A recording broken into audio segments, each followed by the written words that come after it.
Chapter 1. Husband. I'll be there shortly, just hold on. I really can't take it anymore. Ding dong, ding dong, ding dong.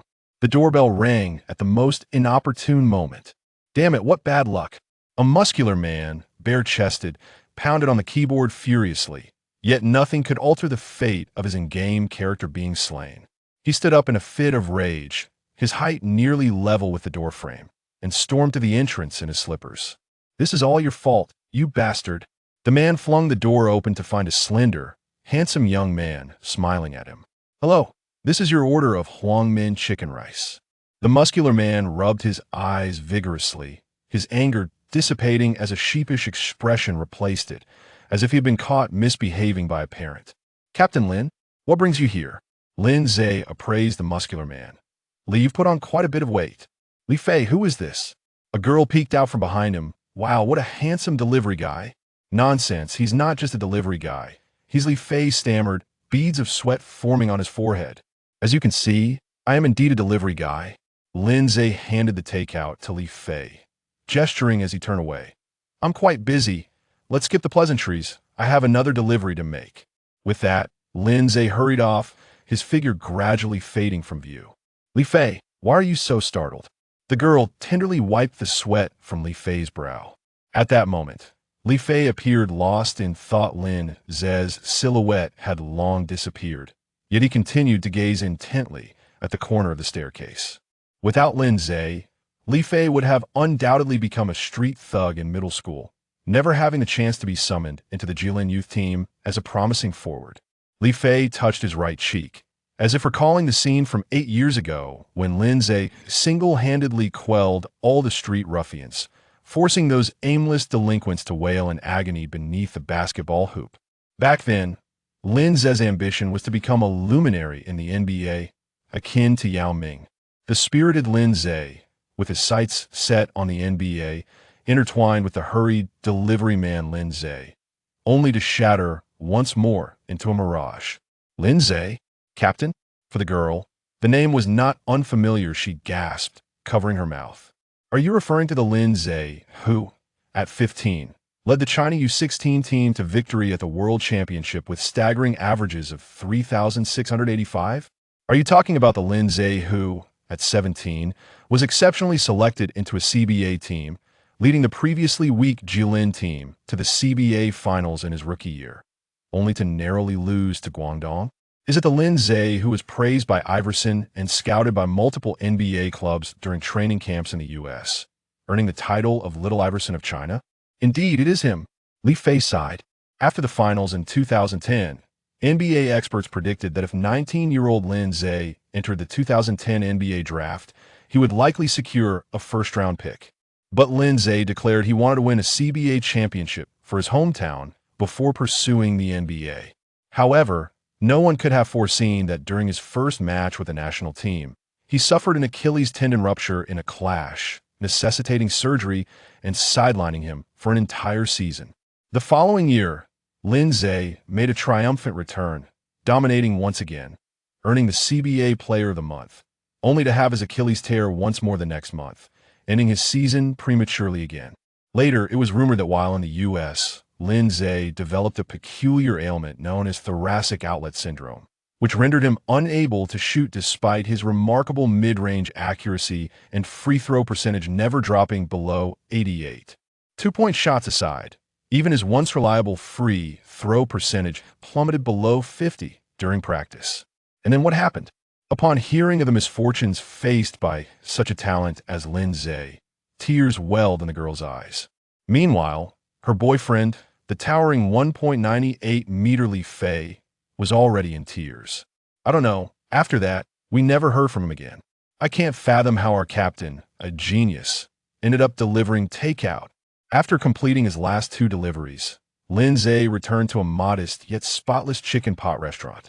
A girl, slightly shorter than Lin Ze, set down her cloth, rushed over, and gently wiped the sweat from Lin Ze's brow with a handkerchief, her big, twinkling eyes filled with reluctance. Look how exhausted you are. How can you do this? Oh, this is nothing. Lin Ze chuckled. Come on, I'm a basketball player. This little bit of exercise barely counts as a warm-up. Lin Ze affectionately ruffled the girl's hair.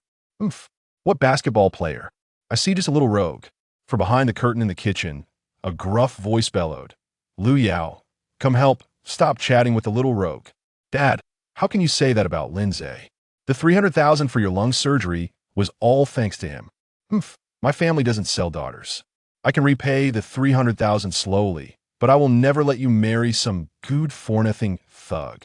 Lu Yao's father's voice grew louder, drawing the attention of the few scattered customers in the restaurant. Look at this young man, fair-skinned and tall. Why can't he find something better to do than loiter in this restaurant chasing girls? Though this restaurant's owner has a stunning daughter, among so many chicken pot places nearby, his business is the best. Why? Because he has a beauty. A beauty isn't always a blessing. I see a group of ruffians causing trouble here every night. If it weren't for this young man standing guard, this place would have been wrecked long ago. Forget the beauty, those ruffians are probably after this young man. Who knows what mess he stirred up outside, hiding in here out of fear. Lin Ze had long grown accustomed to such idle chatter. He had heard it so often that it had become background noise. To Lin Ze, Lu Yao represented a bond far greater than mere romantic affection. When Lin Ze had traveled to the U.S. to represent China in the U-16 tournament, it was Lu Yao who had diligently cared for his gravely ill mother, and it was her care that granted Lin Ze the opportunity to see his mother one last time. Such a debt of gratitude cannot be measured in monetary terms. Had Lin Ze wished for a mundane life, he could have married Lu Yao in this small fifth-tier city with the 1 million he had earned from playing basketball, living a simple life. But Lin Ze could not settle for that. He leaned back in a chair, closing his eyes. Before him appeared a familiar pixelated virtual screen. 3-point mastery unlock. By sinking 100,000 three-pointers, Lin Ze could unlock a 103-point shooting accuracy. After a year of effort, Lin Ze was merely 53 pointers shy of unlocking this skill. A bitter smile crept across Lin Ze's face. Fate certainly has a cruel sense of humor.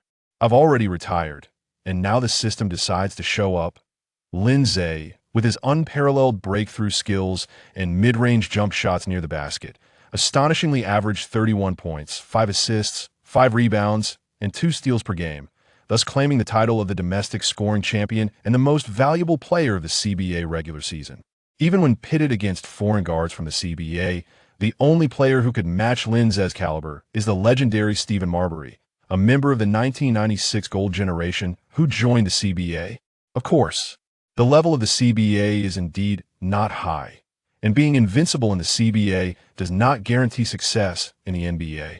However, at the time when Lin Ze dominated the CBA, he had just turned 18. It is noteworthy that the most formidable player in the history of Chinese basketball, Yao Ming, recorded statistics of merely 108 during his debut CBA season at the age of 18. Although Yi Jianlian's statistics at 18 in the CBA were also impressive, everyone is aware that while Yi Jianlian excelled in many areas, his age has always been a topic of discussion. For Lin Ze, at 18, his basketball career was filled with boundless prospects. Entering the NBA seemed like an absolute certainty. Yet, 2 devastating injuries that could shatter a basketball player's career led Lin Ze from the heights of a Chinese basketball prodigy to the realm of the ordinary. After Lin Ze persistently battled against fate, the rare neurological thoracic outlet syndrome became the final straw that broke the camel's back. When Lin Ze was diagnosed with this ailment, the entire Chinese basketball community was left in bewilderment. Is it truly possible for a peculiar illness to strip someone of their shooting ability? Lin Ze was well aware of this condition. As in his previous life, it had caused the downfall of the 2017 first overall pick and prodigious guard, Markelle Fultz. Having lost his athletic prowess, Lin Ze, standing at only 1.83 meters, could have relied on his seemingly unanswerable mid-range shot to make a living in the CBA. However, upon returning to the CBA with neurological thoracic outlet syndrome, he started the first 5 games, averaging 20 minutes, 5 points, 4.5 assists, 1.4 rebounds, 1.1 steals, and 3 turnovers. This bizarre illness had rendered Lin Ze incapable of shooting. 2 consecutive years of severe injuries had robbed him of his jumping ability. Thus, with ineffective shooting and an inability to drive to the basket, His once elite defensive skills had devolved into a sieve that everyone exploited. After 5 games, Lin Ze was demoted to the bench, with his average playing time controlled to under 10 minutes by the Jilin team. This was a concession made in light of Lin Ze's past achievements and the fans' adoration. In terms of tangible skill, Lin Ze's only remaining advantage for securing stable playing time in the CBA was his commendable court vision and passing ability. If Lin Ze were willing to humble himself, to abandon his offensive aspirations, and merely serve as a facilitator from the bench, staying in the CBA would not pose a significant challenge. However, for the once magnificent Lin Ze, this was an unbearable fate. After 10 games, Lin Ze, not yet 20, boldly announced his retirement. On the day of his retirement, tears streamed down Lin Ze's face. The veteran broadcaster Zhang Weiping wept uncontrollably. After Yi Jinlian, the hopes of Chinese men's basketball, Xu Yong and Lin Ze, have both succumbed to injuries, which is an unbearable pain for Chinese basketball. Upon returning home after bidding farewell amidst a sea of tears, Lin Ze discovered that he could see a faint text whenever he closed his eyes. 3-point accuracy unlocked. Achieve 100,000 successful 3-point shots to unlock perfect accuracy. The preceding number reflects the total number of 3-pointers Lin Ze has made since his birth. Although Lin Ze is not particularly adept at 3-point shooting, as a professional player, especially a guard, it is impossible not to practice shooting from beyond the arc. Lin Ze only regretted not having taken more shots previously. He dedicated an entire year to achieving his 3-point shooting goal. To meet this target, he needed to average 180 successful 3-pointers daily. Is making over 60,000 3-pointers in a year a lot?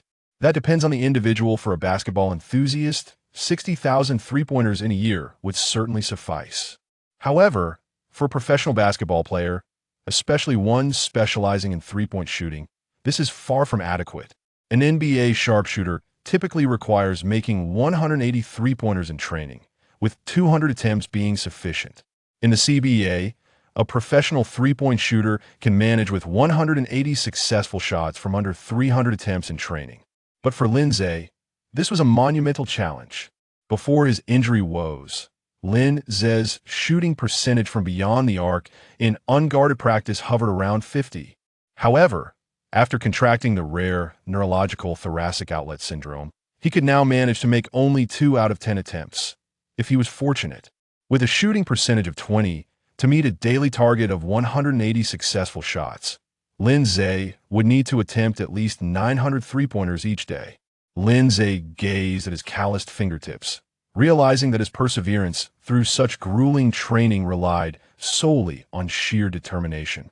Behold, I am resolute in my intention to participate in the NBA draft of 2012. I shall rise anew within the realm of the NBA. Recently, the competition has intensified, igniting our motivation to improve and accelerate our progress. Kindly take a moment to exit the reading mode. Thank you. As the 2012 NBA draft approaches, Lin Ze will be on the cusp of turning 22 years old, marking an opportunity he cannot afford to miss. The NBA is no mere playground for young athletes.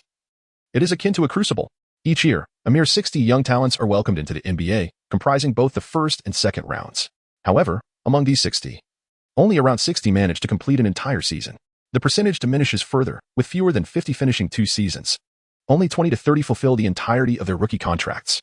Moreover, this selection criterion is not necessarily reflective of the true abilities of the young players. In his previous life, Lin Ze witnessed an overwhelming number of players, brimming with potential, being eclipsed by others deemed inferior due to factors such as draft position, innate talent, and age. In the realm of the NBA, a 23-year-old player averaging over 30 points in the NCAA holds far greater appeal than an 18-year-old averaging merely 10 points in the same league. Even if history demonstrates that the 18-year-old may never reach the level of the aforementioned 23-year-old, the NBA remains indifferent, opting instead to play the lottery of chance. The reason Lin Ze was previously esteemed by NBA scouts was his remarkable youth and extraordinary physical talents. Now, at the age of 21 and a half, Lin Ze can no longer be considered young among the players projected to enter the draft in 2012. As for his physical abilities, they have seemingly fallen from grace. Previously, he could effortlessly dunk a basketball over a center standing at 2.08 meters tall. But now, he struggles merely to perform a standard dunk. While this level may still be commendable in amateur circles, in the professional realm it risks becoming a source of ridicule. even if he were to unlock the ability to consistently make three-point shots tomorrow. Lin Ze worries whether he still has an opportunity to showcase his talents on the NBA stage. This path is indeed fraught with challenges. Alas, do not linger in slumber. The door is closing. Lin Ze opened his eyes, the flickering lights rendering Lu Yao's graceful silhouette somewhat indistinct. He seemed to envision the life of Lu Yao after their marriage, as he diligently managed their modest household in their not-so-spacious abode. Upon Lin Ze's weary return, the table was already laden with humble, yet steaming dishes.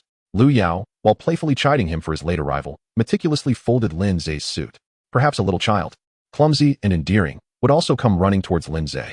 Lin Ze, unknowingly, felt the corners of his mouth gently rise. In fact, such ordinary days are quite wonderful. Those ruffians haven't left yet? Dad, what are you saying? Without Lin Ze around, that bunch of thugs. A group of barely grown boys. If he's not here, I'll take care of them all myself. Lu Yao's father's furious reprimand pulled Lin Ze back from his daydreams into the harsh reality. Lin Ze lazily stretched, exclaiming, Yao? Ze, please don't take it too personally. That's just how my father is. Lin Ze waved his hand dismissively. It's nothing. I can handle those ruffians. They won't bother us after tomorrow. Ze, Lu Yao expressed her concern. You aren't planning to fight them, are you? What are you thinking? Lin Ze gently ruffled Lu Yao's hair. I'm far too old for that. It's not like I'm still in my teenage years. 8 years ago? Lu Yao's cheeks flushed. 8 years prior, when a group of delinquents cornered Lu Yao at the school gate, she was so frightened that she couldn't utter a word. Lin Ze, a complete stranger to her at the time, wordlessly dispatched them all, ending up on the ground, battered and gasping for breath. No matter how much Lu Yao expressed her gratitude, Lin Ze remained silent. She even thought he might be mute. Only after getting to know him did she realize that he had refrained from speaking to spare her the sight of his bloodied visage. What a fool. When Lu Yao emerged from her reverie, she noticed that Lin Ze had vanished. For Qin Feng, today was undeniably a disastrous day. As the captain of the H University basketball team, he nearly faced expulsion over a trivial matter. The night had deepened, and as he gazed at the bright moon, he muttered angrily, Lin Ze, it was clearly a basketball issue, and yet you called the police. How immature can you be? Hey, such a big guy. Isn't it rather unseemly to speak ill of others behind their backs? Lin Ze stood with his hands in his pockets, observing the towering figure of Qin Feng, who was cursing at the heavens at the campus entrance. It was somewhat amusing. Qin Feng, with eyes as large as those of an ox, exclaimed, Well, Lin Ze, how dare you show up? Just wait, I will surely thrash you. With that, the 250-pound Qin Feng lunged forward, his tank-like physique charging toward Lin Ze, raising a fist the size of a sandbag, ready to strike. Lin Ze displayed no fear as he gazed defiantly at the furious Qin Feng, declaring, I accept your challenge. What?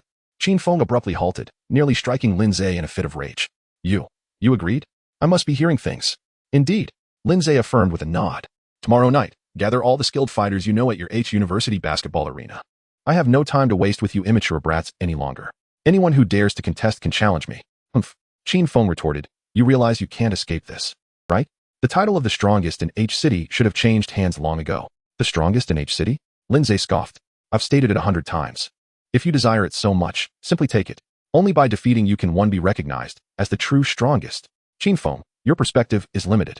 Lin Ze revealed a pointed finger, remarking, the so-called strongest in H City is hardly impressive in the realm of basketball. It is quite laughable that this has become your ultimate aspiration. Yet, feeling fatigued, Lin Ze was disinclined to continue the argument. After you lose to me, I have but one request. Refrain from harassing that chicken hot pot restaurant. Is that agreeable? Of course. Qin Feng rejoiced internally. You cannot possibly believe I would compete with you for a girlfriend, can you? In H University, I have my pick of women. Then it's settled. Lin Ze turned and left, leaving Qin Feng in a state of astonishment. Everything had transpired so suddenly.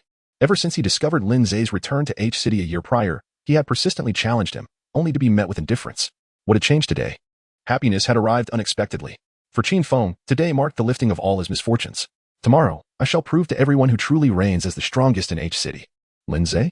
He is but a relic of the past. The following afternoon, Lin Ze commenced his three-point shooting practice at the basketball court of H University. As for why it was in the afternoon, it was simply because the last 53 pointers did not necessitate a full day of practice, calculating a mere 20 success rate. A maximum of 250 attempts would suffice to unlock the ability to make three-pointers with certainty. However, 250 shots could easily be accomplished within an hour. Naturally, Lin Ze's efficiency was greatly aided by an unfortunate individual serving as his human ball machine. Shinrue, please do not wear such a mournful expression, Lin Ze advised sincerely. Isn't your dream to become a top basketball agent? Helping me achieve my dream is also aiding you in realizing yours, is it not? Upon hearing this, Shinrue's expression of despair deepened. My aspiration is to become a basketball agent, not a ball boy. I am, after all, a graduate student in business administration. You expect me to spend an entire year fetching balls for a mere 3,000 a month? Lin Ze spoke earnestly. You are still too young, given your field of study. It's uncertain whether you will secure employment after graduation. Chen Rui retorted, his irritation palpable. Is that 3,000 yuan solely tied to me? My girlfriend. The illustrious campus beauty from H University also spent a year here fetching balls. Chen Rui's girlfriend, Li Muqing, had long been displeased with Chen Rui's tone. How do you speak to our Lin Ze? If I hadn't pursued Lin Ze relentlessly, would I have agreed to be with you? Her words ignited Chen Rui's anger, but upon noticing Li Muqing's long legs, his fury shifted elsewhere. Despite Li Muqing having accepted him as her boyfriend, their hand-holding time had yet to exceed 10 minutes. Chen Rui adopted a submissive demeanor, declaring, whatever my esteemed lady says is correct. This comedic dynamic between the two had entertained Lin Ze countless times over the past year. Chen Rui came from a wealthy background. Without the bond of friendship, he would never have accepted a mere 3,000 yuan a month to serve as a caddy. Nevertheless, this caddy position was not in vain. While he might not value the money, without it, he could never hope to win over the campus beauty, Li Muqing. Lin Ze has indeed been loyal to his friend Chen Rui. In matters like this, having successfully played the role of a matchmaker, it would be unfair for Lin Ze to ultimately take the stage on the battlefield, wouldn't it? That would only serve to benefit Li Muqing, this infatuated admirer. Lin Ze ceased to observe their flirtatious banter and gradually immersed himself in the moment, murmuring, 53 pointers remaining, let us commence. With a swift motion. The first shot was taken from beyond the arc. Thud. Chen Rui initiated the play, while Li Muqing retrieved the ball, their roles distinctly defined. The second three-pointer. Thud. Lin Ze's expression was devoid of emotion, immersed in a familiar rhythm. Opposite him, Chen Rui was on the verge of despair. After watching Lin Ze shoot three-pointers for a year, I feel as though my own three-point technique has improved. Yet his shooting remains abysmally poor. Li Muqing, however, dismissed his concerns. How can you speak like that? Don't you find the sound of Lin Ze's clanking shots to be equally melodious? Chen Rui shot a resentful glance at Li Muqing's long, delicate, and fair legs. Taking a deep breath, I must not lose my composure. My time will surely come. To be frank, for Lin Ze, the notion of a guaranteed three-point success felt like a tempting lure. Without it, he would seriously consider abandoning basketball altogether. The affliction of being unable to shoot was indeed a relentless torment. After attempting over 60,000 three-pointers in a year, there was truly no sign of progress whatsoever. Lin Ze had experimented with every three-point shooting posture he had ever encountered on television, witnessed in reality, or even observed in anime. The outcome was invariably the same. None proved effective. Duong. Duong. The sound of hammering from Lin Ze quickly attracted a group of students from H University. Is this fellow practicing three-point shots for the first time? His aim is utterly abysmal. My younger brother, who is in the first year of middle school, wouldn't he shoot so poorly? Oh, don't be deceived by his apparent lack of skill. With that physique, he seems quite athletic. I am indeed a novice. Yet I practice shot put. How truly lamentable. A young man, nearly 2 meters tall, with dark skin and full lips, stood behind the crowd and rumbled. How tragic it is that the former pride of H-City's basketball, having just retired a year ago, is already unrecognized. Lin Ze remains an enigma to many, yet Li Tom is a household name at H University, known and recognized by all. When Li Tom speaks, it incites a flurry of excitement among the crowd. Is this not our H-City's most formidable forward, Tom? Despite his African descent, he speaks with a strong northeastern accent that surpasses even mine. Is he not the biracial talent?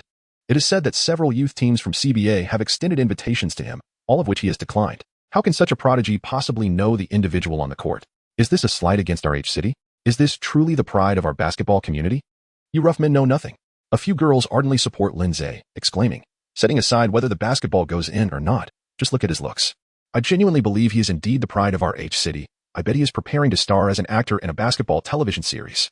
Lin Ze was utterly oblivious to the incessant chatter of the surrounding crowd. He was completely immersed in the realm of three-point shooting.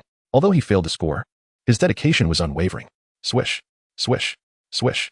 Arcs of basketballs soared from every point beyond the three-point line, producing a symphony of delightful clangs against the rim. Indeed, to Lin Ze's ears, the sound of clanging iron was particularly melodious. Each clang served as a prelude to the impending success of his three-point shots. Just do it. Right? Who cares about the buzzing mosquitoes around him? However, the crowd of onlookers continued to grow, and while Lin Ze remained unfazed, Chen Rui and Li Cha-Ching, the young couple collecting the balls, began to panic. Normally, it was Lin Ze who would fund the rental of an indoor court, and they would practice together in the vast expanse of the basketball hall, devoid of any other spectators. But now, at least 100 to 180 college students had gathered to watch Lin Ze's attempts at shooting.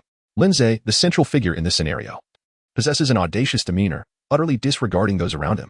Yet, the clumsy Li Muqing, known as the campus belle of H University, has begun to feel the weight of her idol persona. As for Chen Rui, he has never encountered such a grand occasion. Despite having honed his serve for an entire year, he astonishingly delivers several consecutive serves that Lin Ze can barely manage to return. Curiously, Chen Rui's serve is executed in such an outrageous manner that it soars toward an empty space to Lin Ze's left, just missing a passerby girl adorned with golden-rimmed glasses. Li Tom, parting the crowd with outstretched arms in a desperate attempt to play the hero, finds he is too late. Yet, Lin Ze's long arms came into play. With a swift leap, he intercepted the ball just as it was about to shatter the girl's glasses, a mere 5 centimeters from impact. With a single hand, he grasped the ball. Thud. He abruptly halted its momentum. Then, striking a classic pose reminiscent of Rodman's defensive maneuvers, he tossed the ball towards the hoop. An arc twisted and soared, seemingly bending midair. Boom. Just as Chen Rui braced himself, convinced the ball would crash onto his head, it effortlessly swished through the net. Whoosh. It fell in without even causing a ripple in the netting. The passerby girl behind Lin Ze, who had thought she had successfully evaded the basketball, was resigned to the idea of being firmly pinned beneath the handsome athlete. However, in a moment of almost complete loss of balance, Lin Ze deftly twisted his waist, redirecting his fall from the girl to the adjacent open space. Bang! Lin Ze fell backward, sliding at least half a meter. The girl with golden-rimmed glasses, though merely swept over by the gust of wind created by Lin Ze, found herself slumped on the ground in a sitting posture, reminiscent of a maid. Images from a Korean drama began to materialize in her mind.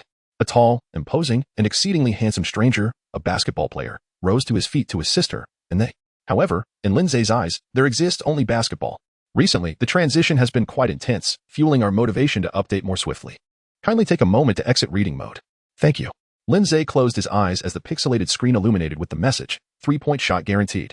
3-point shot guaranteed. Successfully unlocked. The number of guaranteed 3-point shots was linked to the current defensive environment and the host stamina. Current defensive environment. Unattended, defensive level, 0, current stamina, 40, maximum stamina, 80. In the context of the match, the guaranteed number of 3-point shots, 100. Lin Ze lay sprawled on the ground, enveloped by waves of exhaustion that coursed through his entire being. It is done. Lin Ze smiled. The front row surrounding Lin Ze has transformed from a group of boys into an all-girls ensemble. They clustered around Lin Ze, snapping photos incessantly. The photographic capabilities of mobile phones in 2012 were rather dismal, prompting many girls to resort to their personal selfie cameras. Oh, this hardly resembles a basketball game. Is it not more akin to a celebrity photoshoot? The contours are simply drool-worthy. The beauty-enhancing gadgets have rendered the images rather unflattering. A true handsome man requires no embellishment or retouching. It's truly grotesque. Li Tang glanced enviously at Lin Ze, sprawled on the ground. Under the scorching gaze of an entourage of girls, Lin, have you forsaken your career as an athlete to pursue acting instead? Lin Ze did not even bother to lift his eyelids, nor did he cast a glance at Li Tom. In the eyes of Lin Ze, Li Tom, a basketball star at H University, was hardly worthy of being considered even a professional athlete. I have already awakened my 3-point shooting prowess. Why would I need to stoop to your level? It is not in Lin Ze's nature to play the role of a pig to eat a tiger. Naturally, Lin Ze would seek to reclaim the 3-point shot that had just clanged off the rim. Lin Ze sprang up, his voice low and commanding as he urged Chen Rui. Continue. The moment those words escaped his lips, even Chen Rui, who was oblivious to the unfolding events, could sense a profound transformation in Lin Ze's aura. That gaze, that expression. In that instant, Chen Rui felt as if he were witnessing once more the invincible Lin Ze from the professional arena. Why would the affluent Chen Rui willingly serve as Lin Ze's caddy? The answer is simple. He is an ardent admirer of Lin Ze. Rest assured. Chen Rui too felt the flames of passion ignite within him. I will deliver excellent shots. Let's go, let's go, let's go. Although Lin Ze's action was merely an ordinary 3-point shot, to the surrounding girls, it seemed as if this man radiated a brilliant light. Lin Ze fully extended his shooting motion, each meridian seemingly pulsating with an unprecedented exhilaration. Even before releasing the ball, Lin Ze was certain of its success. Whoosh. A graceful arc glided from his fingertips, stirring the surrounding air. It soared forth, aimed at the hoop, striking the front edge of the rim with precision. Thud. How familiar is the sound of iron hitting iron? Alas, a collective sigh of disappointment echoed from the female audience. Chen Rui awkwardly scratched his head. What difference is there from his previous shots? It seems I should not have held too much hope. What the? Lin Ze felt a darkness envelop him, leaving him momentarily bewildered. What had just transpired? Surely, I haven't awakened a ridiculous system, have I? It was promised that I would succeed 3 times out of 3, yet where is that assurance? Unfortunately, this system of mine remained frustratingly reticent, offering no response to my vehement protests. Perhaps a career in acting would be a more suitable choice for you. Tom Lee continued to mock him. At this moment, the basketball team of H University had arrived one after another. Standing alongside Tom Lee was the team captain, Qin Feng. Observing Lin Ze's rather awkward shot, Qin Feng couldn't help but shake his head. It had been a year since he last witnessed Lin Ze play. Had he truly deteriorated so much? Was he still worthy of a challenge? Zhang Hao, a freshman who had just joined the team this year, eagerly volunteered, Captain. Do we really need to use a sledgehammer to crack a nut? You are the anchor of our basketball team. Does he even deserve your attention? I can handle this. Qin Feng scrutinized Zhang Hao, standing at 1. 80 meters tall, with remarkable speed and decent talent, he was still a newcomer in the team. While he had potential for the future, in terms of immediate combat effectiveness, it would be difficult for him to break into the top 6 players. Was it truly wise to send such a novice to challenge Lin Ze? Before Qin Feng could reach a decision, Zhang Hao had already dashed forward. Hey, Lin Ze. I've heard of you, but I've never seen you play. After all, who in their right mind would watch such a mediocre league like the CBA? If you wish to challenge our captain, your so-called professional history won't suffice. You must truly demonstrate your skills. Allow me to entertain you first. Lin Ze is currently in a state of discontent, having toiled for an entire year only to end up with such a predicament. He is utterly devoid of the desire to engage in a duel.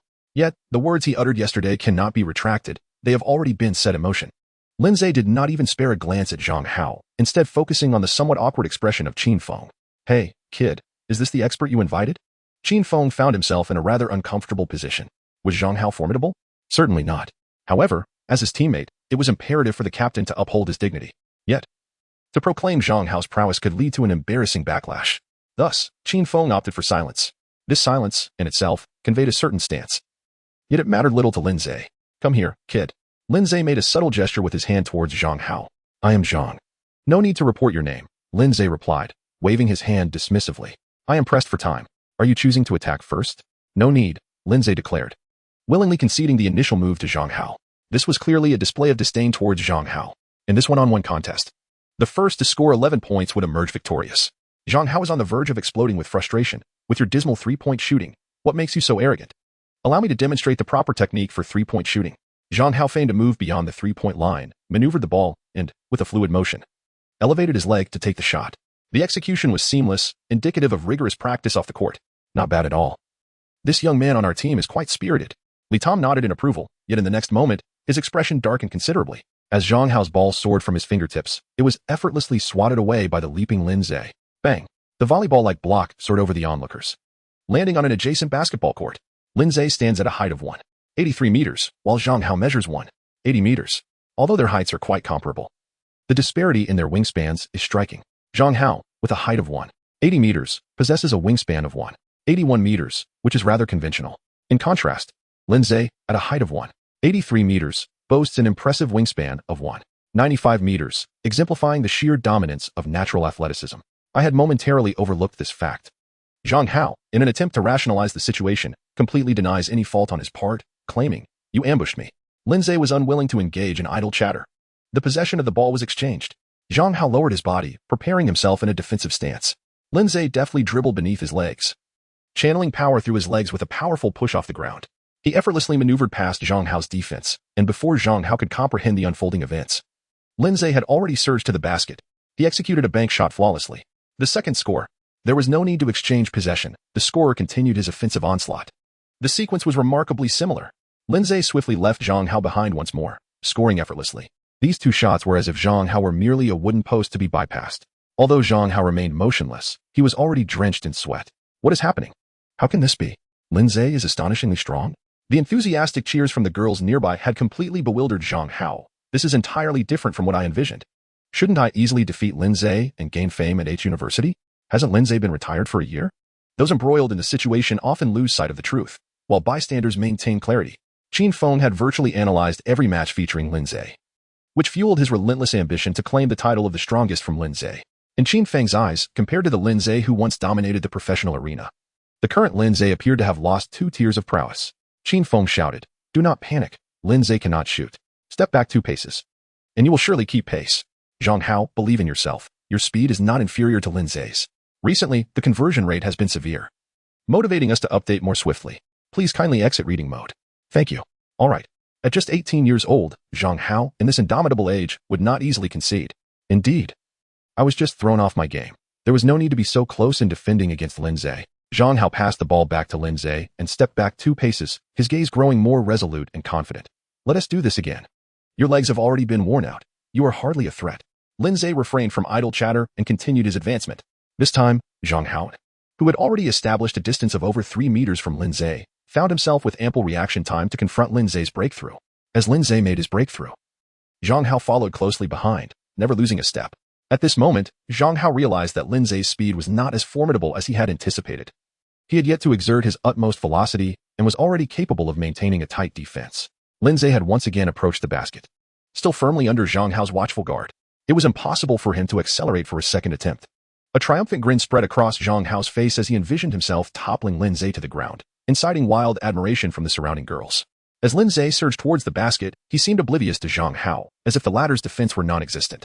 He executed yet another flawless bank shot, reminiscent of his previous 2 attempts. Swish. The basketball glided smoothly through the net. Meanwhile, Zhang Hao had been sent sprawling to the ground at the very moment Lin Ze leapt. Now, he lay there, utterly spent.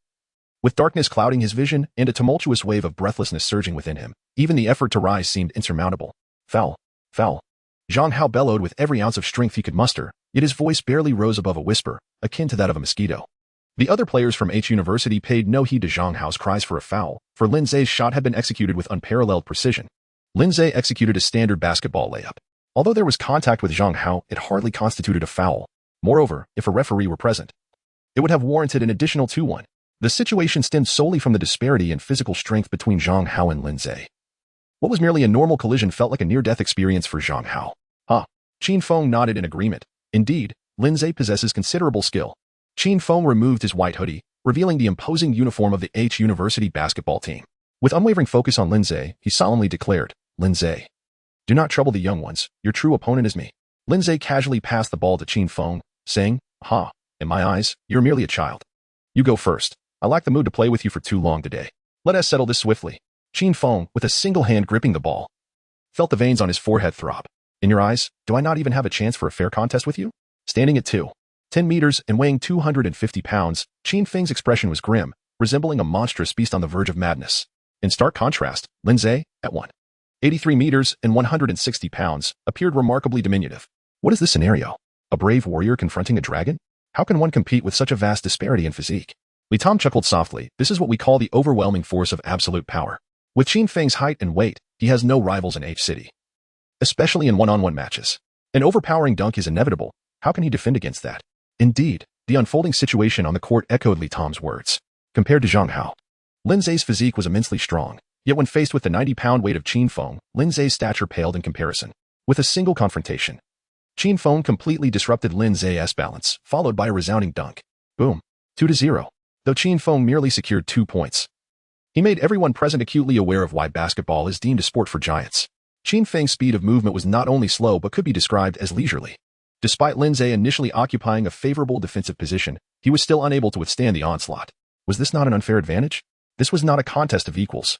How could one possibly compete? Lin Ze's devoted fan, Li Chaqing, was on the verge of tears. Shen Rui sighed, remarking, "There's no way around it. Lin Ze has entered the realm of giants with an ordinary physique." Before Lin Ze sustained any injuries, he encountered towering opponents who were 100 times stronger than Qin Feng. Why is Qin Feng so fixated on being the so-called strongest in H City? The answer is rather straightforward. He cannot ascend to a higher level. Although Qin Feng possesses a height comparable to that of an NBA center, his speed and technical prowess fall utterly short of the standards required in professional leagues. All he can do is dominate lesser competitions. Even in Cuba, he would merely be of average ability. However, one-on-one matchups undoubtedly amplify the advantages of larger players, especially in amateur contests devoid of referees. As Qin Feng continued to score consecutively, it became evident to any observer that Lin Ze was utterly incapable of defending against him. Li Tom remained composed, stating, "Indeed, just as I suspected, if Lin Ze had a glimmer of a chance to win, it has vanished now that Qin Feng is in the lead. Lin Ze is bound to lose." The score stood at 10 o'clock. With a remarkable 5 consecutive shots, victory was within Qin Feng's grasp. He couldn't help but feel a surge of excitement. After years of aspiration, he never anticipated achieving it so effortlessly. Yet, in his moment of exhilaration, his grip faltered, and Lin Ze, quick to react, snatched the ball away. The possession shifted. Lin Ze attacked, while Qin Feng defended. Qin Feng swiftly emerged from his moment of despair. If it were the Lin Ze of yesteryear, Qin Feng knew he would have been unable to guard against him. Yet now, this was a version of Lin Ze whose body had deteriorated and shooting prowess had vanished. There was no need to extend his defense against Lin Ze's shooting. Qin Feng merely needed to firmly position himself beneath the basket, thereby denying Lin Ze any opportunity. Upon realizing this, Qin Feng's face twitched uncontrollably. Currently, the score stood at 10-0. Just one more basket would secure victory. Thus, if Qin Feng could successfully defend just once during Lin Ze's next 6 attempts, he would clinch the game. At this moment, as Lin Ze dribbled beyond the 3-point line, Qin Feng stretched his long arms, guarding the area just outside the 3-second zone. Resembling an insurmountable peak that separated Lin Ze from the hoop, Qin Feng's teammates erupted in laughter. This was perhaps the most humiliating tactic in one-on-one basketball. as it exploited Lin Ze's glaring weakness of being unable to shoot. For a diminutive guard, failing to shoot in a basketball game rendered the endeavor futile. However, Lin Ze seemed entirely oblivious to the laughter surrounding him. He dribbled, launched, and made his drive. Everything unfolded precisely as Qin Feng had anticipated. A smirk curled at the corners of Qin Feng's mouth, only to freeze in place. He suddenly felt a whirlwind sweep past him. Bang! Lin Ze executed a one-handed dunk with remarkable precision. This is absurd. Qin Feng felt a wave of embarrassment as he realized he could see Lin Ze. Yet his cumbersome physique was utterly incapable of keeping pace, not even for a single step. Despite his presence guarding the basket, he remained helpless, weighing in at 250 pounds. Qin Feng found that in the brief moment it took him to pivot, Lin Ze had already completed his offensive maneuver. How could one possibly defend against such agility? With an air of nonchalance, Lin Ze scored 6 consecutive points, sealing the match. The final score, 10-11. Lin Ze. Lin Ze looked up at the almost tearful Qin Feng and remarked, "I'm giving you a chance, yet you proved to be utterly useless." With those words, Qin Feng was immediately thrown off balance. For the other players of H University's basketball team, their captain's defeat was a source of embarrassment as well. However, at that moment, Li Tom had an ingenious idea. Hey, Lin Ze, as a basketball player, it's unacceptable not to be able to shoot. Let us compete in three-pointers. I've seen you practice all day. You must be quite proficient, right? Recently, due to severe coding issues, we have been more motivated to update swiftly. Please take a moment to exit reading mode. Thank you. Zhang Hao and Qin Feng simultaneously glanced at Li Tom. Is that even allowed? You're quite the rascal. Despite Li Tom's imposing physique and dark complexion, it would be a grave mistake to underestimate him as merely a brute. Not only is he exceptionally tall with long limbs and remarkable talent, but his ball handling skills are, in truth, rather average. His primary offensive weapon during games is his three-point shooting. Li Tom is undeniably the foremost three-point shooter at H University, holding a record of hitting 40 consecutive three-pointers without a miss. But would Lin Ze truly fall for this? Competing in a one-on-one does not necessitate a shooting contest. To suggest a pure three-point shootout seems an utterly nonsensical addition to the challenge. Lin Ze has the right to outright reject such unreasonable demands. How shameless of you. Can you not retain a shred of dignity? Lin Ze displayed little reaction to such demands, yet as his ardent admirer, Li Muqing could no longer contain her indignation. Once diligently maintaining her image as a refined lady, Li Muqing had transformed into a fierce lioness. You are all fully aware that Lin Ze had to retire due to an illness preventing him from shooting normally. How dare you challenge him to a shooting contest? If you are outmatched, you should graciously concede defeat. Your current behavior is utterly shameless. When Lin Ze dominated the CBA, what were you? You wouldn't even be worthy of licking his toes. As the belle of H University, Li Muqing naturally attracted many admirers among the school's basketball team. Chen Rui's successful courtship of her through his connection to Lin Ze was one of the reasons the team harbored resentment towards him. Witnessing their beloved school flower speaking up for an outsider only exacerbated their fury. Observing Lin Ze's silence, Li Tom sneered. Did you see that? Lin Ze has a woman speaking on his behalf, yet you all continue to press him. Isn't that a tad excessive? We cannot disregard the dignity of our esteemed Li Muqing. How about this? Li Tom grinned maliciously. Li Muqing, accompany our H University men's basketball team for dinner tonight, and we shall relent in our pursuit of Lin Ze. Chen Rui, upon hearing this, was infuriated and charged at Li Tom. You scoundrel, what are you saying? However, Li Tom easily blocked Chen Rui's punch, laughing derisively. With your frail physique, how could you possibly satisfy our campus beauty? If you can't handle it, just step aside. You are truly despicable. Chen Rui's veins bulged as he prepared to confront Li Tom. Li Tom, amused, thought that defeating someone of Chen Rui's stature would require little effort. Stop. Lin Ze interjected. Do not trouble Chen Rui. I agree, but I have a condition. Oh? Li Tom raised an eyebrow. Speak up. I shall acquiesce to any condition you propose. Li Tom had observed Lin Ze's three-point shooting for nearly an hour and had already concluded that Lin Ze possessed no shooting ability whatsoever. Moreover, even at his peak, Lin Ze had never excelled in three-point shooting. Li Tom was confident that even in his prime, Lin Ze would still not be a match for him in a shooting contest. Lin Ze remarked, if you lose, you shall leave H University. Surprised by the wager, Li Tom retorted, what if you, Lin Ze, were to lose? Would you allow Li Muqing to accompany us for a night? Do you presume you are in a position to negotiate with me? Lin Ze coldly responded. Li Muqing is her own person. No one can compel her to do anything she does not wish to, and she shall never be a pawn in anyone's game. If you refuse my terms, then there shall be no competition. Tonight's gathering is at the invitation of Qin Feng, and though his basketball skills may be lacking, I trust he can manage his team. As this metaphorical stone was cast at Qin Feng, the once enthusiastic observer found himself at a loss. Losing in skill was one thing. Losing his authority as captain was entirely another. Tom, let the day slide. Lin Ze, please take your entourage and leave. Wait, Captain. Li Tom stepped forward. Very well. I accept your wager. Should I lose, I will not only depart H University but also leave H City entirely. If you lose, all I require is your acknowledgement of defeat. A distinguished defender of the former Huaxiao national team could not possibly be incapable of shooting, could he? Huh. The contest between Qin Feng and Lin Ze was merely a quest to claim the title of the strongest in H City. While defeating Lin Ze in a three-point shootout alone would not signify much, time would only reveal that Lin Ze succumbed to Li Tom. Who would care about the details of his loss? Yet, this plan was too cleverly devised. Even a fool could discern the apparent fairness of the contest was, in reality, profoundly unjust. Li Muqing stepped forward to shield Lin Ze, indignantly asserting, "Our Lin Ze has no need to compete with you. You are unworthy to stand against him." "Calm down," Lin Ze said as he placed a reassuring hand on Li Muqing's shoulder and faced the defiant Li Tom. "I accept your challenge. Let us engage in a three-point contest, and you may dictate the rules."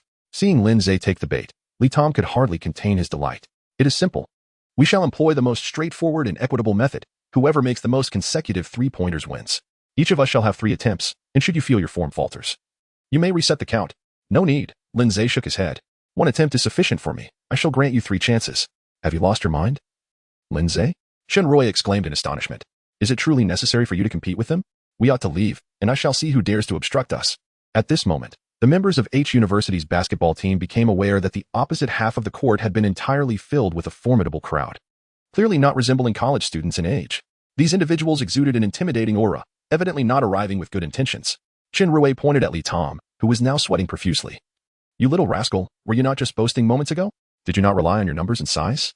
Turning to glance at his teammates, Li Tom realized they had already retreated several paces, leaving him standing alone. As adults, one must bear the consequences of their actions and words. Having called out so boldly moments ago, Li Tom could not now complain about the repercussions he faced. But Lin Ze stepped forward to block Chen Rui's path, saying, "Have your people quiet down and bear witness here. A basketball court should be governed by the language of basketball." "Yes, yes, yes." Li Tom nodded incessantly like a chick pecking at grain. "Let the basketball speak. Let us commence." The three-point showdown officially began. As Li Tom began his attempts at three-pointers, Lin Ze surprisingly sat cross-legged on the ground and closed his eyes. What was he doing? Had he given up the match? Or was he allowing Tom to shoot first? What significance did the order of shooting hold? Yet, the rules did not stipulate that both players had to shoot simultaneously. Lin Ze, undeterred by the surrounding chatter, found himself confronted once more by the stark, pixelated digital display before him. Current defensive environment. Unattended, defense level. 0, current stamina. 40, current stamina cap. 80, three-point guaranteed hit rate in match conditions. 100. The recent encoding had been severe, leaving us more driven to update swiftly. Kindly take a moment to exit reading mode. Thank you. The same dry line of text greeted him. However, Lin Ze took the time to read it carefully again, only to realize that the issue lay not with the system, but with his own oversight. The phrase in match conditions was indeed the key. Was it true that only during a match could the three-point guaranteed buff be activated, proving ineffective during ordinary training? Although it might seem awkward, it was certainly reasonable. A good blade ought to be wielded effectively. What use was it to trigger the three-point guaranteed buff during training? I knew the system wouldn't mislead me, so this was the correct approach. "Hey, Lin Ze, how could you agree to such unreasonable demands?" Chen Rui shook Lin Ze's shoulder. "Isn't it unnecessary to show off our three-point skills? That guy over there has already scored 23 in a row." "Oh?" Only then did Lin Ze turn his gaze toward the opposing half. He certainly had some skill. In a hushed tone, Chen Rui continued, "I'm not trying to boost his confidence at the expense of our own. But Li Muqing and I have tallied your usual three-point shooting in practice. Given your typical performance, even if you shot freely for an hour, you might not hit 23, let alone consecutively. What a shot. Brilliant." Li Tom indeed showcased impressive three-point prowess, hitting his first attempt after a brief warm-up with remarkable accuracy. The count was swiftly climbing toward 30. Although, in professional basketball terms, Li Tom's shooting pace was noticeably slow, the match did not impose any speed requirements for three-point shooting. So his steady approach was entirely acceptable. Amidst the cheers from his teammates on the H University basketball team, Li Tom grew bolder with each shot, ultimately setting the record at 31 consecutive three-pointers. As the 30-second shot rimmed out, Li Tom, now slightly perspiring, shrugged. "Well, my performance is a bit off, just 31. I still have 2 opportunities left, but let us see how the national player Lin Ze performs," implying that in Li Tom's eyes, achieving just 31 three-pointers was enough to leave Lin Ze in the dust. All eyes turned to Lin Ze, who was already accustomed to the sensation of being the center of attention. Lin Ze gently tapped the basketball and remarked, "I'm pressed for time, so I want to warm up. Let us start counting from this point. First, may I inquire what your record is for consecutive three-pointers?" What was Lin Ze up to? Was he merely stalling for time, or was he setting himself up for humiliation? Surely I must have misheard. The player who could barely shoot was daring to challenge Li Tom's record for three-pointers? Li Tom, brimming with confidence, replied, "It's no secret. My record for consecutive three-pointers is 40. That is also the historic benchmark for our university's basketball team." What does hitting 40 consecutive three-pointers imply? The other members of the H University basketball team chuckled. Just imagine, even those CBA players renowned for their three-point shooting might struggle to reach 40 in a row. Let alone Lin Ze, who has no experience with three-pointers. Judging by Lin Ze's training performance, it was doubtful he could even manage to sink 40 shots in a day. Oh, Lin Ze nodded, comprehending the challenge. He then lifted his wrist and gently released the ball. As soon as he shot, the players from H University erupted in laughter. The power behind the shot was clearly lacking, and the trajectory appeared askew, likely resulting in a complete miss. Did you see that? Trash is trash. It's over before it even began. Yet, amidst the laughter of the H University players, swish, the ball sailed through the net effortlessly. Lin Ze makes his first shot. It's a hit. Hooray. Lin Ze is incredibly handsome. The cheers from the girls instantly silenced the mocking laughter of the H University basketball team. The raucous laughter that echoed moments ago now hung awkwardly in the air. Fear not, for just look at the arc of his shot. It was undoubtedly a stroke of luck. Li Tom nodded in agreement. No need to focus on the arc, just observe his shooting form. It's purely amateurish. He couldn't even maintain a proper hand position. Just because he managed to score this time doesn't guarantee he'll do it again. Look at what professionalism truly is. This is what it means to be professional. The people nearby began to extol Li Tom's dubious praise. Lin Ze was merely relying on his innate physical talent to play. Once his body failed him, he would be rendered utterly useless. How could he even think to compete with our city's top three-point shooter? Swish, swish, swish. While the H University basketball players were still patting themselves on the back, Lin Ze had already sunk 10 consecutive three-pointers. Wait, is this a joke? A guy who can't shoot three-pointers just hit 10 in a row? I consider myself a decent shooter, and my best streak is only 13. What is going on? Could it be that Lin Ze's earlier missed shots during practice were merely a ruse? In reality, was Lin Ze playing a much larger game? Swish, swish. Lin Ze's consecutive three-point shots continue unabated. Not only are they successful, but each one is a perfect swish. Each arc gracefully disrupts the air, striking the bullseye. As the basketball descends into the hoop, it simultaneously lands in the hearts of the enthralled onlookers. Oh heavens, is he both handsome and skilled? Is this the basketball deity incarnate? I shall not care. To me, Lin Ze's three-pointers count as 6. When Lin Ze's tally of three-pointers reached 20, those who had previously boasted were left utterly astounded. This is undoubtedly a case of playing the fool to catch the wise. A person capable of sinking 20 consecutive three-pointers could not possibly have a training success rate of less than 20%. Li Tom's expression darkened significantly, his thick lips quivering with disbelief. Lin Ze's performance from beyond the arc has utterly surpassed Li Tom's expectations. No longer must one concern themselves with whether Lin Ze's shooting form is orthodox, whether the trajectory of the ball is true, or if his grip is steady. Do these details truly matter? With an astonishing streak of 20 consecutive three-pointers, such considerations have become entirely insignificant. In the realm of basketball, hitting the shot is the only undeniable truth. Miss it, and all words are rendered meaningless. Chin Feng, Li Tom, and the rest should fall silent. Lin Ze's remarkable spree of three-pointers shows no signs of abating. As he approached his 30th attempt, Li Tom's lips transitioned from a deep crimson to a pallid shade of white. Yet the blood had already been drawn. He foresaw his impending defeat. For Lin Ze had now made 30 consecutive shots, each one swishing through the net with pristine precision. It was as if a divine force were guiding the ball directly into the hoop, with 30 flawless shots already completed. Could one truly anticipate that Lin Ze would falter on the 31st? When the 31st shot also sailed effortlessly through the net, Lin Ze's magnificent streak persisted. By the time he reached his 41st three-pointer, after receiving yet another pass, Lin Ze cradled the ball in his arms, declaring, "This is sufficient for today." A devastating blow. Just moments ago, the crowd had lauded the difficulty of Li Tom's three-point record, yet mere minutes later, that record was effortlessly shattered. Moreover, Lin Ze's final shot was not concluded due to a miss, but rather a realization that shooting more was entirely unwarranted. To vanquish Li Tom, 41 shots were more than adequate. Li Tom's visage darkened into an expressionless mask, though perhaps that was for the best, rendering his emotions indistinguishable. Gritting his teeth, Li Tom muttered, "Do not celebrate too soon. I still have 2 opportunities remaining." Lin Ze expressed indifference. "Then please continue to showcase your skills." "No." Li Tom shook his head. "Shooting uncontested three-pointers lacks challenge. Let us adopt a different approach. We shall still shoot three-pointers, but this time, defense will be involved." Recently, the intensity of competition had escalated, which motivated them to strive for quicker updates. Please take a moment to exit reading mode. Thank you. Upon hearing this, Chen Rui felt an overwhelming urge to have his subordinates deal with him. You are truly shameless. You refuse to acknowledge your defeat and seek to create further trouble? At 198 meters, you are simply bullying Lin Ze, who stands at 183 meters. Li Tom shrugged. "This is merely a suggestion. Lin Ze is free to decline. If he does not wish to proceed, we shall consider this duel concluded." Li Tom understood well that, despite his record of making 40 consecutive shots, such achievements are not easily replicated day after day. Though Lin Ze's current record stood at 41 consecutive shots, Tom recognized that turning the tide with just 2 remaining attempts was an impossible feat. Only by changing the format of the competition could he hope to secure victory. Tom proposed, "We shall play a best-of-3 series. The previous shooting session will count as your win, but since we are basketball players, we cannot forego defense. We will take turns defending. The first to make 10 3-pointers shall claim victory." With this, Tom aimed to challenge Lin Ze further. If Lin Ze chose to forfeit, the wager he had previously made regarding leaving school would become void, which would naturally benefit Tom. Conversely, if Lin Ze accepted the challenge, it would be splendid. Standing at 198 meters with a wingspan of 205 meters, Tom knew he could not match Lin Ze in speed. However, confining the offense solely to shooting beyond the 3-point line left Tom confident that he could not conceive of a scenario in which he would lose. Although Lin Ze's wingspan is indeed remarkable among individuals of Asian descent, it pales in comparison to the overwhelming height and reach of Tom, rendering Lin Ze's physical advantages utterly insignificant. How shameless.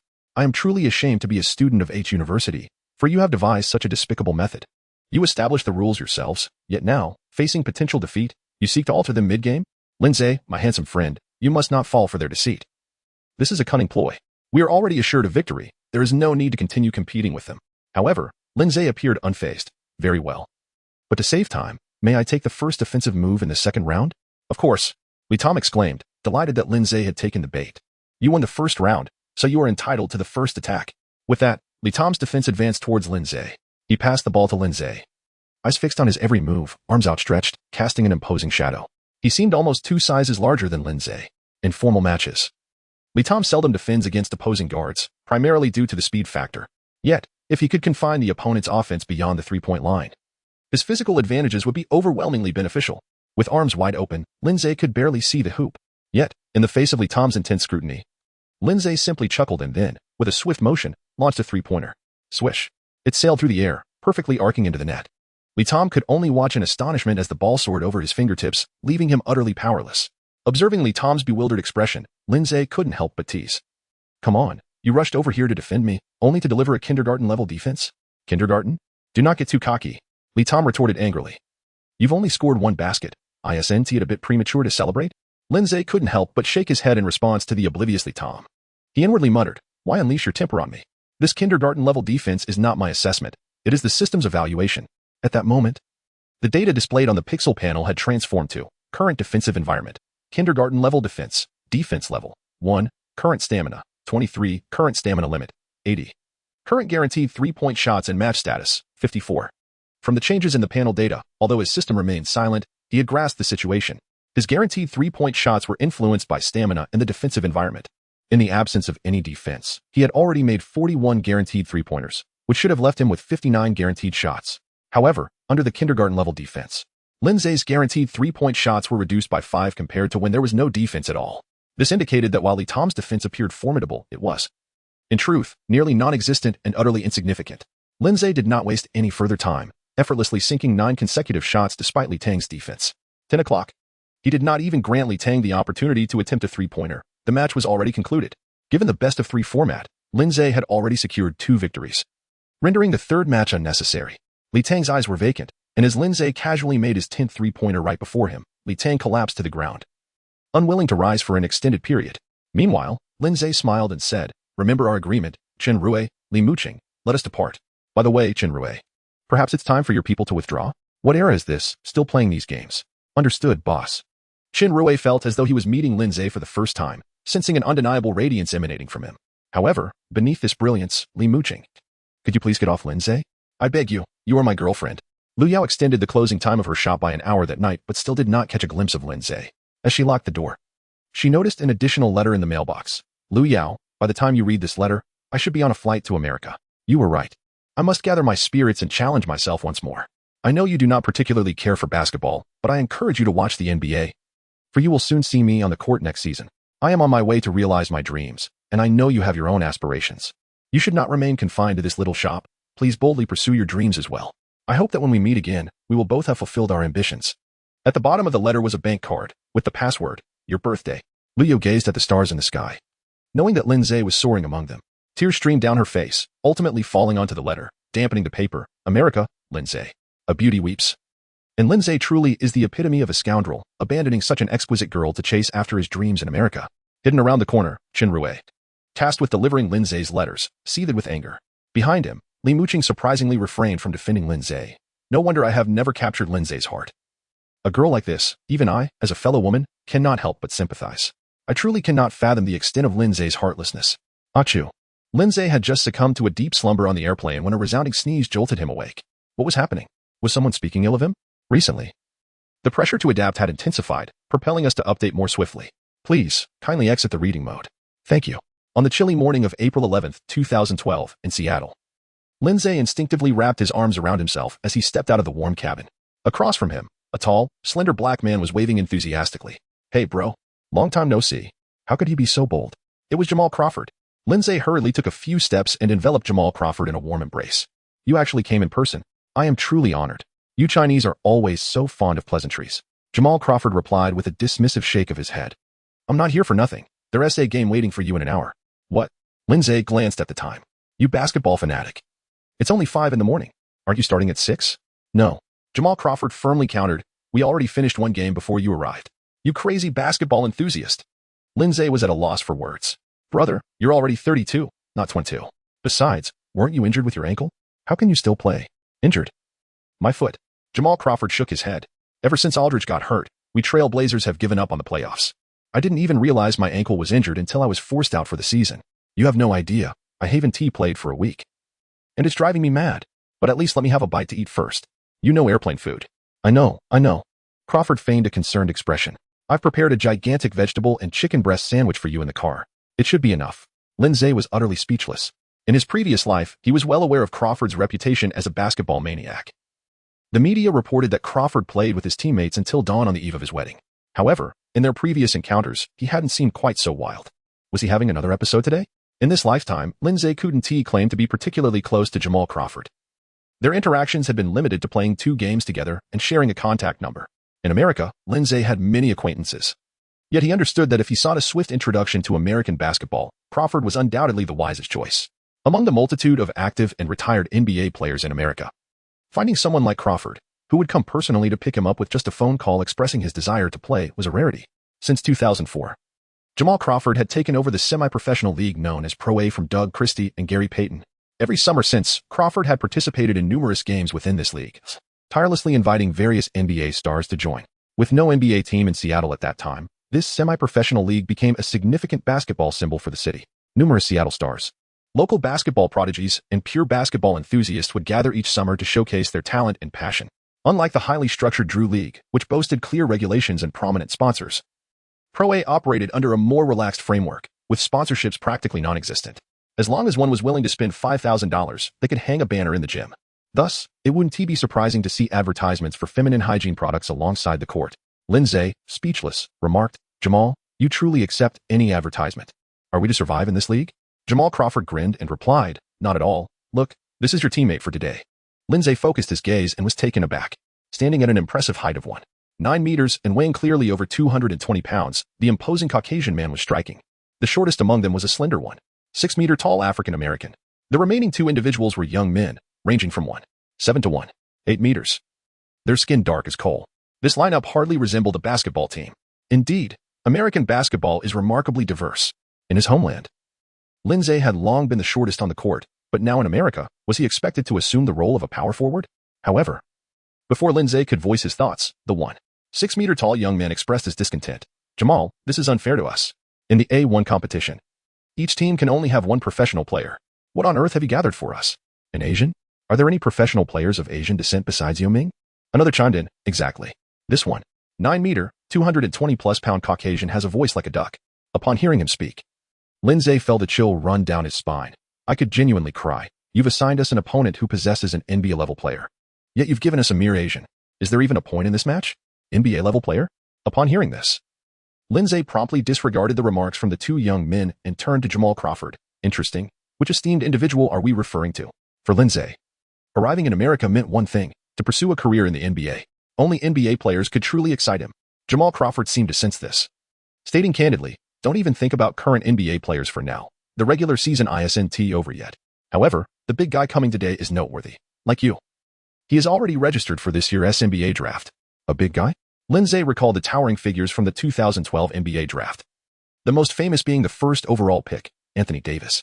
Yet, players of his caliber, who had already secured the top pick, were unlikely to participate in such a semi-professional league. A single injury could spell disaster. As for other big men, the trickster Andre Drummond, the inventor of the green formula, Draymond Green, further reflection yielded no additional names. Jamal Crawford did not prolong the suspense. It's Robert Saker, the center from Gonzaga. You may not recognize the name, but don't underestimate him. He just received the award for the best defensive player of the year, standing a solid 7 feet tall. Upon hearing this name, Lin Ze was momentarily stunned. Jamal Crawford presumed Lin Ze might not have heard of this name, but that was far from the truth. Lin Ze never anticipated that the illustrious Saki Stone hailed from the unremarkable 2012 draft. Indeed, this draft class is teeming with hidden talents. As Lin Ze closes his eyes, his mind is flooded with the iconic image of Saker sprawled across the entire Los Angeles Lakers bench. Is it absurd to consider Saker an NBA-level player? Certainly not. To have played 4 years with the Lakers already places him above more than 50% of NBA players. However, in Lin Ze's previous life, his understanding of Saker was primarily confined to his remarkable talent for towel waving. As for Saker's prowess on the basketball court, Lin Ze eagerly anticipates discovering just how formidable he truly is. At this moment, a giant figure, bald and hulking, ambles into view, 2 fingers gripping an enormous burger. The giant grins amiably and extends a hand towards Lin Ze. Hello, I am Robert Saker. May I ask where your team center is? I haven't seen him around. Upon hearing this, the 9-meter-tall, 220-pound pampered heavyweight takes a few steps back in disbelief. What kind of joke is this? Is this truly my opponent for today? Can we just concede? What on earth is this? Robert Saker stands at an imposing height of 13 meters and weighs 230 pounds. The stark contrast between his muscular physique and Lin Ze's own corpulence is undeniable. There is no one taller, no one stronger, and even in terms of weight, he feels overshadowed. The hefty man squeaks, is this what an NBA player looks like? I feel intimidated just by looking at him. Robert Saker chuckles innocently. I merely participated in the draft. Whether I get selected or not, I cannot say. Lin Ze confidently declared, big guy, you will surely be chosen. I have also declared for this year's draft. For now, I shall take you on in this match. Huh? You? Robert Saker scratched his head, little guy. You must be cautious. I fear I might inadvertently injure you. Not a problem. Lin Ze beamed with a brilliant smile. I will give it my all. 13 meters and 230 pounds versus 83 meters and 160 pounds. Let the contest commence. Although both are participants in this year's draft and can be regarded as aspiring NBA players, is there truly any suspense in such an exaggerated face-off between a center and a guard? It is important to recognize that in a match where one professional plays against 4 amateurs, one should not harbor even the slightest hope for those amateur players. Though it is a 5-on-5 game, it can entirely be perceived as a 1-on-1. The remaining 4 players can merely pass the ball to the professional, allowing him to conclude the play. Any other offensive strategies would lead to certain demise. Therefore, it is only natural. Lin Ze's team found themselves trailing 4-18 against the team led by Saker. In just half a quarter, Saker amassed an impressive 16 points and secured 10 rebounds. During this brief period, Saker exhibited a dominating presence on the court that surpassed even the peak prowess of the legendary Shaquille O'Neal. Lin Ze scored 2 points and grabbed 1 rebound. He was even outperformed by the 6-meter-tall teammate who made a 3-pointer. Goodness. Lin Ze found himself rather exasperated. He merely stated his role as a center, yet the American players on his team treated him like a blue-collar center. They didn't pass him the ball at all, forcing Lin Ze to engage in a physical battle with Saker from the very start of the game. What a joke. Saker, regardless of his shortcomings, was still a legitimate NBA center. After half a quarter of confrontation, Lin Ze realized that apart from his presence in the paint, Saker had virtually no shooting ability. His footwork in the post was somewhat decent, but not remarkable. If someone of similar stature were to match up against him, Saker's efficiency in the post would significantly diminish. However, with Lin Ze's stature as a point guard, he was merely a featherweight trying to contend with him in the paint. Saker towered over him, making it impossible for Lin Ze to reach even when he jumped. There was no coach present during the game, so during a timeout, Lin Ze felt compelled to speak up. Do you all want to win this game? Of course. The shortest teammate replied, puffing out his chest. If we win, there's a 1,000 reward. Who wouldn't want that? But can we actually win? They have an NBA center. We can't stop them. Want to win? Lin Ze paused, surveying his teammates. From now on, pass the ball to me. If we lose, I'll cover the 1,000 prize for you. Such a proposition? The other 4 exchanged glances. After half a quarter of play, they had already lost all hope for victory. That 1,000 felt like a free gift. All right. They all responded in unison. Lin Ze nodded with satisfaction.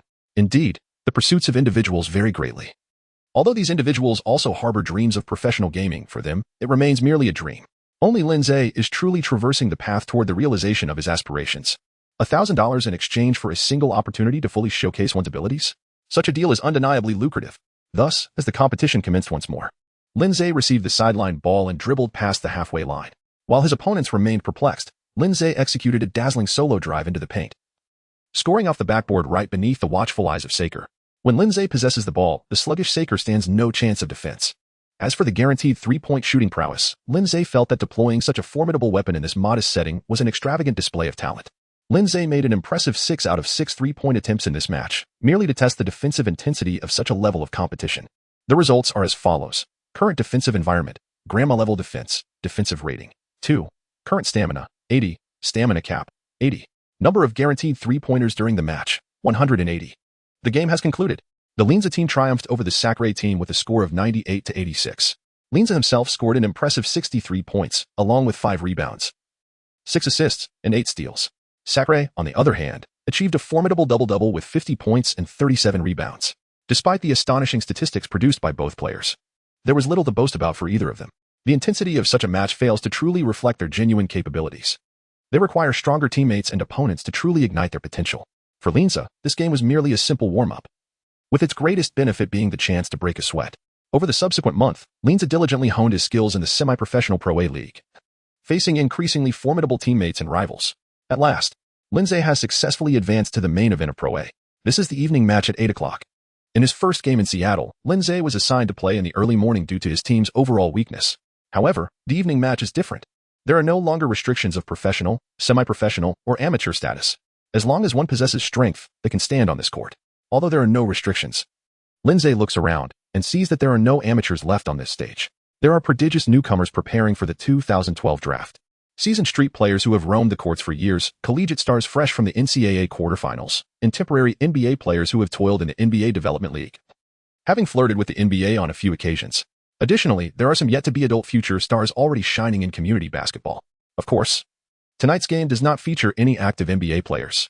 While most NBA teams have entered their off-season, it is rare to find another player as fervent as Crawford. Even training enthusiasts like Kobe Bryant are currently enjoying leisure on the beach with beautiful women. However, when Gary Payton announced his participation, the excitement for this match soared. As a former top defender in the NBA, Gary Payton, despite retiring officially in 2008, remains a living legend in the hearts of Seattle basketball fans at the age of 44. When Gary Payton steps onto the court and waves to the crowd, the audience erupts in cheers. Payton was instrumental in leading Seattle basketball to its last glory. The Seattle fans are eager to witness how their former hero, Gary Payton, will decisively vanquish the antagonist. Ironically, Lin Ze's team is cast in the role of the villain tonight. Although this is a primetime focus match of Pro A, Lin Ze's team only gathered together this afternoon, having engaged in a brief session of passing and movement training to unite and fight alongside each other.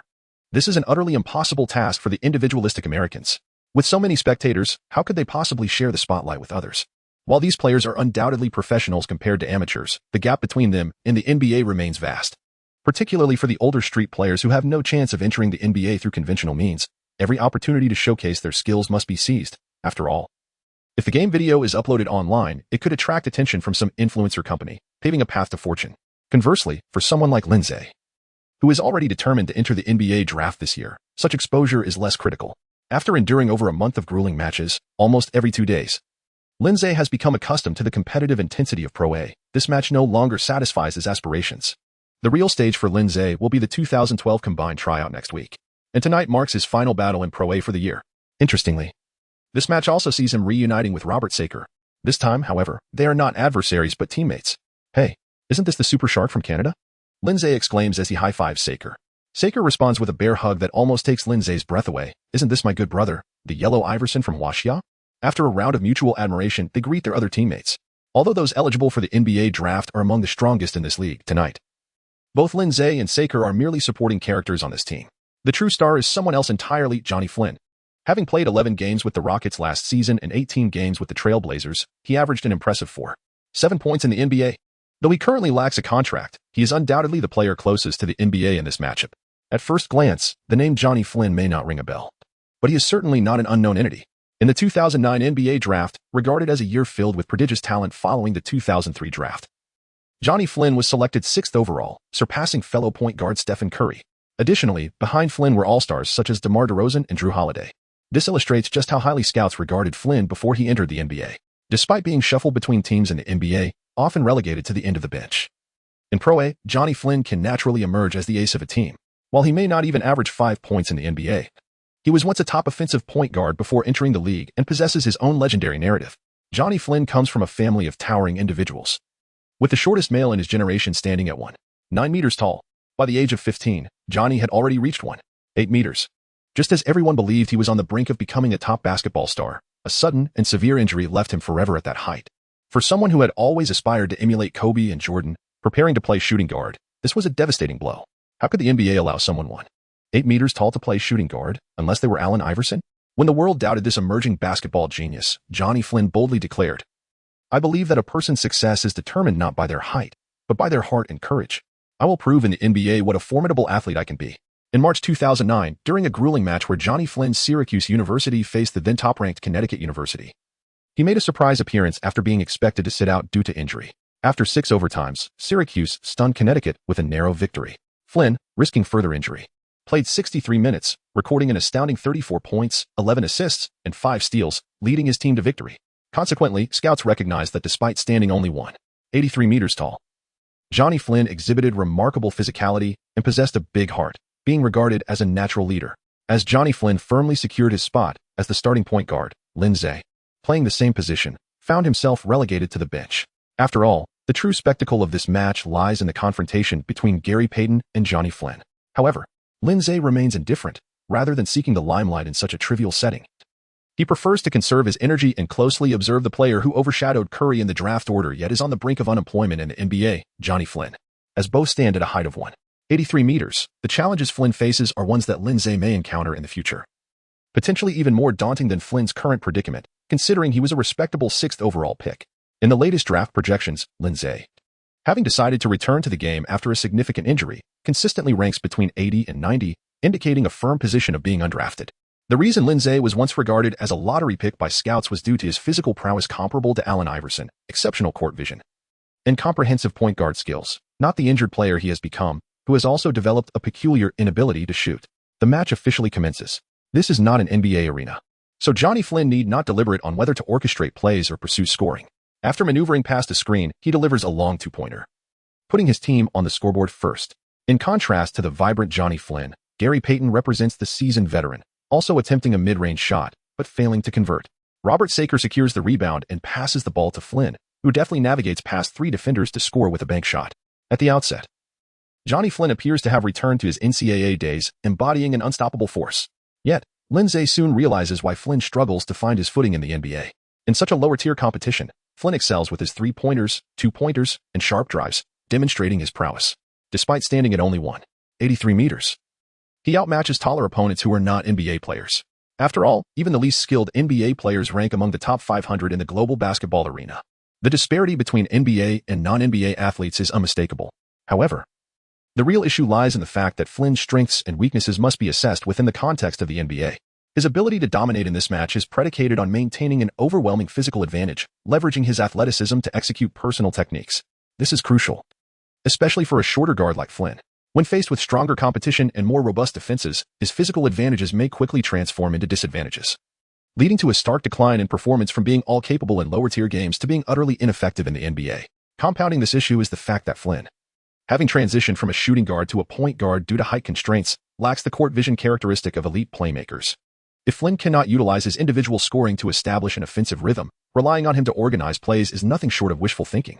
This becomes evident during the match when the aging Gary Payton employs his extensive defensive acumen to halt the speedy Flynn in his tracks. Faced with the 44-year-old Payton, the 23-year-old Flynn appears somewhat flustered, succumbing to consecutive steals from Payton. If Payton were still the formidable glove of his prime, such turnovers would be expected. However, the current Gary Payton has been out of the game for several years. If he cannot overcome even this version of Payton, how can he hope to succeed in the NBA? Payton's repeated successful interceptions of Flynn naturally incite fervent cheers from the Seattle fans, elevating the intensity of the match to new heights. Payton raises his hands in acknowledgement, basking in the adulation of the crowd, while Flynn, in stark contrast, appears exasperated, expressing his frustration on the bench. The team's interim coach attempts to soothe Flynn while simultaneously substituting Lin Ze into the game at the end of the first quarter. At this juncture, both teams have largely rotated in their bench players, and Gary Payton has taken a seat to rest. After Lin Ze took to the court, he did not aggressively pursue offense. Instead, he consciously sought out Saker. After all, Saker had been tirelessly running back and forth throughout the entire first quarter. Saker's consecutive dunks following Lin Ze's swift passes became a splendid spectacle on the court. While everyone praised Saker, Gary Payton began discussing Lin Ze with his companion, Jamal Crawford. This Asian point guard possesses quite a flair for the game. Peyton gestured, stating, the big guy inside is somewhat slow and lacks athleticism. Hence he demands a high quality of passing. Yet, observe how this Asian player, in his very first possession, elegantly used a lob to navigate around the defense and deliver the ball into the hands of the big man. At first glance, this pass may seem ordinary. But executing such a precise lob to the interior can easily lead to errors without ample experience. Crawford nodded, grinning, indeed. This is a prodigy I've discovered. His name is Lin Ze. He participated in this year's draft, and his prowess should not be underestimated. Compared to when I first encountered him 2 years ago, Lin Ze has matured significantly and possesses a superior court vision. If it weren't for those damned injuries, I firmly believe he would undoubtedly be a top 10 pick. Upon hearing Crawford's account of Lin Ze's injury woes, Peyton fell silent for a full half-minute, then sighed. Fortune is indeed a facet of talent. Shaking his head, he continued, in my many years of playing, I've witnessed countless talents ruined by injuries. If Lin Ze loses his physicality and shooting, relying solely on his playmaking ability to enter the NBA becomes nearly impossible. At the onset of the second quarter, which was typically a time for bench players to shine, Gary Payton, observing Lin Ze's continuous display of organizational prowess, decided to take to the court early. He turned to Crawford and said, do not think me cruel, my dear younger brother, for a player like Lin Ze. The NBA is merely an unrealistic dream. It is better to dispel such illusions early. If Lin Ze possessed shooting ability with his level of assist-making, he could certainly carve out a niche in the NBA. However, without shooting, his prospects are bleak. Lin Ze was unaware of the intentions that Gary Payton harbored upon his return at this particular moment, yet he cherished the opportunity to engage with the legendary figure. Gary Payton, a legend overshadowed by Michael Jordan, was indeed a remarkable presence. Given Payton's advanced age, it was uncertain whether another opportunity to compete would ever arise. Although Payton held the esteemed status of a senior, his tongue was as sharp as ever. Upon their first encounter, he boldly exclaimed, you yellow-skinned kid. You're not yet worthy of entering the NBA? Lin Ze chuckled, old man, a fellow who has lost his entire life dares to speak of me? Nonsense. Gary Payton bared his teeth. I won in 06. Indeed. Lin Ze dribbled the ball continuously. In 2006, you won a championship as a mere supporting actor under dubious officiating. And you think you have the right to boast, don't you? You little rascal. Gary Payton elevated his center of gravity. Lin Ze took a step back, positioning himself beyond the three-point line. Current defensive environment. This defense is quite formidable, even by elementary school standards. Defensive level, 3. Current stamina, 80. Stamina limit, 80. Probability of making a three-pointer during the game, 160. Lin Ze lightly tapped his wrist. A graceful arc soared over Gary Payton's head. Whoosh. A hollow hit. What a kid. Gary Payton, visibly astonished, exclaimed, aren't you afflicted with an inability to shoot? Indeed, that is correct. Lin Ze replied. But how did you manage to score? Apologetically. Lin Ze responded, your defensive prowess is remarkably formidable among elementary school players, yet it pales in comparison to my capabilities. Recently, the transformation has been significant, propelling us to update at an accelerated pace. Kindly take a moment to exit reading mode. Thank you. You scoundrel. Defense is the very foundation of Gary Payton's existence. Though he has been retired for many years, he could hardly endure such a diminutive figure belittling his defensive skills. Humph. I was merely careless before. I assumed you wouldn't shoot, hence my lack of defense. Just wait for my next turn. I shall ensure you are entirely rendered incapable of making a shot. While Payton's teammates had begun to orchestrate the next offensive play, Gary Payton remained fixated on Lin Ze, brimming with intensity. The last time Lin Ze witnessed such a fierce expression from Payton was during the 1996 NBA Finals when Payton confronted Jordan with fierce determination. Lin Ze remarked, Payton, you've certainly put on quite a bit of weight since those days. In this round, Payton's team, lacking his presence, struggled to find a guiding force and ultimately ended up with a series of missed shots. The ball has once again returned to Lin Ze's possession. Lin Ze advances with the ball from the backcourt. Gary Payton initiates an intensely pressuring defense against Lin Ze right from the backcourt. Indeed, the pressure exerted by Payton's defense is remarkably formidable. Each of his movements is executed with utmost precision, devoid of any superfluous actions. However, Lin Ze accelerated swiftly, overtaking his opponents with ease. He surged towards the basket, penetrating deep into enemy territory while simultaneously attracting the attention of two defenders from the opposing team. Like a king navigating around a pillar, he maneuvered past the robust frame of the center and delivered the ball to Saker. With the ball cradled in front of him, Saker leaped with vigor. Boom. A thunderous dunk secured. By the time Saker completed his slam, Gary Payton had only just begun to lumber over, old limbs in tow. Goodness. Lin Ze remarked with a tone of sincerity, you've reached the age where you should be at home with your grandchildren. With that belly of yours. You think you can keep up with me? Defense and experience are built upon the foundation of physicality. Though Lin Ze's physical condition has noticeably declined from his peak, it is indeed a testament to his prowess that he was thwarted by the 44-year-old Gary Payton during a run. If Lin Ze cannot even contend with an aging basketball veteran, then perhaps he should simply settle down, enjoy a hot pot with Liu Yao, and consider a career in food delivery. To claim that Lin Ze's physical abilities are lacking is to compare him with elite athletes, not with a portly 44-year-old former star. After their brief encounter, Peyton recognized his impulsiveness in attempting to match the younger player physically. Such a choice was far from prudent. Peyton came to impart lessons, not to be humbled by Lin Ze. Henceforth, he opted to allow Lin Ze to cross half-court, coordinating with his teammates to contain Lin Ze in the corner before applying pressure. Were Peyton a decade younger, he would undoubtedly have chosen a more aggressive approach, however. At 44, resorting to tactical methods is hardly unreasonable. For the spectators, this unfolding drama was a spectacle not to be missed. Moments ago, Lin Ze had successfully scored over Peyton, yet the audience had scarcely acknowledged this young talent from Huaxia. As Peyton attempted to employ the same strategy that had worked against Johnny Flynn to restrict Lin Ze, astonishment and excitement rippled through the crowd. Look, Gary Peyton is gearing up for serious defense. Alas, age has caught up with Peyton, who once prided himself on being a formidable one-on-one defender, but now finds himself needing assistance to keep pace with the youth. However, a question lingers. Earlier, Peyton used that very tactic against Johnny Flynn. Yet who is this yellow-skinned individual? It seems that this young man just sunk a three-pointer in front of Peyton, prompting the veteran to seek retribution. Today's matchup is Peyton versus Flynn, and this rookie is hardly a contender. Indeed, it is a remarkable feat for such an unknown to draw the attention of a star like Peyton. This young man should certainly capture this moment on film. It would serve as a proud tale for his future descendants. Lin Ze observed the unfolding situation and chuckled. What is this? Unwilling to concede to age? Attempting to challenge me yet failing to catch me, ultimately resorting to such underhanded tactics to thwart me? Peyton retorted. You've got quite the sharp tongue, kid. Merely having a biting wit is insufficient. You must possess true strength. Relying on your physique to surpass an old man in his 40s is hardly impressive. In the NBA, there are plenty capable of handling someone of your caliber. Indeed, there is truth to that statement.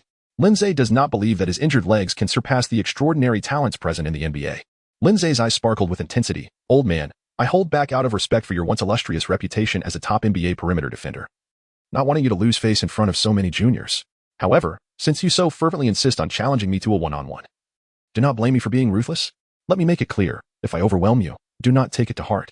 Gary Peyton replied earnestly, kid, unless you can match my speed, prepare for me to deny you even a single point. Oh, very well. Lin Ze, this time, employed no feigned maneuvers. He shot the ball without hesitation. At this moment, Gary Peyton was no longer careless. Even though he constantly engaged Lin Ze in banter, he remained acutely aware of Lin Ze's shooting motion. For a seasoned veteran like Peyton, there was no need to wait for the shooting gesture before initiating defense.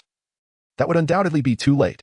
Peyton's experience and instincts were ingrained in every fiber of his being, allowing him to make precise judgments based on the subtle shifts in his opponent's limbs and body before the shot was taken. Thus, despite Peyton's advancing age, the instant Lin Ze launched his shot, Peyton had already anticipated and executed a blocking move. Although Peyton's jump lacked the height of his prime, he stood at an impressive 193 meters with an astonishing wingspan of 204 meters.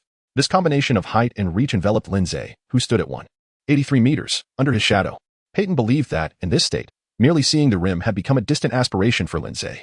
Furthermore, the intensity of Peyton's defense was indeed astonishing to Lin Ze, for the reason that the remarkable shot-blocking ability displayed by the aging Peyton stemmed from his exceptional foresight. This was undeniably a formidable presence. Lin Ze had never encountered such an opponent. He could hardly fathom that such a defense would emanate from an elderly man. Current defensive environment. NBA Class C, ordinary defense, defense level, 7. Current stamina, 78, stamina cap, 80. Probability of making a three-point shot during the match, 59. This was Lin Ze's first experience of what is known as NBA Class C, ordinary defense in his life. Lin Ze slightly increased the angle of his lean. Under the overwhelming defense of Gary Peyton, he elevated the arc of his shot even higher. Swish. The basketball traced an exceptionally steep trajectory in the air. It forcefully broke through Peyton's block, soaring upward before plummeting abruptly. Boom. It crashed into the hoop with the ferocity of a bomb. A three-pointer scored. Recently, the transformation has been significant, fueling our motivation to update more swiftly. Kindly exit the reading mode. Thank you. This shot left the Seattle fans in the arena gasping for breath. How could this possibly go in? Is this a joke? Having watched the NBA for 30 years, I have never witnessed such an eccentric three-point shot. This one clearly seems like a lucky shot, pure chance. I wager that even he cannot believe it went in. No, he truly believes in his ability. Just look at the instant replay on the big screen. The moment he released the ball, Peyton and the ball still suspended in the air, he had already begun to celebrate his score. This young man clearly overdid his showboating. Had he missed, would he not have felt the embarrassment of wanting to sink into the ground? You do not understand. Players like him, celebrated for their antics, possess no sense of shame. If he succeeds in his flamboyance, he can boast about it for a lifetime. If he fails, who would recognize him once he leaves this court? As long as Peyton is willing to lower himself to match up against him, he has already secured a win. Alas, These chatterings are lost on both Lin Ze and Gary Payton. Payton continued to turn his gaze, fixated on the hoop Lin Ze aimed for, until his team commenced the inbound pass. Then he trudged forward, preparing to engage in the offense. In that last possession, Payton had executed his utmost defensive prowess. Indeed, he altered Lin Ze's shooting path, yet failed to thwart the three-point shot from landing. Unlike the fans, Payton, seasoned and wise, understood that even the best defense could not hinder a miraculous shot from the opposing player. The offensive side will always have the upper hand over the defense. Hence, basketball is a sport where scoring reigns supreme. TCH, what is there to be proud of? It's merely a miraculous shot. ISNT it? Michael has made even more extraordinary shots against my defense. As Gary Payton jogged back, he reassured himself. However, as he uttered this thought, a fleeting moment merged the images of Michael Jordan and Lin Ze in his mind, sending an involuntary shiver down his spine. Goodness, what am I saying? Am I truly comparing someone who might not even make it into the NBA with Jordan? Have I elevated this young man too much? Yet, were those last two three-pointers really just strokes of luck? Or has he truly overcome that seemingly incurable affliction of poor shooting? I must investigate further whether Lin Ze's shots were mere flukes or the result of genuine skill. But Johnny Flynn did not afford Gary Payton this opportunity. Upon witnessing his substitute performing so brilliantly against Payton, Flynn could no longer contain himself. I am here to dominate, not to play the supporting role. Johnny Flynn leapt over the coach and directly entered the game. A mere interim coach could not deter the star of the team, so Lin Ze was substituted out prematurely. For Lin Ze, his objectives had been achieved. The scene of facing Payton's defense lingered in his mind as he sat on the bench, relishing the experience. Closing his eyes, it was as if a film played in his mind, dissecting Payton's entire defensive strategy against him. He was not astonished by Payton's defense, for this was simply Payton's current strongest performance, far removed from the prowess he exhibited at his peak. What astonished him was that under such a defensive intensity, his three-point success had plummeted to 60? Wasn't that a bit too rapid of a decline? According to the system's explanation, this was merely the ordinary defense of the NBA. The so-called ordinary NBA defense is the standard intensity that an average defender in the NBA can exhibit during regular play. There are, of course, higher levels of defensive intensity above this. Would that not further diminish his three-point success rate? Lin Ze initially believed that although his three-point shooting had its limits, in a normal game environment, he would never exhaust his quota of attempts. However, given the current circumstances, when facing defenses that were far superior to the average, the number of three-pointers he could successfully make would be significantly constrained. While the ability to consistently hit three-pointers could indeed propel him through the NBA, this was contingent upon making a sufficient number of shots. Since the number of successful three-pointers was intertwined with the intensity of the defense encountered and his personal stamina, he realized he could not dictate the defensive challenges he would face. Thus, he needed to enhance his physical conditioning further. Yet, the question remained, how could he effectively train to improve his athleticism? As for whether he would take the court again in this match, that had ceased to be a consideration for Lin Ze. In such high-caliber games, star players typically played from start to finish. And as a primary star sitting on the bench, Lin Ze was likely to remain idle throughout the game. But just 3 minutes later, the coach, in desperation, called out to Lin Ze, who was lost in thought. Lin, it's your turn. What? I'm going back in?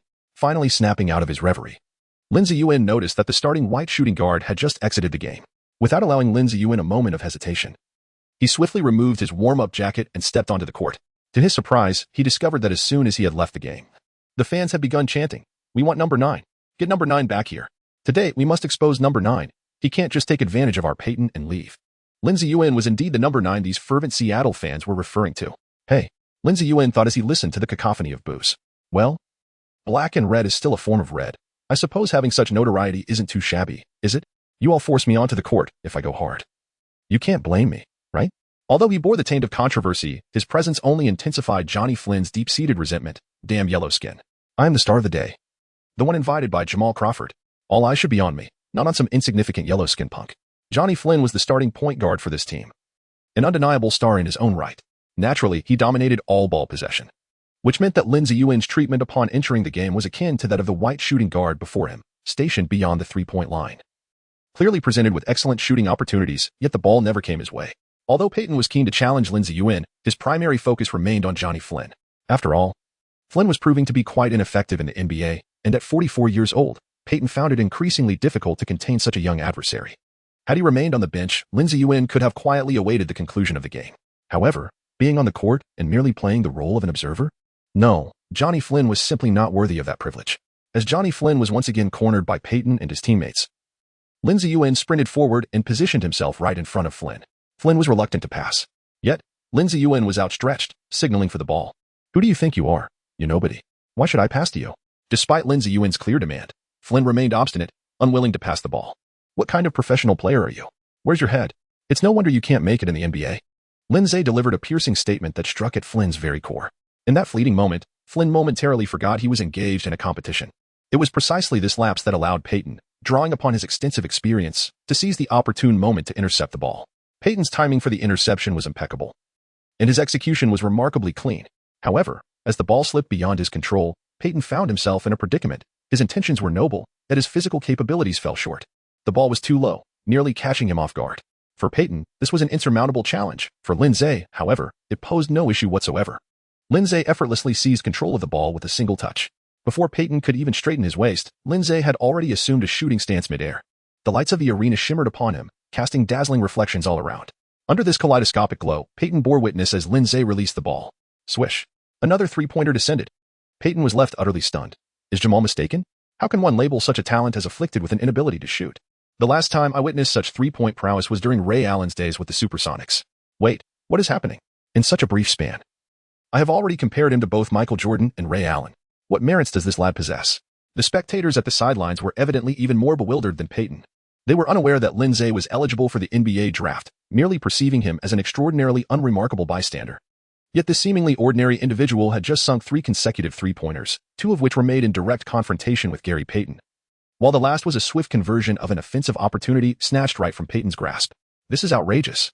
Although Peyton is aging, surely he shouldn't be overwhelmed defensively by a single player? If it were Johnny Flynn exploiting him, that would be understandable, as he is also an NBA player. However, under circumstances where Johnny Flynn could not gain a significant advantage over Peyton, it is astonishing that Peyton was outperformed by an unknown Asian player. What kind of extraordinary narrative is this? Is it truly possible that Peyton cannot contend with this Asian player? In light of this spectacle, while Peyton remained calm, Johnny Flynn was the one who grew anxious. He approached Lin Ze and declared, as a mere supporting player, "You must understand your role. If you continue this way, I will ensure you cannot leave this arena after the game." Lin Ze disregarded Flynn's intimidation, closing one eye as he took aim above Flynn's head. Gesturing with his hand, "Is there some discrepancy in your NBA height? You registered at 183 meters in the NBA, and I too registered at 183 meters in the CBA, yet why do I seem to tower over you?" Upon hearing the remark about height, Flynn was instantly transported back to his unfortunate past. Although Lin Ze was merely stating the facts, Flynn perceived it as a personal jab, a quintessential stress response. What a spectacle! Flynn was on the verge of clashing with that arrogant little yellow-skinned fellow. How amusing. Submissive before Peyton, yet fiercely aggressive towards his teammates. What a character. Lin Ze observed the furious demeanor of Johnny Flynn with a sense of amusement. Am I merely stating facts, and you're reacting this way? Have you mistaken yourself for a delicate fairy? The bewildering exchange left Johnny Flynn evidently perplexed, yet the tension had escalated. Not only did his teammates rush to intervene, but even members of the opposing team prepared to step in. The referee, who had been nonchalantly spectating throughout the match, finally took action, issuing a technical foul against Johnny Flynn. Simultaneously, the usually compliant coach made a pivotal decision to substitute Flynn. This choice, however, was not merely the coach's whim, but rather a directive from Jamal Crawford, the event's orchestrator. As Flynn exited the court, he immediately directed his ire toward Jamal Crawford. Known for his amiable reputation within the league, Crawford found himself on the receiving end of Flynn's unbridled frustration. It was entirely reasonable for Lin Ze, as a teammate, to offer support in such a situation. There was nothing amiss in his actions. Yet, Flynn bizarrely resorted to a physical confrontation with his own teammates. Jamal Crawford, who had organized this event to provide young players in Seattle with valuable exposure to basketball and to subtly guide them toward better behavior through the sport, was undoubtedly taken aback. "What are you trying to prove, Flynn? Do you think you can challenge me?" Crawford remarked icily. With Flynn no longer on the court, Lin Ze seamlessly returned to the point guard position, as was expected. Finally, Peyton achieved his long-desired matchup against Lin Ze, his expression serious. "Listen, kid.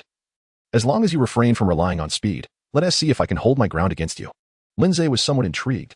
"You say I shouldn't use my speed, so I simply won't? Speed belongs to me, and I shall decisively outpace you." When the final whistle of the match echoed, Lin Ze led his team to a remarkable comeback victory, achieving an impressive 45 points, 11 assists, and 5 steals, triumphing over the team led by Gary Payton. As for his three-point shooting, Lin Ze effortlessly sank all 6 attempts. In contrast to the panting Gary Payton, Lin Ze left the court with merely a slight sheen of perspiration. "So, what do you think of this kid?" Crawford handed Payton a bottle of performance beverage. Payton gulped down nearly half the bottle and remarked, "This kid is indeed something." Despite my relentless provocations, he remained unfazed, always conscious of his responsibilities as a point guard. "My perspective has shifted. Perhaps at the upcoming draft, if a team is willing to offer Lin Ze an opportunity, he might truly deliver a significant surprise." At this moment, Lin Ze had just finished his shower and was preparing to head to Chicago. As customary, the NBA Draft Combine of 2012 was set to take place in Chicago as well. The recent influx of talent has invigorated us, propelling us to update at an accelerated pace. The NBA Draft Combine is exceedingly polarized for all participating players. On one hand, not all players are granted the privilege of attending the Combine. Many who are destined to go undrafted may not even get the chance to participate. On the other hand, not all players are eager to attend, particularly those prodigies who have already secured high draft positions. The Combine serves as a comprehensive evaluation of players' dynamic and static physical speed, as well as their specific abilities based on position, culminating in a voluntary scrimmage. Throughout this process, each evaluation generates a ranking, and these rankings cumulatively exert a substantial influence on the final draft order. Consequently, rookies assured of high draft positions often exhibit little enthusiasm for the Combine, as excelling there may not enhance their standing, while underperforming could jeopardize it. Moreover, players who have clandestinely reached an agreement with a favored team also opt out of the Combine, hoping to deter other teams and ensure selection by their preferred franchise. However, Lin Ze had no choice in the matter. As he was currently ranked low by these so-called draft experts, he was virtually destined to go undrafted. Thus, the Combine, which would attract the keen attention of all teams, represented a rare opportunity for Lin Ze to showcase his talents. In total, 64 participants attended the 2012 NBA Draft Combine. Lin Ze's static physical measurement data: height, 1, 86 meters, wingspan, 1, 95 meters, weight, 82 kilograms, body fat, 6, reach height, 2, 45 meters. Dynamic data: vertical jump, 85 centimeters, running jump, 96 centimeters, standing reach height, 2, 38 meters, vertical jump reach, 3, 05 meters, running reach, 3, 28 meters, 34 meter sprint, 3, 33 seconds, baseline shuttle run, 11, 33 seconds, maximum bench press, 84 kilograms, 15 repetitions. After conducting a comprehensive assessment of Lin Ze's static and dynamic data, it became evident that, aside from his impressive ranking and maximum bench press repetitions, the remaining statistics were rather unremarkable. Lin Ze's wingspan is astonishing for his height within the domestic arena, yet when placed alongside these towering athletes, it appears rather unremarkable. Nevertheless, this fitness assessment proves beneficial for Lin Ze, as he has miraculously grown 3 centimeters taller. Standing barefoot, Lin Ze measures 1.83 meters in the NBA. But here he stands at 1.86 meters. This indicates that the NBA tends to favor height. Do not underestimate those 3 centimeters with this addition. Lin Ze has certainly transcended the realm of shorter players in the NBA. It is noteworthy that aside from the few over 2 meters tall who insist on playing point guard, the average height for NBA point guards hovers just over 1.86 meters. Is there anything amiss with a barefoot height of 1.86 meters and a shot height of 1.89 meters? Round it up, that's nearly 1.90 meters. At that moment, a black man clad in hip-hop attire, sporting a baseball cap and oversized sunglasses, sauntered past Lin Ze, greeting others with a rhythmic chant as if casting a spell. Though only in profile, Lin Ze immediately recognized him. Hey, isn't that the renowned Damian Lillard? Yo bro, your vibrant skin tone truly stands out. Lillard turned, exclaiming, are you a fan of mine? Indeed, I genuinely enjoy your raps, Lin Ze replied, somewhat reluctantly. And I am participating in the draft this year. Hey, did you see that? My fans are already entering the NBA draft. Lillard laughed heartily. Removing his sunglasses, he added, brother, when my first album drops, I'll be sure to sign it for you. Lin Ze could not help but inquire, can you freestyle? To which Lillard responded with a cool demeanor, as if to challenge, are you questioning my rap prowess, young man? He declared, I shall not only become a basketball star but also a rap sensation. Lin Ze remarked that he would indeed rise to stardom within the NBA. Lillard, eager to exchange a few more lines of freestyle with Lin Ze, was interrupted when a towering figure, over 2 meters tall, lifted him off the ground. Offering Lin Ze an apologetic glance and stating, apologies, my boss is having one of his episodes again. Lin Ze felt a twinge of embarrassment. He merely intended to compare his height with Coach Lee. It was evident that, while wearing a baseball cap, Lillard and Lin Ze stood at a similar height. However, during the joint workouts, Lin Ze's barefoot height measured at 1.85 meters, while Lillard's was 1.89 meters. How could there be such a significant discrepancy when measured using the same equipment? Following the intricate physical data assessments, the new recruits participating in the joint trials faced a myriad of skill tests, including shooting evaluations. In response to all shooting tests, Lin Ze chose to abstain from participation. Of course, Lin Ze did not wish to conceal his shooting difficulties, as such issues are impossible to hide. After all, any team wishing to understand its players would inevitably possess comprehensive data regarding their performance and injury statuses. It was evident to even the most oblivious observer that he suffered from neurogenic thoracic outlet syndrome, a peculiar ailment affecting his neck and shoulders, which had compromised his shooting ability. Lin Ze simply wished to conceal from his fellow draft participants that he lacked shooting ability. After all, he did not want to intimidate them in the subsequent stages. Soon, the highlight of the 2012 joint tryouts arrived, the scrimmage. Unsurprisingly, most of the rookies projected to land in the lottery did not participate in this scrimmage. Only Andre Drummond, Damian Lillard, and Perry Jones, whose draft stocks had recently taken a noticeable dip, opted to take part in the scrimmage upon their agent's advice. Ultimately, 27 players chose to abstain from the scrimmage, while 37 decided to participate. For Lin Ze, it was evident. The scrimmage was the centerpiece of his journey at the Chicago joint tryouts. Lillard had delivered an almost invincible performance in the NCAA, and when compared to this year's crop of guards, none could rival Lillard's collegiate achievements. However, this soon-to-be 22-year-old senior faced skepticism from numerous scouts questioning whether Lillard's potential had been fully expended during his college career. Was Lillard a ready-made player, or merely a prospect? How would his exceptional offensive prowess, showcased in a relatively lenient college defensive environment, translate to the NBA? Did he possess sufficient organizational skills and court vision to function as a playmaker in the NBA, or was he relegated to being a shorter shooting guard? As for Andre Drummond, his situation was even more perplexing. After the conclusion of the 2011 draft, many rankings unanimously placed Drummond as the frontrunner for the 2012 NBA draft. His impressive physical measurements even surpassed those of Anthony Davis in several respects. While scouts deemed Drummond a likely first overall pick, they praised his exceptional physique, strength, and soft touch, believing he could master all interior offensive techniques and had the potential to become the NBA's premier center. However, less than a year later, many scouts had altered their opinions. The reason was that Drummond, who had once posted eye-popping statistics comparable to Shaquille O'Neal in high school, averaged only 10 points, 6 rebounds, and 7 blocks with a shooting percentage of merely 53 during his year as a starting center at the University of Connecticut. Consequently, they questioned how much of his interior offensive arsenal would remain effective against NBA-caliber opponents. Perry Jones, nicknamed the next Tracy McGrady, was currently compared to Kevin Durant. Standing at 2'10" meters with a wingspan of 2'15" meters, he possessed the height of a center coupled with remarkable athleticism. However, due to injury issues, Jones, who was once a surefire lottery pick, had now fallen to the edge of the first round. Like Lin Ze, they too needed to prove themselves at the NBA joint tryouts. The scrimmage at the joint tryouts featured randomly assigned teammates and lasted for 2 days. As long as participants were willing to join, there would be a guarantee that everyone would play at least one game each day, with each game lasting no less than 20 minutes. In essence, the aim was to provide each rookie with a sufficient opportunity to showcase themselves within the limited time and platform, ensuring relative fairness. Unfortunately, on the first day of competition, Lin Ze found himself teamed up with Andre Drummond. As a point guard, the ball would naturally be in Lin Ze's hands for a significant portion of the game, allowing him to potentially deliver commendable statistics. Yet, the fate of the game hinged on the point guard. Drummond was matched up against the slender Miles Plumlee. In Lin Ze's understanding, as long as he passed the ball deep enough, Drummond could easily dunk over Plumlee with his eyes closed. However, the anticipated scene of Drummond soaring over Plumlee never materialized throughout the entire game. Lin Ze's pass was clearly an opportunity for Drummond to execute a straightforward dunk. Yet he refrained. Instead, he insisted on showcasing his lackluster footwork and atrocious hook shot. Despite possessing a significant physical advantage, he chose to engage in a display of finesse with Plumlee, who must have found the situation utterly amusing. Plumlee, often criticized by scouts for his defensive enthusiasm yet questionable basketball IQ, faced a remarkably flawed offensive approach from Drummond. In just 21 minutes on the court, Plumlee recorded 6 blocks. Drummond epitomized the reasons he may one day be dubbed the rebound god. In the realm of theatrics, Drummond undoubtedly ranks among the elite in the NBA's interior game. Each time Lin Ze acquired the ball, regardless of whether defenders loomed nearby, Drummond would stretch out his arms, fixating his bovine gaze upon Lin Ze, vociferously demanding the ball. Should Lin Ze choose not to pass during that possession, regardless of the ensuing outcome, Drummond would inevitably throw up his hands, showering Lin Ze with an exasperated display of frustration. The entire scene was nothing short of comical.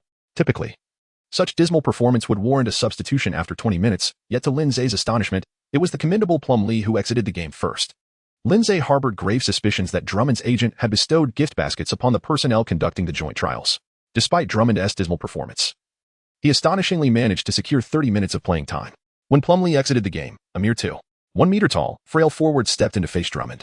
In this matchup against the lightweight adversary, Drummond transformed into a force reminiscent of Shaquille O'Neal, executing a series of powerful offensive maneuvers that sent the almost 50-pound lighter forward soaring through the air. Regrettably, just as Drummond was showcasing his prowess, Lin Ze, who had not indulged in any gift-giving, had already departed the court after a standard 20 minutes. Lin Ze demonstrated a commendable performance in this match, making 5 out of 6 field goals, including a perfect 4 for 4 from beyond the arc, totaling 14 points, along with 1 rebound and 2 assists. In stark contrast, Andre Drummond showcased a flamboyant display, boasting impressive statistics: 24 points, 27 rebounds, 3 assists, and 6 blocks. Truly, a contemporary Shaquille O'Neal. However, one must consider the number of attempts. Upon inspection, it reveals a different narrative, a total of 22 attempts with 11 successful shots, resulting in a shooting percentage precisely at 50. His free throw performance mirrored this, with 2 out of 4, again landing at 50. After the game, he He lamented to fellow rookies that Lin Ze's passing angles were either too low or too high, with the ball speed oscillating between too fast and too slow. In summary, he attributed his missed shots to Lin Ze's passing inadequacies, suggesting that a significant portion of his failures was not his fault but rather Lin Ze's shortcomings. To be candid, few on the court were acquainted with Lin Ze, and thus, Drummond's critique swiftly transformed into a widely accepted consensus among the rookies, as if they had all played alongside Lin Ze. Just as these newcomers were engaged in their post-game grumbling, Allen Iverson, adorned in sunglasses and a stylish ensemble, strode confidently toward them, flanked by a cadre of individuals in dark attire. Although Iverson has not graced the NBA since 2010, he remains a childhood idol and a spiritual mentor for many of these young athletes. Iverson, could it be that AI is present at the joint tryouts? Surely. I must be dreaming. Given his somewhat worn appearance, one might wonder what his purpose was at the tryouts today. Hey, Allen, I'm your staunch admirer. Could I get your autograph on my jersey? Wait, you sly one. I want an autograph too. Just moments ago, these aspiring talents were dreaming of NBA stardom. But upon encountering Iverson, they transformed into starstruck fans. Yet, acquiring Iverson's signature proved to be no easy feat. He remained unmoved. As his companions effectively barred all rookies from approaching him, Iverson maintained his gaze straight ahead, eventually stopping before Lin Ze, removing his glasses, and feigning anger as he playfully tapped the back of Lin Ze's head. You rascal, you come to America without even informing me?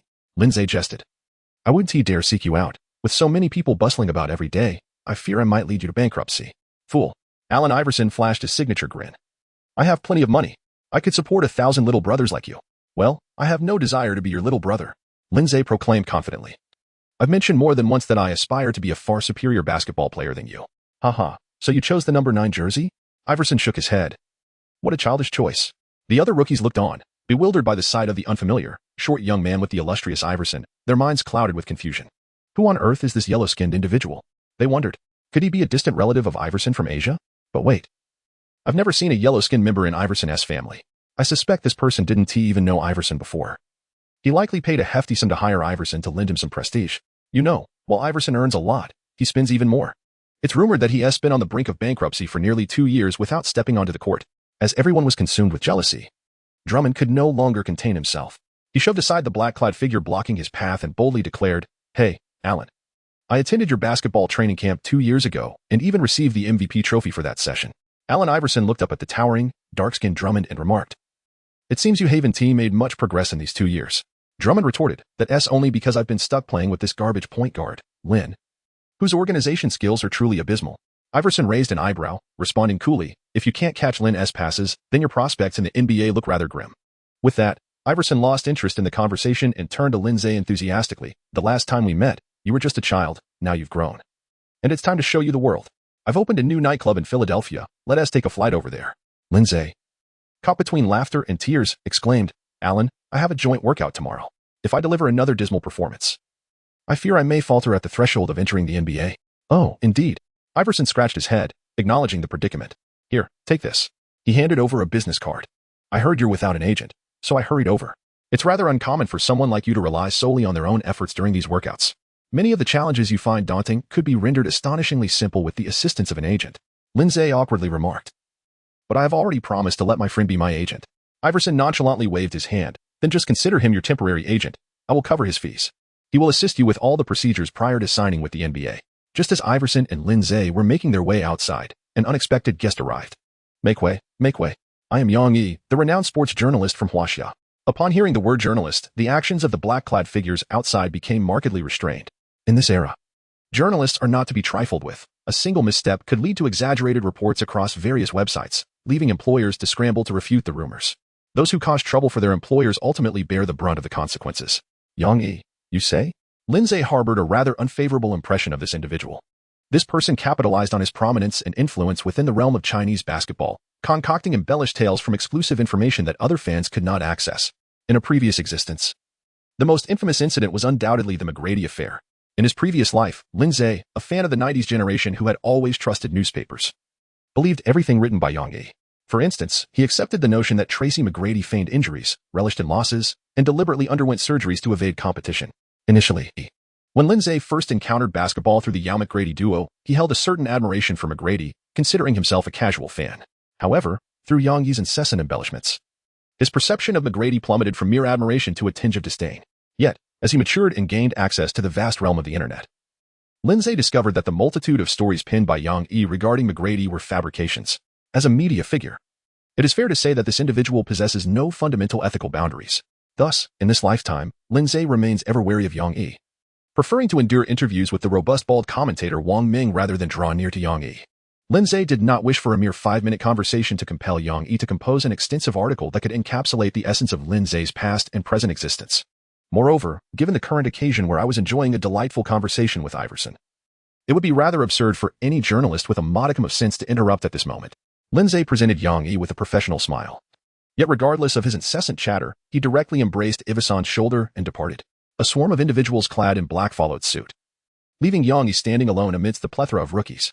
Nevertheless, driven by his mission, Yang Yi remained undeterred. Does anyone here know this Lin Ze fellow? I would like to conduct an exclusive interview. I am a journalist from the Huaxia Nation, which boasts a vast basketball market. Andre Drummond eagerly responded, Me. The following day, the Basketball Pioneer newspaper featured a comprehensive analysis of Lin Ze's draft prospects, sprawling across a staggering 3 pages. However, the core insights could be succinctly summarized in a few points. 1. Lin Ze currently ranks at the bottom of the draft selections, according to numerous scouts. He is highly likely to go undrafted. While his physical attributes are unparalleled among Huaxia's male basketball guards, he holds no advantage when compared to numerous African-American players. 2. Having been away from competitive basketball for 2 years, Lin Ze's organizational skills have evidently diminished.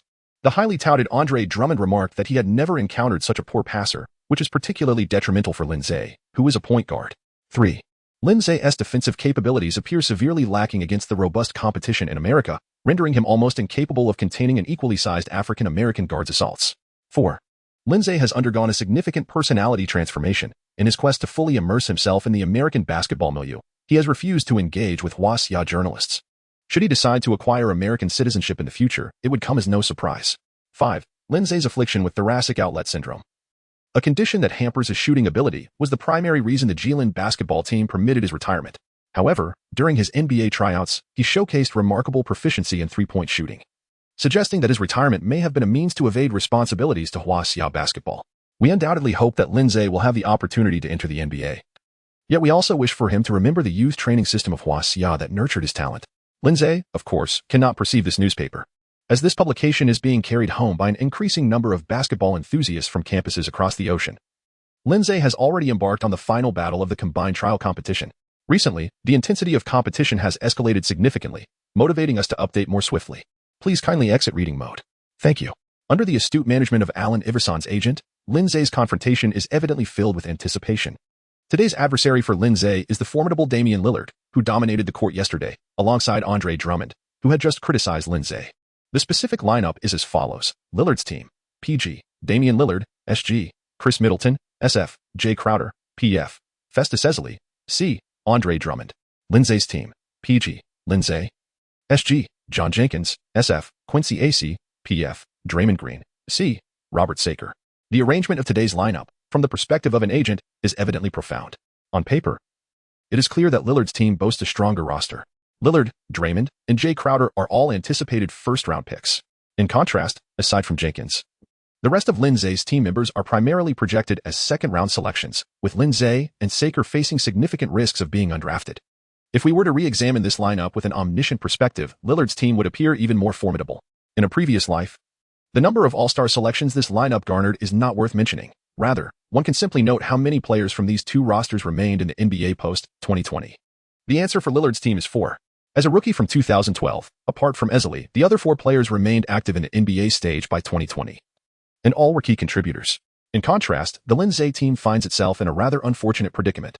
Aside from Draymond Green, who continues to thrive, the other members have long faded into the annals of NBA history. The agent's decision to structure the team in this manner stems from the belief that Lin Ze's passing performance has been somewhat lackluster. Consequently, this time, they have designated him as the offensive core, relieving him of the need to pass the ball.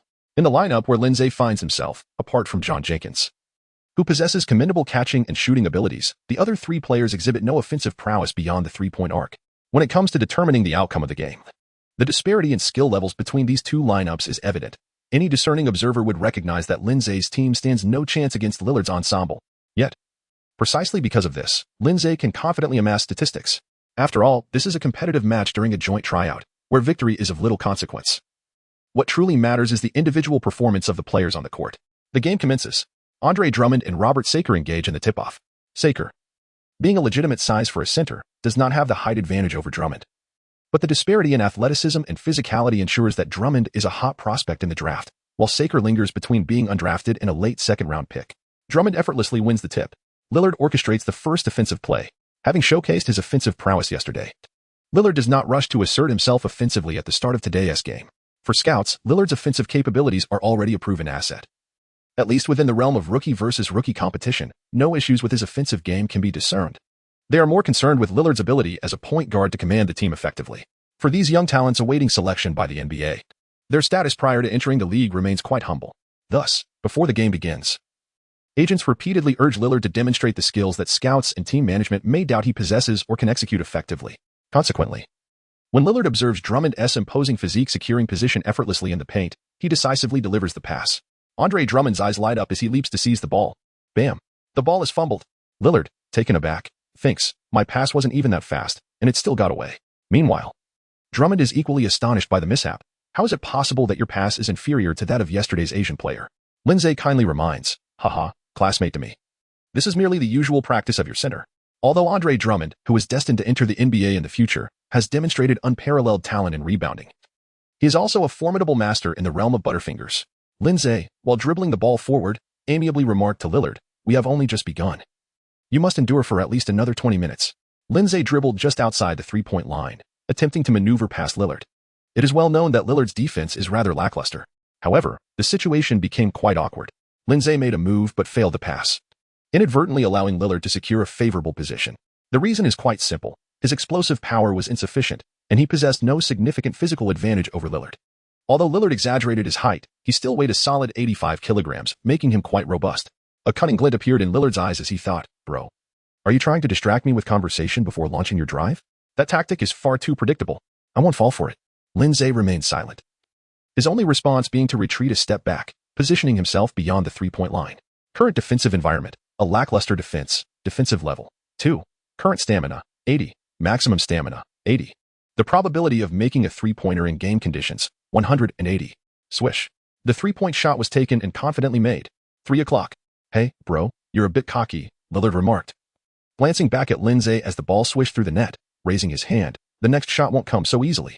In the following possession, Lillard remained undeterred, continuing to seek out Andre Drummond. This time, Drummond successfully received the pass. Initially, Lillard's ball was perfect for Drummond to catch and shoot without hesitation. Yet he insisted on dribbling. However, with that single dribble, the ball was lost. Draymond Green, quick-witted and agile, intercepted the ball successfully. Although Green was far from his peak physical form, his intellect remained sharp. He knew precisely what needed to be done. The ball did not linger in Green's hands for more than half a second before he made a swift long pass to Lin Ze for a fast break. Lin Ze received the pass and drove towards the basket. Although Lillard failed to defend against him, Middleton and Crowder had already converged to double-team him beneath the rim. If Lin Ze attempts to penetrate, he would have to confront a one-on-two situation under the hoop. This is unnecessary. Lin Ze had already dashed past the three-point line, made a complete circle, and emerged once more. In the brief moment of his dash, exit, and maneuver, the entire opposing team, led by Lillard, successfully returned to defense. Yang Yi, who had come specifically to watch Lin's second exhibition match, nearly erupted in laughter from the stands. Since this match was not being broadcasted, he had no choice but to channel his commentary skills into meticulous notes, emphasize fast breaks and speed. Given that the team's overall strength pales in comparison to the opponents, they must rely heavily on counterattacks to score. Faced with a 2-meter-tall defender, Lin Ze hesitated to attack the rim. What would he do when confronted by those towering 7-footers inside? The underlying issue stems from an Achilles tendon injury that has significantly diminished Lin's athletic prowess. Whatever happened to the Lin Ze who once soared over foreign giants in the CBA? He is unlikely to return, alas. Just as Yang Yi was fervently scribbling away, he heard the familiar swish of the basketball net. Looking up, he caught sight of the replay. Lin Ze, facing the outstretched arms of Lillard, elevated his shot. The three-pointer found its mark. 6 o'clock. Yang Yi gaped in astonishment. When did Lin Ze's three-point shooting become so precise? Lin Ze gazed at Lillard, who wore an expression of defiance, and chuckled. Your earnest defense yields little effect. Lillard, with a hint of challenge in his demeanor, raised his chin and declared, the three-pointer is my forte. He swiftly dribbled beyond the arc, and in an instant, launched a shot. Swish.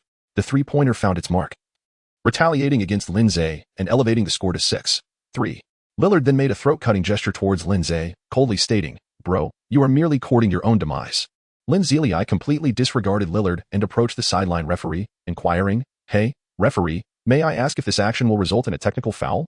The referee cast a brief glance at Lin Ze, showing no interest in his question. Lillard, bewildered, remarked, "Bro, you are overthinking this way too much." Lin Ze, finding his appeal for a technical foul unavailing, shook his head in disappointment and retorted, "I initially intended to teach you a lesson, but alas, I have failed." Lillard, undeterred, responded, "Hey, bro, you clearly have chosen the wrong opponent. When it comes to three-pointers, I have yet to encounter anyone superior to myself." Lin Ze, with an air of calm, replied, "Well, tonight, you shall see." The second scrimmage passed in a blur, yet every participant emerged from the court with a dazed expression. Lillard, 33 points, 5 rebounds, 3 assists. In 30 minutes of play, he achieved an impressive 33 points on 10 of 22 shooting, showcasing remarkable efficiency. In this match, Lillard validated his three-point prowess with a stellar 8 of 17 from beyond the arc. Lin Ze, 33 points, 2 rebounds, 7 assists, 2 steals. The efficiency of Lin Ze, who also scored 33 points, cannot simply be described as commendable. Remarkably, he achieved this feat with merely 11 attempts. With 11 shots taken from beyond the arc, he converted all 11 three-point attempts. His shooting accuracy stood at an impeccable 100%. Despite his limited playing time of just 20 minutes, Lin Ze managed to maintain a 10-point lead for his team while on the court. Initially, his agent intended for Iverson to play for 30 minutes. But upon Lin Ze sinking his 11th three-pointer, the agent decided it was prudent to end on a high note. What could possibly surpass the brilliance of scoring over 10 three-pointers with a flawless shooting percentage? The agent explained to Iverson today. Lin Ze's touch from beyond the arc has been exceptional, and the number of three-pointers made in a single game already attests to his proficiency. Continuing to shoot could risk tarnishing his perfect record. This, however, is merely the first step. The second step involves compiling highlights of Lin Ze's performances across these 2 exhibition matches and ensuring they reach every team. Although the videos from these joint tryouts are typically distributed to the management of all teams, they often focus on evaluating prospects they're already interested in. Players like Lin Ze, who fail to make it into the top 60, are frequently overlooked. In such circumstances, showcasing a stellar performance is one aspect. But the more critical element lies in leveraging connections to bring these hidden gems to the attention of management. One might wonder why NBA executives are willing to invest millions in players who seem easily overpowered. The answer lies in this very dynamic. Agents do not merely negotiate contracts during a few days of discussions with various teams. They exert considerable effort long before the pivotal moments arise. The world of basketball is not solely about competition but also about human relationships and social dynamics. This sentiment applies not only in China but also resonates in the United States. A glance at the annual trades in the NBA reveals the curious phenomenon where players who seem unlikely to secure employment nonetheless manage to sign new contracts, while others who perform adequately may never return to the league. More extreme cases exist, which are well known and need not be elaborated upon. Those interested can explore further in the comments. Lin Ze did not have to wait long. Soon, he received his first phone call. "Hello, I am Imogo, the general manager of the Houston Rockets." "Oh, a scammer." Click. Lin Ze abruptly terminated the call. On the other end, Imogo appeared visibly embarrassed. Does this fellow possess an excessively heightened sense of vigilance? Reluctant to concede defeat, Imogo dialed back, hastily proclaiming, "Please do not hang up. I assure you, I am indeed Imogo, not a fraud. I am reaching out to inform you about an opportunity to participate in a trial with our Houston Rockets. As you may know, we have previously enjoyed a fruitful collaboration with one of the greatest basketball stars from Huaxia. Thus, we possess considerable expertise in nurturing Huaxia players.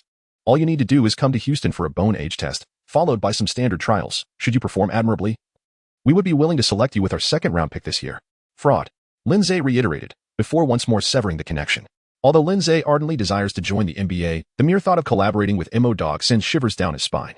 The presence of Imo-Dog renders the Houston Rockets a team Lin Ze categorically dismisses.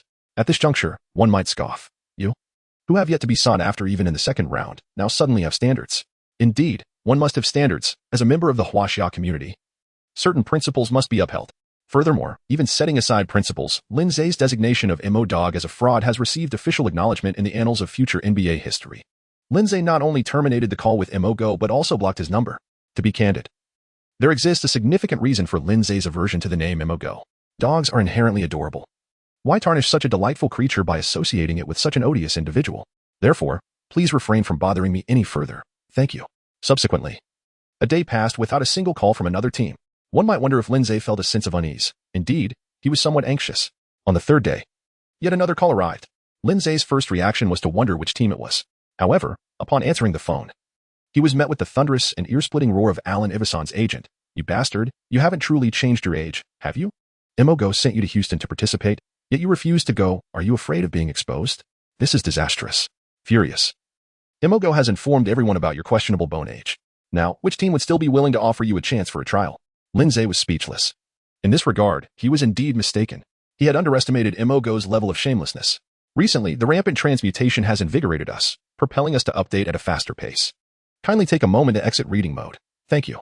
In the face of Alan Iverson's agent, who felt deceived, Lin Ze remained remarkably composed. The reason for his calmness is rather straightforward. Lin Ze has traversed through life since his very birth. Thus he is undoubtedly aware of whether he has altered his bone age. Since he has never engaged in such an act, why should he fear any scrutiny? If other teams harbor doubts over such trivial matters, they should simply dispel those uncertainties. Lin Ze elucidated the matter to his irate manager, expressing that his reluctance to join the Rockets stemmed solely from his disdain for the team, rather than any genuine concerns regarding his bone age. Since everyone seems to cast doubt on my age, let us simply measure the bone age. Lin Ze maintains a rather open-minded perspective regarding the matter of bone age assessment. The NBA's request is not specifically directed at players from China. Rather, it is a reflection of the prevalent issue of bone age falsification within the nation.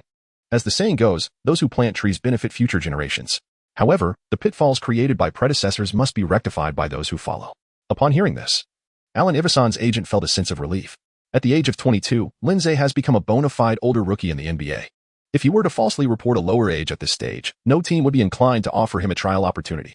While there are indeed older rookies in the NBA at the ages of 26 or 27, they must possess exceptional immediate impact capabilities. Clearly, Lin Ze's limited performances thus far do not exhibit such extraordinary readiness.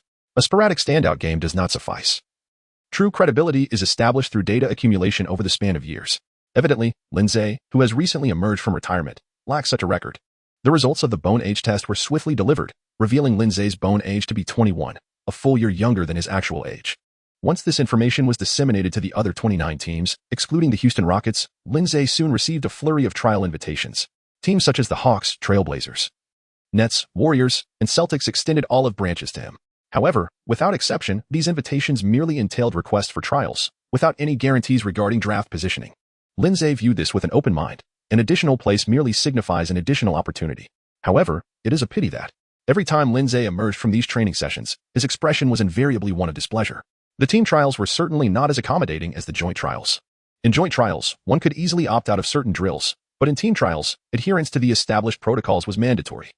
One could hardly declare a lack of proficiency in an area as a reason for abstention.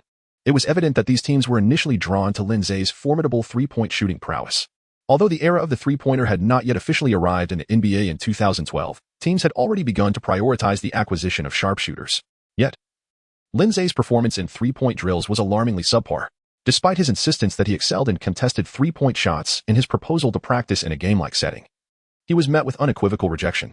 If Lin Ze were a potential first-round pick, most teams would extend opportunities, but as a player projected to go undrafted, he faced insurmountable odds. Missing open three-pointers raised eyebrows. How could one expect improvements with merely a defender present? The sole silver lining was that the outcomes of these internal trials remained largely confidential, leaving only the teams that had invited Lin Ze aware of the depths of his shooting struggles. This provided some maneuvering space for Iverson's agent. As the draft approached, Lin Ze's scouting report finally appeared on the Huaxia Sports website. Strengths: Lin Ze possesses remarkable speed, exceptional ball handling skills, impressive agility, and a keen court vision akin to that of an NBA player. His passing ability is noteworthy, as he can create offensive opportunities for teammates through drives and dishes. And he demonstrates fearlessness in confrontations, excelling in fast-break situations. On the defensive end, Lin Ze exhibits a strong defensive mentality and intelligence, making him a competent help defender and a skilled interceptor. Weaknesses: due to suffering from neurogenic thoracic outlet syndrome, Lin Ze's shooting consistency is questionable, although he is unafraid to take crucial shots. Recently, during a joint trial scrimmage, he achieved an impressive 11-4-11 from beyond the arc. However, having spent the last few years recovering from injuries, doubts linger regarding his physical health. His capacity for one-on-one defense is also in question due to physical limitations. Is there an issue with the scouting report? Certainly. A comparison with Damian Lillard's report reveals that Lillard's data is presented on a seasonal basis, whereas this report cites a singular game performance. Moreover, while it acknowledges Lin Ze's shooting inconsistency, it simultaneously touts his flawless shooting in that one game. This raises critical logical inconsistencies. Nonetheless, as Lin Ze was not a highly regarded prospect, the agent's efforts and the scout's amusement led to the creation of this peculiar report.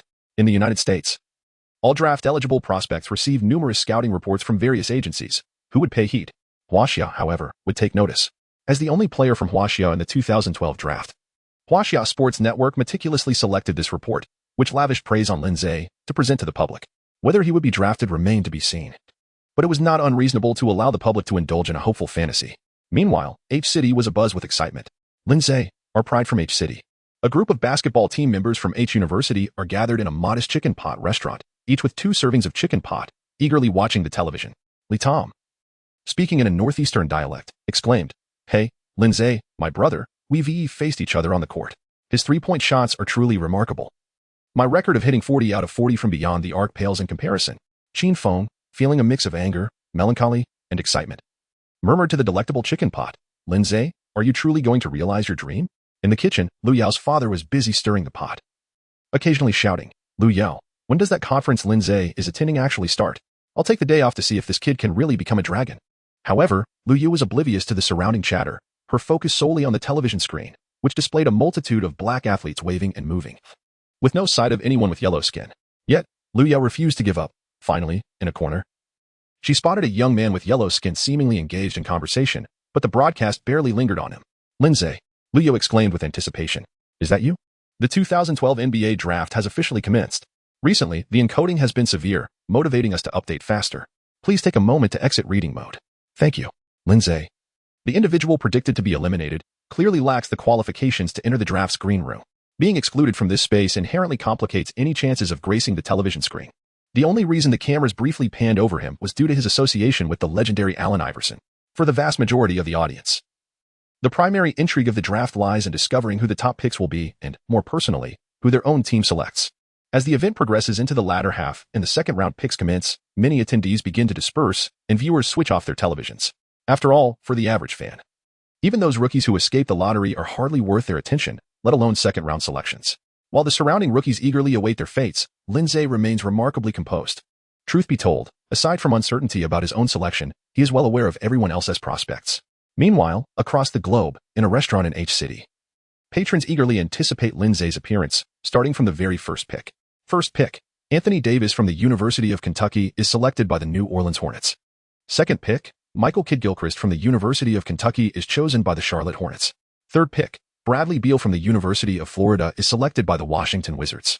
14th pick, John Henson from the University of North Carolina is chosen by the Milwaukee Bucks. As the 14th pick passes without any sign of Lin Ze, the patrons in the restaurant begin to grow restless. Is this really happening? So many have been chosen, yet Lin Ze is nowhere to be seen? I haven't spotted him in the crowd either. Could he have deceived us? A father, clearly anxious, exclaims, "What is going on? If this drags on, I might as well return to cooking. This rascal is wasting my time." Calm down. This draft is incredibly competitive, the basketball team from H University patiently explains. Over 100 players sign up each year, and only the top 60 get selected. That's not too difficult, is it? The father scoffs. When my daughter was in high school, out of over 500 students, we still managed to rank in the top 10. Come on, sir, you can't compare that. It would be a laughingstock, they reply. Before even reaching this selection list of over 100, countless rounds of fierce competition have already taken place.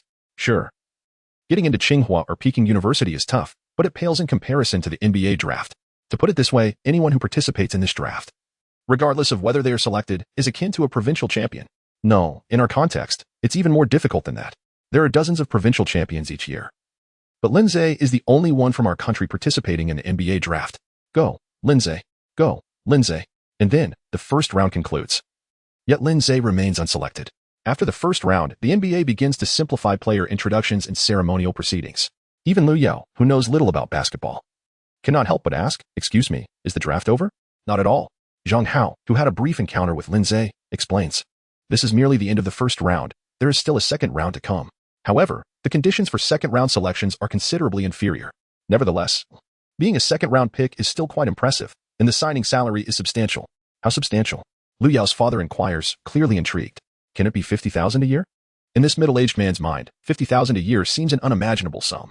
50,000? No, it's at least 500,000. What? Lu Yao's father erupts. Is this a robbery? Oh, I forgot to mention, the NBA salaries are calculated in dollars. Dollars? Lu Yao's father feels faint. This rascal. Look, the television. Lu Yao suddenly exclaims. The others are still trying to comprehend the situation. What is there to see? Isn't this just an advertisement? Yes, little girl. Don't get excited. We must wait for the broadcast to return. No. Lu Yao shakes her head in excitement, pointing at the scrolling text beneath the advertisement. Chinese basketball player Lin Ze has been selected by the Los Angeles Lakers as the 41st overall pick in the second round. Lin Ze has been picked. Lu Yao exclaims, overwhelmed with joy. Lin Ze is entering the NBA. Wait, where is Lin Ze going? My goodness. It's the Los Angeles Lakers. The Lakers? Isn't that wonderful? They are so renowned, Aside from the Rockets, what other team is more famous in our country? While the Lakers are indeed prestigious, for Lin Ze, it may not be the most favorable situation. What do you mean? Luyo asks. Are the people there unfriendly? It's not about being unfriendly, Zhang Hao interjects, stating plainly. First, let me clarify that I am a fan of the Los Angeles Lakers and a diehard Kobe supporter. However, if I were to enter the NBA, I certainly would not choose the Lakers this year. They have just acquired former MVP Steve Nash from the Suns and the league's top center, Dwight Howard, to join Kobe and Pau Gasol, forming a formidable quartet. Forget the names, you likely wouldn't recognize them. All I will say is that Lin Ze's position will completely overlap with Nash's, who plays at least 33 minutes per game. The second-string point guard, Steve Blake, gets at least 10 minutes. How many minutes will remain for Lin Ze? The third-string point guard? To make matters worse, it's uncertain whether Lin Ze can even secure that third-string position. Alongside Howard, the Lakers also signed Chris Duhon, a backup point guard from the Magic. While his playmaking skills are mediocre, he boasts the best defense among our Lakers point guards and has ample experience. The Lakers are investing heavily this year to ensure they seize another championship while Kobe is still at his peak. Their head coach, Mike Brown, is a defensive specialist. Do you think he would prefer Duhon or Lin Ze, given the current state of the Lakers? I suspect Lin Ze's playing time might not even match that of Sun Yu from years past. Sun Yu played one season with the Lakers, appearing in just 10 games, accumulating a mere 28 minutes with 3 of 11 shooting, totaling 6 points, 2 assists, 3 turnovers, and 10 fouls, a dismal record. And then, what happens next? He brings home a championship ring, perhaps. It's likely that Lin Ze will be handed a similar script as Sun Yu, selected merely to increase the number of broadcasts from our country. Note, at the time of the 2012 draft, the rumors of Howard and Nash joining the Lakers were not yet confirmed, allowing for this narrative to project the trade forward by a month without significant issues. Recently, the challenges of transitioning have intensified, igniting within us a greater motivation to expedite our updates. Please take a moment to exit the reading mode. Thank you. Meanwhile, Lin Ze, far away in the United States, was utterly bewildered upon hearing that he had been selected by the Lakers. Goodness, I have had no connection with the Lakers whatsoever. How could I possibly have been chosen by them? The drawbacks mentioned by Zhang Hao echoed in Lin Ze's mind. Yet the conclusions he drew were diametrically opposed to those of Zhang Hao. After all, Lin Ze possesses the ability to perceive beyond the ordinary. If anyone from this timeline were to scrutinize the current Lakers roster, they would find it utterly inconceivable to integrate Lin Ze, a player with no NBA experience and minimal immediate impact, into the existing lineup. It is not merely a question of being the 11th or 12th player. Even securing a place on the game's active roster would be a formidable challenge for Lin Ze. However, he understands that while this Lakers team may appear exceptionally formidable, in reality, it is as fragile as paper. A mere breath could topple them. The season has yet to commence, but once it does, a wave of injuries is bound to ensue. Is Lin Ze still troubled by the lack of opportunities? Joining the Lakers, he has no reason to worry or complain about insufficient playing time, as long as he ensures his own health. He can simply await the impending transformation of the world. The sole question that lingered in Lin Ze's mind was the one posed at the beginning. Why did the Lakers choose me? Have they somehow gained a new perspective? Meanwhile, Kobe, who had yet to officially commence his vacation, placed a call to Mitch Kupchak. You spent money to acquire a second-round pick merely to select a Chinese guard. Is this your idea of a business maneuver? No, Kobe, Kupchak clarified.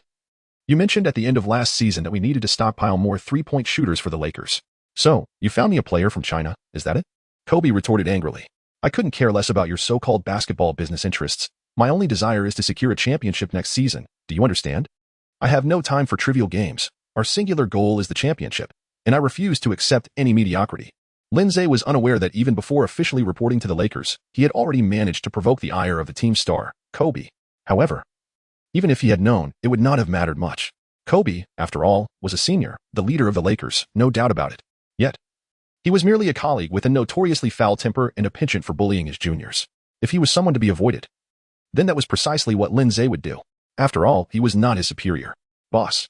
Lin Ze dialed the phone number of Allen Iverson, who had just left early due to some matters. I have been selected by the Lakers. Iverson exclaimed in surprise. Doesn't that mean you're falling into the hands of that weirdo, Kobe?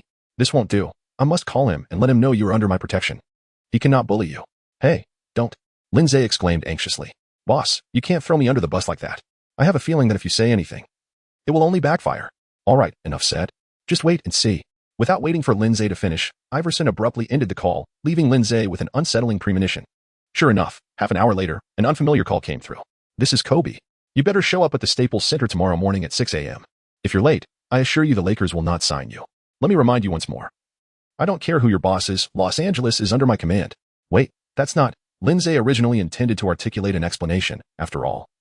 He was to become the future leader of the team, and it was essential to maintain appearances. However, Kobe did not afford Lin the opportunity to speak and abruptly hung up.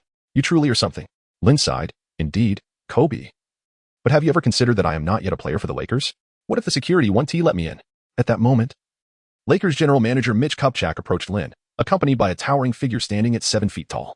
Lin Ze looked up and exclaimed, "What a surprise. An old acquaintance, Robert Saker." This year, according to the original historical trajectory, the Lakers selected Robert Saker in the second round. Yet now, it is transformed into a scenario involving both Lin Ze and Saker.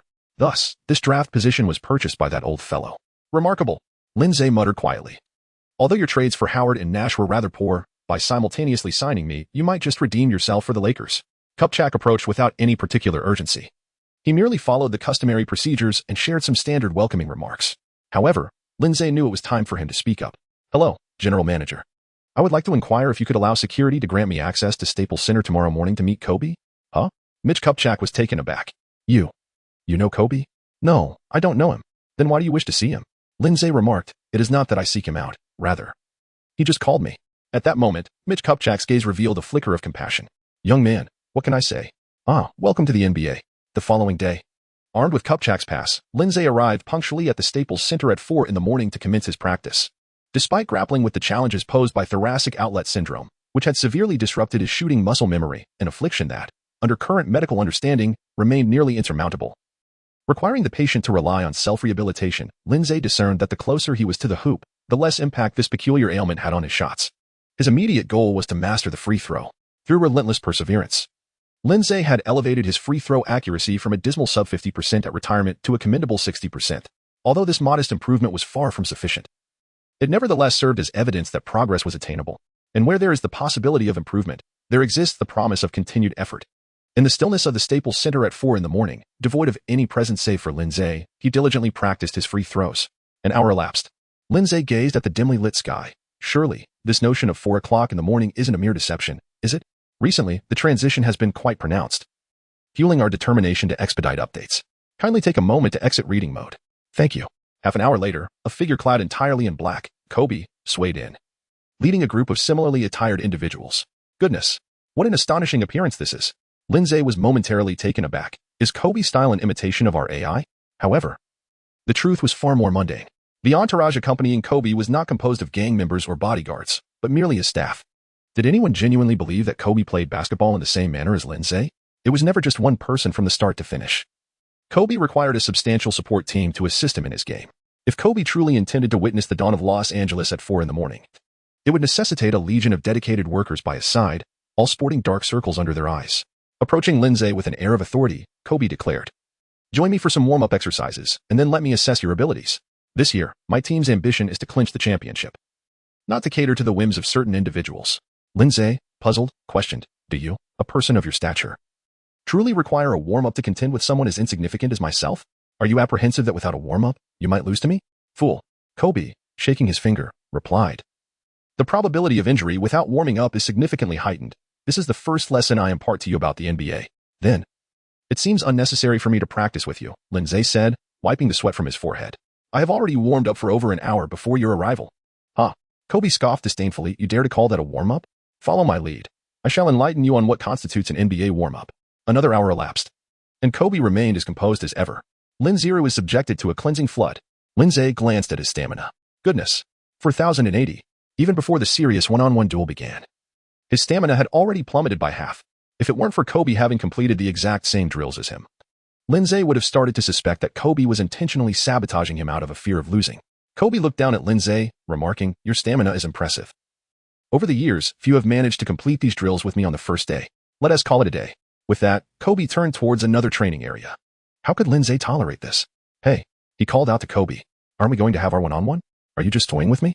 Kobe turned, puzzled. "Kid, don't overreach. Your performance during training clearly doesn't merit a one-on-one with me. Mickey is a fraud. He told me he found a three-point master. Yet you just missed 4 out of 5 attempts." Kobe shrugged. "It doesn't matter. I know relying on this bunch of fools would lead to such an outcome. Kid, I'm not targeting you because you're simply not worthy of that.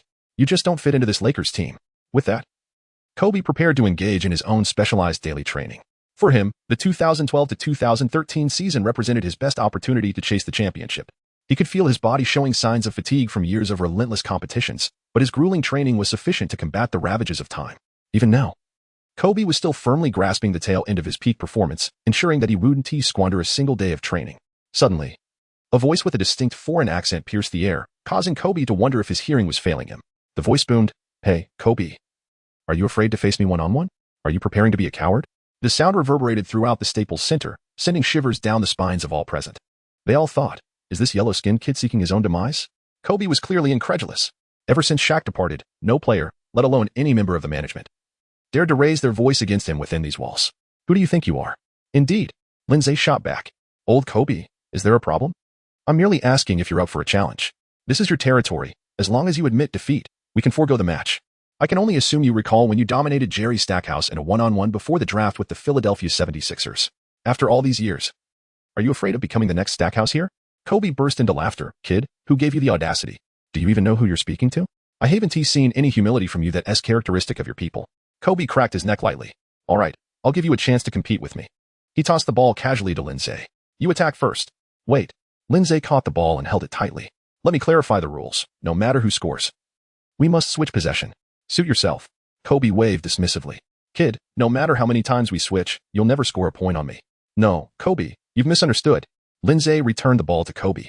This rule is merely to accommodate you, he said earnestly.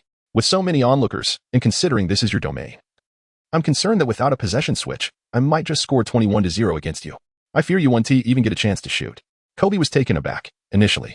He hadn't intended to take the one-on-one seriously, merely wanting to teach the kid a lesson. However, Lin Ze's persistent provocations were testing Kobe's patience.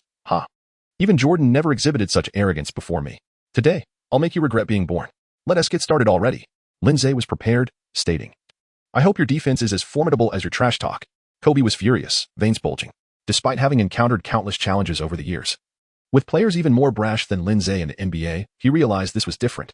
This was in the NBA, but now it was private at Staples. In Los Angeles, in Kobe's stronghold, opposite him stood a mere second-round pick who hadn't even signed with the Lakers yet, daring to talk back. Kobe felt his worldview shift dramatically. The one-on-one commenced. Lin Ze's first strike. Lin Ze certainly understands the immense prowess of Kobe, thus opting for simplicity. Receiving the ball from Kobe, Lin Ze dribbled, creating a step of space, and smoothly executed a fading shot. The young lad, where do you think you're going? Although Lin Ze's move was swift, it was entirely within Kobe's anticipation. Leave it to me. Before Lin Ze, the digital screen displayed, current defensive environment, NBA elite defense, defense level, 8, current stamina, 40, current stamina limit, 80, probability of making three-pointers during the match, 20. As Lin Ze released the ball, he was met with a formidable block from Kobe. Yet, Kobe believed he could intercept the shot, a belief that proved misguided. The ball was past the very tips of Kobe's fingers. When he turned to look, all he could see was the basketball crashing through the hoop with a resounding thud. Boom. Dolly scores. The current score stands at 3 o'clock. Damn, it was so close. Kobe clenched his fist in frustration. Meanwhile, Lin Ze's expression revealed no trace of amusement. As if sinking a three-pointer under Kobe's defense was as effortless as sipping warm water. Here, Lin Ze proclaimed, it's a change of possession. Your turn to attack. With recent transformations occurring at an alarming pace, we are more motivated than ever to expedite updates. Please kindly exit reading mode. Thank you. Damn it. Kobe received the ball. Bent his waist, his eyes ablaze with intensity, resembling a beast starved for 3 days and nights, poised to devour Lin Ze whole. With a probing step, Kobe pivoted and launched into a breakthrough. Lin Ze attempted to steal the ball, but to no avail. Kobe, with his robust physique, had already positioned himself behind Lin Ze, taking a clear shot from mid-range. Swish. The ball found its mark effortlessly. The current score, 3-2. The entire sequence flowed seamlessly, executed with precision and grace. This artistry. Kobe had long since forgotten he had honed through countless repetitions, each motion indelibly etched into his muscle memory. Kobe remarked, your defense leaves much to be desired. Really? Is that so? Lin Ze retorted in astonishment. Do you truly believe that as a mere second-round pick, with a significant disparity in height and weight compared to you, I could possibly defend against you? If I possessed such skills, I would never have fallen to the second round. Wait a minute. Kobe felt an unending frustration in conversing with this young man. How is it that you can so nonchalantly justify your poor defense? With your level of play, any guard in the NBA could easily exploit you. Your kind of defense has no place on our NBA courts. That may be. Lin Ze replied as he received Kobe's pass. But in a one-on-one, I can take you on. Lin Ze once again prepared to make a direct move. However, at this moment, Kobe's defense had astonishingly escalated to a new level. Current defensive environment. NBA defensive stalwart. Defensive rating, 9. Current stamina, 40. Current stamina limit, 80. The guaranteed number of three-point shots in the game state, 9. This guaranteed number has plummeted too rapidly. If Kobe could elevate his defensive rating once more, I fear I might not endure until this one-on-one concludes. Kobe is truly cunning, had he not prematurely depleted my stamina. Lin Ze did not press forward aggressively. Instead, he opted to alter his stance, transforming his previous attempt into a prayer-like gesture. He advanced a step, yet failed to bypass Kobe. With a mere subtle sidestep, Kobe regained a favorable defensive position and deliberately initiated contact with Lin Ze. There was little choice for Lin Ze. Evading the collision would likely expose him to even greater vulnerabilities. In the presence of a defensive maestro like Kobe, even the slightest hint of weakness could prove fatal. Lin Ze could only resort to the most formidable approach, colliding shoulder first against Kobe. The impact resonated with a dull thud as muscle met muscle. At this stage, Kobe's weight had reached an astonishing 101 kilograms, establishing him as an unparalleled force among guards. Lin Ze collided, and his body seemed to take flight. However, just as Lin Ze's form began to lose control and tilt backward, Lin Ze observed a notable shift in Kobe's defensive intensity. The present defensive environment: NBA standard defense, defensive level, 7. Current stamina, 39, maximum stamina limit, 80. The number of three-pointers guaranteed to score during the game, 27. Although the most prudent course of action for Lin Ze should be to manage his physical condition diligently, lest he relinquish possession of the ball. He pondered, since the defense has tightened, why delay any further? Although Lin Ze's body had completely lost its balance, he managed to single-handedly toss the ball into the air, striking it with the force of a shot put. Whoosh! It soared past Kobe's ear. In that instant, Kobe felt as if he had heard a thunderous roar. Moments later, the crisp sound of the basketball swishing through the net echoed behind him. Without even turning around, Kobe knew that Lin Ze had scored again. The current score stood at 6-2. How could this be? Just moments ago, Kobe had indeed let his guard down when Lin Ze lost his balance, effectively granting him a step of advantage. However, Kobe firmly believed that under such circumstances, with Lin Ze's ball-handling prowess, maintaining possession would be exceedingly difficult. As for launching the ball, that was beyond Kobe's imagination. Yet, in this unexpected moment, Lin Ze had scored once more. Frustrated, Kobe pouted. Lucky shot. When faced with adversity, one must stand tall. Lin Ze passed the ball to Kobe with a sly smile. Luck is also a part of skill. Luck? I do not believe in luck. Kobe replied, bending down to receive the ball. I will obliterate you with sheer strength. With a swift motion, Kobe shrugged off Lin Ze and charged toward the basket, executing a powerful one-handed dunk. Boom. The current score was now 6-4. Kobe hung on the rim and turned back. Lin Ze stood just within the three-point line, applauding Kobe. Well done, well done. However, old Kobe, you must be mindful of your back. You are not 24 anymore, you are 34. To be honest, if you injure yourself in our one-on-one, my contract could be in jeopardy. So do not get too excited. Allowing you to win wouldn't be an issue. Brat, what do you mean by letting me? Kobe strode confidently towards Lin Ze. Kid, I will annihilate you with my skill, one shot at a time. I'm eager to see how far you can rely on luck. Kobe passed the ball into Lin Ze's hands. In this round, Kobe defended Lin Ze with even greater intensity. The heavy sound of his breath was palpable as it enveloped Lin Ze's face. Having made 2 consecutive shots earlier, Lin Ze had prompted Kobe to tighten his defense against his three-pointers. Now, facing Kobe, Lin Ze attempted a series of smooth spins pivoting on his left foot. Yet he could not find the space to evade his opponent. Kobe's larger frame completely overshadowed Lin Ze, confining him within. At that moment, the virtual screen displayed, current defensive environment, NBA defensive fortress, defense level, 9, current stamina, 35, stamina limit, 80, required 3-pointers to score in game status, 8. Goodness. Although Lin Ze had yet to discover an opportunity to shoot, the banter continued unabated. Old Kobe, is this truly the limit of your defense? Damn. I will not allow you to score again. Kobe spread his arms wide, firmly enveloping Lin Ze. Under such circumstances, should Lin Ze attempt a 3-pointer, he would undoubtedly be met with one of Kobe's formidable blocks. Yet, Lin Ze still took the shot. Lin Ze positioned himself as a shield, sidestepping to execute a sweeping hook shot from beyond the arc thud. It was as if a piece of TNT had plummeted into a serene lake in autumn. Boom. The entire Staples Center ignited with fervor. The current score, 9-4. Those who worked alongside Kobe gaped in astonishment, eager to exclaim their admiration, yet hesitated, only managing to part their lips in silence. They remained in this frozen tableau. Kobe was taken aback, rendered speechless, devoid of his usual curses. He wanted to dismiss the shot as mere luck, yet the words eluded him. After all, one could not attribute every basket to chance, especially given his status as a former member of the all-defensive second team last season. Pride must be maintained. Don't get too pleased with yourself. You want to be able to defend against every shot I take, Kobe declared, and he was true to his word. A mere shoulder feint sent Lin Ze reeling, followed by a mid-range jumper that found its mark. Although Lin Ze had made an effort to provide support, it proved futile against Kobe's towering height. The score now stood at 9-6. This moment reinforced Lin Ze's realization, attempting to contain Kobe, even in the twilight of his prime, was a futile endeavor. Perhaps it was wiser to conserve energy. Old man Kobe, Lin Ze said earnestly as he received the ball, I shall no longer defend against you. Unleash your attacks. What did you say? Kobe was bewildered. Are you conceding? No. Lin Ze dribbled backward, asserting, because you were already destined to lose. As he uttered those fateful words, he suddenly launched a three-pointer from 2 steps beyond the arc. While many believed Kobe had let his guard down, he was, in fact, executing his defense with utmost precision in the final moments. Current defensive environment. NBA defensive wall, defense level, 9, current stamina, 33, maximum stamina, 80, guaranteed 3-point success rate in competitive conditions, 7. Once again, Kobe felt his fingertips brush against the ball, just barely missing the opportunity to block Lin Ze's three-pointer. Yet that minuscule margin resulted in yet another failure. The familiar crisp sound of the ball swishing through the net echoed, reverberating like a cruel tolling bell against Kobe's chest. Damn it, how could this be? Kobe was unwaveringly confident in his defensive prowess.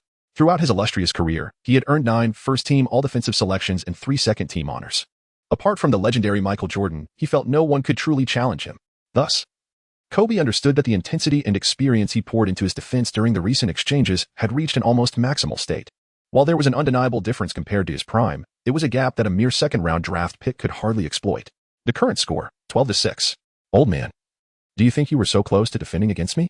Lin Ze teased, perhaps you truly could. If only your hands were a tad larger, just to match mine would suffice. Kobe shot a piercing glare at Lin Ze, a look sharp enough to penetrate through his bravado. This kid had a knack for pressing the right buttons. While Kobe's physical prowess was remarkable, his hands were rather diminutive, only measuring 21. It was precisely this smallness that hindered him. There were maneuvers that Jordan could execute effortlessly, yet Kobe struggled to replicate, given Jordan's imposing hands measuring 29. Is my defense against Lin Ze hindered by these small hands? Hey, old man, don't be too quick to despair, Lin Ze continued to provoke. The game isn't over. This time I want to guard you, so take your best shot. What? Are you out of your mind? Kobe was momentarily bewildered. Although Lin Ze had previously hinted at this sentiment, Kobe instinctively dismissed it as mere banter within the one-on-one contest. However, when Lin Ze passed the ball to Kobe and stepped aside, he genuinely exhibited no intention of defending. Kobe furrowed his brow. What trickery is this? Are you attempting to humiliate me? Kid, have you become overly confident? The outcome of this duel is still undecided. What trickery? Haven't you figured it out yet? Lin Ze frankly stated, you have witnessed my defensive capabilities, and I have observed your offensive prowess since childhood. It is abundantly clear that I am utterly incapable of thwarting your advances. Your offensive skills are indeed formidable, so I shall forego my defense, allowing you to unleash your attacks freely, thereby conserving my energy for my own offensive maneuvers. Behold the score. Currently, it stands at 12-6. If I succeed in making 3 consecutive three-pointers, I shall emerge victorious. Conversely, you still possess 4 shooting opportunities. Even if you were to score 3-pointers with each attempt, you would only accumulate 12 points. That would still leave me in the lead at 12+6. Hence, all I need to do is ensure that every subsequent 3-point shot finds its mark, without any necessity to defend against you. Kobe felt as though his ears had deceived him. The man opposite him, this Huaxia individual, was indeed speaking English, albeit with an accent. Yet the meaning of his words eluded him entirely. What did he mean by making 3 consecutive shots next? Was my defense mere air? This individual had already made 4 3-pointers against my defense, and now he claimed he was confident enough to make 3 more? Was he intent on obliterating me? Had my time in the NBA been for naught? Yet, at this juncture, all words seemed futile and weak. With the score against him, Kobe realized that any further trash talk would only serve to highlight his vulnerability. What Kobe truly needed to do now was to sink every shot in the next round and swiftly prevent Lin Ze from making a 3-pointer. Faced with Lin Ze's overwhelming confidence, Kobe understood that if he could defend successfully for just 1 possession, Lin Ze's mentality would falter. Moreover, Kobe cast a glance at Lin Ze, who appeared to have an air of nonchalance, as if to say, my door is always open. Although Lin Ze claimed he would not defend, Kobe still had to remain vigilant for a sudden offensive surge. After all, this was a one-on-one contest. Though Lin Ze stood 3 steps away, Kobe executed a drifting step-back 3-pointer. A graceful arc soared through the air. Swish. It softly kissed the net. 12-9. From the moment he leaped, exerted force, and released, Kobe remained vigilant against Lin Ze, who surprisingly cheered for him after the basket. Well done. Who says our Kobe is washed up? That 3-pointer was quite accurate, wasn't it? Kobe's expression darkened. He was utterly perplexed as to whether Lin Ze's words were genuine praise or veiled sarcasm. What Kobe needed to focus on now was executing an impeccable defense in the next round. The ball is yours. Kobe passed the ball to Lin Ze. You better be ready. I won't allow you to score again. Kobe's eyes widened, fixated on Lin Ze. Pressure, though seemingly intangible. It was as if every pore of Lin Ze was acutely aware of the extreme anger radiating from Kobe. Current defensive environment. Top-tier NBA defense, defensive level, 10, current stamina, 31, stamina limit, 80, current game state. Must hit 3 consecutive 3-pointers. Goodness, is it truly that critical? Although I only need to make 3 more 3-pointers to conclude the match, it also implies that after scoring those, I would deplete all my successful shots for the day. Depleted? I despise the sensation of having no resources in my pocket. Lin Ze dribbles backward. With each step he retreats, Kobe advances forward with unwavering determination. Lin Ze continued to retreat. 3 steps from the 3-point line. 4 steps from the 3-point line. 5 steps from the 3-point line. The further he retreated, the more exaggerated it became. Unbeknownst to him, Lin Ze had nearly retreated to the midcourt line. Even Kobe, who had maintained an impeccable defensive posture, could not help but show a hint of doubt. What was he planning? Was he going to attempt a 3-pointer from that position? Impossible. That was even farther than a typical long-range 3-pointer. Shooting from there felt like a game. How could one have any assurance of accuracy? Damn it. As Kobe followed, he sensed he had been deceived. The rascal, the shot was not meant to be a 3-pointer but rather a drive, given the circumstances.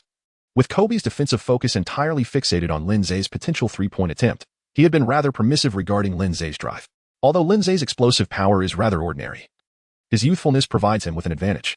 If he chooses to drive forward from this position, it would be quite challenging for Kobe to keep pace.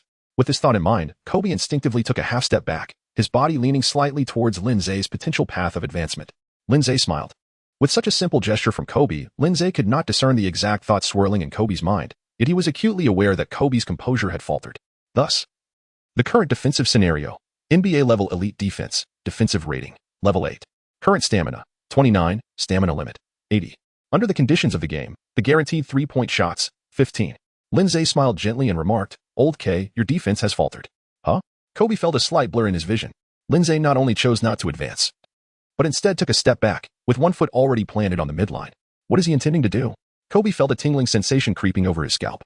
Lin Ze leaned back, assuming his shooting stance, completely relaxed. He launched an extraordinarily distant 3-pointer. Such a shooting range is rarely seen in the NBA. Appearing only in 2 specific scenarios: during a break when fans are invited to attempt prize shots, or in the dying seconds of the shot clock or the game, when a desperate shot is required. But what was Lin Ze attempting? Was he treating this improbable 3-pointer as a routine maneuver? Kobe turned back in astonishment, watching an elongated arc traverse the sky. Bang! It exploded like a brilliant firework in the hoop. The score changed to 15-9, although it was merely 15-9. Kobe sensed that defeat was imminent. Throughout his life, Kobe had faced countless one-on-one matches, having battled in at least 1,000 encounters of greater intensity. Yet never had a game made him feel, as this one against Lin Ze did, that victory was uncertain, yet he had a strong premonition of impending loss. Kobe had encountered opponents far more formidable than Lin Ze, yet he had never faced someone so oddly unpredictable, seemingly fragile, with average skill, yet capable of sinking 3-pointers repeatedly against his fully unleashed defense. If it were merely a matter of hitting 3-pointers, one might attribute it to Lin Ze's exceptional form. His touch was explosive, defying all defenses, effortlessly sinking shots. Such situations were not uncommon for Kobe. However, no one had ever exhibited such unwavering confidence in their ability to make miraculous, difficult shots against Kobe's staunch defense before even attempting them. This sensation made Kobe feel as though he was not competing on equal footing with Lin Ze, but was instead being toyed with. Damn it. Just the thought of this infuriated Kobe. This extreme anger evidently affected his shooting rhythm. When possession changed, Kobe attempted a 3-pointer, yet Lin Ze, as promised, did not defend. But wham! The basketball slammed against the backboard, soaring high before bouncing out of bounds. With that miss, Kobe's mind went blank. He was already struggling to keep pace. And now having missed again, the prospect of losing loomed larger. Was defeat inevitable? No, I cannot lose. Kobe steeled himself. Lin Ze gazed at Kobe, whose expression radiated an indomitable spirit, and his own demeanor shifted to one of increased seriousness. Enough with the jesting. It is time to get serious. What? Kobe exclaimed in astonishment. Were you not serious before? Lin Ze refrained from further words. After receiving the ball from Kobe, he swiftly assumed a shooting posture. Kobe, whose nerves had been heightened by Lin Ze's previous 3-point attempts, resembled a startled bird. Although he had initially believed that his defense was impeccable, he was once again pierced by Lin Ze's shot. Consequently, in this round, Kobe opted to leap earlier. However, as he ascended, he realized he had made yet another mistake. Lin Ze's recent move was merely a simple feint before shooting. He swiftly maneuvered into the paint. With both hands, he executed a thunderous dunk. Boom. The current score stands at 17-9. Lin Ze spread his hands beneath the basket, questioning, "What is going on? Old K, have you conceded? You should be putting in more effort on defense."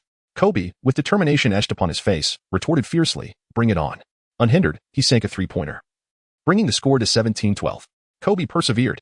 Even as he sensed the impending defeat, he would never willingly accept loss. To fight until the last moment and fall in battle is the true destiny of a warrior. What began as a mere one-on-one contest had, under Kobe's self-imposed pressure, transformed into a no-retreat situation. There is truly no need for this, Old K, it's sincerely unnecessary. Lin Ze continuously teased Kobe this time, and Kobe, no longer flustered as he had been moments ago, resembled a seasoned monk in meditation, beginning to observe all directions with keen eyes and attentive ears. Lin Ze continuously weaved through defenders, struggling to find an opportunity, before forcefully launching his shot. The ball soared through the air. A colossal block from Kobe descended. Boom. This rejection embodied the sheer strength of half of Kobe's arm, sending the ball careening out of the court. Kobe threw his head back in a triumphant roar, fervently pumping his fist. It was as if he had just sunk a championship-winning shot in the finals. Lin Ze's expression darkened, and he refrained from speaking further. Yet, he could not help but inwardly lament. Indeed, without the three-point accuracy buff, he simply could not surpass the defensive prowess of someone like Kobe. As for why he lacked the three-point accuracy buff just moments ago, it was because Lin Ze had intentionally stepped his toes inside the three-point line, transforming a potential three-pointer into a mere two-pointer, thereby nullifying the effect of the three-point accuracy buff. Lin Ze gazed at the exuberant Kobe, secretly sighing. Although I yearn to triumph over Kobe, the moment is not yet ripe. This one-on-one contest, devoid of live broadcast footage, is nonetheless being observed by a throng of staff members. Though these individuals currently align themselves with Kobe, it is inevitable that the details of this match will eventually be divulged. Should Kobe suffer defeat at the hands of an uncontracted second-round rookie, it would be a significant blow to his pride. For Lin Ze, vanquishing Kobe in this duel would indeed be a boast-worthy achievement. However, if his future does not unfold in Los Angeles, besting Kobe would merely be a fleeting victory. Yet, Lin Ze intends to embark on his NBA journey in Los Angeles. Thus he must concede for the time being. It is essential to recognize that Kobe harbors a keen sense of perception, even if he outwardly maintains his composure. Any hint of displeasure towards Lin Ze would be burdensome for him to bear. Lin Ze is merely a fledgling in the world of basketball, and a single utterance from Kobe is sufficient to determine his fate in the NBA. Today, Lin Ze merely wished to showcase his skills to Kobe. The outcome of their one-on-one duel was of little consequence. Subsequently, Lin Ze exerted all his effort, attempting several two-point shots, only to have them effortlessly thwarted by Kobe. As Kobe reached the pivotal score of 20 points, Lin Ze suddenly surged, sinking a three-pointer and leveling the score to 20-20. However, Kobe responded with a series of successful shots, ultimately triumphing over Lin Ze with a final score of 22-20. Lin Ze's face was marked by a sense of regret as he silently approached the sidelines, lost in thought. Kobe let out a dismissive snort. Kid, if you wish to compete with me in Los Angeles, you might as well wait another decade. Recently, the transition has been quite severe, fueling our motivation to innovate and accelerate our updates. I kindly request you to exit the reading mode. Thank you. Lin Ze remained silent in response. Kobe, no longer gazing at Lin Ze, engaged in jovial banter with the surrounding staff, evidently buoyed by the recent dramatic shift from impending defeat to a narrow victory in their one-on-one match. This year, the individual chosen by Mickey possesses a certain charm. Although his playing skills are still somewhat lacking, his stubborn temperament is rather amusing. Training. The day's practice has only just commenced. After Kobe departed, Lin Ze could no longer contain himself and chuckled. Today, I must have left a profound impression on Kobe. Perhaps the ripple effect of this internal challenge would extend far beyond Lin Ze's expectations. In the following days, Lin Ze found a modest rental in Los Angeles. The size was inconsequential, as long as it was sufficiently close to Staples Center. Soon, he was greeted with an official contract with the Los Angeles Lakers. A 2-year deal worth $2 million, with the 2013 to 2014 season being a team option and the salary partially guaranteed. Allen Iverson's agent found this perplexing. Through his efforts, he believed he could secure a 3-year contract for Lin Ze with the Lakers, with the first 2 years fully guaranteed. For a second-round draft pick, it is evident that a 3-year deal with full guarantees for the first 2 years is far superior to a 2-year contract with only 1 year fully guaranteed. This arrangement affords a greater margin for error for a second-round pick. Even if ultimately waived by the team, at least they would receive a more substantial salary. It is quite common for second-round picks to sign 3-year contracts. Typically, the salary for a second-round pick is modest, and teams willing to invest in potential are often inclined to extend an additional year for a little extra compensation. For instance, Draymond Green, who was selected 35th overall in the same draft year as Lin Ze, signed a 3-year, $54 million rookie contract with the Golden State Warriors, with the third year being partially guaranteed. Another notable second-round pick from this draft, Chris Middleton, who was selected 39th overall by the Detroit Pistons, also signed a 3-year, $2 million rookie contract with the Pistons. However, Lin Ze was completely disinterested in a 3-year contract and outright declined, preferring to secure a slightly higher amount in a 2-year deal rather than sacrificing any funds for an additional year with the Lakers. In response, Iverson's agent deemed Lin Ze short-sighted and irredeemable. Yet, who could truly understand Lin Ze's careful considerations? Lin Ze signed the contract with a smile. As a member of the Lakers, he will proudly don the number 9 jersey. Within the illustrious annals of the Lakers' storied history, the most notable figure to have worn the number 9 jersey is undoubtedly the eccentric Nick Van Exel. Upon seeing Lin Ze in the Lakers' number 9 jersey, Kobe couldn't help but be momentarily taken aback. Standing at the same height of 185 meters, clad in the same number 9 jersey, and equally passionate about long-distance shooting. What a little rascal. Kobe couldn't help but mutter. Lin Ze's appearance evoked some unpleasant associations for Kobe. If there was anyone in the past who had openly claimed to have bested Kobe in a one-on-one match, Nick Van Exel would certainly qualify, leaving Kobe with no rebuttal. Nick Van Exel had publicly recounted his past encounters where he had triumphed over Kobe, a painful memory that evidently lingered in the young Kobe's mind. Even with the passage of time, it still stung, especially since just recently Lin Ze had nearly bested him in a one-on-one match. Kobe couldn't resist having his team investigate which jersey number Lin Ze had worn prior to joining the Lakers. When he discovered that Lin Ze had worn the number 9 jersey for both the national team and local leagues in China, he finally managed to quell his irritation. Had Lin Ze suddenly switched to wearing the number 9 jersey after joining the Lakers, it would have been difficult for Kobe not to suspect that Lin Ze was deliberately targeting him. Damn it, even knowing it wasn't he aimed at me. Why do I still feel a twinge of annoyance? I clearly won the last one-on-one match. What does he have to be so cocky about? Hey, Kobe. Lin Ze called out excitedly after successfully signing his contract. I look forward to your guidance in the future. Kobe disdainfully turned his head away. Go away. I have nothing to teach you. All right then, goodbye. Lin Ze took out his phone. Hello, Alan, have I completed the signing? What? You're sending me to a nightclub? That seems inappropriate, doesn't it? You know I'm quite serious. What? It's a legitimate nightclub? Oh, very well, since it's located in Los Angeles. I suppose I can manage. I understand. Soon, the first wave of challenges for the 2012 rookies arrived. The Summer League was in full swing. While the Summer League was broadcast in certain regions of America, there was no coverage in the domestic arena. At this juncture in 2012, one could access nearly any regular season game, but watching the Summer League live was a different story altogether. Friends in China who were following Lin Ze were now glued to a certain website, refreshing for text updates. In the Summer League, it is often the case that teams with championship aspirations field the least formidable rosters. Accordingly, the Los Angeles Lakers Summer League lineup became the most dismal in the league. Without exception, after a series of tumultuous trades, the Lakers had long since depleted their stock of promising talent, rendering them the sole team among the 30 participating in the Summer League without even a single first-round draft pick. The only players signed by the team with a modicum of evaluation potential were the 2 recently acquired second-round picks, Lin Ze and Robert Saker. But for the Los Angeles Lakers, a team composed of a formidable quartet where failure to secure a championship is deemed unacceptable. Can they truly emerge as a fresh force in the pursuit of glory? Clearly, the Lakers management does not share this belief. In the inaugural game of the Summer League, assistant coach Bernie Bickerstaff took charge while head coach Mike Brown was conspicuously absent.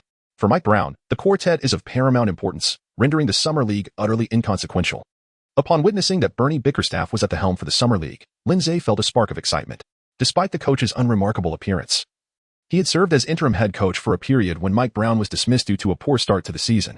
It was imperative for him to make a noteworthy impression. The Lakers' first opponent in the Summer League was none other than the formidable Washington Wizards. Featuring this year's 3rd overall pick, Bradley Beal, last year's 6th pick, Jan Vesely, and the previous year's 17th pick, Kevin Serafin. The second-round picks were hardly worth mentioning. From a talent perspective, this Wizards team overshadowed the Lakers entirely. After all, the most capable player on the current Lakers roster is Devin Ebanks, a 6'9" power forward in his 3rd year, who has accumulated fewer than 500 minutes of playtime over the past 2 seasons, a mere role player. Additionally, Devin Ebanks is also a second-round pick, and his contract this season is not fully guaranteed, given the Lakers' significant salary cap constraints. The only reason he was not cut was due to the minuscule nature of his contract, which offered little in terms of financial relief. For Devin Ebanks, this Summer League represents a final opportunity to validate his worth. Ebanks started the game with remarkable assertiveness, sinking a 3-pointer from the top of the arc, followed by a mid-range jump shot from the left corner at a 45-degree angle. However, that momentum was short-lived. Once last year's 6th pick, Jan Vesely, focused on Ebanks, the latter was swiftly eclipsed, first having a shot blocked by Vesely and then losing his rhythm amidst relentless defensive pressure. Who was Jan Vesely, you may ask? Last season, he averaged 18, 7 minutes, 4, 7 points, 4, 4 rebounds, and 0, 8 assists with the Washington Wizards, a quintessential role player. Yet, he became an iconic figure during the 2011 draft when he shared a passionate kiss with his girlfriend, etching that moment in the annals of draft history. For fans in China, their familiarity with him stems from his moniker, the Checky Jianlian. Indeed, Jan Vesely's playing style closely mirrors that of the former 6th overall pick from 2007, Yi Jianlian from China. However, history has shown that while both players share a reluctance to engage in physical play inside the paint, Vesely pales in comparison to Yi in virtually every other aspect. Nevertheless, he was more than capable of overpowering Ebanks. Devin Ebanks, undeterred, believed in his potential. Yet, the opportunity slipped away. Lin Ze, responsible for orchestrating the offense, would not allow the team's firepower to be squandered in such an inefficient matchup. For Devin Ebanks, the chances were dwindling. Yet, for Lin Ze, how many opportunities remained? Beyond the Summer League, would the Lakers extend the chance for a mere second-round pick to command the offense? In this limited time frame, Lin Ze must manifest his value as a primary playmaker. However, after 2 rounds, he realizes he cannot shoulder the responsibility for this team. In terms of both talent and immediate combat effectiveness, the Lakers' Summer League roster pales in comparison to that of the Washington Wizards, with every position revealing a deficiency. Regardless of who receives the ball, they struggle to achieve even a 50% success rate in offense. On the opposing side, Bradley Beal and Jan Vesely take turns dazzling on the offensive end, relishing every moment. Meanwhile, it feels as though each basket for his team comes at the cost of half his vitality. Alas, it seems futile. Lin Ze sighed. It seems I am not destined to be an organizer. The current score stands at 11-21, with 4 minutes remaining in the first quarter. The Wizards have already amassed over 20 points, while the Lakers have only just breached the 10-point mark. This is indeed quite disheartening.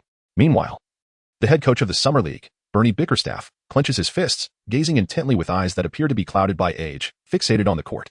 It remains uncertain whether he is observing the game or merely dozing off with his eyes open. Any adjustments seem utterly impossible. The players must rely solely on their innate talents on the court. Thus, Lin Ze receives Saker's inbound pass and dribbles slowly past half-court, approaching the 3-point line. Confronted by a development league player who stands a full meter away from him. Current defensive environment. This defense would be considered quite formidable at an elementary school level. Defensive rating, 3. Current stamina, 75, with a maximum stamina of 80. The probability of making a 3-point shot in the current game state, 155. Faced with this defense, Lin Ze chuckled, raising his hand to launch a 3-pointer. Swish. It sails through the air, finding nothing but net. 14-21. The entire arena remains unresponsive as the Wizards player runs to the baseline, retrieves the ball, and resumes play.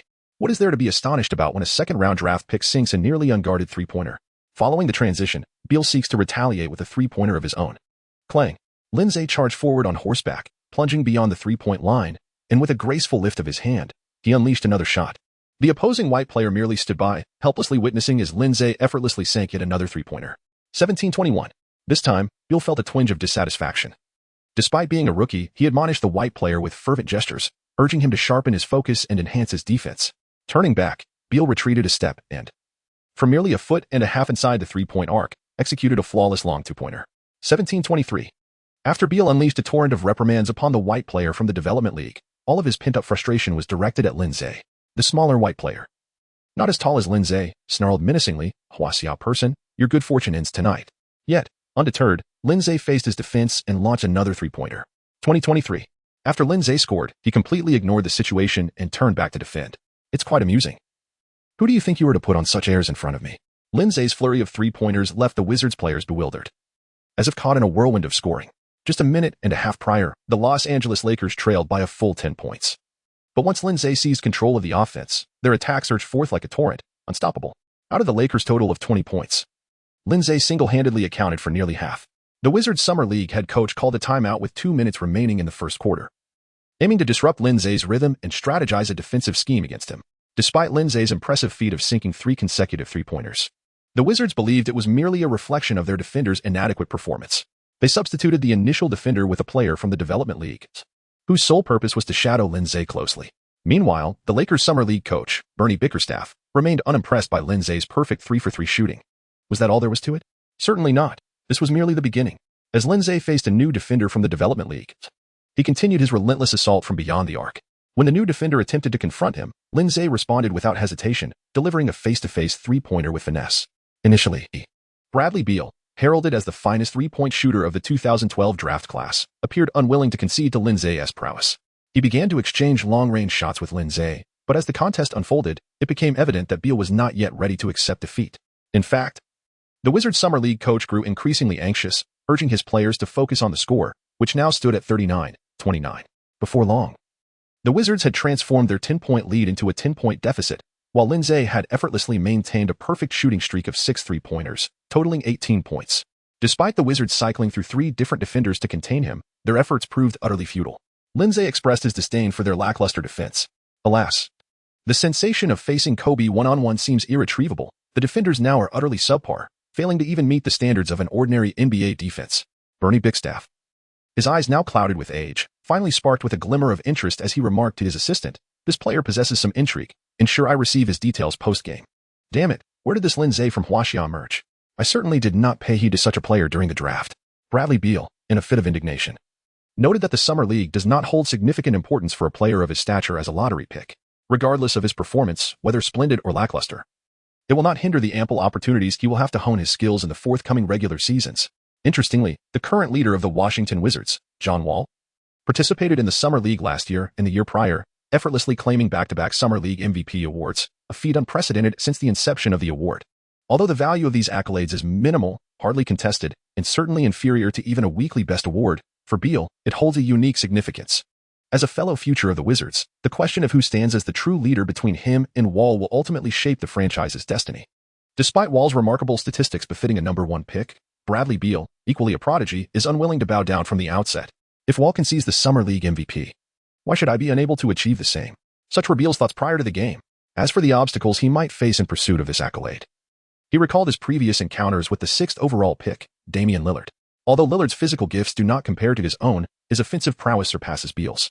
Consequently, he quietly regarded Lillard as a potential rival for the Summer League crown. But who is Lin Ze? Where did he come from? Unable to bear the incompetence of the other players' defense any longer, Bradley Beal resolved to take matters into his own hands. The Wizards Summer League head coach welcomed this decision. Beal's offensive capabilities require no validation, yet the extent of his defensive prowess remains to be observed. At this moment, the scorching hot Huaxiao player Lin Ze presents an ideal test, currently in formidable offensive form, yet on paper, a relatively obscure player. He is perfectly positioned to be dominated by a talent like Bradley Beal. The game continues. Lin Ze looked up and smiled. Finally. It's not some insignificant characters coming to confront me. Bill, you've arrived. Despite Bradley Beal's imposing demeanor, Lin Ze greeted him with a warm smile. Smiling won't help. I'm here to inform you that your fortunate day has come to an end. Lin Ze was speechless. Do not utter such trivial villainous lines. Are you not aware that those who speak such words are easily trampled by the protagonist? In the face of Bradley Beal's defense, Lin Ze remained utterly unfazed. Beal's defensive tenacity was commendable, yet his skill was not significantly superior to that of the previous player, Little Black. Current defensive environment, somewhat commendable, yet not substantial. Defensive level, 5. Current stamina, 73. Stamina limit, 80.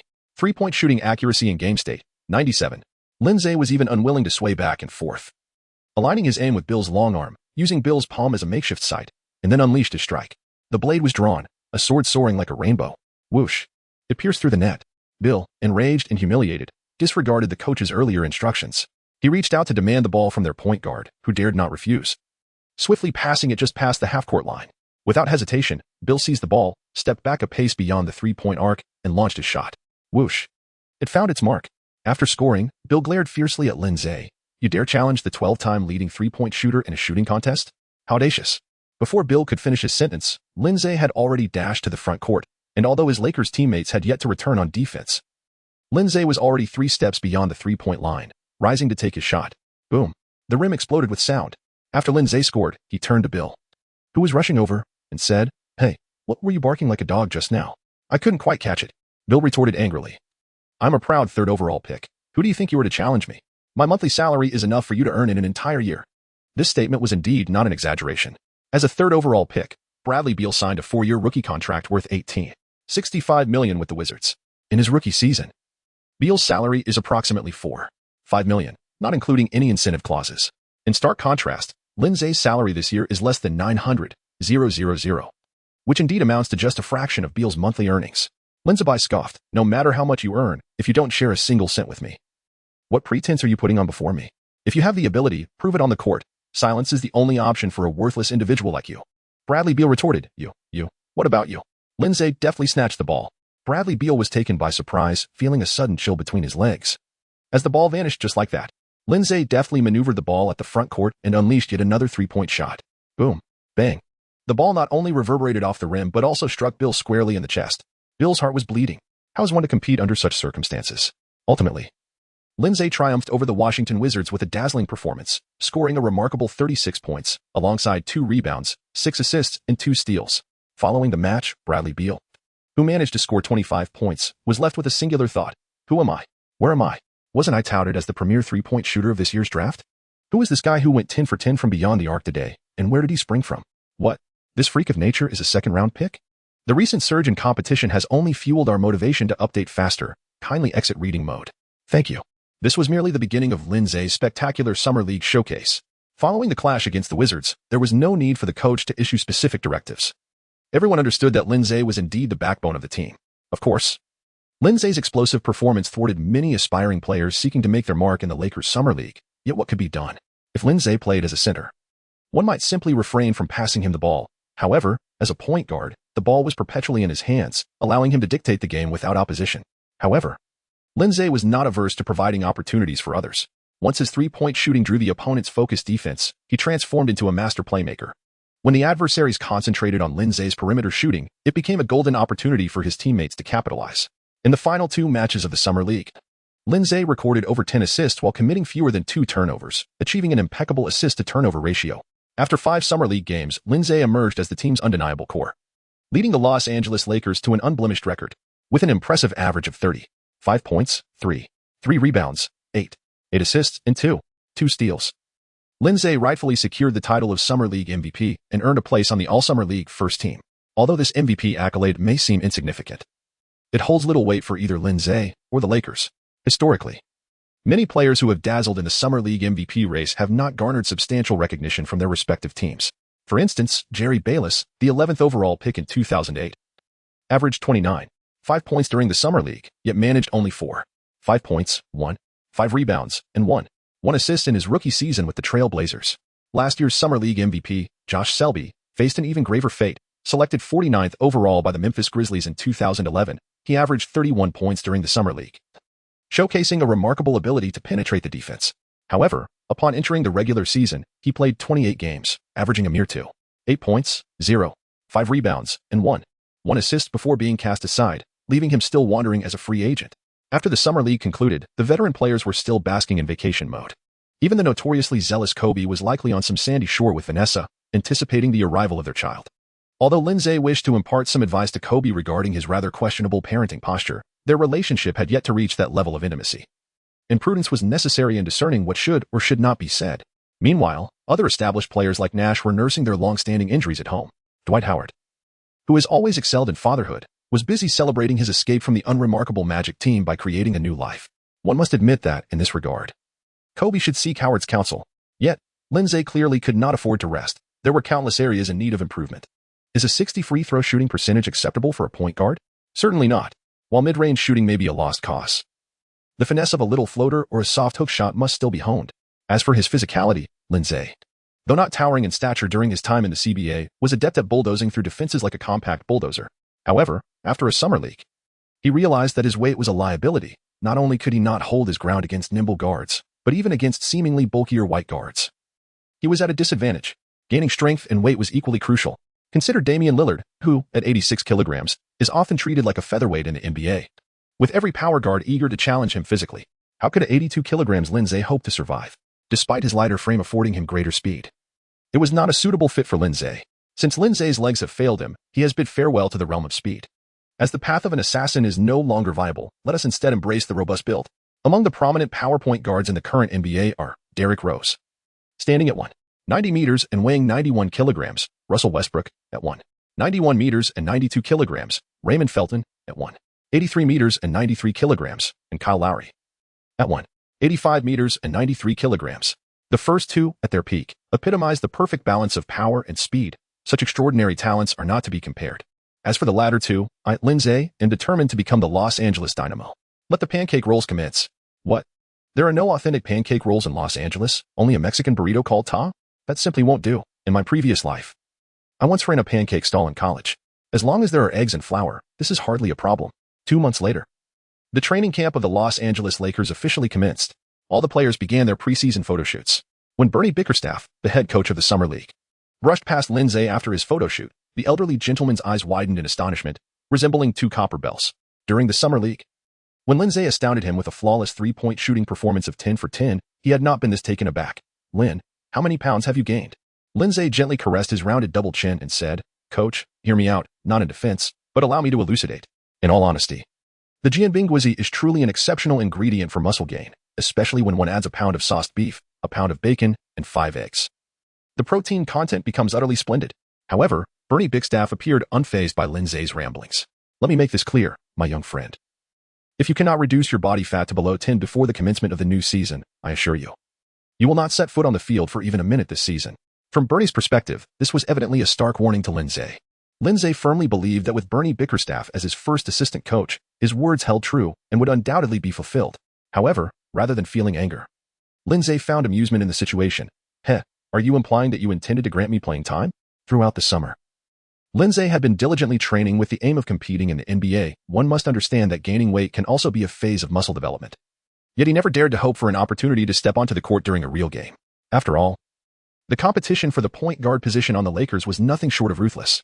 Nevertheless, since Bernie Bickerstaff, this venerable gentleman in his 70s, had made such a statement, Lin Ze couldn't help but feel a spark of excitement. All right, old man, you'd better remember your words. Do not falter. Oh, hey, you've been severely transforming lately. Motivating us to update more swiftly, please take a moment to exit reading mode. Thank you. Every NBA team's training camp before the season tends to follow a similar pattern, with players greeting their new teammates and seasoned veterans guiding the fresh rookies, albeit in their own unique manner. In the locker room, as Lin Ze opened his locker, he was met with an avalanche of tomatoes tumbling directly towards him. Goodness gracious.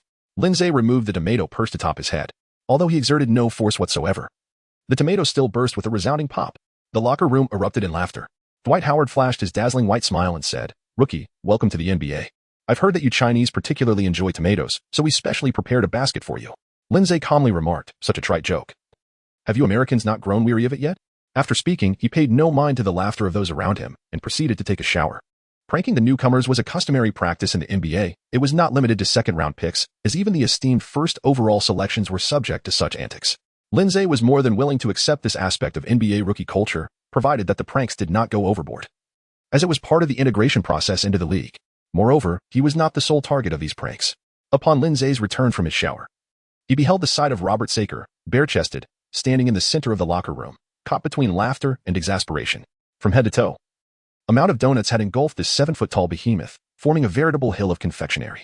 Dwight Howard, with a serious demeanor, proclaimed, "Robert, as a professional athlete, you must refrain from indulging in donuts during the season, so today we shall ensure you partake to your heart's content." The locker room erupted in a chorus of laughter. Yet Paul Gasol and Steve Nash remained focused, diligently preparing for their own routines, seemingly out of sync with the jovial atmosphere.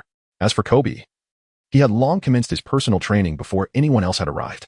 For these seasoned veterans, it was natural to tailor their individual training sessions according to their specific needs, under the guidance of their specialized trainers. In contrast, players like Lin Ze, being second-round picks, had no such luxury. They were obliged to follow the training regimen dictated by the team trainers. For those at the lower echelons of the roster, like Lin Ze, the training programs were predetermined, serving as a reflection of the areas in which the team expected them to exert effort during games. Lin Ze's primary training focus is undoubtedly on defense. A myriad of techniques meticulously dissected to the finest detail, each aspect thoroughly navigated by him. He exerted every ounce of effort to master each component, garnering praise from the specialized trainers. However, Mike Brown, passing by, merely cast a cursory glance before diverting his attention to the training of others. Following closely behind, Bernie Bickerstaff inquired, "Mike, what are your thoughts on this young man?" Mike Brown shook his head dismissively, "Not much. While he puts in considerable effort at each defensive segment, it's evident he lacks proficiency in defense, and such a level would not suffice to earn him minutes in the NBA." Bernie Bickerstaff countered, "Mike, his three-point shooting is quite commendable." Mike Brown, somewhat perplexed, retorted, "Bernie, is this lad a relative of yours?" Bernie Bickerstaff was momentarily at a loss for words. "No, not at all. So what are you implying?" Mike Brown replied, "In the NBA coaching circles, you are somewhat of a senior to me. A young man with average physical attributes and decent skills is destined for the lower leagues overseas, not the NBA. If he weren't Chinese, he would certainly not be considered." Bernie Bickerstaff remarked, "Mike, I understand your concerns regarding the starting lineup, but I must remind you that this summer's trades have nearly depleted the Lakers' future prospects. In previous years, I wouldn't have recommended a second-round pick like this, but this year, I believe you should afford these young players some opportunities. You know, with Kobe and Nash aging, the season is long, and we need the youth to step up." Mike Brown responded with a wry smile. "This year, we Lakers have invested considerable effort in assembling a quartet of stars with a singular goal, to clinch the championship. Even finishing as runners-up could lead to my dismissal. Rather than delving into internal evaluations, I might as well frequent the church and pray to God that our veteran players remain unscathed." Bernie Bickerstaff sighed, "Young man, this is about all the assistance I can offer." However, as Bernie Bickerstaff peered ahead with intent, he was taken aback. Lin Ze is currently engaged in three-point shooting practice, the sound of the ball striking the rim echoing resoundingly. Bernie Bickerstaff inhaled sharply, realizing that at this moment, Mike Brown was desperately trying to curry favor with the impassive Kobe, completely oblivious to the unfolding scene. Thankfully, Bernie Bickerstaff quietly exhaled in relief. Had Mike witnessed this spectacle, it would have been utterly humiliating for him. Lin Ze was utterly oblivious to the occurrences around him at this moment. He merely followed the directives of his trainer without question. Lin Ze was undoubtedly aware that his three-point shooting percentage during training was lamentably dismal. Yet, what could he do about it? This was not a temporary arrangement. Lin Ze was destined to reside within the Lakers for an extended period. The appalling state of his three-point shooting would inevitably become common knowledge among his teammates. Given this certainty, Lin Ze had little reason to conceal it. Dwight Howard, who was closest to Lin Ze, beamed with delight. Kid, you've got potential. Lin Ze, what is the matter? Haha, you're quite something. Dwight Howard playfully dribbled the basketball in his hands. Your three-point shot is worse than mine. At the Lakers, my three-point shooting finally isn't at the bottom. Look. Dwight Howard took aim, focused on the hoop, and released the ball. With a resounding thud, the basketball bounced off the rim and, surprisingly, found its way in. After the successful shot, Dwight Howard beamed with delight. Honestly, young man, you should feel honored. You will be the very first man in the world to challenge me in three-point shooting. Lin Ze chuckled. Are you truly going to challenge me? Of course. You're a guard. Howard joyfully replied. Competing with you in three-pointers isn't considered bullying, is it? Not at all. Lin Ze loosened his shoulders and neck. Then let us begin. Hey, everyone, stop practicing for a moment and come over. I'm about to go one-on-one with Lin Ze. Howard exclaimed with excitement. Come witness, everyone. I'm about to engage in my very first three-point shootout. Recently, the competition has been intense, motivating us to accelerate our updates. Please, take a moment to exit reading mode. Thank you. Howard, recognized as the unequivocal #1 center in the league, arrived bearing the hopes of the future for the Los Angeles Lakers. He is viewed as the superstar destined to inherit the mantle from Kobe Bryant. Although Kobe seems less than fond of Howard, who among the others would dare to challenge Howard's standing? Consequently, the surrounding Lakers players halted their training activities and gathered around. Howard, clearly the center of attention, grew even more exhilarated as the crowd swelled. Lin Ze inquired, how do you intend to compare the three-pointers?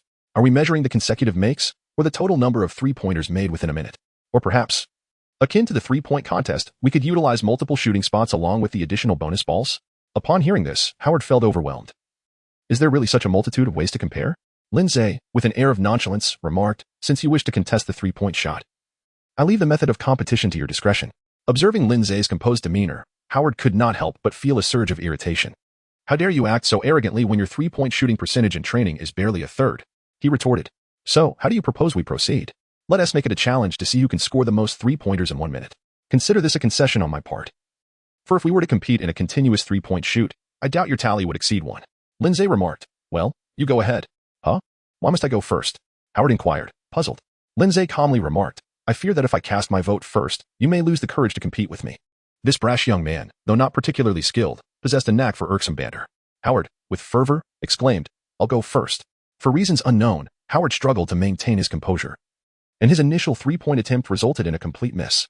Following that, he missed 2 more, until at last, his 4th shot found its mark. From that moment on, Howard's rhythm improved, and he successfully sank 3 consecutive three-pointers, only to be followed by yet another clank. Despite the erratic performance, within a minute, he managed to net a total of 12 three-pointers. He took 24 attempts, achieving precisely a 50% success rate. Although the spectacle was somewhat chaotic, Howard was quite pleased with his performance. He cheerfully addressed Lin Ze. Are you still unwilling to concede? My three-point shooting percentage far surpasses yours. The onlookers among the Lakers began to stir with excitement. Come on, Howard. Who are you bidding on in Lin Ze's three-point duel? Jody Meeks declared. I wager $1,000 on Howard. I just witnessed Lin Ze's three-point training, and it was atrocious. Howard's shooting ability is far superior to what I had imagined. I doubt that little yellow man from Huaxia can even manage 5 three-pointers in a minute. Indeed, I had also observed his shooting. Steve Blake shook his head. His shooting power varies with each attempt. In this non-contact training mode, the arc of his three-point shots shows significant inconsistency. Clearly, he has yet to grasp the fundamentals of three-point shooting. I too will wager $500 on Howard. As a sharpshooter with a career three-point shooting percentage exceeding 35%, Blake averaged 1.2 three-pointers per game. A remarkable feat that positioned him among the top 3 on the Lakers. If Blake asserted Lin Ze's inadequacy in three-point shooting, then it was surely a matter of fact. Count me in. Other Lakers players chimed in, placing their bets on Howard, not for profit, but merely for amusement. Robert Saker hesitated, feeling out of place among so many prominent figures, yet the presence of this towering giant was hard to ignore. Jody Meeks jovially encouraged, big guy, join in the fun. Don't be so glum, integrate with the group. Saker scratched his head. I don't really understand, but I'll wager $1,000 on Lin Ze. After all, we are both rookies. If I lose, it will just be a treat for you all. Hey, we're just having fun. Why are you offering money? This seemingly simple-minded giant had an understanding of the game. Meanwhile, Devin Ebanks glanced at Saker with a complex expression and said, I too will wager $1,000 on Lin Ze. If I lose, it will just be a treat for the esteemed ones at lunch. Wait, that's not right. Darius Morris interjected. Saker's generosity is one thing, but I remember you, Ebanks. You're a gambling addict. You owe me $100 from last season and have yet to repay it, yet you casually wager $1,000 now? Devin Ebanks retorted, you know I'm a gambler. So isn't it normal for me not to repay you while still betting? Darius Morris scratched his head. Well, that doesn't seem to pose a problem. Although Ebanks and Saker supported Lin Ze, the majority still chose to bet on Howard, despite Howard's poor shooting. His years of NBA experience meant that his foundational skills in three-point shooting far exceeded those of the inexperienced Lin Ze. Naturally, such trivial wagers were beneath the notice of the team's veterans. Steve Nash and Pau Gasol merely observed the commotion without participating. However, unexpectedly, Kobe Bryant appeared behind the crowd, startling everyone into a shiver. "Boss, what brings you here?" "We're just having fun." Kobe gestured nonchalantly. "I'm just playing too." As he spoke, Lin Ze had already commenced his three-point shooting. The first shot swished through the net. The second shot swished again. The third shot, another swish. The fourth shot, yet another swish. Swish, swish, swish. Arcs of the ball glided through the air above Staples Center. Technically speaking, Lin Ze's three-point shooting had considerable flaws. Yet he managed to score. Although one might observe imperfections in a shot's arc, somehow it still found its way into the basket. In just half a minute, he made 20 consecutive three-pointers. And then, Lin Ze wedged the ball between his waist and said to Howard, "Just wait another 30 seconds. And you shall taste defeat. Otherwise, I'll graciously gift you this half-minute so you can shoot a few more." Howard's face turned a deep shade of purple. "You little rascal, trying to outsmart me." "No." Lin Ze replied earnestly, "I was atrocious at shooting three-pointers during training." Behind them, the Lakers players were experiencing a stark contrast.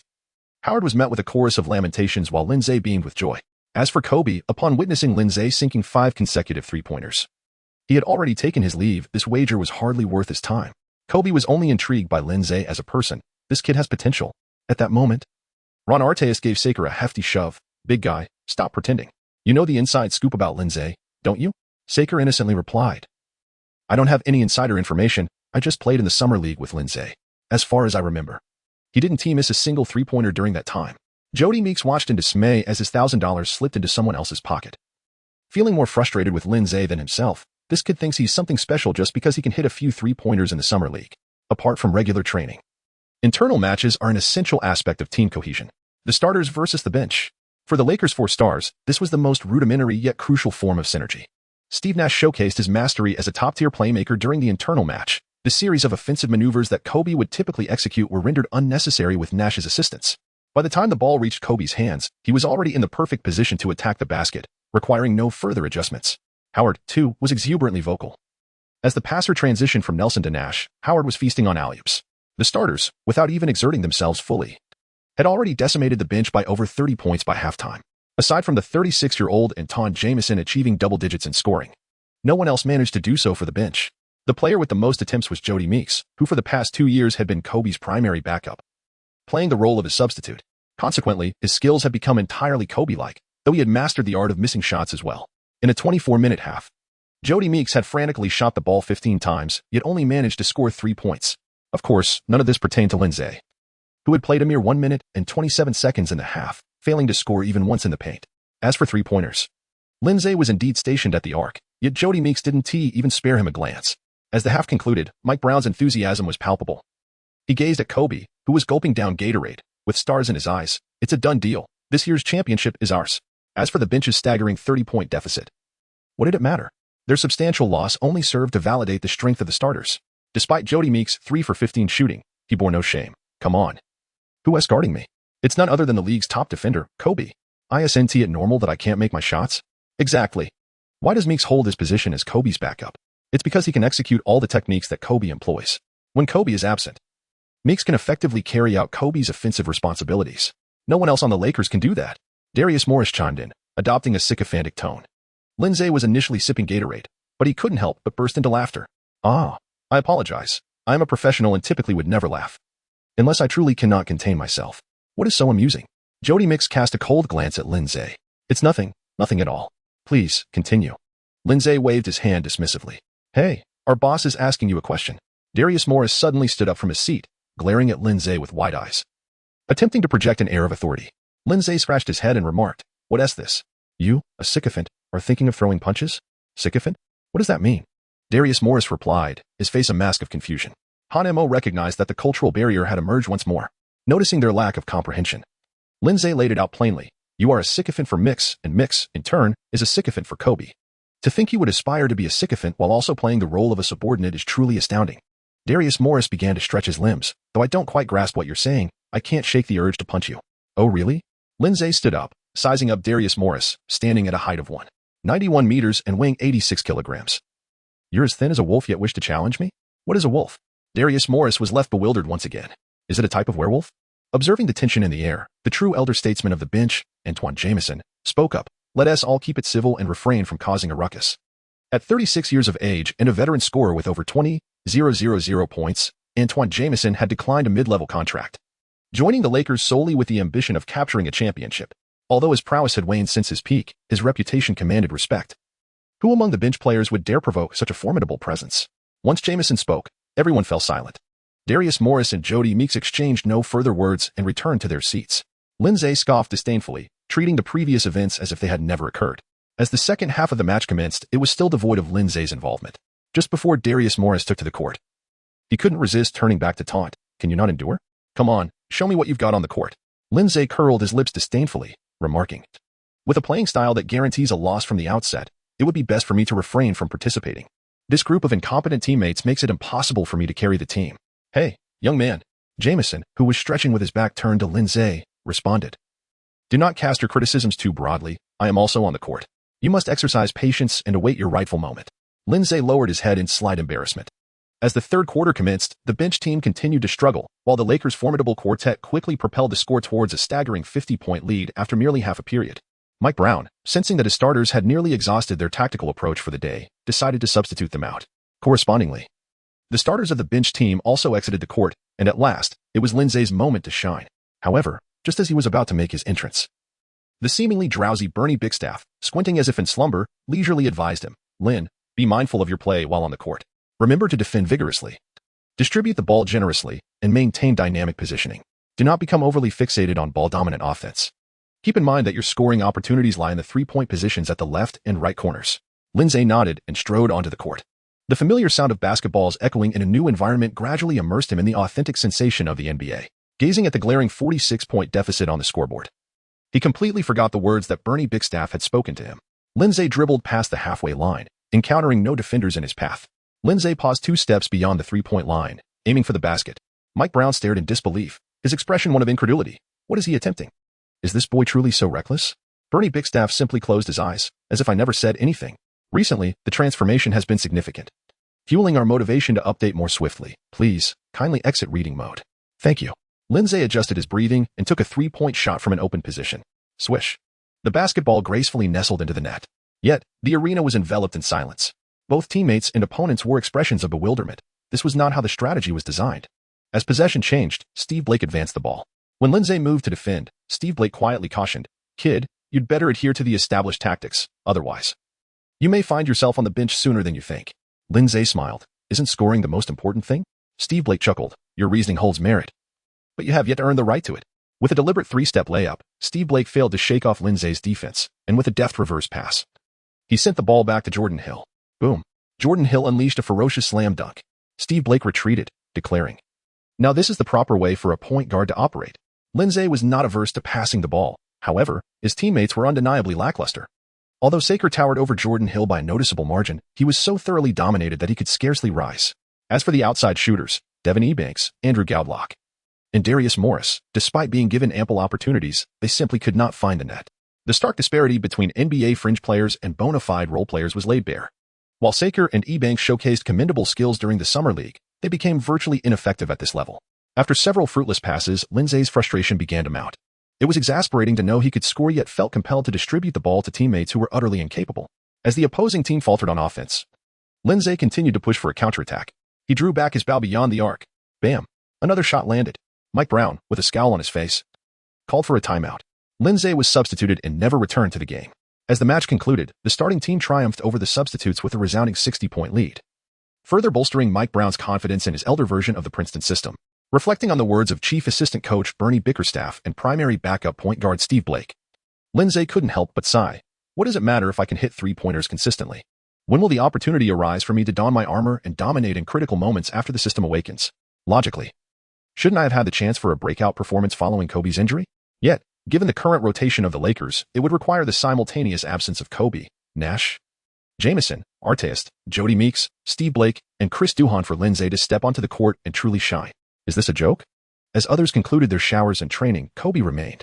Upon noticing Lin Ze sitting on the sidelines, lost in thought, he called out, "Hey, kid. How about we have another one-on-one?" Lin Ze shook his head. "I cannot defeat you, hence I do not wish to engage in a one-on-one duel." "Ha, young man. Do not be overly impetuous," Kobe remarked. "In the realm of one-on-one in the NBA, there has never been anyone who could triumph over me." Lin Ze sighed, falling silent, while Kobe remained utterly perplexed. "I cannot defeat you. It is simply that I am not yet capable of besting you," he remarked. "Do not be disheartened, young man." Kobe continued as he took a seat. "I recall my inaugural NBA game was against the Timberwolves. As the first quarter neared its conclusion, I substituted Cedric Ceballos and made my official debut. My very first dribble resulted in a traveling violation. Subsequently, I faced Timberwolves forward Parks, executed a feint to penetrate, and took a mid-range shot, yet Parks managed to graze the ball with his fingertips. Then, I launched a three-pointer that barely grazed the rim." Lin Ze chuckled. "There is no need to recount your illustrious history.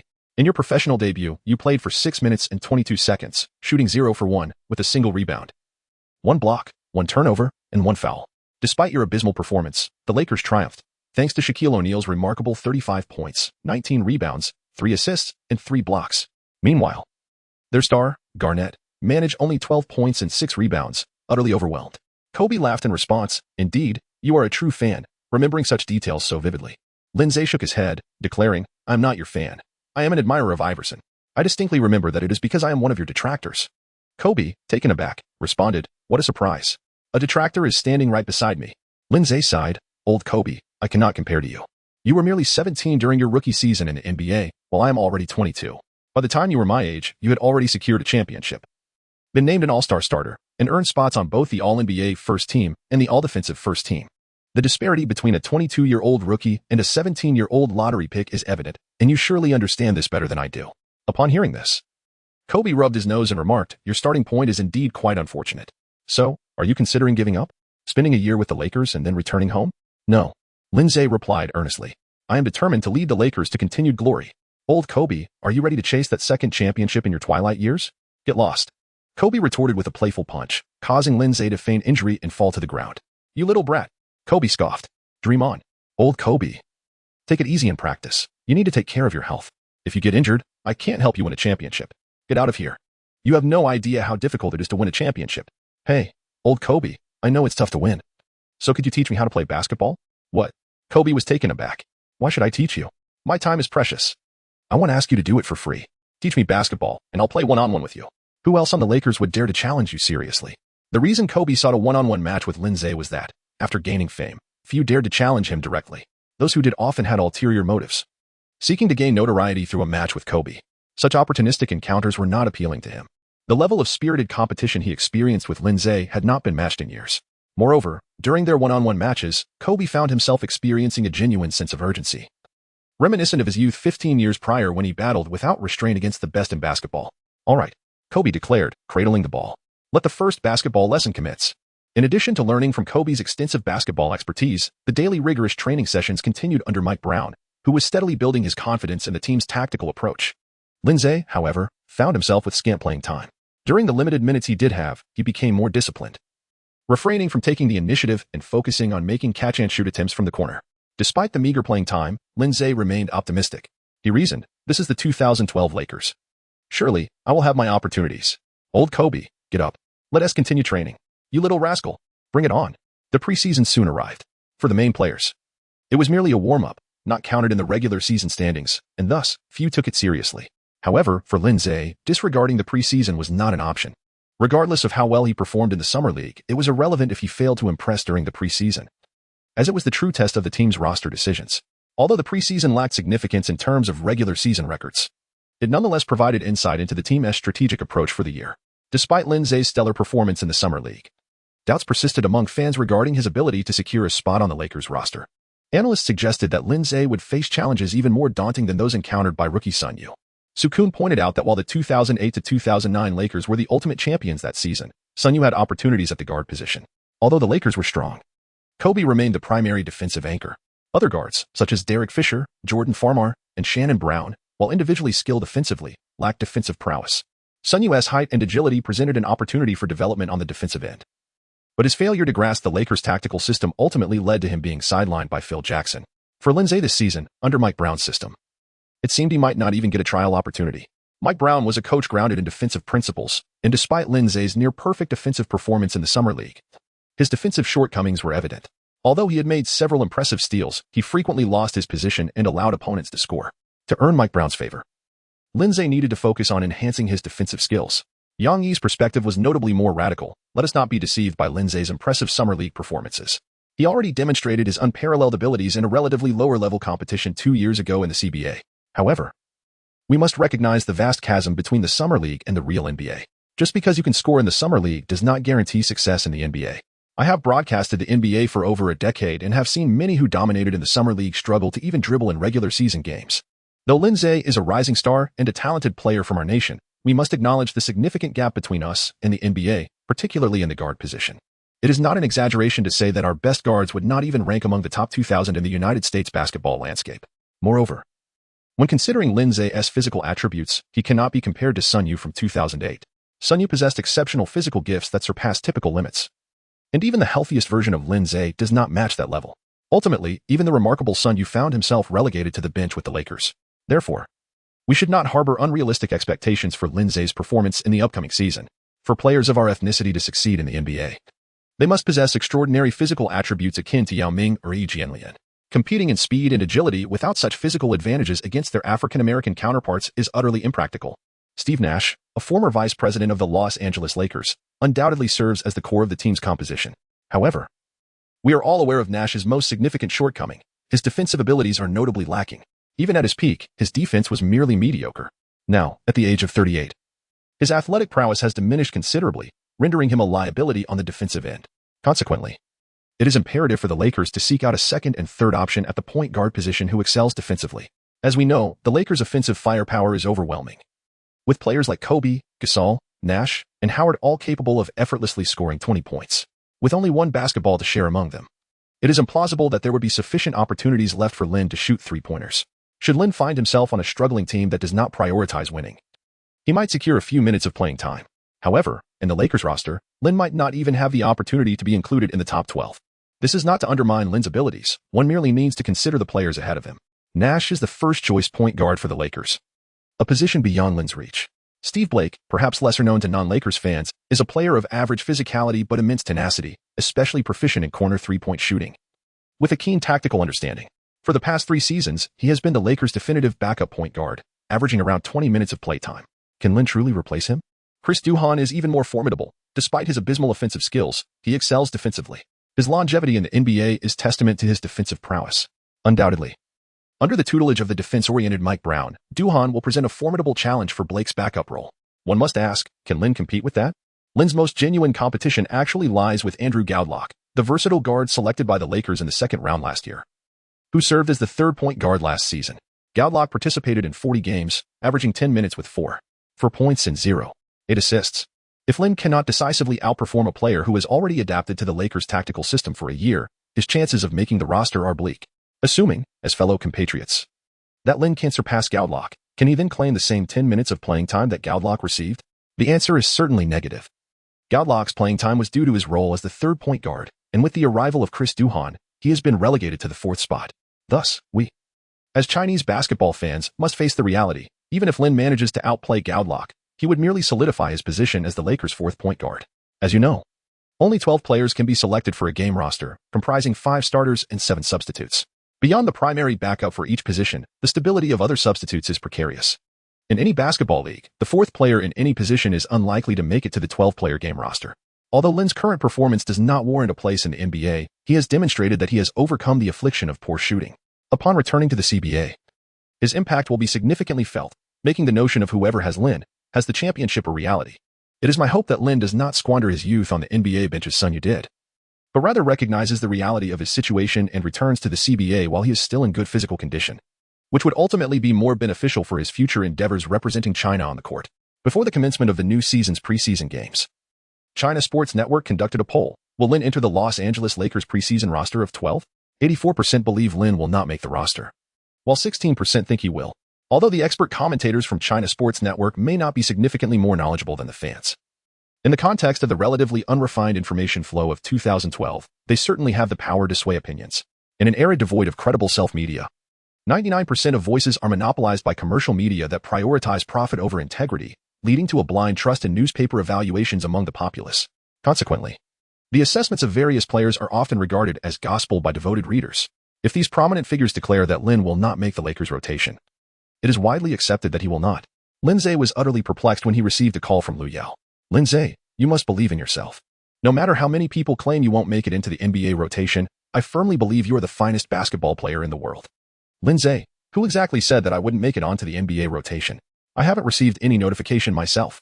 Moreover, your insinuations lead me to believe that you do not regard me as the finest basketball player in the world. Do you lack confidence in me?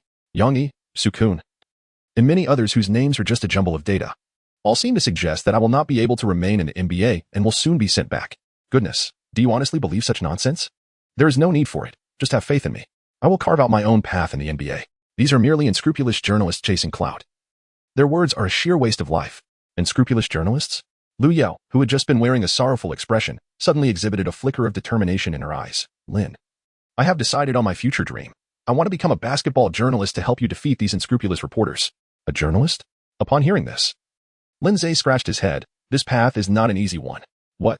Liu Yao retorted with a hint of pride. Do you not believe in me? Is it not harder to navigate my way through the NBA than to pursue this dream? Ah, of course, I believe in you. How could I not?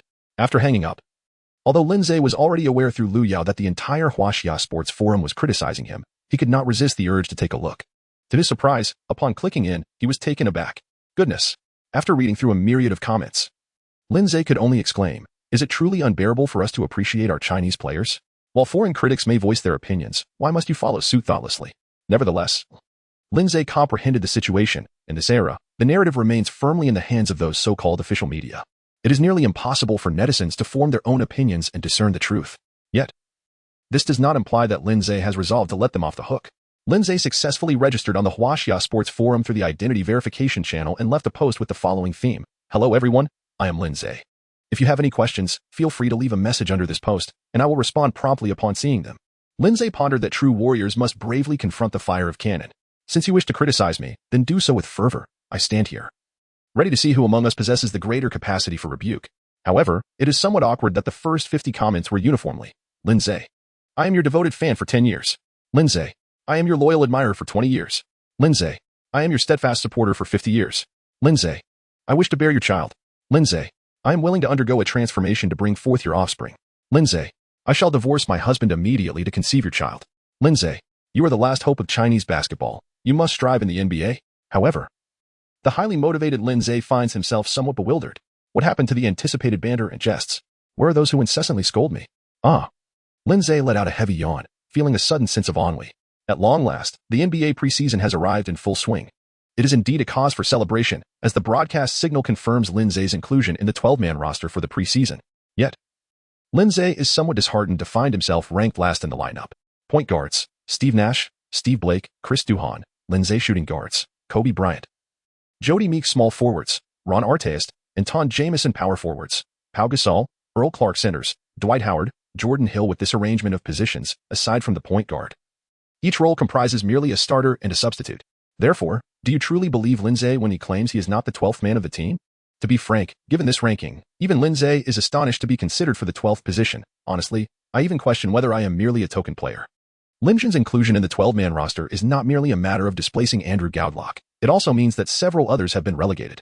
Among those pushed out are the team's third shooting guard, Darius Morris, the third power forward, Devin Ebanks, and the third center, Robert Saker.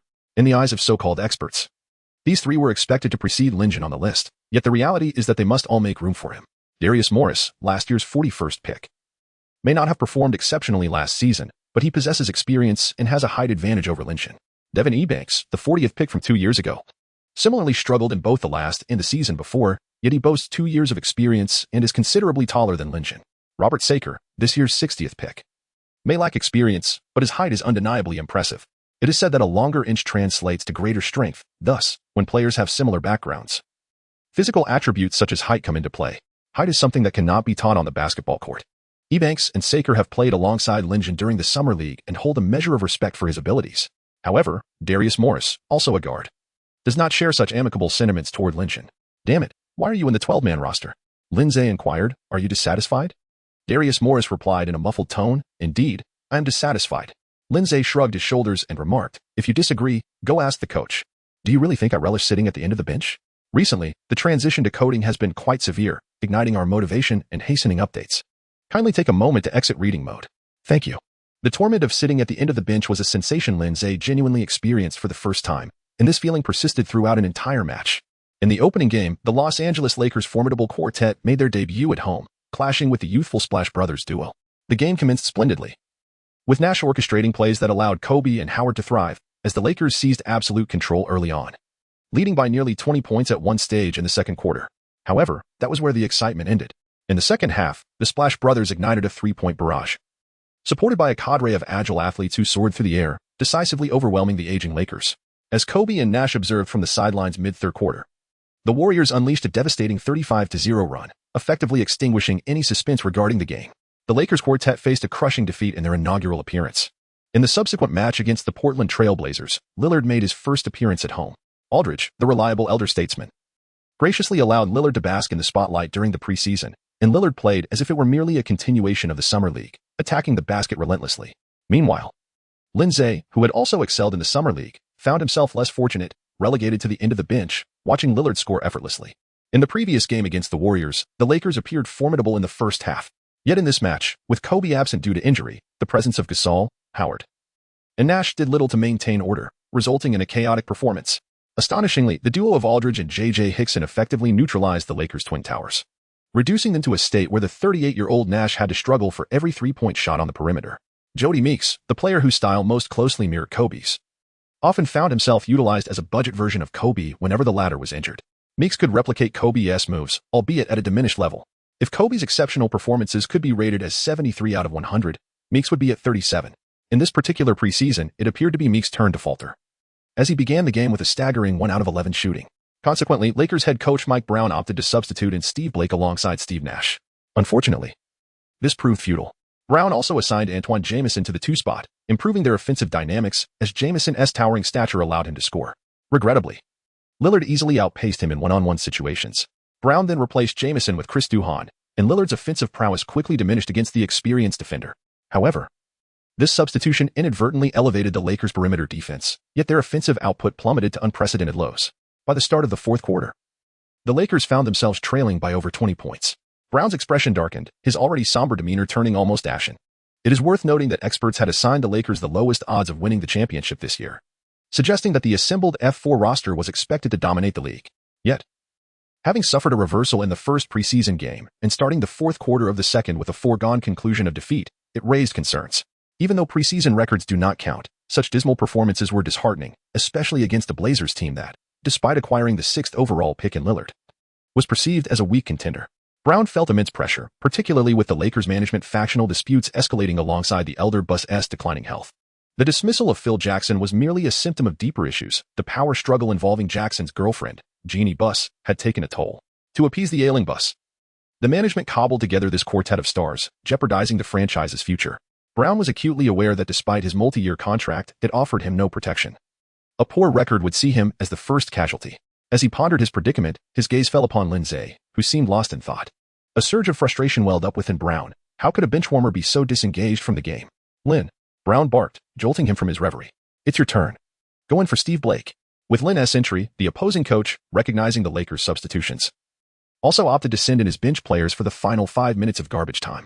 Coverage of the preseason by Huaxia Sports remained characteristically sparse, leaving ardent NBA fans with only dry textual commentary. As the game slipped away, even the commentator could sense the lack of excitement. It seems this game is wrapping up. Meek's attempts from beyond the arc have been dismal today, accumulating over 20 missed shots. The rim has likely been distorted from all the abuse. Mike Brown has rubbed his head raw in frustration, but it is futile. Only the return of the true Kobe can rekindle any hope for the Lakers. But when Lin Ze donned his gear, the drowsy host, Lee, seemed to be doused with a bucket of ice-cold water. He roared. Number 9 of the Los Angeles Lakers, our Chinese player Lin Ze, is on the court. The recent intense competition has invigorated us, prompting quicker updates. Please kindly exit the reading mode. Thank you. Lee. Lin Ze, our Chinese player, replaces the tall white player Steve Blake.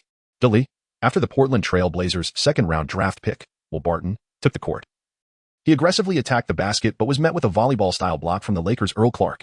Lee, Will Barton, clearly a tough nut, reattempts his drive after the reset. Oh no. Earl Clark fouls him, and Will Barton heads to the free throw line. Delete. He sinks the first shot. And the second as well. 67-89. The Los Angeles Lakers now trail by 22 points. Delete. It's all right. A loss is a loss. Let us watch Lin Ze dribble.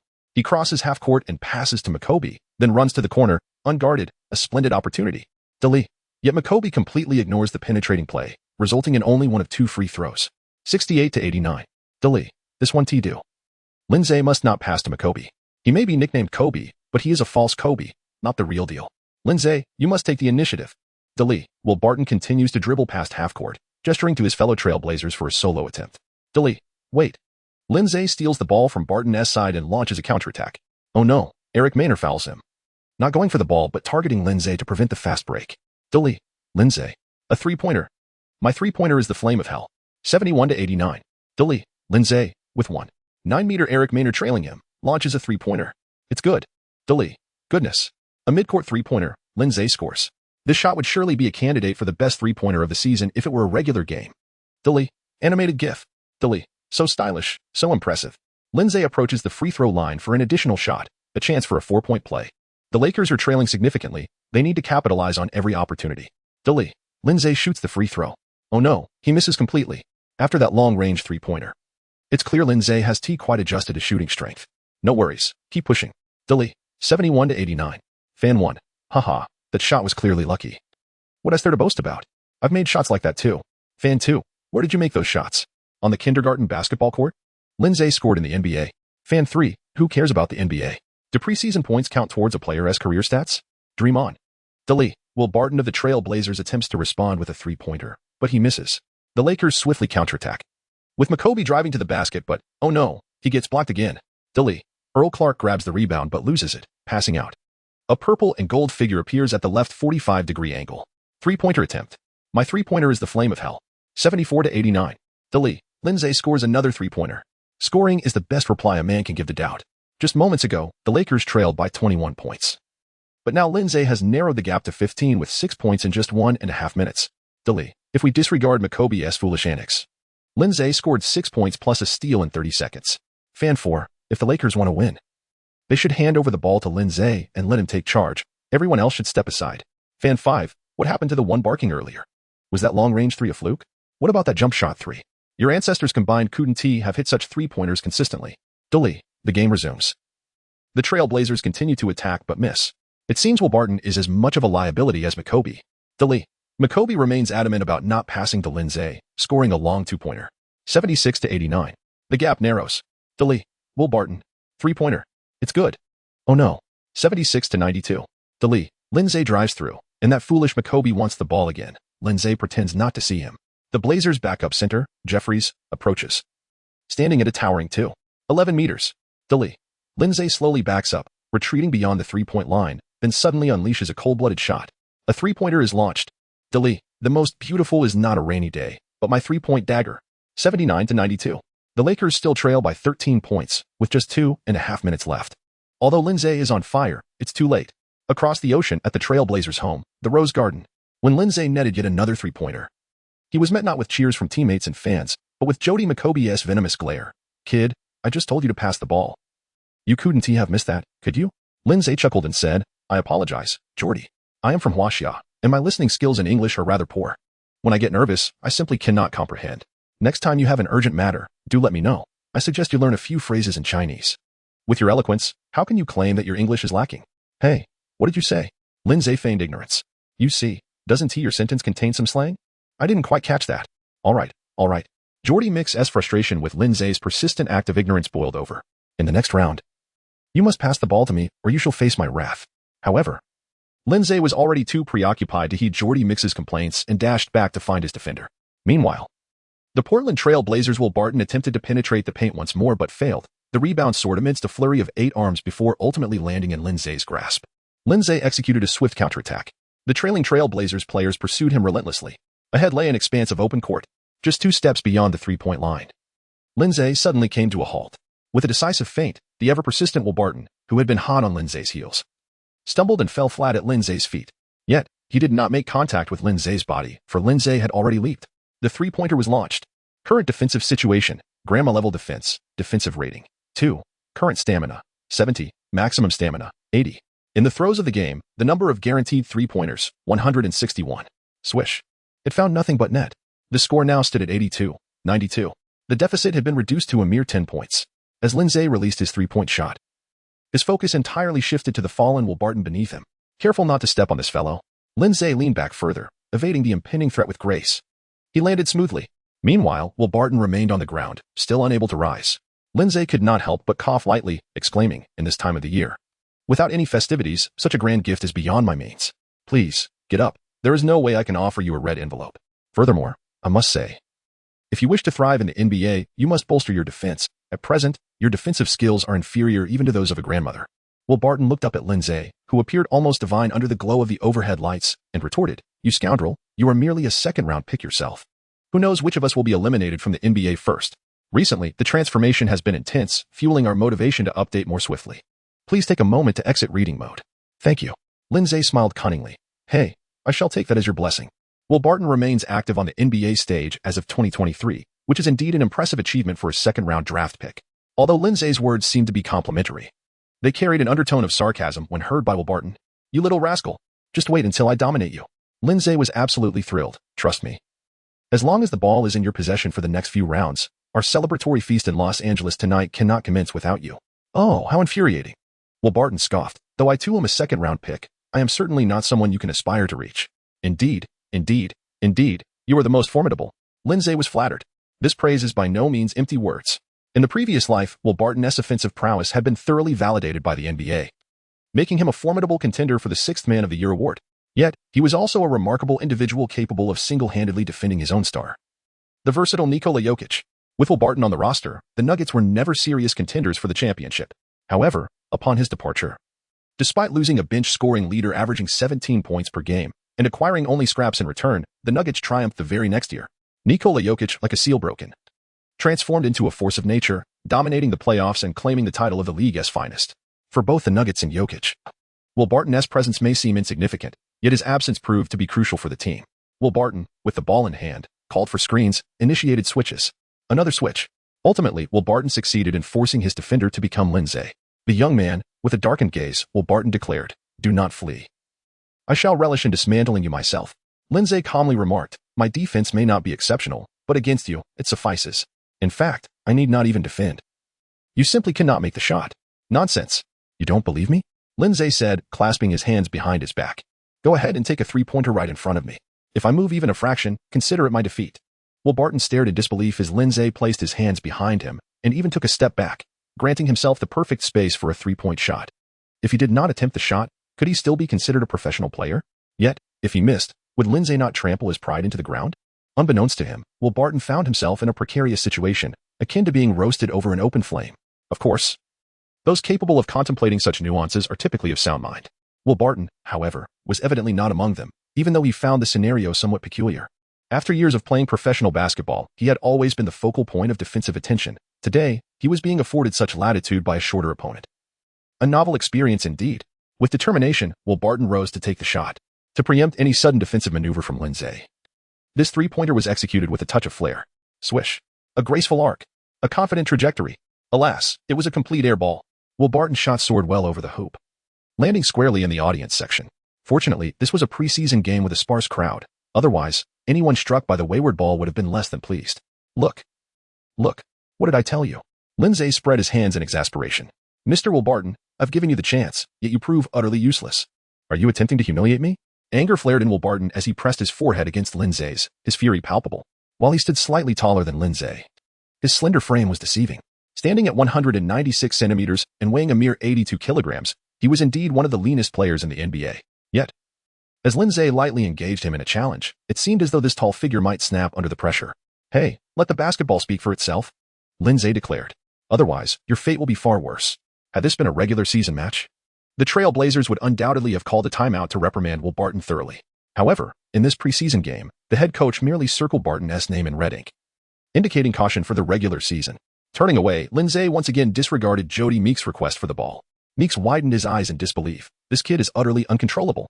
In this play, as Lin Ze received the ball, both Will Barton and Eric Mino lunged at him simultaneously, their hands raised for a block. Is this all? The current defensive scenario: NBA average defense, defensive level, 7. Current stamina, 69. Maximum stamina, 80. Probability of hitting a three-pointer during game conditions, 55. What a pathetic defense. Lin Ze mused. The two of them combined barely equate to a standard NBA defense. Lin Ze displayed no regard for the opponent's defenses, despite their formidable positioning. He elegantly launched a three-pointer. Once again, it found its mark. 85, 92. Had this been at Staples Center, the atmosphere within the arena would undoubtedly have been ignited. Yet here, in the Rose Garden of the Trailblazers, the only sounds to be heard are the collective groans and curses of the disheartened crowd. Although this match is merely a trivial preseason affair, which fan would wish for their beloved team to suffer defeat? A 20-point turnaround is hardly an auspicious omen for the upcoming season. The head coach of the Trailblazers could no longer contain his frustration. Timeout. Timeout. Will Barton? What nonsense is this? Do not put him on the court. Lillard, you get in there. Aldridge, you too. Are we really going to let a second-round draft pick turn the tables on us? After Lin Ze left the field, he exchanged high-fives with his teammates. While it appeared that everyone was celebrating Lin Ze's recent performance, an unsettling atmosphere enveloped the team. Mike Brown's expression was darker than when they were trailing by 20 points. It was as if he had just suffered the loss of a beloved mother. Lin Ze could not fathom the sentiments of Mike Brown. Naturally, Mike Brown would not voluntarily share his thoughts with Lin Ze, but rather chose to demonstrate them through his actions. Dwight Howard, Pau Gasol, Steve Nash, Steve Blake, and Anton Jamison. Compared to today's starting lineup, the only change was the substitution of the woefully off-target Jody Meeks with Steve Blake, while the rest remained unchanged. As for Lin Ze, throughout the entire ordeal, Mike Brown wore a sullen expression, uttering not a single word to him. Consequently, a natural reversal of fortunes ensued. The Los Angeles Lakers succumbed to the Portland Trail Blazers with a score of 91-96, a mere 5-point deficit. In this match, Lin Ze played a total of 3 minutes and 17 seconds, achieving an impressive 5 for 5 from beyond the arc, amassing 15 points, thus emerging as the sole beacon of hope for the Lakers. However, this solitary highlight would not see him included in the 12-man roster for the subsequent 6 preseason games. The Los Angeles Lakers faced the harsh reality of an 8-game losing streak in the preseason, confronting the onset of the 2012 to 2013 NBA regular season. With the championship as their singular ambition, the Los Angeles Lakers found themselves beset by a curse even before officially commencing their journey. No team in NBA history that has gone winless in the preseason has ever claimed the NBA championship. Lin Ze saying, I say, fate has recently taken a serious turn, invigorating us with renewed motivation and swifter updates. Please, do kindly exit reading mode. Thank you. Meanwhile, the Los Angeles Lakers have set a record for the worst preseason performance in their history with 8 consecutive losses. Mike Brown has showcased his tactical framework during these 8 games, the Lakers' version of the Princeton system. Charles Barkley candidly remarked, if the Lakers wish to adopt the Princeton style, they should hire an accountant from Princeton University rather than a foolish Mike Brown. Shaquille O'Neal stated, if the Lakers seek salvation, they must revert to the triangle offense. That is the championship strategy for the Lakers. Jeff Van Gundy opined, the specific tactics the Lakers employ are of little consequence. What matters is that the ball is placed more frequently in the hands of Kobe and Nash, allowing them to control the game rather than endlessly running without the ball. Chinese fans inquired, are the Lakers blind? What about our Lin Ze? When Lin Ze dazzled with an astounding 3 minutes in the preseason only to be benched again. Sports forums across China erupted. Initially, when Lin Ze was excluded from the roster for the 3rd preseason game, fans consoled themselves, stating, Lin Ze performed so splendidly in the 2nd game that he is undoubtedly exempt from scrutiny. It is only reasonable to evaluate other players. However, when Lin Ze was omitted from the lineup for the 4th and 5th games, fans began to sense something amiss, as Lin Ze remained sidelined for the subsequent 6 matches. The outrage among Chinese fans grew. This is racial discrimination, absolute racial discrimination. We witnessed Lin Ze's exceptional performance, and suddenly he is benched. Is this not reminiscent of last year's Lin Madness? It is pure suppression of us Chinese. Brothers, let us be clear, Jeremy Lin is merely of Chinese descent. He cannot even speak the Chinese language, while our Lin Ze is a true Chinese, a genuine son of the homeland.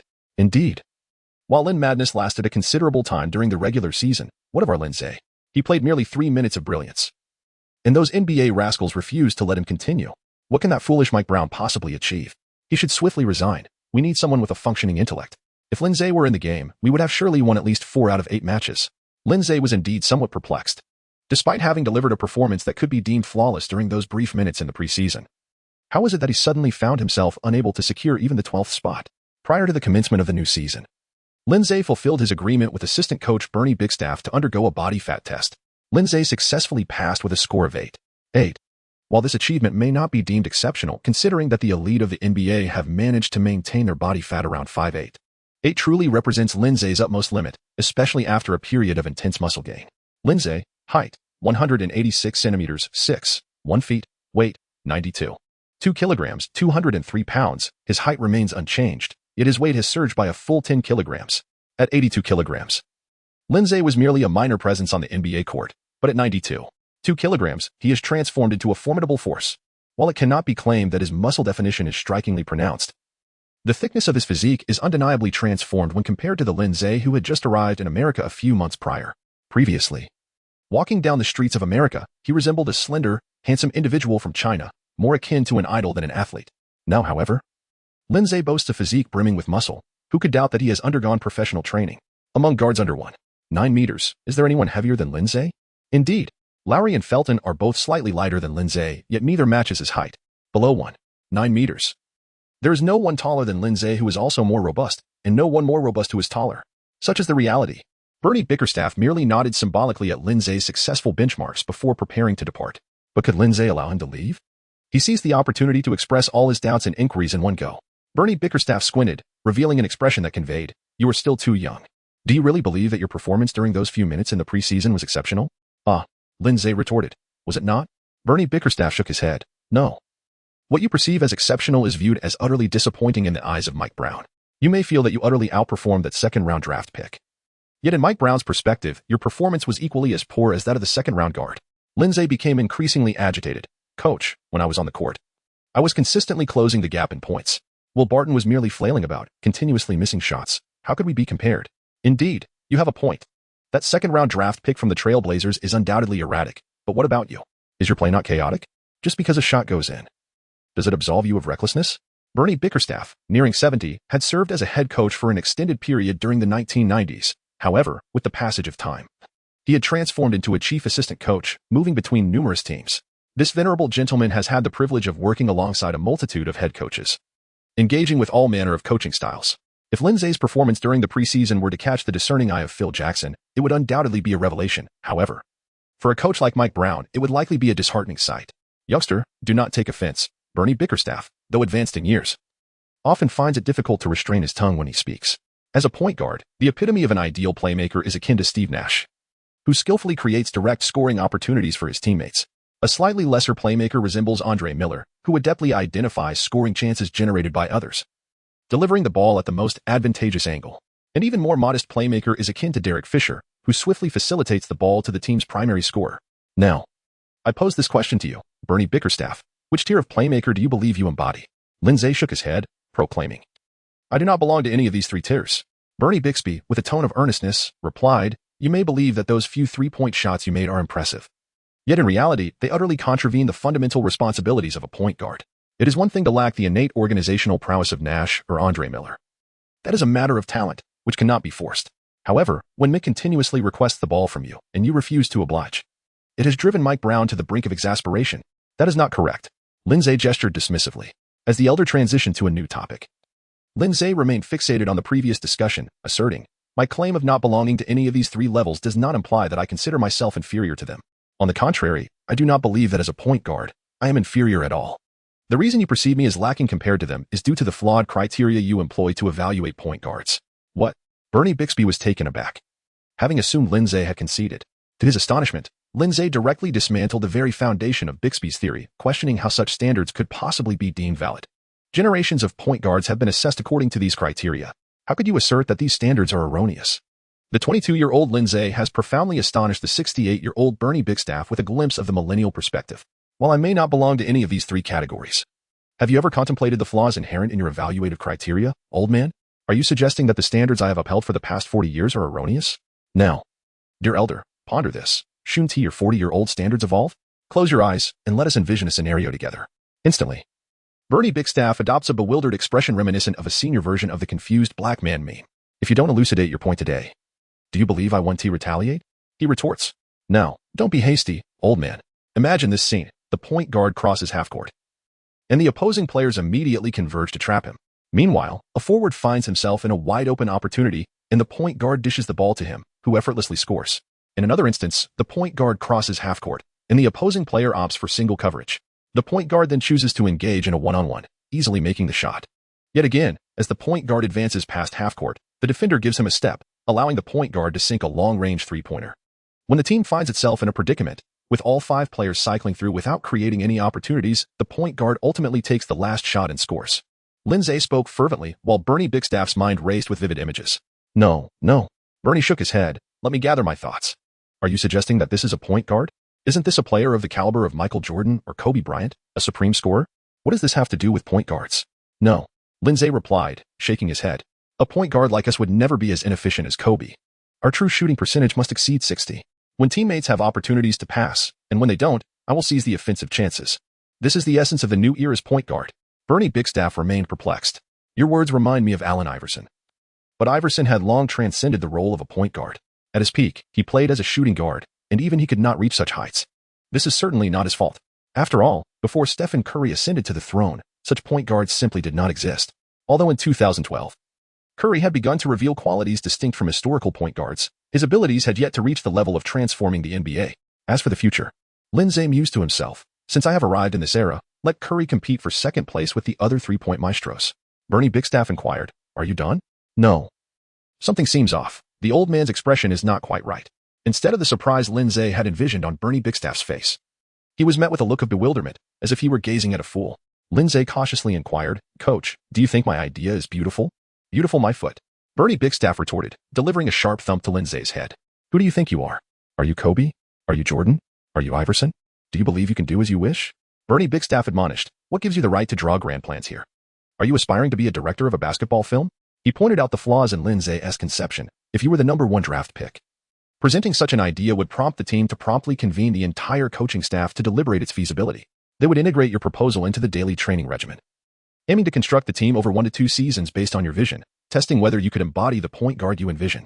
However, if you were merely a promising rookie, the team would simulate training internally and allow you to take charge in some inconsequential games or moments devoid of critical stakes, to ascertain if you could truly become the point guard you imagine.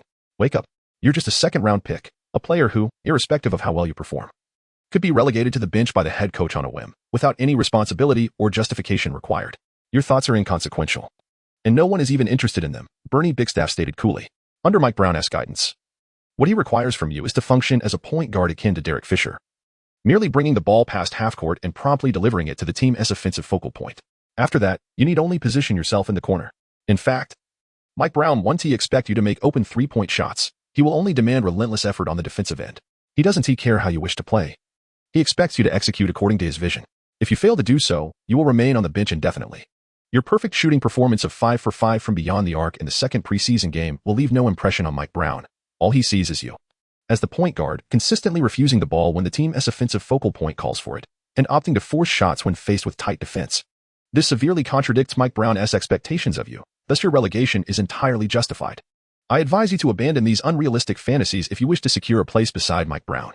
Your three-point shooting is commendable, but the current Lakers are far from the moment when it's appropriate for you to be taking numerous shots to enter the rotation. You must showcase your defensive acumen and tenacity more prominently in practice.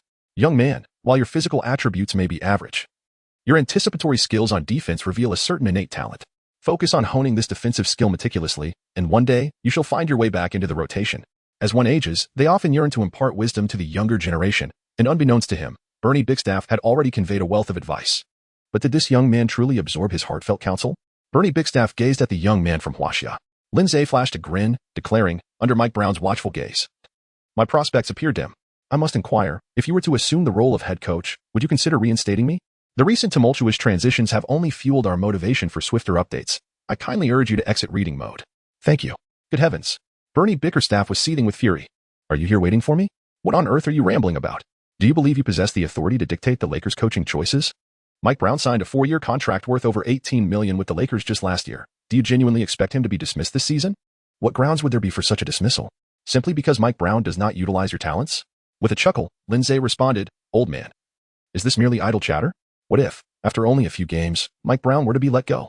As the lead assistant, if you do not step up, who will? Get lost. I am nearing 70. I have no desire to take on the head coach position. Coaching for a year would likely cost me 3 years of my life. I am approaching retirement and cannot bear such a tremendous responsibility. Wait a moment. Bernie Bickerstaff retorted angrily, you insolent brat. You have led me astray. Why on earth would I want to be a head coach? The focus here is on your predicament. Instead of seeking ways to elevate your own game, you propose to replace the current head coach? You are truly audacious. Lin Ze smiled noncommittally, illustrating the stark contrast between those with and without the gift of foresight. Given the current trajectory, Mike Brown, who has already endured a disheartening 8 consecutive losses in the preseason, is poised to be dismissed by the Los Angeles Lakers following a dismal start of 1-4 in the regular season. Consequently, Mike Brown has set a new record for the swiftest coaching dismissal in the new season. Initially, Lin Ze harbored the hope that his arrival might alter Mike Brown's unfortunate fate. However, it appears he has overestimated his own significance.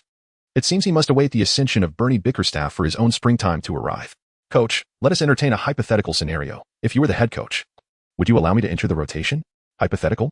If I were the head coach, I would grant you 30 minutes of playtime each game. Would that satisfy you? Excellent.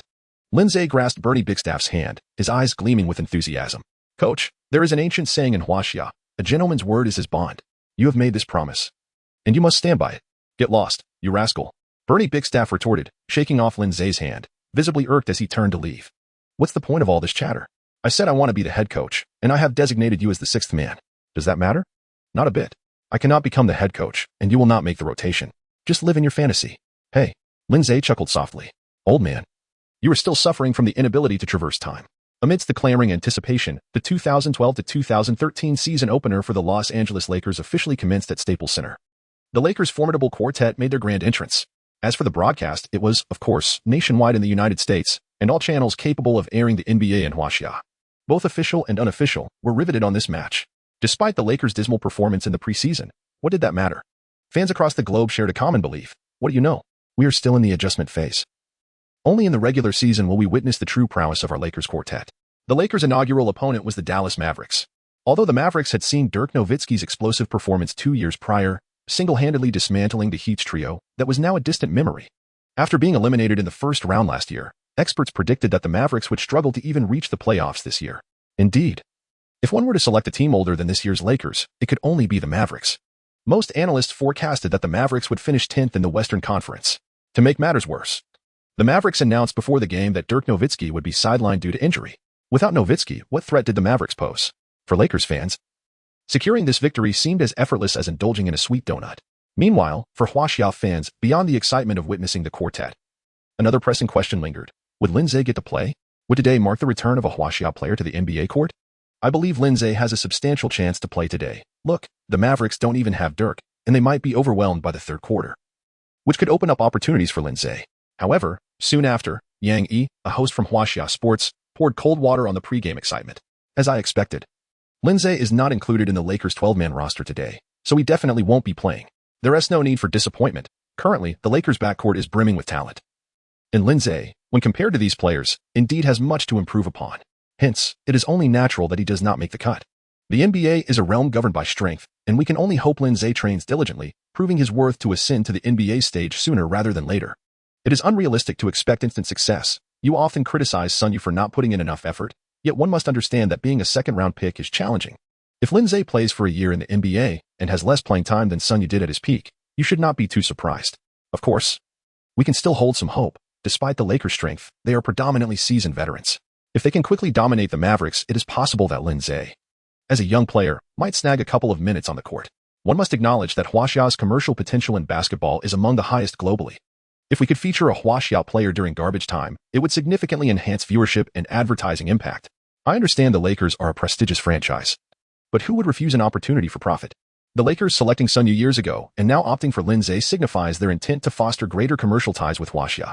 Starting lineups: Dallas Mavericks, PG, Darren Collison, SG, O, J, Mayo, SF, Sean Marion, PF, Brandon Wright, C, Elton Brand. Los Angeles Lakers, PG, Steve Nash, SG, Kobe Bryant, SF, Ron Artest, PF, Pau Gasol, C, Dwight Howard. What is the disparity between these two lineups? In terms of fame, Pau Gasol, the fourth member of the Lakers quartet, has individually made more All-Star appearances than the total of all the Mavericks starters combined. Furthermore, the Lakers boast 3 additional players with even more All-Star selections than Gasol. As for skill, it is unnecessary to elaborate. Among experts' rankings for the new season, excluding Dirk Nowitzki, not a single player from the Mavericks starting lineup made it into the top 100. However, when the two teams clashed, basketball experts worldwide were left astounded. Facing a Dirk-less Dallas Mavericks, the Lakers quartet struggled immensely. Logically, one would think that the 33-year-old Elton Brand and the agile Brandon Wright could not possibly contend with the formidable twin towers of Pau Gasol and Dwight Howard. Any expert would be hard-pressed to devise a solution. The disparity in strength was monumental. At the end of the first quarter, it appeared to be just as predicted. Howard had scored 7 points on 3 of 4 shooting, with 1 of 2 from the free throw line, while Gasol contributed 6 points on 3 of 6 shooting. In contrast, Brandon Wright managed 4 points through an alley-oop and offensive rebounds, while Brand failed to score a single point. The score stood at 13-4. The Lakers' Twin Towers indeed displayed an overwhelming advantage. As for the perimeter, the Lakers' two superstars, Nash and Kobe, performed admirably, with Nash scoring 5 points and dishing out 3 assists, while Kobe shot 3 of 4 for 6 points, highly effective. The Lakers' quartet was excelling. Yet at the end of the first quarter, the score was merely 25-29, with the Lakers leading by a mere 4 points. What was the issue? It lay with the Mavericks' perimeter game, as Darren Collison and O.J. Mayo exploded in the first quarter. They toyed with Steve Nash, who, despite his offensive prowess and graceful presence, struggled defensively. Once a poor defender in his youth, he now found it challenging to bend down. Faced with the youthful vigor of Collison and Mayo, Nash could only utter, "You don't play fair." Embarrassingly, the first quarter, in which the Lakers led by only 4 points, turned out to be the only quarter of the entire game in which they had a positive net score. Ultimately, although 3 of the Lakers' quartet scored over 20 points, accumulating a total of 71 points, they fell to the Dallas Mavericks in a stunning upset, with a final score of 91-99. After the match, Mike Brown faced a torrent of criticism, his expression as dark as a pot's bottom, asserting that his strategy had merely begun. Mike Brown continues to refine his Princeton system with the Lakers' formidable quartet. Under Brown's guidance, the offensive linchpin Kobe Bryant's shot attempts remain unchanged. Yet his ball handling time has significantly diminished. Dwight Howard anticipated a more prominent role in the offense upon joining the Lakers. However, under Nash's orchestrated ball movement, Howard's primary scoring method remains close-range finishes. As for Pau Gasol, the situation is even more dire. Ideally, a forward with Gasol's exceptional playmaking skills would thrive in the Princeton system, yet the presence of an extraordinary playmaker like Nash renders Gasol's facilitating abilities seemingly superfluous. For Nash, with his cerebral prowess, the Princeton system should be comprehensible. Unfortunately, during the second game against the Trail Blazers, Nash suffered an injury and exited the court. With the tactical foundation still unrefined and their primary playmaker sidelined, the team's strategy needed a complete overhaul. This upheaval resulted in a dismal record of 1 win and 4 losses, save for a solitary victory against the struggling Detroit Pistons, leaving the newly formed Lakers F4 languishing at the bottom of the Western Conference standings. Rumors suggest that upon hearing this grim news, the elder Bus was admitted to the ICU. The Bus family had envisioned this Super F4 as a remedy for the ailing patriarch, yet now, with a staggering payroll exceeding $100 million and hefty luxury tax obligations, the Lakers find themselves at the very bottom of the league, further aggravating Mr. Bus's condition. One cannot help but speculate if this is part of a conspiracy by the next generation of the Bus family to usurp power from their father. Of course, such conspiracy theories are steeped in cultural nuances, and the specifics of the situation in the United States remain obscure. What is known, however, is that the team's general manager, Mitch Kupchak, announced a profoundly difficult decision to dismiss head coach Mike Brown. Assistant coach Bernie Bickerstaff was appointed as the interim head coach of the Lakers. The NBA world was abuzz with this development. Those who had previously criticized Brown began to rally in his defense, arguing that any coach would struggle to rectify the Lakers' current predicament, and that Brown was merely a scapegoat for the internal conflicts plaguing the team. Shaquille O'Neal candidly remarked that firing Mike would not rejuvenate Nash nor expedite Bryant's recovery from injury. Doug Rivers lamented that whenever the team encounters difficulties, the first assumption is not that of the star players, but rather the coach's responsibility. Yet, while the head coach tirelessly analyzes game footage late into the night, the star players are often seen reveling in nightlife until dawn. O'Neal and Rivers speak truthfully, particularly when Rivers references the star player indulging in revelry until the early hours. Many can draw connections to the infamous images of a certain star with Howard that circulated on social media. Indeed, regardless of the team's dismal performance, what concern is it to our charismatic Dwight Howard?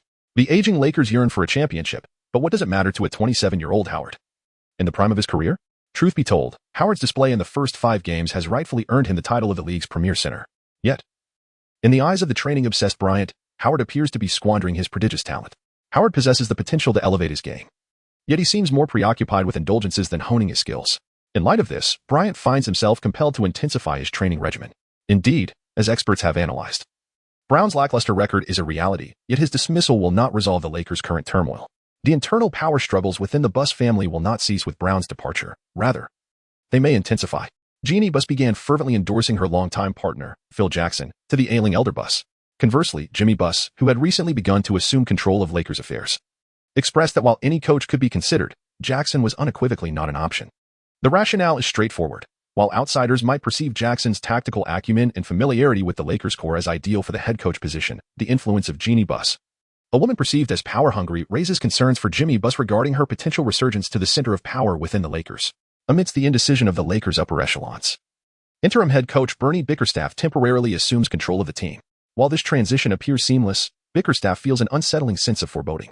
The Lakers' mid-season coaching change is significant. Yet regardless of who takes the helm, the next regular season game will proceed as scheduled. Most are unfamiliar with interim head coach Bickerstaff, particularly among fans from China, where he is virtually unknown. The only entry on his Baidu page notes that he was the inaugural general manager and head coach of the Charlotte Bobcats in 2004. His coaching record is dismal, with a mere 30-win rate over 3 seasons.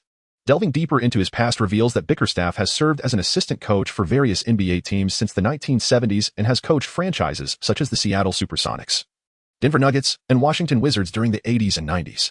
However, his coaching statistics remain unimpressive, with a career regular season win percentage of 44, a playoff win percentage of 36, and 0 championships or finals appearances.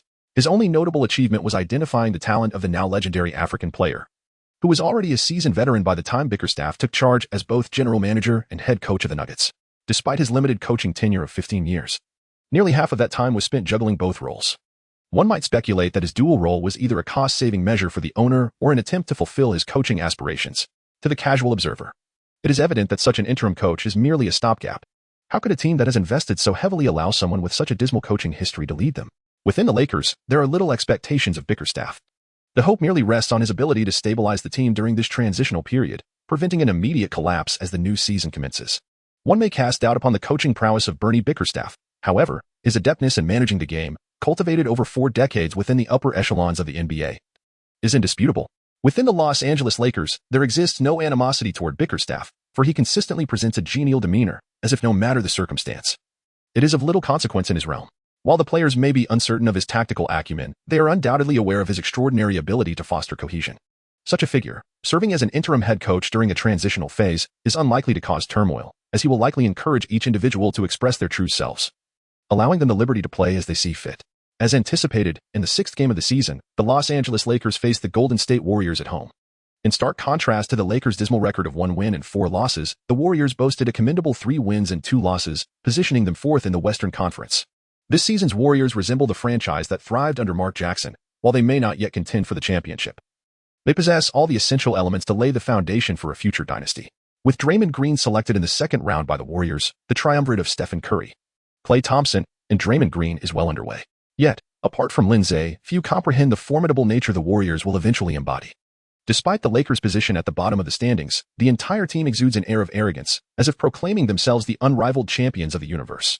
Regardless of their opponents, they exhibit an aloofness that eschews even a cursory glance in their direction. This hubris is undoubtedly one of the myriad reasons contributing to the Lakers' eventual demise this season. When such an attitude permeates the team, Bickerstaff's words resonate profoundly. Listen, gentlemen. I shan't complicate matters with intricate strategies. I simply need each of you to be yourselves. Kobe, unleash the scoring prowess that earned you the title of scoring champion. Dwight, bring forth the intimidation that comes with being a 4-time Defensive Player of the Year and the league's premier center. Pau Gasol, fully utilize your capabilities in the paint and your shooting finesse. Nash is injured. Focus on your recovery, and in your absence, we will uphold the Lakers' legacy. As for the rest of you, play the game in the manner you most enjoy. You are the strongest players in the world. I believe that as long as you play comfortably, the Los Angeles Lakers shall be invincible. Lin Ze, upon reflection, summarized, it is akin to a broth, a pure chicken soup from which every morsel of meat and bone has been meticulously extracted. Yet, one cannot deny that these players of African descent are particularly receptive to such sentiments. When encouraged to embrace their true selves, they swiftly associate this notion with invincibility, instantly brimming with confidence. It seems as though by simply being themselves, the aging concerns of the Lakers roster dissipate into thin air. However, while others may critique Bernie Bickerstaff without hesitation, Lin Ze's criticisms of this elder are unwarranted. For this seemingly unassuming figure, who appears to govern without any tactical discourse, has made a subtle yet significant adjustment within the lineup. Lin Ze has made his inaugural selection to the NBA regular season roster of 12 players. This singular achievement has ignited a fervor in Chinese sports forums, especially since the game lacks national broadcasting and consequently is not scheduled for coverage on domestic official platforms. There is a fervent request for the broadcast signal of the Lakers versus Warriors game, preferably in Mandarin. The plea resonates deeply. While clarity is not a strict requirement, viewers simply wish to discern the players on the court. Even hearing the score would suffice. A lack of sound is acceptable as long as the stream does not lag excessively. Amidst the fervent and humble pleas for a signal from Chinese basketball fans, another faction adheres to the tradition of dousing enthusiasm with cold water. A netizen known by the moniker Wong expressed his skepticism. Let us be realistic. Lin Ze has merely made it onto the 12-man roster. Being on the roster does not guarantee playing time. Remember, Sunny remained on the roster for a full 11 games before he finally got his chance to step onto the court. Before the match, Lin Ze whimsically posted on his phone, "If I step onto the court today, can you livestream me eating SHT?" Recently, the pressure to convert has intensified, motivating us to update more swiftly. Please kindly exit reading mode. Thank you. The Los Angeles Lakers are set to face the Golden State Warriors at home. The starting lineups are as follows. Golden State Warriors, PG, Stephen Curry, SG, Klay Thompson, SF, Harrison Barnes, PF, David Lee, C, Festus Ezeli. Los Angeles Lakers, PG, Steve Blake, SG, Kobe Bryant, SF, Ron Artest, PF, Pau Gasol, C, Dwight Howard. Seated on the bench, Lin Ze found today's matchup particularly intriguing. In a previous life, the Los Angeles Lakers secured 5 championship rings in the first decade of the 21st century, while the Golden State Warriors claimed 3 in the second decade. It would be hard to contest that these two teams are the most formidable of their respective decades. Although the Warriors' claim of being the strongest with their 3 championships may seem exaggerated, especially when considering that the contemporary GOAT, LeBron James, is arguably the strongest player of the second decade. However, let us refrain from excessive praise or criticism. After all, what LeBron James has established is a nomadic dynasty, and 3 championships alone do not suffice. Thus, it is reasonable to assert that the Warriors are indeed the strongest of the second decade. It is rather amusing that this clash between 2 dynasties, one old and one new, is not being broadcast live across America. As Lin Ze pondered, the game commenced. With Steve Nash absent, Kobe seamlessly returned to his previous season's style of play. Gasol thrived once again, acting as the offensive fulcrum, and his synergy with Kobe resembled that of an old married couple, effortlessly creating plays without needing to exchange glances. As for Dwight Howard, he temporarily embraced the role once held by young Shaquille O'Neal's counterpart, Bynum, during his time with the Lakers. Following Mike Brown's departure, the Lakers' offense became evidently fluid. In the first quarter, the youthful Splash Brothers managed to maintain a tie with the Lakers, hitting 50 from three-point range. However, as the second quarter unfolded, their shooting went awry, unable to withstand the Lakers' high-quality offensive barrage. By halftime, the Warriors trailed 38-49, down by 11 points. After 3 quarters, the score stood at 55-73, with the Warriors behind by 18 points. At the start of the fourth quarter, in what was meant to be a period for bench players, the Warriors starters returned in a last-ditch effort, only to see the deficit balloon to over 20 points. There was simply no denying it. The Warriors' shooting touch was absent. In the first quarter, Stephen Curry hit 2 of 4 from beyond the arc, and Klay Thompson also sank 2 of 4. The Warriors were still competitive. Yet in the latter 3 quarters, Curry missed all 3 attempts, while Thompson managed just 1 of 4. The Warriors were left in disarray. American commentator Kenny Smith shook his head, remarking on the Warriors' over-reliance on the 3-point shooting of their dual stars. When their shooting is on point, the team flourishes. But when it falters, they seem to surrender. However, everyone knows that 3-pointers can only thrive in favorable conditions. Attempting to turn the tide from beyond the arc in adverse situations is akin to purchasing a lottery ticket. Throughout my career, I maintained a 3-point shooting percentage above 40. Yet I approached each shot with caution, understanding that to win, one must get closer to the basket. Without the dream shake of Hakeem Olajuwon, a championship remains elusive. The current Warriors appear to have strayed from the right path. Only when they recognize their misdirection can they hope for success in the playoffs. Undoubtedly, the Lakers are treading the correct path. However, it will require a bit of time and patience for these exceptionally talented players to mesh together. With that said, Mark Jackson substituted out Stephen Curry, Klay Thompson, and Harrison Barnes, signaling their surrender. Indeed, the Lakers also rested their starters, and the match officially entered garbage time. In the final 5 minutes of this inconsequential period, we might discuss potential candidates for the Lakers' next head coach. According to my sources, the front-runners are Phil Jackson and Mike D'Antoni. Wait a moment, the Lakers have brought in number 9, Lin Ze, a player from the Huaxia region. Bernie Bickerstaff truly is a clever strategist. I always believed he was underutilized as head coach and should have remained in the role of general manager. Even in this dull garbage time, this cunning old man managed to create some intrigue. This marks the NBA debut of Lin Ze, the 40th pick this year, making him the 5th Huaxia player to enter the NBA after Wang Zhizhi, Yao Ming, Yi Jianlian, and Sun Yu. Lin Ze is also the first player in Huaxia history to enter the NBA at a height below 2 meters. Simultaneously, Lin Ze and Kobe Bryant exchanged a high five as Lin took to the court. Indeed, today Bernie Bickerstaff has placed Lin Ze in the position of 3rd shooting guard. Kobe whispered, "Kid, don't embarrass me." Lin Ze chuckled, "Do not take advantage of me. We share no relationship. My intention in learning from you is to acquire skills to counter the foreign." Kobe replied, "What are you saying? I do not quite comprehend." Lin Ze remained silent as he bent down to touch the floor of the Staples Center.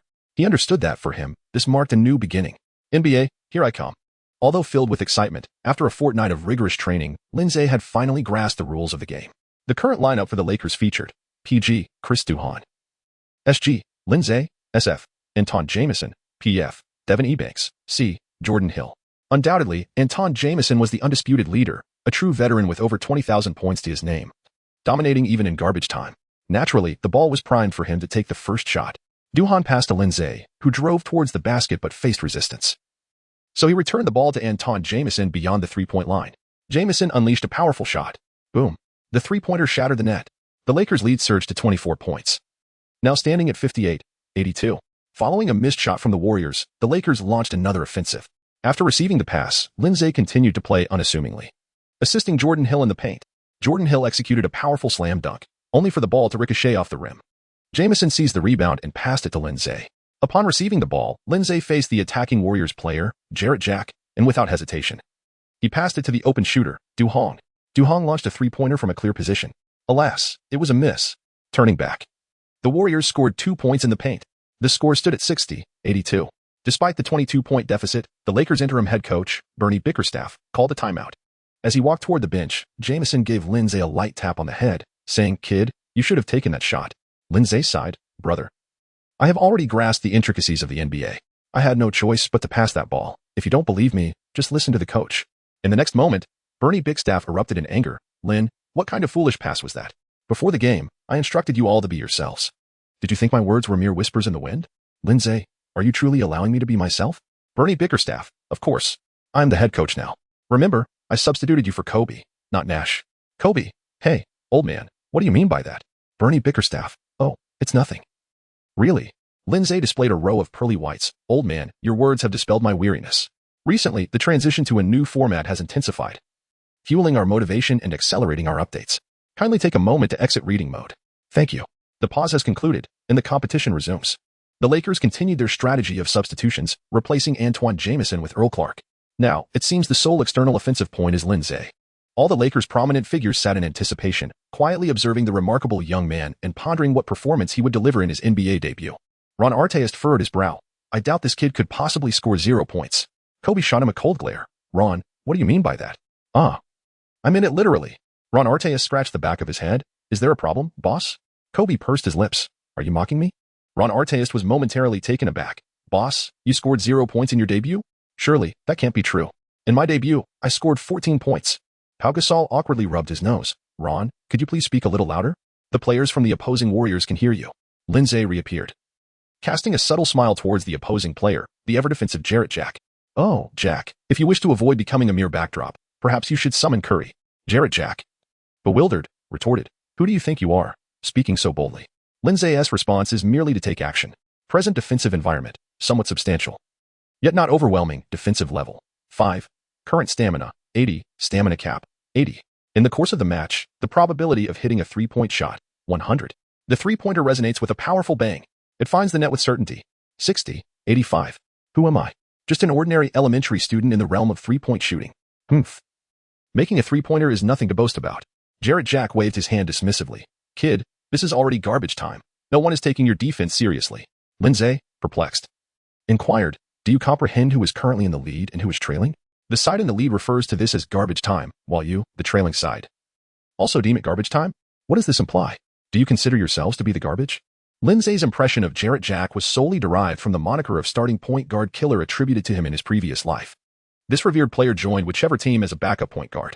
However, as long as this individual was present, the starting point guard of his team would either suffer an injury or be traded, and before anyone realized it, Jarrett Jack would effortlessly ascend to prominence.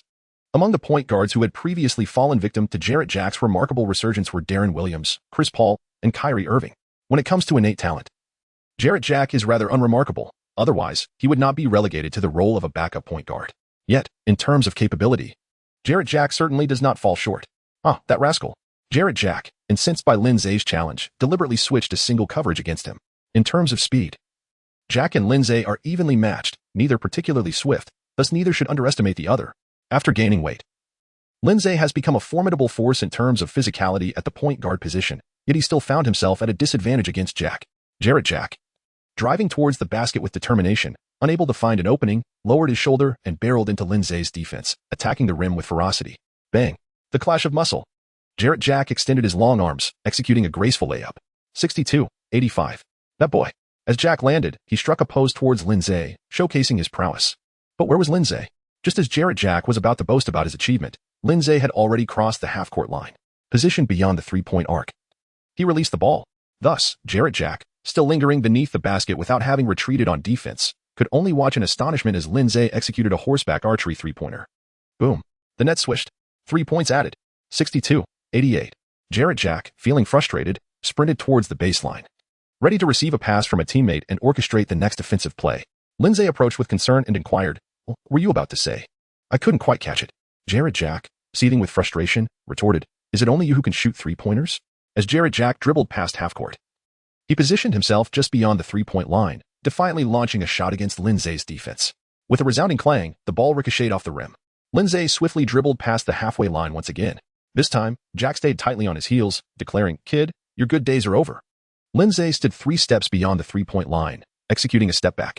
The distance transformed from 3 steps to 5, and he launched a drifting three-pointer.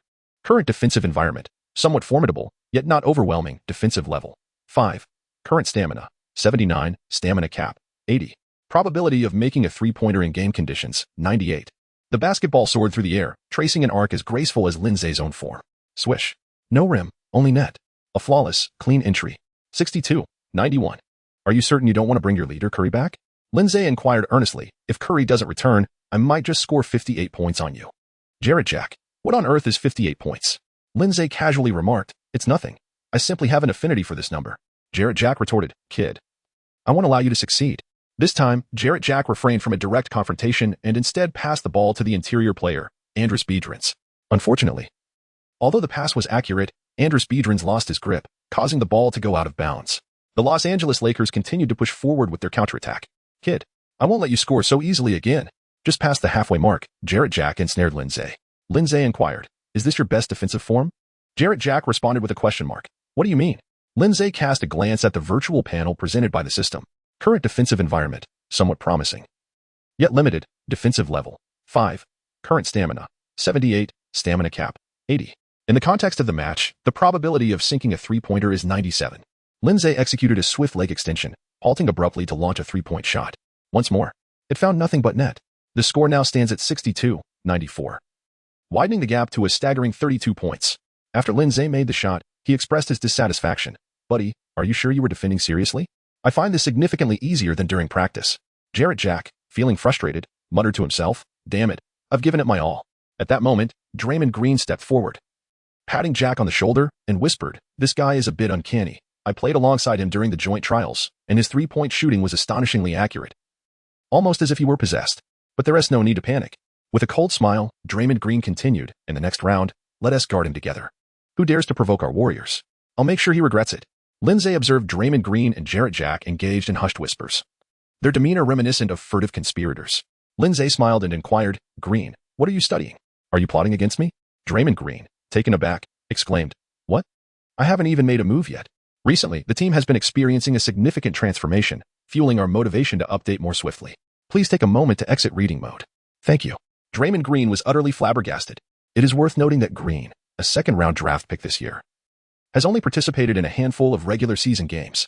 Although the team envisions him evolving into a formidable presence on the court, Green remains an unblemished slate, devoid of any records of unsportsmanlike conduct. Doubt began to creep into Green's mind. This individual from Huaxia has an uncanny ability in three-point shooting. Could he truly possess the gift of foresight? In his moment of hesitation, he completely failed to notice the ball soaring towards him, and by the time he reacted, it was too late. Out of bounds. The possession returned to the Lakers once more. Lin Ze strikes once more. Another three-pointer. The score now stands at 62-97, widening the gap to 35 points. "Hey, what are you doing?" Jarrett Jack, filled with fury, confronts Draymond Green. "We agreed to guard him together. What are you doing?" Draymond Green stares intently at Lin Ze in the distance. He won't be bouncing around for long. The Golden State Warriors, after a series of passes, finally create an opportunity beneath the basket. Draymond Green drives in for a layup, scoring 64-97.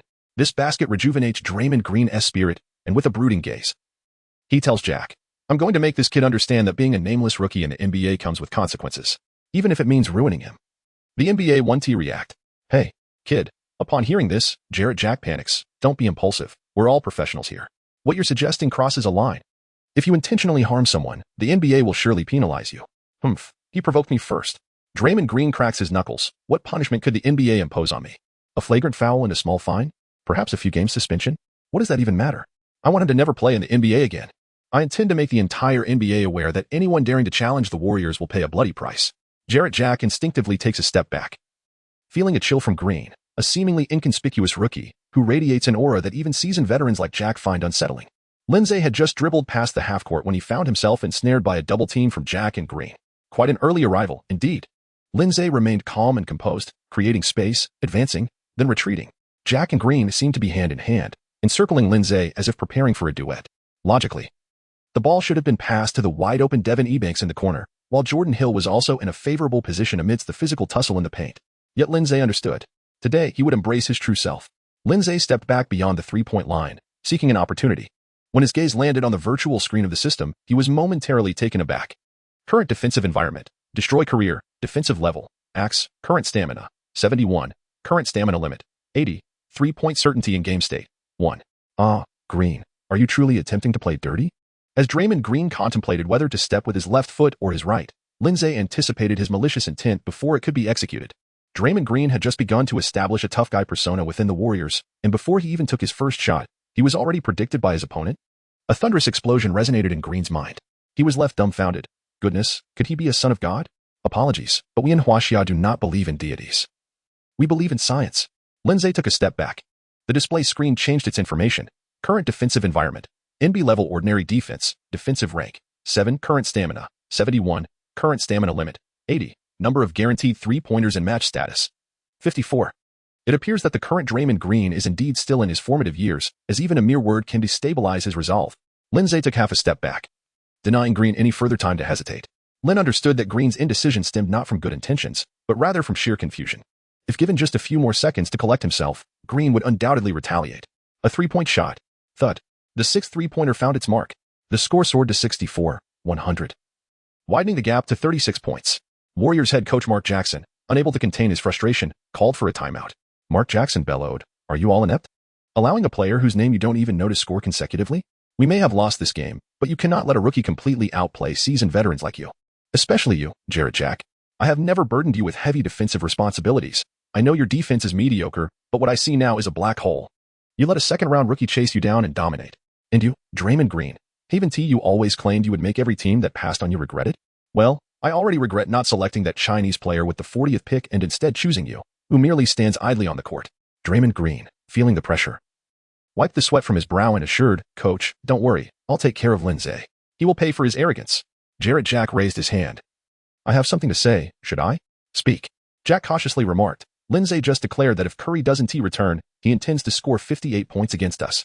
On the other side, as Lin Ze exited the court, the crowd erupted in cheers, waving flags in his honor.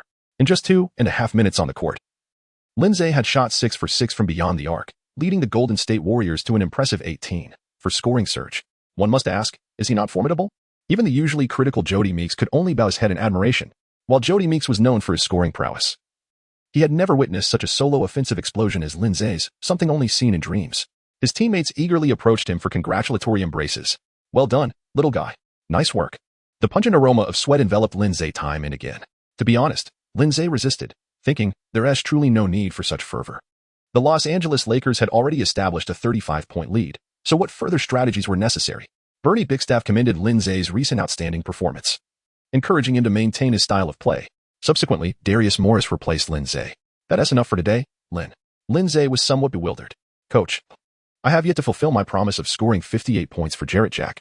"Huh? What 58 points?" His teammates looked at him with puzzled expressions. "I told Jack that if they chose not to play Curry, I would widen the point gap to 58. Upon hearing this, Ron Artest spat out half a bottle of Gatorade in disbelief. "You have some audacious aspirations." Kobe furrowed his brow. "What kind of vendetta is this?" "Recently, the pressure to perform has intensified, motivating us to update and adapt more swiftly. Please, take a moment to exit reading mode."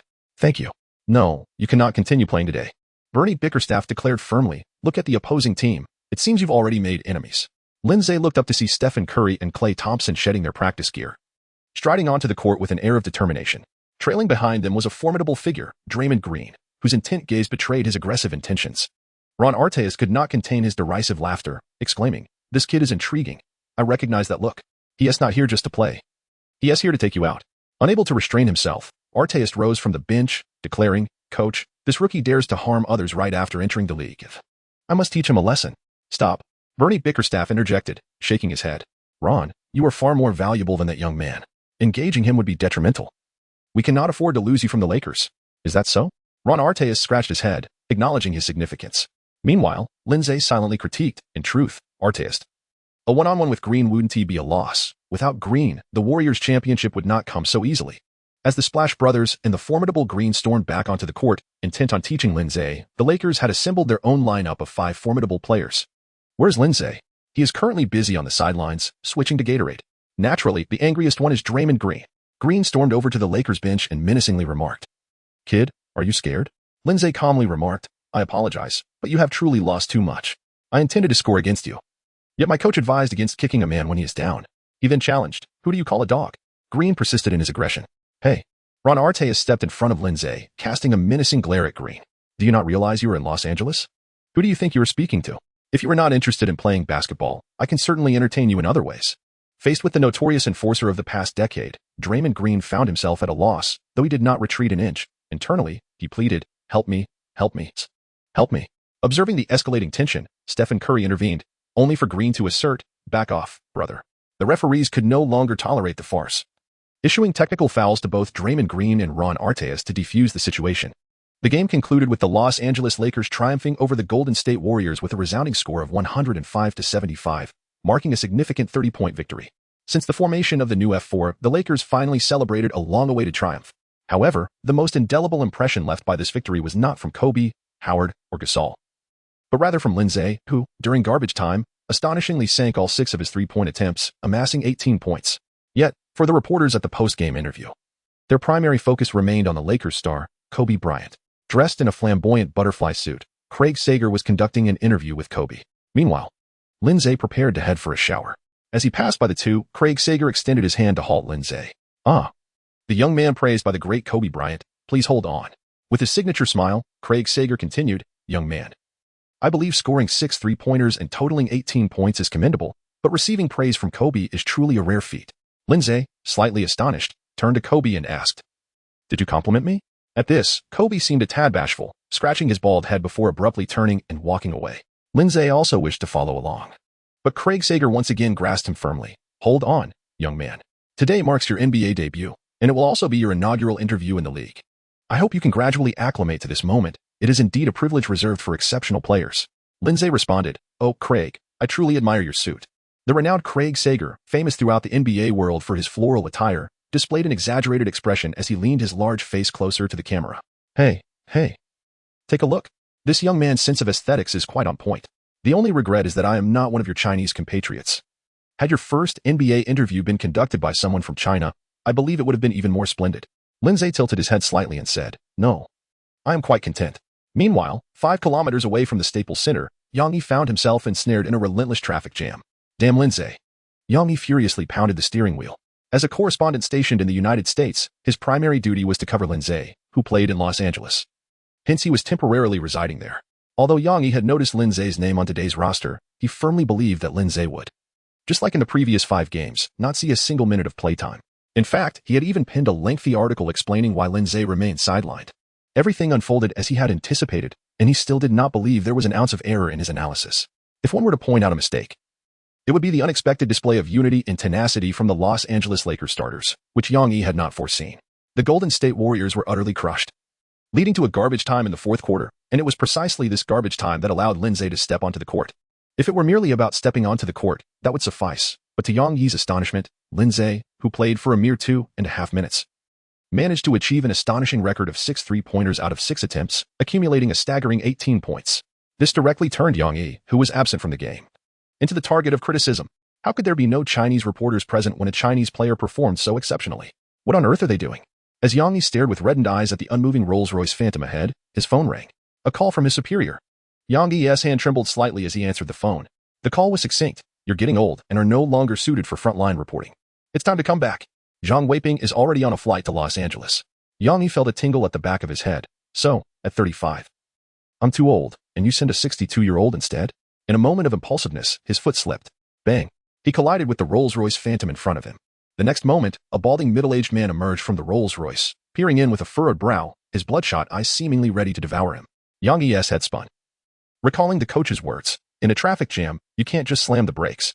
Although this game lacked formal broadcasting channels in the country, for the omnipotent netizens, Anyone wishing to watch the match would certainly find a way. Lin Ze's explosive performance in the final moments justified the fervent search for broadcasting links by Chinese NBA fans. I declare, Lin Ze's NBA debut has reached the pinnacle for Chinese players. Recently, the encoding has been severe, motivating us to update faster. Please kindly exit reading mode. Thank you. One glance reveals the shocking truth. A simple tally shows Wang Zhizhi scored 6 points in his NBA debut. Bader 0, Yao Ming 0, Yi Jianlian 9, and Sun Yu 4. Coincidentally, the total points of all previous Chinese NBA players' debuts sum up to 19, only 1 point more than Lin Ze. Lin Ze's debut isn't merely a slight edge over others, it's a resounding lead. Even more astonishingly, Lin Ze was drafted lower than all those players. With 18 points in 2.5 minutes, my heavens, if he played for 30 minutes, wouldn't he score over 200 points? To be precise, he would score 216 points. No need to thank me, I just used a calculator. With such explosive scoring potential, what on earth were the Lakers thinking? If they do not recognize Lin Ze's talent and give him ample playtime, numerous NBA teams will surely seek to acquire him. However, every coin has two sides. While some sing Lin Ze's praises, others will undoubtedly criticize him. His impressive stats were achieved during garbage time. And the criticism of Lin Ze on Chinese sports forums has only intensified, daring to play hard in garbage time. And you want to praise Lin Ze for 3 days and 3 nights? What? You say he didn't play in regulation time? Then who kept him on the bench? Isn't it because his skills were simply inadequate to earn a spot on the main roster? The louder the Lin Ze supporters cheer today, the more they will lament tomorrow. Haha, if you seek my approval, first let Lin Ze escape the embarrassment of only being able to play during garbage time. Now, you Lin Ze fans, I find your enthusiasm quite awkward. Yao Ming scored 0 points in his first game and was still a starter in the next. You cheer for Lin Ze's garbage time performance, yet will be looking for him in garbage time again next game. Hehe. At this moment, Lin Ze logged onto his ID. And this time he said little, simply posting, Glory of Kings. Hey brother, I made my debut today and scored. When are you starting your live stream? I can give you a tip. Instantly, Lin Ze's Glory of Kings account was flooded with countless comments. Peanuts, sunflower seeds, bottled water. Front row seats, waiting eagerly. The Emperor marches forth, leaving no blades of grass behind. Just a day later, the Los Angeles Lakers faced the Sacramento Kings at home. The Kings were currently in a state of disarray. While they claimed to be rebuilding, they had amassed a wealth of young talent, yet their star, Tyreke Evans, had been declining since his explosive rookie season. However, this indecisive team, uncertain of their goals this season, proved to be quite a challenge. The Lakers, having obliterated the young Warriors in their last game, carried that instinct into this match, but it seemed less effective this time. As the game progressed, it became a tug-of-war. With the Lakers leading at the end of each quarter, yet by the middle of the fourth, they held only a 5-point advantage. Though the score was tight, it was less about skill and more akin to chickens pecking at each other. The Kings shot 28 from beyond the arc. The Lakers fared slightly better at 30.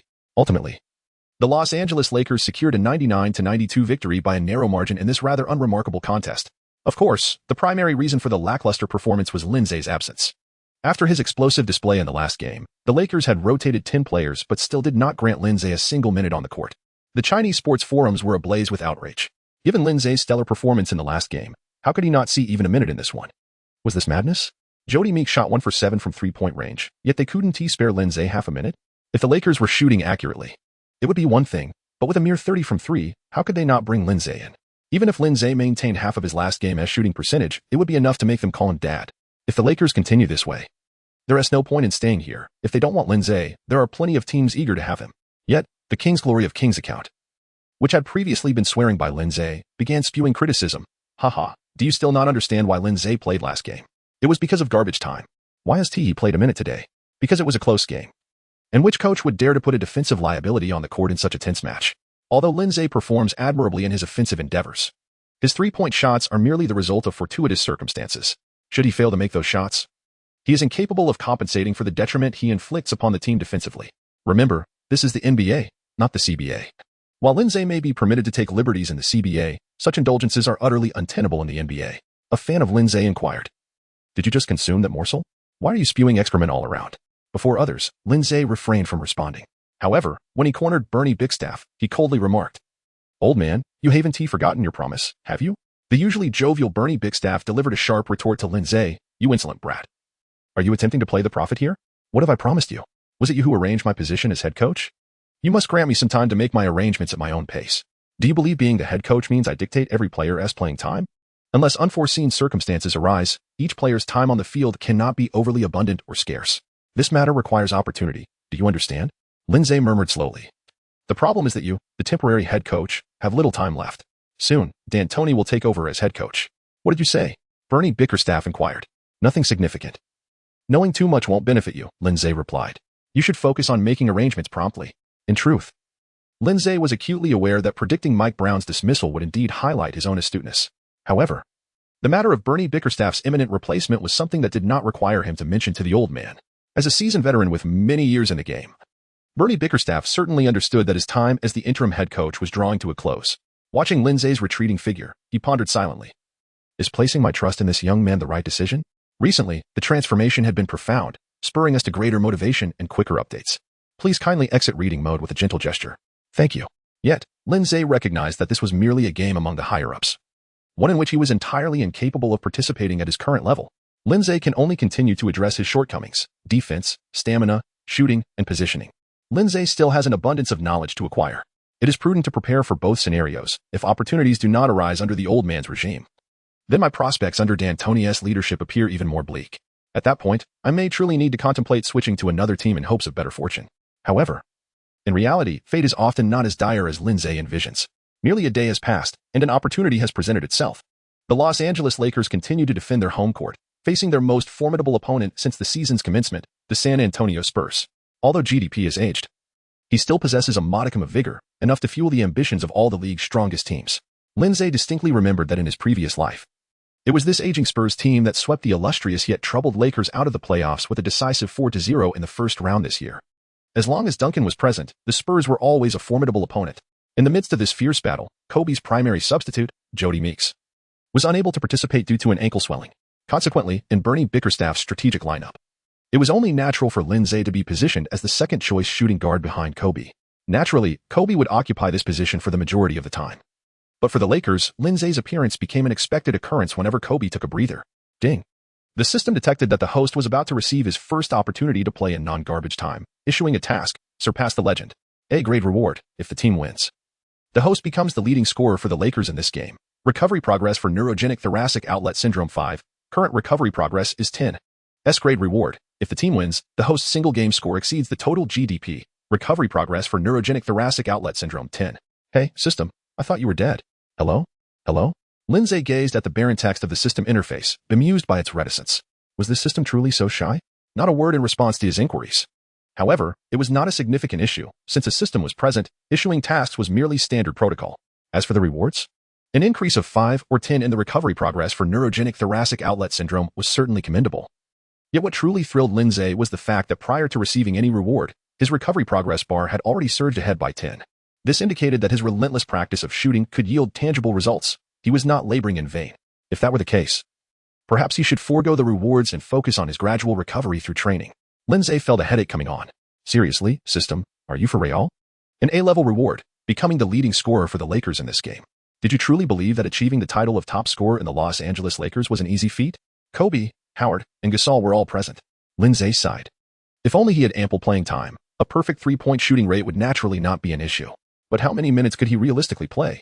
Since the season began, Kobe had averaged around 38 minutes on the court, even considering that he hardly played in the fourth quarter against the Pistons and Warriors. Today, they were up against the San Antonio Spurs, an absolute powerhouse. According to the previous timeline, the Spurs of the 2012 to 2013 season possessed undeniable championship caliber. How could Kobe not utilize every minute against such a formidable opponent? What chance did Lin Ze have for playing time? As for the S-level reward, to be frank, Lin Ze hardly dared to entertain the thought of outscoring the combined total of the trio known as GDP. Are you jesting? Kobe was averaging 25 points this year. And if he were to play a bit more today, Lin Ze might have a shot. But the combined scoring of the GDP trio? In comparison to their peak years, their current averages were quite modest. Tony Parker at 20 points, Manu Ginobili at 11, 5 points, and Tim Duncan at 17, 5 points. But combined, they totaled a staggering 49 points. Moreover, whether it was an A-level or S-level reward, the prerequisite for earning any reward was that the team must win. If the team lost, then Lin Ze's scoring efforts would be utterly futile. Please, although I have successfully made it into the rotation today, my position is still between 9th and 10th. How could I possibly exert such influence? Do you really consider me the team's star player? This is absurd.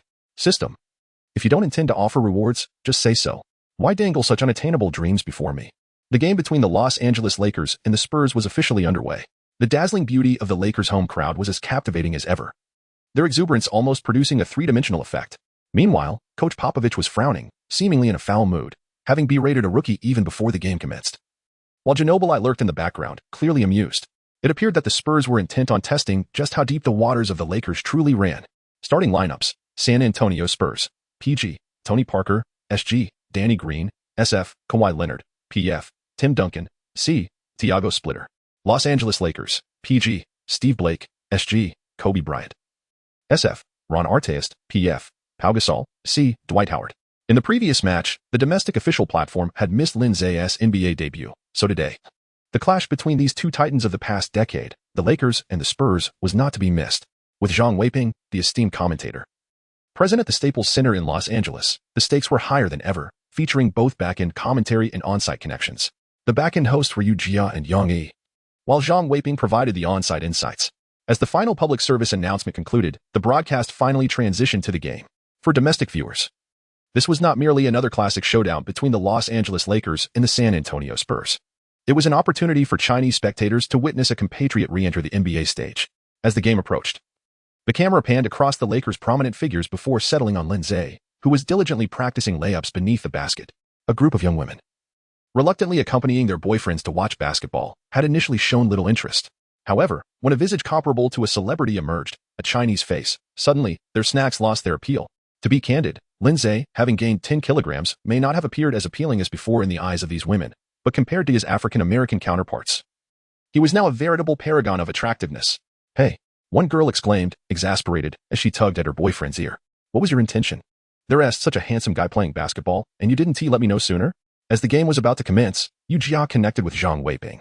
"Yu Jia, Coach Zhang, with the Lakers and Spurs facing off, which team do you believe has the upper hand?" Zhang Weiping chuckled. "It's hard to say. The Lakers' newly formed quartet possesses formidable strength on paper, unmatched by any other team in the league. However, with Nash injured and unable to play, Howard's scoring has noticeably diminished in recent matches. The Lakers now seem to be utilizing Howard in a manner akin to Bynum, and with a new head coach, their overall performance has become quite unstable. It all hinges on Kobe. If he excels, the team can secure victory, but if he falters, it becomes quite challenging. The current Lakers might hold an advantage against second-tier teams due to their roster strength, but facing the seasoned Spurs, winning will be no simple task." Yu Jia, "So, Coach Zhang, you're leaning towards the Spurs?" "No, not necessarily." Zhang Weiping shook his head. "It's not that straightforward, for the Lakers also have an X-factor, our Lin Ze. Although he only played during garbage time in the last match, he made an impressive showing, hitting 6 three-pointers out of 6 attempts for a total of 18 points. If Lin Ze can replicate that performance in this high-stakes game, it could be remarkable. In this tightly contested matchup, if he can sink just 3 three-pointers amidst the back-and-forth, it would greatly enhance the Lakers' chances of winning." Upon hearing this, Yang Yi beside Yu Jia shook his head and interjected, "Coach Zhang, do you truly believe Lin Ze can deliver an outstanding performance? The defense in garbage time is vastly different from that in a tense game, and the Spurs' overall defense is far superior to that of the Warriors in the previous match." Zhang Weiping, "I have faith that Lin Ze can perform exceptionally. Why? 2 years ago, during his time with the national team, Lin Ze rarely attempted three-point shots. However, he has now remarkably honed the skill. A testament to his self-improvement in pursuit of an NBA career. Coupled with Lin Ze's innate ability to perform under pressure, I firmly believe he will not falter." Yang Yi smiled and remarked, "Director Zhang, we all hope Lin Ze will deliver an outstanding performance, but you are certainly raising the expectations of fans too high. It is important to note that Lin Ze suffers from neurogenic thoracic outlet syndrome, a condition that currently lacks effective medical interventions, relying instead on the patient's self-healing. For an ordinary individual, this condition may only cause minor disruptions to daily life, but for a basketball player like Lin Ze, it could prove fatal. While I acknowledge his impressive three-point shooting in the previous game, that does not guarantee he will maintain such finesse when faced with intensified defensive pressure. All right. The game has commenced. Let us focus on the match. We can discuss specific concerns as the game unfolds." Yu Jia, sensing the conversation was veering off course, redirected the topic under the guise of the ongoing game. Although Yu Jia did not voice it openly, she found it perplexing that, after much effort, our nation finally produced another NBA player, yet there seemed to be undue criticism directed at him. Yang Yi, as ever, remained skeptical about Lin Ze. And the reasons behind this skepticism were indeed intricate. As Yang Yi closed his eyes, he was inundated with memories of the Los Angeles greats. Yet for Lin Ze, Yang Yi's words were akin to the cawing of crows, barely worthy of attention, causing only a slight annoyance. For an unprincipled commentator like Yang Yi, a mere glance from Lin Ze would be an unwarranted elevation of his status. At that moment, Lin Ze was merely feeling a touch drowsy. The match commenced with a fierce intensity, both teams showcasing an extraordinary level of defensive prowess and meticulous attention to detail. The Lakers boasted a lineup featuring Kobe Bryant, Ron Artest, and Dwight Howard, while the Spurs fielded Danny Green, Kawhi Leonard, and Tim Duncan. With these 6 athletes competing simultaneously, the notion of defense became almost trivial. What was ostensibly a regular season game during the NBA's opening month evolved into a spirited contest reminiscent of the Pistons' clash with the Spurs in years past. At the conclusion of the first quarter, both teams struggled, with shooting percentages falling below 40. The score stood at 20-17, with the San Antonio Spurs leading by 3 points. Yang Yi observed intently, stating, "Did you see that? In terms of tactical acumen and defensive commitment, both teams are performing at a level worthy of the Western Conference Finals." Kobe's play reminded me of the fierce battles against the Spurs in those bygone days. If I had to predict which two teams I believe will reach the Western Conference Finals this year, I would still choose the Spurs and the Lakers. Today's matchup serves as a preview of the season's Western Conference showdown. Yet, the fans from our nation, confronted with this prelude to the Western Conference Finals, began to voice their frustrations. And what of Lin Ze? He had not seen a minute of playtime in the first quarter. "I am utterly astounded," my girlfriend, watching the NBA for the first time, could tell that the team in blue couldn't find the basket. If they can't score, why not let Lin Ze take a shot? And Kobe? How old is he now? Does he really need to play the entire first quarter? The Lakers boast a roster rich in depth this season, yet the same few players are still taking the court. After finally getting a lottery pick like Lin Ze, they still won't let him play? As anticipated, this viewer's prediction proved accurate. In the first quarter, Kobe Bryant played a full 12 minutes without a moment's rest. As the second quarter began, Kobe was eager to continue. However, he was no longer the 24-year-old version of himself, but rather a seasoned 34-year-old. The Spurs' relentless defensive strategies were taking a significant toll on him. Bernie Bickerstaff gently patted Kobe's shoulder and turned to Lin Ze, saying, "Young man, it's your turn now." Lin Ze rose and stretched, exclaiming, "Received." Before taking the court, he cast a final glance at the technical statistics from the first quarter for both teams. An uneasy spark ignited within him. Who said there was no chance for a reward this time? Judging by the first quarter, the prospects appeared promising. Kobe Bryant managed to score 7 points on 2 of 8 shooting in the first quarter. Tim Duncan recorded 5 points, shooting 2 of 4. Tony Parker contributed 4 points, making 2 of 5 attempts. Meanwhile, Manu Ginobili struggled, failing to score on 3 attempts. In total, they combined for merely 9 points. It turns out GDP only amounted to 9 points. But 9 points are merely 3 simple three-pointers, aren't they? Lin Ze could not help but smile as his lips curled upwards. Where there's a will, there's a way. I sense that I may be getting a bit overconfident. This task does not seem as daunting as it was described. Lin Ze dons the number 9 jersey and takes to the court. Recently, the intensity has escalated, fueling our motivation to update faster. Kindly take a moment to exit reading mode. Thank you. When the fans of Huaxia witnessed Lin Ze's official debut, they couldn't help but feel a surge of excitement. He's here. Lin Ze has arrived. Brothers, let us rally our spirits. The Emperor is taking flight. With Lin Ze on the court, who can rival him? Hey, brothers, have you noticed? Today, Lin Ze is paired with Du Hong. It seems Lin Ze is stepping into the role of Kobe's substitute. Will Lin Ze perform well as a point guard? It's hard to say if he'll be accurate today, but on the defensive end, he is likely to face challenges. The Spurs' starting point guard, Danny Green, stands at 198 meters tall and boasted a remarkable three-point shooting percentage of 41 last season. If he encounters the backup point guard, it could get even trickier. As the Spurs bench features the legendary sixth man, Manu Ginobili, just the name alone speaks volumes. Du Hong, a steady and reliable point guard, brings the ball across half-court with assurance, although his scoring might leave something to be desired. Even when unguarded 5 meters away, he prioritizes passing. Yet, his primary passing choice is clearly not Lin Ze, but rather Antoine Jamison. Is there anything wrong with that? Certainly not. The only concern is that the player defending Jamison is not the Kawhi Leonard who would forever remain benched a decade from now, but the infinitely energetic Kawhi Leonard who has just completed the first quarter and is ready to continue into the second. Antoine Jamison's initial shot clearly demonstrates overconfidence, as he completely disregards the strongest perimeter defender of the 21st century's second decade. As soon as the ball was in his hands, it was swiftly knocked away by Kawhi Leonard's relentless defense. From the perimeter, Lin Ze, Steven Jackson, and Du Hong were entangled in a chaotic struggle. To be precise, it was Lin Ze and Du Hong teaming up against Jackson. The ball danced precariously on the fingertips of the three players, eluding direct control from any of them. Suddenly, Lin Ze glanced at the system panel and was taken aback. Current defensive environment: NBA extreme defense, defensive level 11, current stamina 80, stamina limit 80, guaranteed 3-point shots in match conditions 10. Wait, in this state, I can actually shoot 3-pointers? Isn't that a bit outrageous? What on earth is this extreme defense? Clearly, there is no defense. It's merely a lack of control over possession. But why hesitate? If I can make a shot under these circumstances, wouldn't that be an incredible profit? Thus, Lin Ze leapt into the air, striking the ball with fervor. Indeed, with all his might, he sent the basketball soaring upwards. Amid the frantic struggle for possession, where everyone was diligently contesting for control, Lin Ze's forceful thrust left everyone momentarily stunned. Du Hong was taken aback. What was that? Steven Jackson felt a surge of joy. Haha, that ball must surely go out of bounds. Possession will undoubtedly belong to our Spurs. However, an unexpected twist unfolded. The ball did not soar out of the court but ascended into the sky. Fans watching on their televisions and computers had yet to grasp the scene. But the spectators at the Staples Center gaped in disbelief. Goodness, could it be heading for the hoop? All players on the court instinctively turned their heads, following the bizarre trajectory of the basketball. No way, no way. My heavens. Swish. The basketball glided smoothly through the net. A three-pointer. Apart from Lin Ze, every other individual on the court, players and referees alike, was left dumbfounded. The entire arena was filled with incredulous expressions. How could that even count as a three-pointer? Is there any logic to this? As the scoreboard flickered to life, it read, 2020. The Los Angeles Lakers had leveled the score. Fans in the Lakers section, witnessing the ball pass through the net, found themselves momentarily speechless. But as the big screen began to replay the footage in high definition, showcasing the entire sequence from Lin Ze's touch to the ball finding its way into the net, they could no longer contain their excitement and erupted into a raucous cheer. My goodness, is this even humanly possible? What on earth? Are you telling me this was a three-pointer? I have seen countless instances where multiple players jostle under the basket, and one inadvertently tips the ball into the hoop.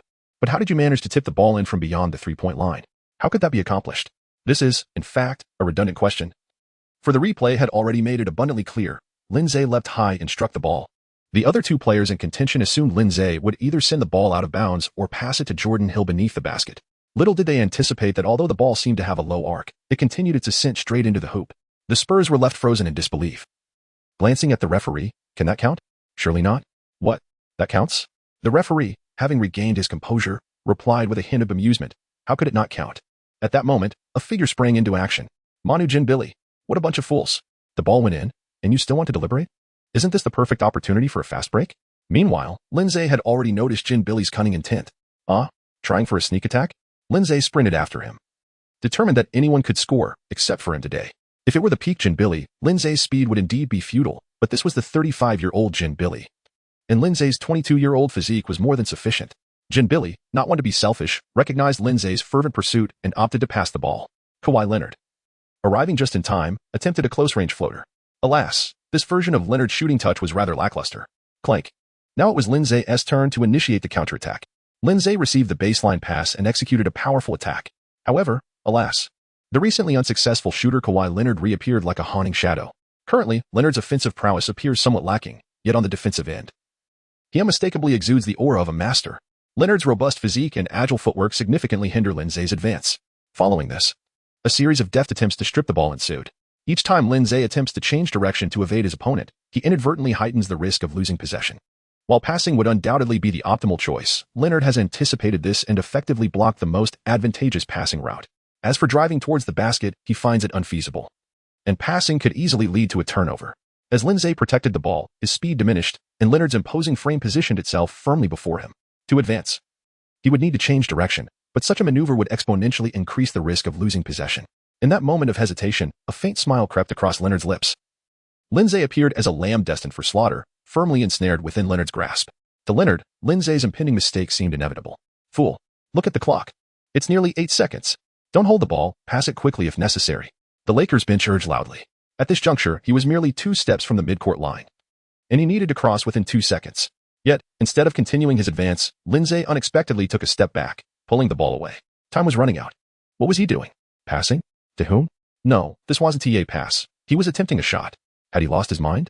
Even Lin Ze's most devoted fans struggled to comprehend his actions at that moment. Shooting a three-pointer before even reaching the midcourt? Who taught him such a reckless approach to the 8-second violation? Surely, this audacious attempt wouldn't go unpunished by the coach. After all, he was just a rookie. Wasn't this recklessness tantamount to self-sabotage? Yet, Lin Ze remained unfazed, disregarding all caution. Lin Ze's body flew backward, yet his hands were already poised in a shooting stance. For Leonard, this shot from Lin Ze was evidently beyond all his anticipations regarding Lin Ze's offensive capabilities. Is he truly attempting a shot from beyond midcourt? Are you certain you are here to play professional basketball, or merely to showcase trick shots? However, a top-tier defender remains a top-tier defender. Even though Lin Ze's shooting choice completely surpassed Leonard's expectations, Leonard's defense was still relentless in its pursuit. Yet, it proved futile. Current defensive environment: NBA Extreme Defense, defensive level, 11. Current stamina, 78, maximum stamina, 80. 3-point shooting accuracy under competitive conditions, 9. Shoot. Once again. A majestic arc soared through the sky. With tremendous force. Bang. 3 points for Lin. The DJ of the Los Angeles Lakers screamed to the point of losing his voice. 2023. Before the ball even went in, Lin Ze had already begun retreating on defense, unable to contain his frustration as he queried the system. Hey, isn't this extreme defense just a trap for me? The first shot was undefended. What does that count as in terms of extreme defense? Although Leonard was guarding me. The defensive pressure was nothing compared to the feeling of going one-on-one with Kobe. Why is this still labeled as extreme defense? Is it a scam concerning my shooting accuracy? The system replied calmly. Extreme defense refers to the host shooting area exceeding the conventional three-point shooting zone and the chosen shooting method surpassing typical three-point shooting techniques. Lin Ze, are you intent on shattering my dreams of basketball greatness from the very beginning? What a stroke of genius this is. You just spoke with a slight tremor. Is this really permissible? Just moments ago, Leonard's defense was nothing short of impeccable, forcing Lin Ze to struggle past half-court. Seemingly on the verge of a turnover, only for it to culminate in a three-pointer? And that previous shot, upon review, is even more bewildering. He clearly did not have full control of the ball, so how did it find its way into the basket? Yang E's expression darkened, although the shot went in. I suspect the Lakers' interim coach, Bernie Bickerstaff, is far from pleased. He may very well consider substituting Lin Ze, for that last shot was a reckless gamble. For the team, maintaining discipline is far more crucial than merely increasing or decreasing the score by 3 points. One must discern what is a viable shot and what is not. One must avoid shooting indiscriminately. Before Yang E could finish his statement, the camera zoomed in on Bernie Bickerstaff. At that moment, he was raising his fists, shouting encouragement to Lin Ze. Well done, my boy, that was magnificent. Unfortunately, the broadcast by Huaxia Sports failed to capture his words, yet Yang E observed the coach's fervent expression and smiled slightly. Did you see that? I told you. The coach is reprimanding Lin Ze. Remember, tactical execution must always take precedence. A substitute like Lin Ze is not meant to play the role of a superstar. That role belongs to Kobe and Howard. Given how many all-stars the Lakers have this year, we should simply be grateful if Lin Ze makes fewer mistakes. The crowd erupted into exclamations, with fans kneeling in awe. Male fans exclaimed, "Oh my God, that shot went in?" Especially the first one, even in a video game. I would think it was a glitch. Female fans chimed in, "Oh my God, that skill is simply extraordinary. Is this real?" As the arena erupted in cheers for Lin Ze's remarkable shots, he suddenly felt a twinge of regret. Is it a bit too ostentatious that I managed to make that shot? Although Lin Ze possesses an infallible three-point shooting ability, he typically exercises restraint when attempting such shots, always seeking the most advantageous opportunities. This approach not only increases his accuracy, but also makes his successful three-pointers appear less ostentatious. However, the two recent shots he took clearly defied his own principles. They were excessively flamboyant, verging on the outrageous. The first shot, in the midst of a contested possession, he transformed a ball that was yet to be claimed into a flawless three-pointer for his team. This was rather absurd. The second shot, he hadn't even crossed the half-court line and, facing the formidable defense of Kawhi Leonard, he managed to maneuver the ball into the basket as if performing a circus act. If he continues to make such shots, Lin Ze fears he might end up under scrutiny for his audacity. If there were but 1 second left in the game and his team trailed by 2 or 3 points, necessitating a three-pointer to salvage their chances, there would be no hesitation. He would shoot without a second thought. However, this was not a pivotal moment for the team's survival. There was no need to unleash such a formidable tactic. It was akin to inflicting self-harm while attempting to vanquish the opponent. It is truly distressing. All he desired was a modest score, not to bask in the limelight. Yet, the fervor of youth constantly compels Lin Ze to reward himself. Viewed in this light, the system's so-called NBA Ultimate Defense setting serves as a protective measure for him, subtly reminding Lin Ze to temper his exuberance. At that moment, the Lakers bench erupted in excitement. "Damn, this kid has incredible luck. How on earth did that shot go in?" exclaimed one player. "I've played over a decade in the NBA, and I've never even witnessed such a shot." Kobe, however, frowned, scrutinizing Lin Ze as if he were an adversary. Is Lin Ze's success merely good fortune? The sensation I experienced during one-on-one encounters with him feels strikingly similar. Kobe closed his eyes, replaying their past matchups in his mind. Upon opening them, he affirmed, "Indeed. That's precisely the sensation. When I faced him, it seemed as though his three-pointers, no matter how challenging, were destined to find the net. There was simply no stopping him. This is a feeling I have never encountered with any other shooter." This realization ignited within him a desire to conquer, rekindling a youthful fervor that had begun to fade. As Lin Ze lamented his impulsiveness, Jamison approached and patted his shoulder. "Kid, you're on fire today. You must realize that NBA players seldom experience a rhythm as extraordinary as yours. I've only felt it 2 or 3 times in my career." Having scored over 50 points twice in his lifetime, Jamison couldn't help but reminisce about his younger self while observing Lin Ze's current performance. "Cherish this rhythm. We will ensure the ball finds you. It seems this night belongs to you. Make the most of this court and turn it upside down." Recently, the team has faced significant challenges, fueling their determination to expedite progress. Please, take a moment to exit reading mode. Thank you.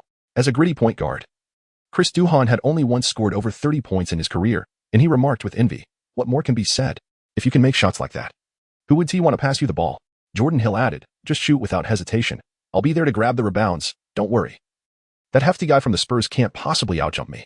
Lin Ze expressed his gratitude, saying, "Thank you," for a bench player positioned at the very end of the lineup. Earning the trust of esteemed players who far exceed him in the hierarchy is no small feat. Only those who have experienced it firsthand can truly comprehend. Even if one possesses the remarkable ability to make every three-point shot, being denied playing time or shooting opportunities, and facing immediate substitution for a single errant attempt renders such talent futile. However, at this moment, everyone on the court places their faith in him, encouraging him to take more shots. This feeling is exquisite. The game continues. The Spurs initiate their offensive play. In this possession, Ginobili advances the ball again. But this time he clearly intends to regulate the pace. Having just witnessed Lin Ze sink 2 miraculous shots in succession, Popovich's expression is now tinged with frost. If Popovich is furious, one must ask which of the Spurs substitutes remains unperturbed? Yet the most anxious among them must be Ginobili, as he is undeniably the mastermind of this bench unit. When the lineup falters, the mastermind is invariably the first to bear the brunt of criticism. However, Ginobili soon realizes that Lin Ze is particularly fixated on him today, as Ginobili dribbles the ball despite exhibiting no overt signs of aggression. Lin Ze has already ensnared him tightly. It appears that this young lad is determined to stifle him. Nonetheless, this defense is clearly not as sharp as his offensive prowess, revealing numerous vulnerabilities. Ginobili elegantly extends his arm, delivering a diagonal pass. The ball rockets towards Stephen Jackson at a 45-degree angle on the right. An open shot. Stephen Jackson, ever confident, takes aim from beyond the arc. When it comes to confidence, Stephen Jackson has never yielded to anyone. DUNG. Alas, the rim is indifferent to his self-assurance. He clangs it. The stark contrast between the wide-open, 3-meter shot of the Spurs player missing and Lin Ze, who had just made 2 miraculous shots, is strikingly apparent. Lin Ze shook his head and chuckled at Manu Ginobili, saying, "You've been given opportunities, yet you still falter. As long as it's not Ginobili scoring, I remain indifferent. But if you can't sink wide-open shots, then there is little hope." A group of Spurs fans were instantaneously disheartened. How could they miss that? My grandmother, even with her reading glasses, should be able to make that shot. She has been blind for 50 years and could still land that basket. However, the true moment of despair had yet to arrive. Chris Duhon was now on the court with Lin Ze. As Lin Ze received the ball beyond the three-point line, Kawhi Leonard approached him with a pair of emotionless eyes, closely guarding him. Those remarkably large hands hovered ominously on either side of Lin Ze, though they had yet to make contact. One could already sense a tingling sensation akin to a faint electric shock. However, the intensity of the defense was not as exaggerated as it might seem. Current defensive environment. NBA A-class elite defense. Defensive level. 8. Current stamina. 77. Stamina limit. 80. Probability of making a three-pointer in the game. 32. Lin Ze launched a three-point shot. Leonard extended his fingers to their fullest. It was not an exaggeration. It reminded Lin Ze of the old bamboo fan used to block the sunlight at his grandfather's house. Leonard's palm measured an astounding 28.5 inches. As Lin Ze pondered the size of Leonard's hands mid-air, he instinctively compared them to Kobe's relatively small hands. Old Kobe's hands were only slightly larger than Leonard's. However, this contemplation did not hinder Lin Ze's shooting. In the midst of his thoughts, the basketball soared past Leonard's fan-like hands, finding its target with precision. It swished through the net. A three-pointer.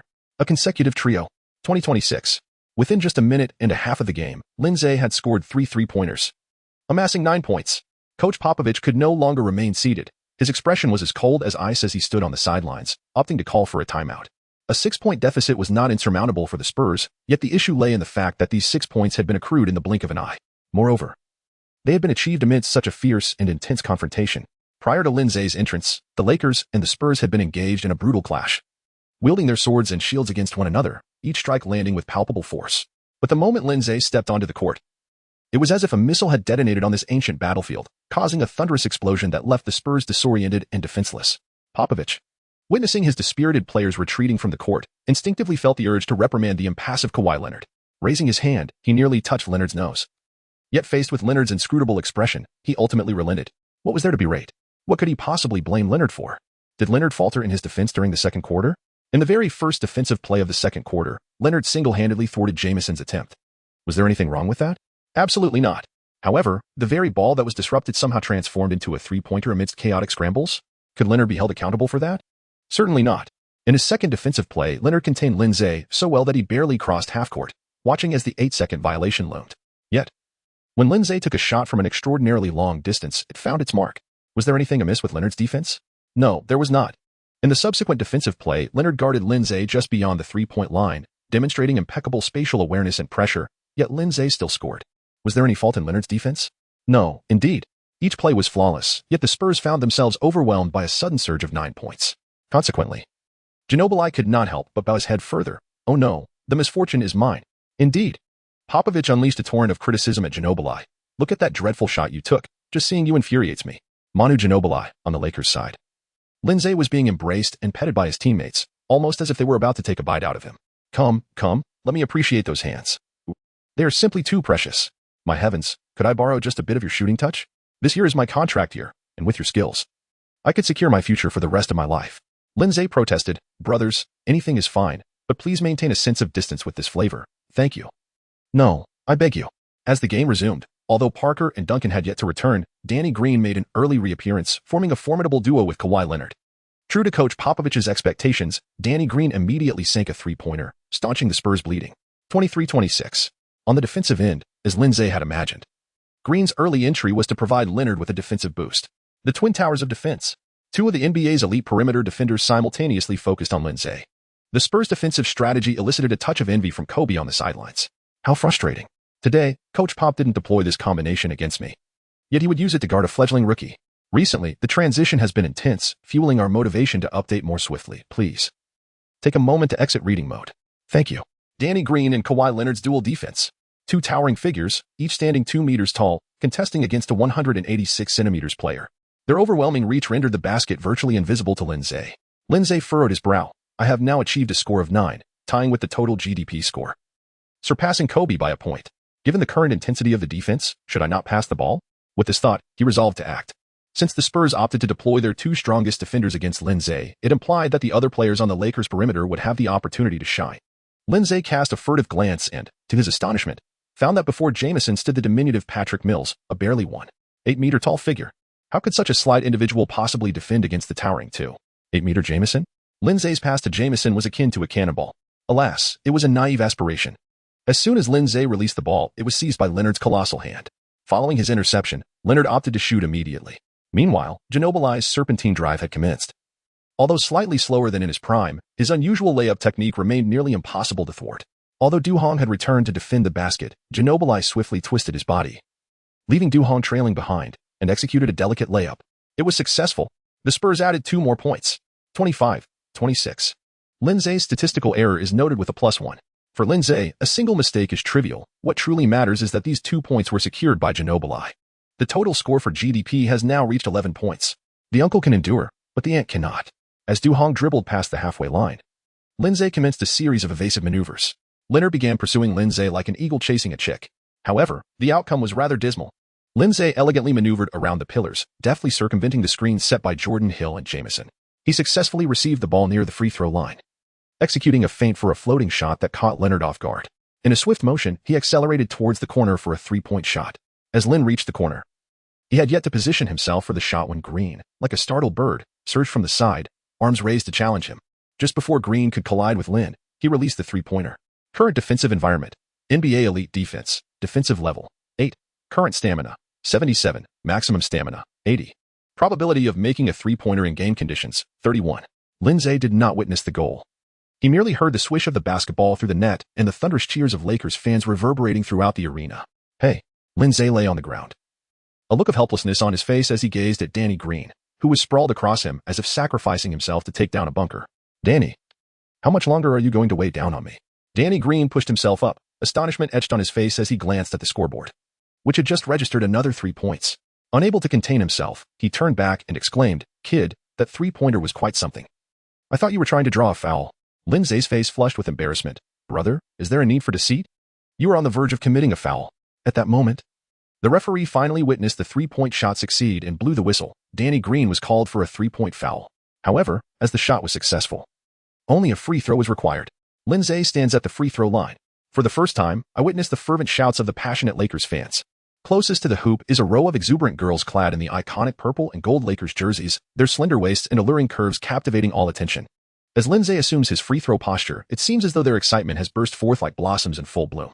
Lin Ze took his shot. It missed entirely, striking one of the girls squarely in the chest. How embarrassing. The silence that ensued was palpable. Could it be that the same individual who flawlessly sank a challenging 3-pointer could also completely fail at a free throw? The male fans in the front row scratched their heads, pondering, is it possible that Lin Ze intentionally aimed for that girl's chest? As the camera panned to the struck girl, it revealed her flushed cheeks and a smile as she fainted. Meanwhile, her companions were in a frenzy, exclaiming, "Oh no. The implant is showing." Lin Ze maintained his usual composure, exhibiting not the slightest change in expression. Was it merely a missed penalty kick? What was all the fuss about? Naturally, the fans required some soothing, and Lin Ze made sure to comfort her circle of friends, aside from the one who had fainted. The group expressed their appreciation, assuring that they would take good care of their fallen companion and arrange for a superior prosthetic at a different hospital. Lin Ze generously declared that he would cover all the medical expenses incurred during this time. With that, this chapter is closed. Despite the recent penalties, Lin Ze has indeed secured a solid 12 points, currently the highest score in the game. The tasks assigned by the system can be considered as having reached a provisional completion, at least ensuring that his initial appearance did not hinder the overall progress. The score stands at 25-29, with the Los Angeles Lakers maintaining a 4-point lead. The game continues. Spurs Ginobili orchestrates the play, continuing to engage in seamless teamwork with his companions, while Lin Ze remains resolutely determined to challenge Ginobili. Ginobili, however, is wise enough to respond. "If you challenge me, I shall pass." His quick passes are remarkable. It appears the Lakers are tightly clustered, leaving little room for opportunities. Yet, with a deft touch, Ginobili maneuvered the ball right into Leonard's hands, who confronted Jordan Hill's defense with a forceful layup. It went in. Fortunately, the referee spared him, opting not to call a foul. The score is now 27-29, and the Lakers' lead has dwindled to a mere 2 points. Popovich's expression remains grim. Although trailing by just 2 points, the situation is still quite dire in his eyes. Even though Lin Ze missed his recent free throw, he has yet to miss a single three-pointer, having made 4 out of 4 attempts for a total of 12 points. How can this be tolerated? Popovich gave a resolute glance to Leonard and Green, and the two immediately understood the unspoken message. There was no need for words. They grasped the situation. The Spurs' adjustments bore immediate fruit. As Chris Duhon dribbled past the half-court line, he discovered something alarming. Where's Lin Ze? Nowhere to be found. All that Duhon could see was the formidable moving wall formed by Green and Leonard. Lin Ze was thoroughly blocked behind. Chris Duhon felt a tinge of embarrassment. Throughout his career, he had partnered with numerous elite scorers, yet it was rare to encounter someone like Lin Ze, who was so thoroughly contained that he couldn't even find a way to make himself visible. Lin Ze was utterly exasperated. Is this excessive, or what? I can't even locate our point guard. All he could see were the armpits of Green and Leonard, which was infuriating. His appetite for dinner had vanished. Duhon, left with no choice, passed the ball to Jamison for a finishing shot. However, in a rather awkward turn of events, Mills, who was nearly 2 heads shorter, was unable to obstruct Jamison's view despite waving his arms. Jamison surprisingly missed the shot entirely. After several possessions without touching the ball, Jamison's hands had grown cold. Ginobili launched a counterattack once again, weaving through the defense with finesse. Lin Ze is simply unstoppable, committing a foul. Ginobili steps up to the free throw line. He makes both attempts. The score is now tied at 29-29. GDP's total points have reached 13. Lin Ze made all 4 of his three-point attempts, scoring a total of 12 points, bringing both teams back to the same starting line. The recent severe transformation has fueled our motivation, prompting us to update more rapidly. Kindly take a moment to exit the reading mode. Thank you. After enduring for quite some time, Lin Ze's detractors finally found an opportunity to vent their frustrations. Let me see who is frantically racking up points while the team stagnates. Oh, it turns out to be our illustrious Lin Ze. I have long asserted that defense secures championships. Do you genuinely believe that the Spurs are akin to the Warriors, a team merely reliant on three-point shooting? Each player on the Spurs has been seasoned through the rigors of intense playoff battles and the grandeur of the finals. They have witnessed and experienced it all. Even if Lin Ze manages to sink a few fortunate shots, to Coach Popovich, it remains entirely within his control. What does this signify? It signifies that even if Lin Ze performs extraordinarily well, he cannot compensate for the detriment he inflicts on the team's defensive capabilities.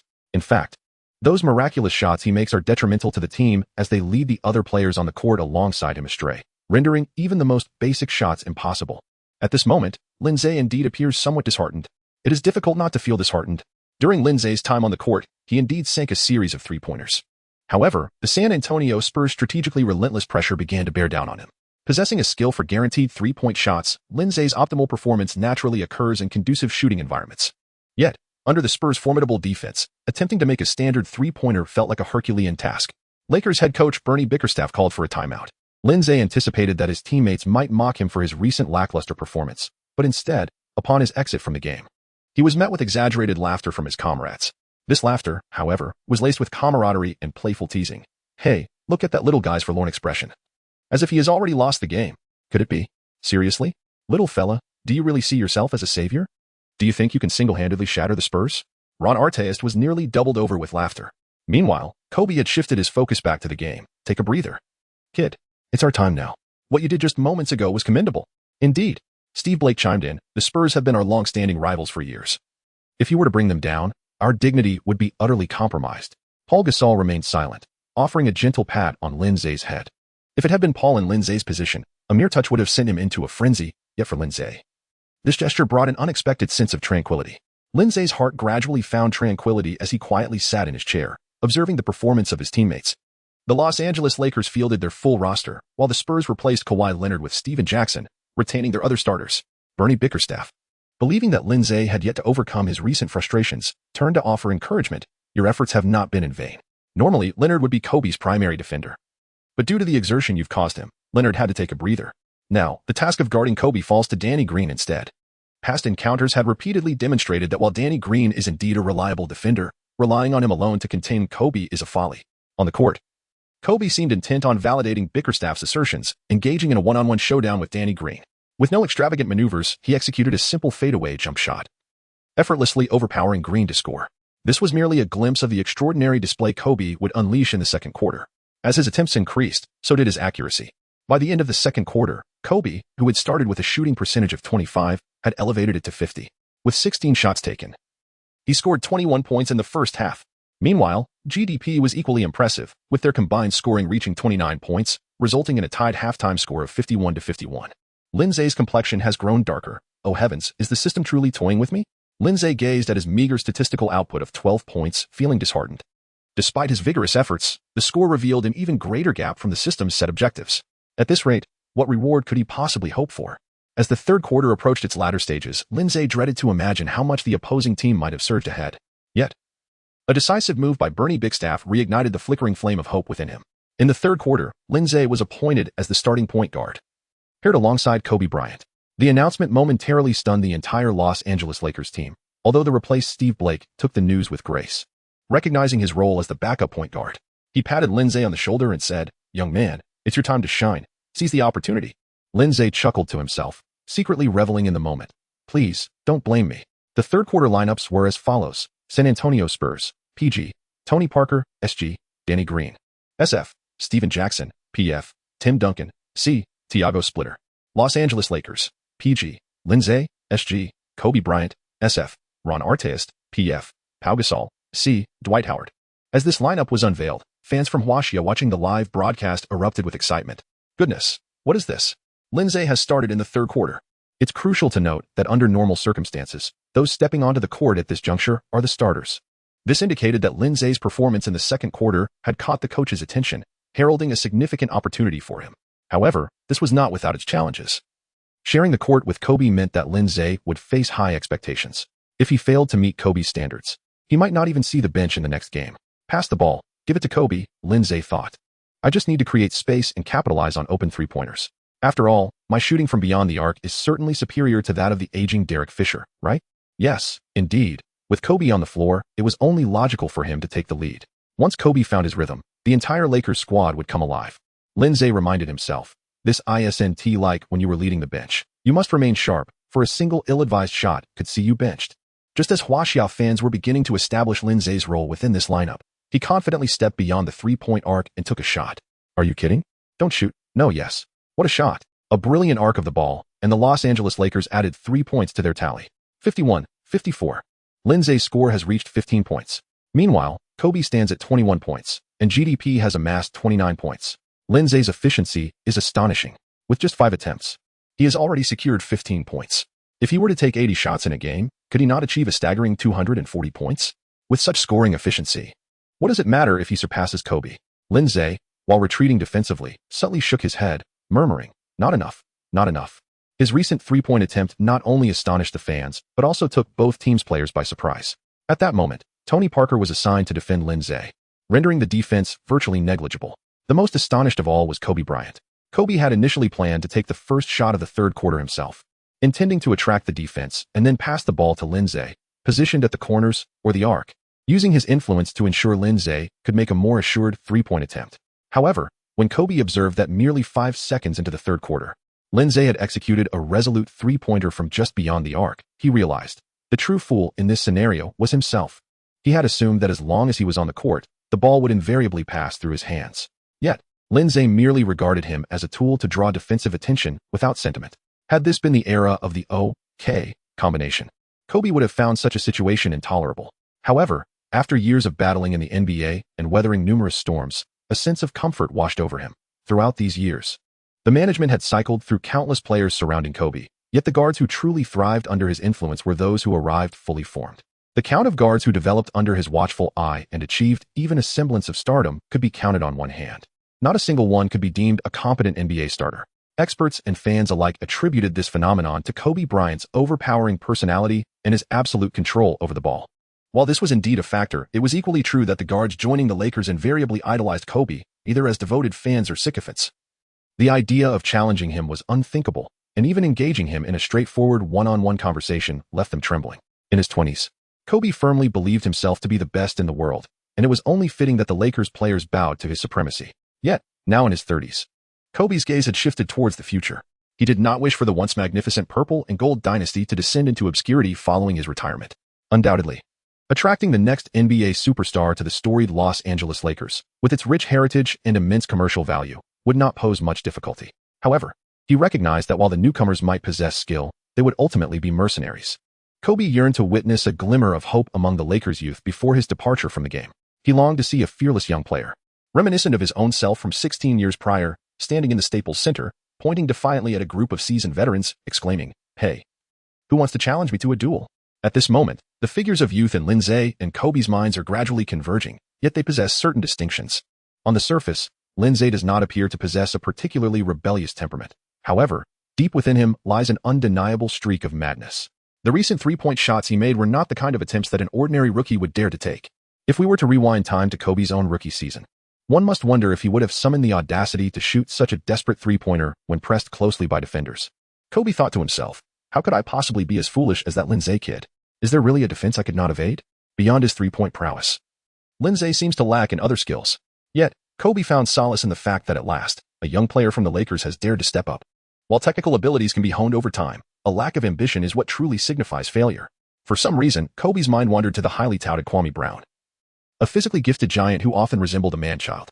Meanwhile, Ron Artest could not help but rush over to Lin Ze and give him a thumbs up. Lin Ze furrowed his brow, inquiring, "What do you mean?" Artest chuckled in response, "Brother, who is truly brave if not you? The way you didn't even spare a glance at Kobe and shot with such confidence was simply magnificent." Lin Ze could only chuckle foolishly, secretly thinking, of course, I would never pass the ball to Kobe. If I did, he would score again, and what would I do then? Pau Gasol reassured him, "Don't overthink it.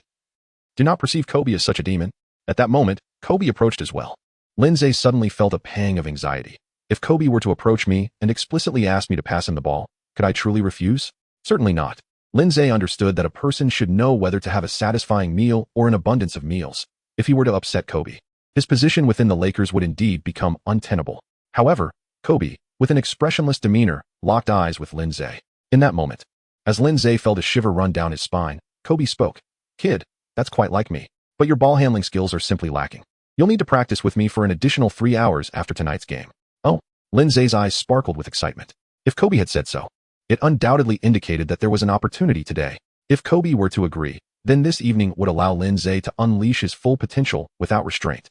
With the stars aligned in his favor, how could he possibly fear not reaping the ultimate reward? The Spurs set up an offensive play directed towards the paint, with Tim Duncan facing off against Dwight Howard. This was no easy feat for Duncan, as Howard was in peak physical condition in every aspect, save for his intellect. Duncan passed the ball out, and Parker, receiving it, aimed to attack, only to find Lin Ze tightly guarding him. However, Parker's speed clearly surpassed that of Lin Ze.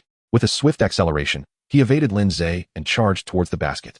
Lin Ze may have lagged behind, yet he undeniably played a pivotal role in driving Tony Parker into the defensive territory of Dwight Howard.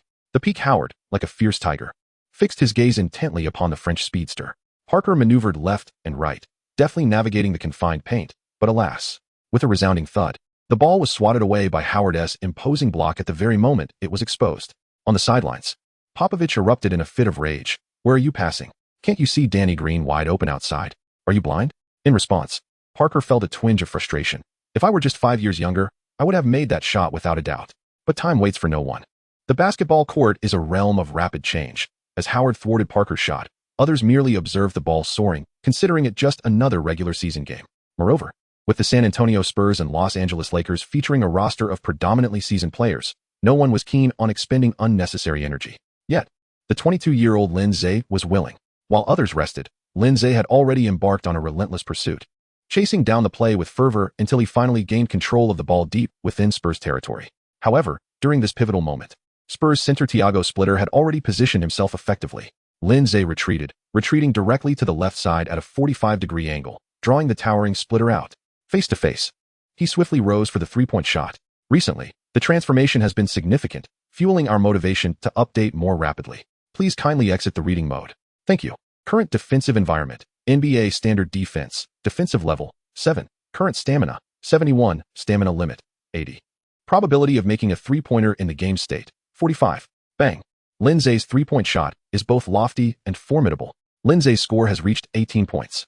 As he completed this three-pointer, the veteran players of the Lakers had only just returned in sparse numbers. Is this reasonable? Certainly not. Had Lin Ze's shot missed, the Spurs would have launched a swift counterattack, leaving the Lakers in a precarious position. Yet, the reality is that the shot went in. In the realm of basketball, what could be more rational than successfully making a basket? When Kobe, who had already scored 21 points, saw Lin Ze, he was reminded of his own 18-year-old self. Back then, Kobe had just entered the NBA, brimming with the same confidence as Lin Ze. In his rookie season, Kobe suggested to then-coach Harris that Shaquille O'Neal should steer clear of the paint, as the big man was impeding his drives. During Kobe's first harrowing NBA playoff experience, in Game 5 of the Western Conference semifinals, the Los Angeles Lakers stood on the brink of elimination. With just 1 minute and 46 seconds remaining, O'Neal was ejected for 6 fouls, Byron Scott was sidelined due to a wrist injury, and Horry was thrown out for fighting. The 18-year-old Kobe told the coach, "Give me the ball, I can make the shot, I will lead the team to victory." The head coach chose to trust Kobe. But in the end, he went 0 for 4, and the Jazz won effortlessly. For most NBA players, that could spell the end of their careers. Yet it fueled Kobe's relentless pursuit of greatness. Kobe wondered if Lin Ze would respond similarly in the face of such adversity.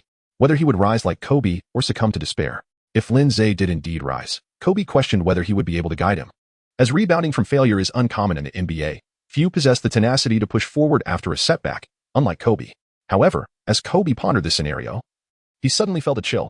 My God, I can't even imagine Lin Ze missing a three-pointer. Damn. I have unwittingly transported Lin Ze into Game 5 between the Lakers and the Jazz in '97. When I envisioned myself as Lin Ze, my mind was filled with images of him sinking every three-pointer and leading the team to a triumphant comeback. Damn, this is uncanny. Has this kid placed a curse on me? Am I truly doubting myself? In the third quarter, Lin Ze completely unleashed himself. Despite the presence of veteran players on the court, his three-pointers soared like arrows, resonating throughout the Staples Center. What of Kobe, Arteist, or Howard? Let them defend. I alone shall handle the offense. After all, if not for a 4-point play, what scoring method is more efficient than a three-pointer? As Lin Ze went on a shooting spree, the San Antonio Spurs were thrown into disarray. How on earth are we supposed to defend against this? Should we divert our best defensive resources from Kobe to guard this unheralded player named Lin Ze? In response, Popovich instructed, while each shot is an independent event. This is still basketball. The more shots made, the more will inevitably be missed. His shooting was impeccable, and we can no longer stop him. What we can do now is wait for his rhythm to cool down while ensuring that other Lakers players, especially Kobe, do not find their rhythm. We cannot afford to let him get going. The thought of Kobe made Popovich's skin crawl. As his Spurs had fallen victim to the Lakers more than once, ultimately powerless against Kobe's otherworldly performances. In the 2001 Western Conference Finals, Kobe delivered an astonishing average of 33, 3 points, 7 rebounds, and 7 assists against the Spurs, sweeping them 4-0. In the 2002 Western Conference Semifinals, he again triumphed with 26, 2 points, 5, 4 rebounds, and 8 assists. In the 2003 Western Conference Semifinals, although the Lakers lost, Kobe still averaged 32, 5 points, 5 rebounds, and 7 assists. Even in the 2004 Western Conference Semifinals, despite the Lakers' formidable F4 lineup, it was still Kobe's 26, 3 points, 6, 3 rebounds, and 8 assists that decimated the Spurs. In the 2008 Western Conference Finals, Kobe once more averaged 29, 4 points, 5 rebounds, and 7 assists with a shooting percentage of 53.3, leading the Lakers to a 4-1 victory over the Spurs. Realistically speaking, during the years of rivalry with the Lakers, Duncan could hold his own against O'Neal and completely dominate against Pau Gasol, but when it came to Kobe, Popovich was at a loss. Without Kobe, the Spurs might have been the strongest team of the early 21st century, but alas, there are no what-ifs. Thus, a player like Lin Ze, who was virtually unknown until today, could make 100 three-pointers, it would still not hold the same significance in Popovich's mind as Kobe. After all, Popovich had weathered many storms in his career and had witnessed numerous players deliver fleetingly brilliant performances. Should such a fleeting talent influence his overall assessment of the game, it could lead to utter defeat. What? Lin Ze made another three-pointer? Ignore him. Let him shoot. Right now, he's south on the court with Kobe. His offensive plays are merely distractions, while the main focus must return to Kobe. Parker, get your act together. He is just a rookie. Yes, coach. Tony Parker resolutely complied. His demeanor somewhat heroic. By the next timeout, however, Tony Parker resembled a wilted eggplant. My hands were covering his eyes. And I swore he could see nothing but my hands, yet he still managed to score. He faced my defense without a hint of hesitation, simply shooting directly at me. You must try harder. Do you wish to admit defeat to a rookie? Popovich fumed. Tony Parker lamented, I swear I've given it my all. But this kid is truly unstoppable. He sank 3 consecutive three-pointers in my face. I've exhausted every defensive tactic I could think of, yet it's all in vain. Lin Ze's movements before shooting pose no challenge, yet once he raises his wrist, no matter how high I jump to block, it's utterly futile. Kawhi Leonard, who had defended Lin Ze in the first quarter, chimed in. I reached my hand as high as I could, but I couldn't block it. Clearly. This comment offered some solace to Parker. Popovich scratched his head, glancing between Lin Ze and Kobe, gritting his teeth and waving his hand. Stick to our pregame strategy. Our defensive principles remain unwavering. Recent fluctuations have only fueled our motivation. Let us update our approach swiftly. Do not concern yourselves with Lin Ze. His shooting touch will inevitably wane. Is a perfect three-point shooting percentage realistic? Certainly not. By the time Lin Ze's shooting cools, the other Lakers players, especially Kobe, will likely have lost their touch, and then will be our Spurs moment to turn the tide. Lin Ze stood at the arc's apex, directing the traffic with unwavering determination. With a decisive wave of his hand, he commanded, Kobe, make way. Dwight, be ready under the basket. Confronted by the tenacious defense of Tony Parker, he inquired, Are you sure you don't want to switch? Parker, with a look of stoic resolve, retorted, Damn it, if you wish to shoot, then shoot. It's not that I am compelled to defend you. If I can't stop you, so be it. Can you just be straightforward? Very well, I'll oblige. With a subtle flick of his wrist, Lin Ze effortlessly unleashed another three-pointer. Howard quickly positioned himself to block Duncan behind him, vigilantly guarding the rebound beneath the basket. Alas, the basketball glided smoothly through the net, creating not the slightest ripple. Kobe, with an expressionless demeanor, observed Lin Ze's shot before promptly sprinting back, resolutely returning to defense. As if he were merely a blue-collar worker. What? Lin Ze has sunk yet another three-pointer? And Kobe? Remarkably, he exhibited no reaction whatsoever. How could this be? This was Kobe, after all. How could he allow anyone else on the team to have shooting privileges that surpassed his own? In the past, even the dominant Shaquille O'Neal had been unable to endure such a situation, yet a second-round draft pick could? What of it being a second-round pick? Kobe's mentor, Phil Jackson, once stated that playing basketball is not akin to studying rocket science. There exists no high technology involved. The ultimate goal is simply to put the ball through the hoop. Lin Ze not only managed to send the ball through the hoop, but did so with three-pointers. This was the epitome of excellence. After sinking yet another three-pointer, Lin Ze felt a pang of conscience and, from beyond the arc, feigned a shot only to deliver a genuine pass to Kobe, who was idly lurking near the free-throw line. Lin Ze's thoughts were quite straightforward. After all, Kobe's stature in the game was undeniable. It seemed rather inappropriate for him to merely bask in the moment during a match. However, Kobe clearly did not appreciate Lin Ze's intention. As soon as Lin Ze passed the ball, Kobe promptly returned it. What more was there to discuss? Lin Ze once again launched a shot from beyond the arc. Another score, adding 3 points. Coach Popovich could not help but rub his eyes, questioning whether he was experiencing an illusion. As the third quarter concluded, he found himself at a crossroads, uncertain whether to persist or to retract his decisions. When the final buzzer of the third quarter sounded, the Los Angeles Lakers had established a substantial lead of 15 points over the San Antonio Spurs, with a score of 85-70. His choice to have Parker defend Lin Ze one-on-one, while positioning the strongest defensive forces against Kobe, resulted in Lin Ze achieved an astonishing feat, sinking all 12 of his three-point attempts, converting 3 out of 7 free throws, and scoring 1 out of 3 attempts under the basket, culminating in a remarkable total of 41 points. In just the third quarter, Lin Ze single-handedly amassed 29 points, dismantling the entire San Antonio Spurs team. Fortunately, this was merely a routine regular season game. Had it been the playoffs, such a performance could very well have shattered the confidence of the opposing team in a single series. At this moment, the broadcast signal aptly displayed the subtitles. Lin Ze scored 29 points in a single quarter, setting a new record for the highest single quarter scoring by a rookie in the history of the Los Angeles Lakers, while also matching the single quarter scoring record held by the Bucks rookie, Jennings. Lin Ze achieved an astonishing feat, sinking all 12 of his three-point attempts, thereby equaling the record for the most three-pointers made in a single NBA game. The current holder of this record is none other than the legendary Kobe Bryant, the cornerstone of the Los Angeles Lakers. Although Lin Ze could not see the scrolling subtitles of the television broadcast, his three-point shots were diligently counted by Saker. With each successful shot, Saker would exuberantly acknowledge it. While it is true that this towering figure may not excel in the competitive realm of the NBA, when it comes to contributing to the team's spirit, Saker undeniably stands at the pinnacle. His thunderous voice, coupled with his gleaming bald head and impressive height of over 2.10 meters, along with a series of exaggerated gestures, leads Lin Ze to believe that Saker could easily take on the role of an NBA team mascot after retirement. Once Lin Ze reached the remarkable milestone of 10 three-pointers in a single game, he too began to keep a mental tally. As Saker roared with excitement upon the successful 12th three-pointer, Lin Ze felt the tension in his mind intensify. The single-game three-point record held by Kobe Bryant was indeed 12th. Lin Ze has already equaled this record. If he continues to score, he will surpass Kobe's achievement. Is this truly commendable? Kobe is generously acknowledging Lin Ze today. If Lin Ze shows no regard for this gesture, that would indeed be shameless. When Lin Ze once again seized possession of the ball, he effortlessly shrugged his shoulder, leaving Parker, who had been defending him to the brink of exhaustion, in his wake. Lin Ze made a remarkable breakthrough. Such an offensive choice left Spurs interior player Splitter astonished as he watched from the paint. By the time he attempted to impede Lin Ze's advance into the lane, it was already too late. Lin Ze effortlessly executed a layup, successfully scoring. However, after his initial successful attempt, he found himself unable to replicate the same feat for the second and third layups.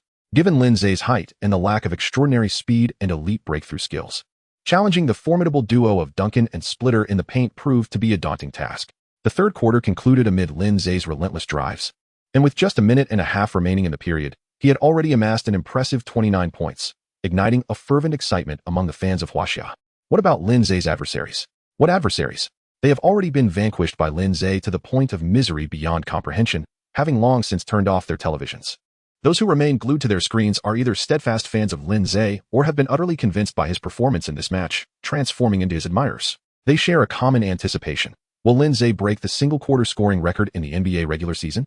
As of the match on November 13, 2012, the record for points in a single game is held by Carmelo Anthony, who, on December 10, 2008, scored 33 points in the third quarter against the Timberwolves, shooting 12 of 15 from the field and 5 of 6 from the free throw line, thus tying George Gervin's record set 30 years prior. To put things into perspective, Anthony's 33 points on 12 of 15 shooting was already an astonishing feat, but statistics often become a matter of comparison. If we consider Lin Ze's performance in the third quarter today, with just a minute and a half remaining, he had made all 9 of his shots, including 8 of 8 from three-point range and 3 of 5 from the free throw line, showcasing an efficiency that surpassed that of Anthony's legendary outing.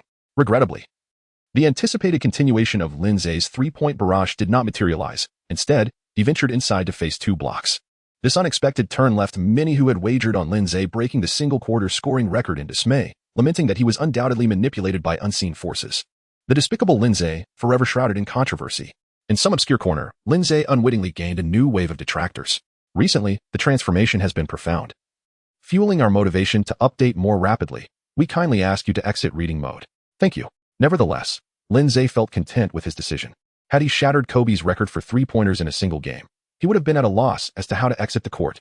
Despite this, as Lin Ze departed the court at the end of the third quarter, his teammates hesitated to embrace him. The 12 points scored during the second quarter, while a dazzling display of three-point prowess, seemed more reliant on fortune than skill. Though impressive, it was merely a collection of 12 points, accurate, yet not miraculous.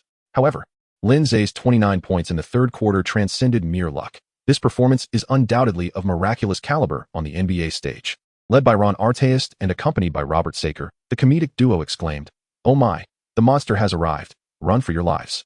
My goodness. Tonight is Lin Ze's night of divinity. As Lin Ze took his seat, those who once fancied themselves on equal footing with him in the team stood in unison. What is there left to sit for? Lin Ze is poised to leap over the Dragon Gate. In the first half, when Lin Ze scored 12 points, the sideline Jordy Mix, due to injury, was shaking his head and telling those around him, "Today, Lin has struck a remarkable deal."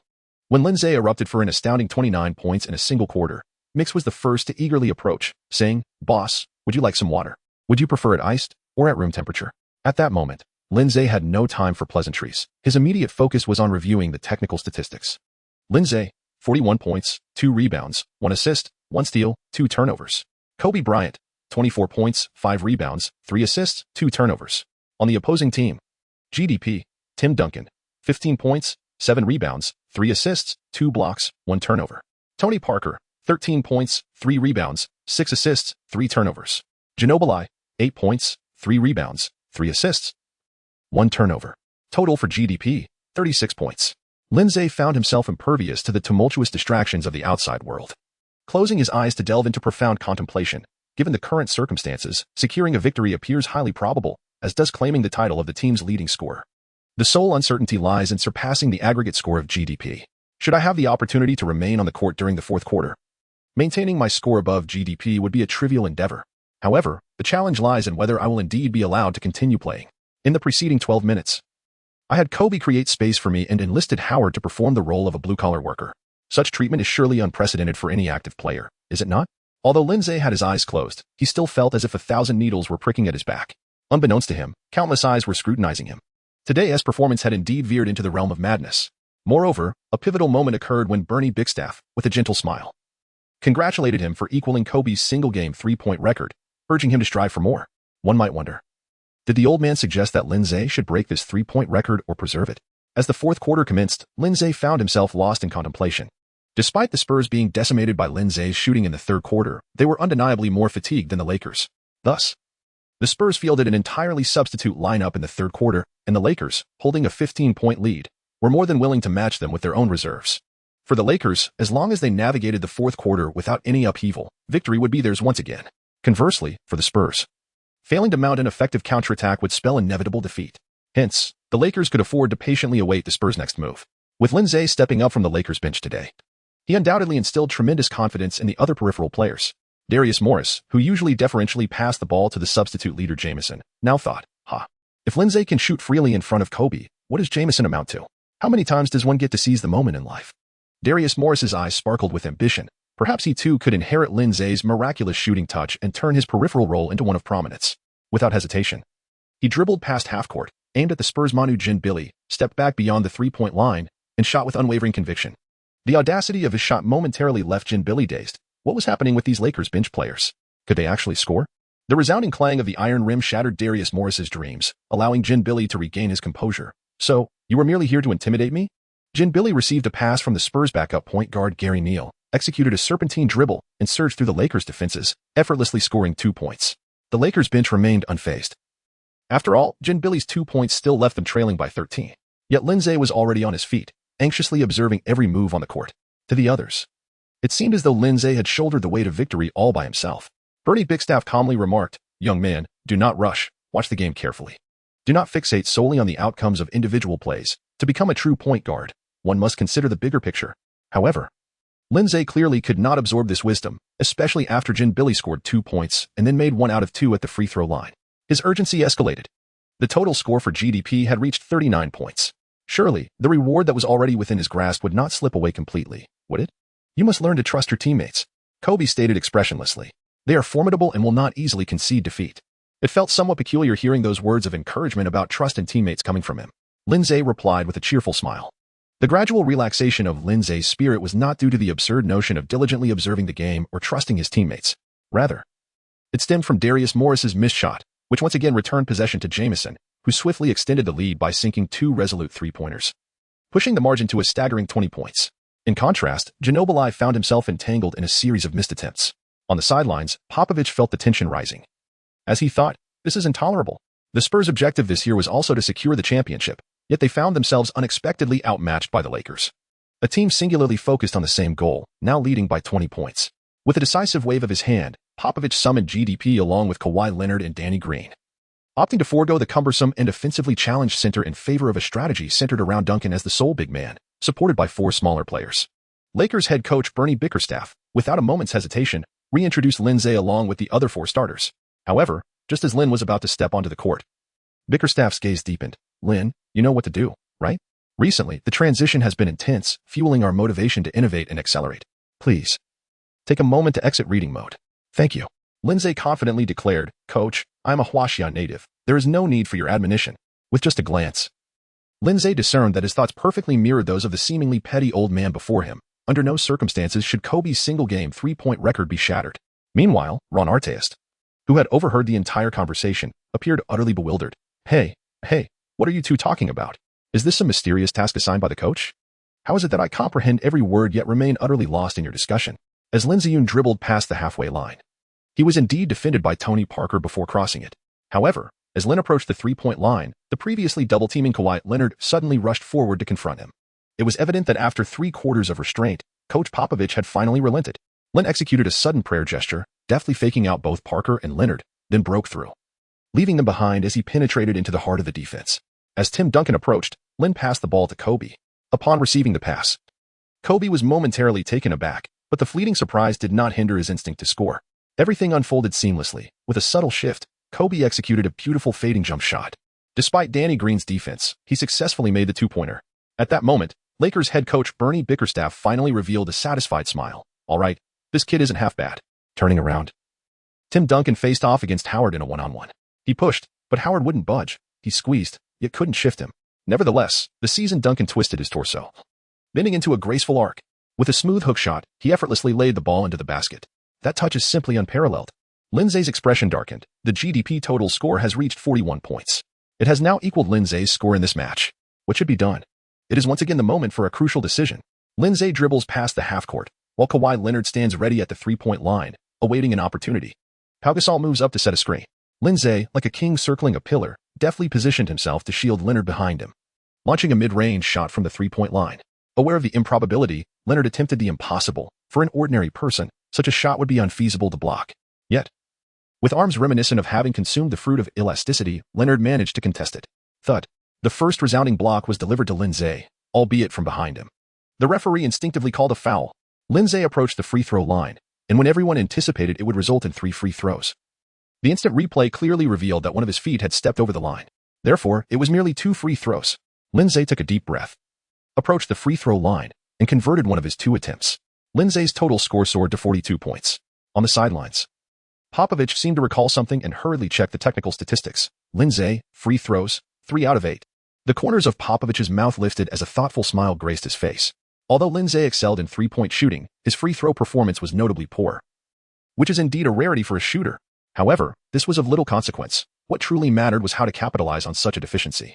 With the next foul count approaching, it was time for the young player to experience the harsh realities of the NBA. The Spurs continued to exploit Duncan's position, and Duncan, adhering to the familiar pattern, executed a soft hook shot over Howard.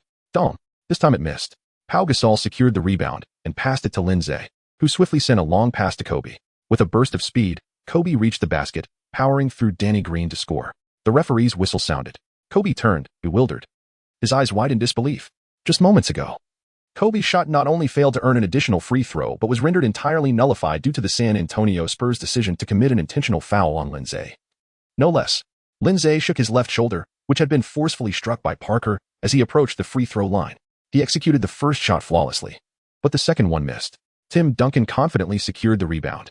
Although Lin Ze's score had risen to an impressive 43 points, Popovich still wore a satisfied smile. Remarkable. What had initially been Kobe's 2-1 had ultimately transformed into Lin Ze's one successful free throw out of 2. What a gain. Absolutely a gain. However, this smile had barely begun to form before it shattered. As soon as Duncan's ball was exposed, Lin Ze, like a specter, snatched the ball into his embrace. With a swift motion, he elegantly maneuvered and sent the ball soaring through the hoop. But the excitement did not end there. Tony Parker, who had been closely guarding Lin Ze, could not restrain himself from lunging forward. What had begun as a seemingly advantageous 1 out of 2 free throws unexpectedly morphed into a chaotic yet fortuitous 2-1 beneath the basket. Lin Ze stood at the free throw line, took a deep breath, and released the shot. Clang. Once again, it was a missed attempt. Lin Ze's score has reached 45 points. However, this miss allowed the already furious Popovich to finally breathe a sigh of relief. Not bad. Not bad. At least he still missed his free throws. Now standing at 5 out of 11, we can exploit that. Tim Duncan swiftly redeemed himself in the next possession, skillfully maneuvering through the double team of Pau Gasol and Dwight Howard to gently guide the ball into the basket. GDP's total score, 43 points. The relentless pursuit continues. The ball now belongs to the Los Angeles Lakers. Before the Lakers could even inbound the ball, Popovich unabashedly began directing Parker, commanding him to immediately target Lin Ze. That's right. It should have been done long ago. Spurs fans gritted their teeth, exclaiming, 5 out of 11, it's simply foolish not to exploit that. Indeed, the elder Popovich, though advanced in age, should have targeted Lin Ze in the third quarter. Yes, pressuring Lin Ze would force the Lakers coach to substitute him out. And once Lin Ze is off the court, our Spurs will still have a chance. Do not be fooled by Lin Ze's exuberance. His teammate's shooting touch has been dampened by his performance today. Lin Ze held the ball in the backcourt, and as soon as he obtained possession, Tony Parker lunged at him like a cat catching the scent of prey. Goodness, you rascal. Lin Ze instinctively made a motion to shoot a three-pointer. Even if fouled, he would still aim for a three-point foul, wouldn't he? Current defensive environment. NBA extreme defense. Defensive level, 11. Current stamina, 55. Maximum stamina, 80. Probability of making a three-pointer during the game, 3. The certainty of making a three-pointer under such extreme defense is indeed quite precious. However, this time, I am merely striking a pose, not truly intending to shoot. Lin Ze, while expressing his disdain, lifted the ball upwards as Parker applied pressure. Yu exclaimed. This shot is truly aimed at drawing a three-point foul. However, under normal circumstances, such a play typically goes uncalled. Lin Ze merely brushed against Parker, then executed an exaggerated release of the ball, feigning a three-point attempt that was thwarted by the pesky Parker. However, to his astonishment, the basketball, which should have plummeted to the ground after the collision, transformed into an intercontinental missile soaring across half-court. The recent encoding issues have intensified our motivation, propelling us to update more swiftly. Please, a gentle nudge to exit reading mode would be greatly appreciated. Thank you. Boom. It exploded. The Spurs players on the court collectively erupted in disbelief. What on earth? How could that possibly go in? Lin Ze was taken aback. Damn it. This can actually go in? Isn't this a complete disaster? Helplessly, Lin Ze cast a guilty glance at Kobe Bryant, who was poised to receive the ball on the other half of the court. Kobe glanced at the hoop, then turned to look at Lin Ze. Lin Ze pushed aside the petrified Parker and hurried to Kobe, whose expression resembled a stormy sea. Oh, old Kobe. If I were to claim that my last shot was merely a slip of the hand, would you believe me? I swear to the heavens. I had no intention of breaking your record. You know, I was merely hoping to draw a foul for a three-point shot. Who could have imagined? Kobe smirked. Hey, little one, don't be too full of yourself. My record is not something you can simply take. If you've taken it, then own it. Spare me the theatrics. You didn't come here simply to seek my praise, did you? Lin Ze wore a mournful expression. We're doomed. Old Ku is truly furious this time. At that moment, the referee's whistle finally sounded. Review the footage. The three-pointer counts. Furthermore, an additional free throw is awarded. Lin Ze reluctantly stepped beyond the three-point line. His spirit devoid of enthusiasm, and with a lackluster throw, astonishingly scored. He successfully executed a four-point play. Lin Ze's score has reached an impressive 49 points. Popovich gazes at Lin Ze, his heart heavy with despair. What a farce this has become. This evening is undoubtedly destined to belong to this young prodigy. No matter how hard the Spurs struggle, the outcome will merely serve to embellish his record-breaking night. Were this the playoffs, Popovich would not concede defeat so readily. He would fight for a few more minutes. However, this is merely a regular season game, and there is no need for such stubbornness. Instead of exhausting themselves in this match, it would be wiser to conserve energy for the next one. With a long sigh, Popovich, though reluctant, chooses to call it a night, signaling for a timeout. He removes the primary players and substitutes them for the bench, preparing for the next battle. Lin Ze settled comfortably into his chair, having flawlessly completed the task assigned by the system today. However, the issue lies here. Lin Ze turned his head to look at Kobe, whose face was undeniably dark, a natural attribute of his African heritage. At that moment, Bernie Bickerstaff suddenly turned his head. Young man, would you like to challenge yourself to score 50 points? In the NBA, the distinction between scoring above and below 50 points holds a unique significance. It is a sensation that is difficult for any NBA player to resist, especially for a marginal player like Lin Ze, whose aspirations are akin to that of a minor character. This is the year 2012, not 2022, in another decade. Even obscure players might achieve a score exceeding 50 points through a fleeting moment of brilliance. However, at this juncture, even the primary stars often find it elusive to touch such elevated scoring heights. Moreover, for those primary stars lacking explosive capabilities, aspiring to score 50 points is nothing short of a fanciful dream. Although Jennings shattered records with a staggering 55 points in his rookie year, throughout his career, he managed to surpass the 40-point mark only once after that initial season. Furthermore, Paul Pierce, renowned as the epitome of a floor scorer, also achieved the 50-point mark merely once in his entire career. At this moment, Lin Ze had already accumulated 49 points, merely a step away from the coveted milestone of 50. However, with a composed gesture, Lin Ze replied, "No, coach, I have no interest in merely accumulating points. In my eyes, victory is of paramount importance. As for the 50 points," Lin Ze smiled confidently, "I believe I will have my opportunity in the future." Goodness. Ron Artest couldn't resist giving Lin Ze a playful punch, exclaiming, "You young lad, despite your age, you possess quite the flair for showmanship."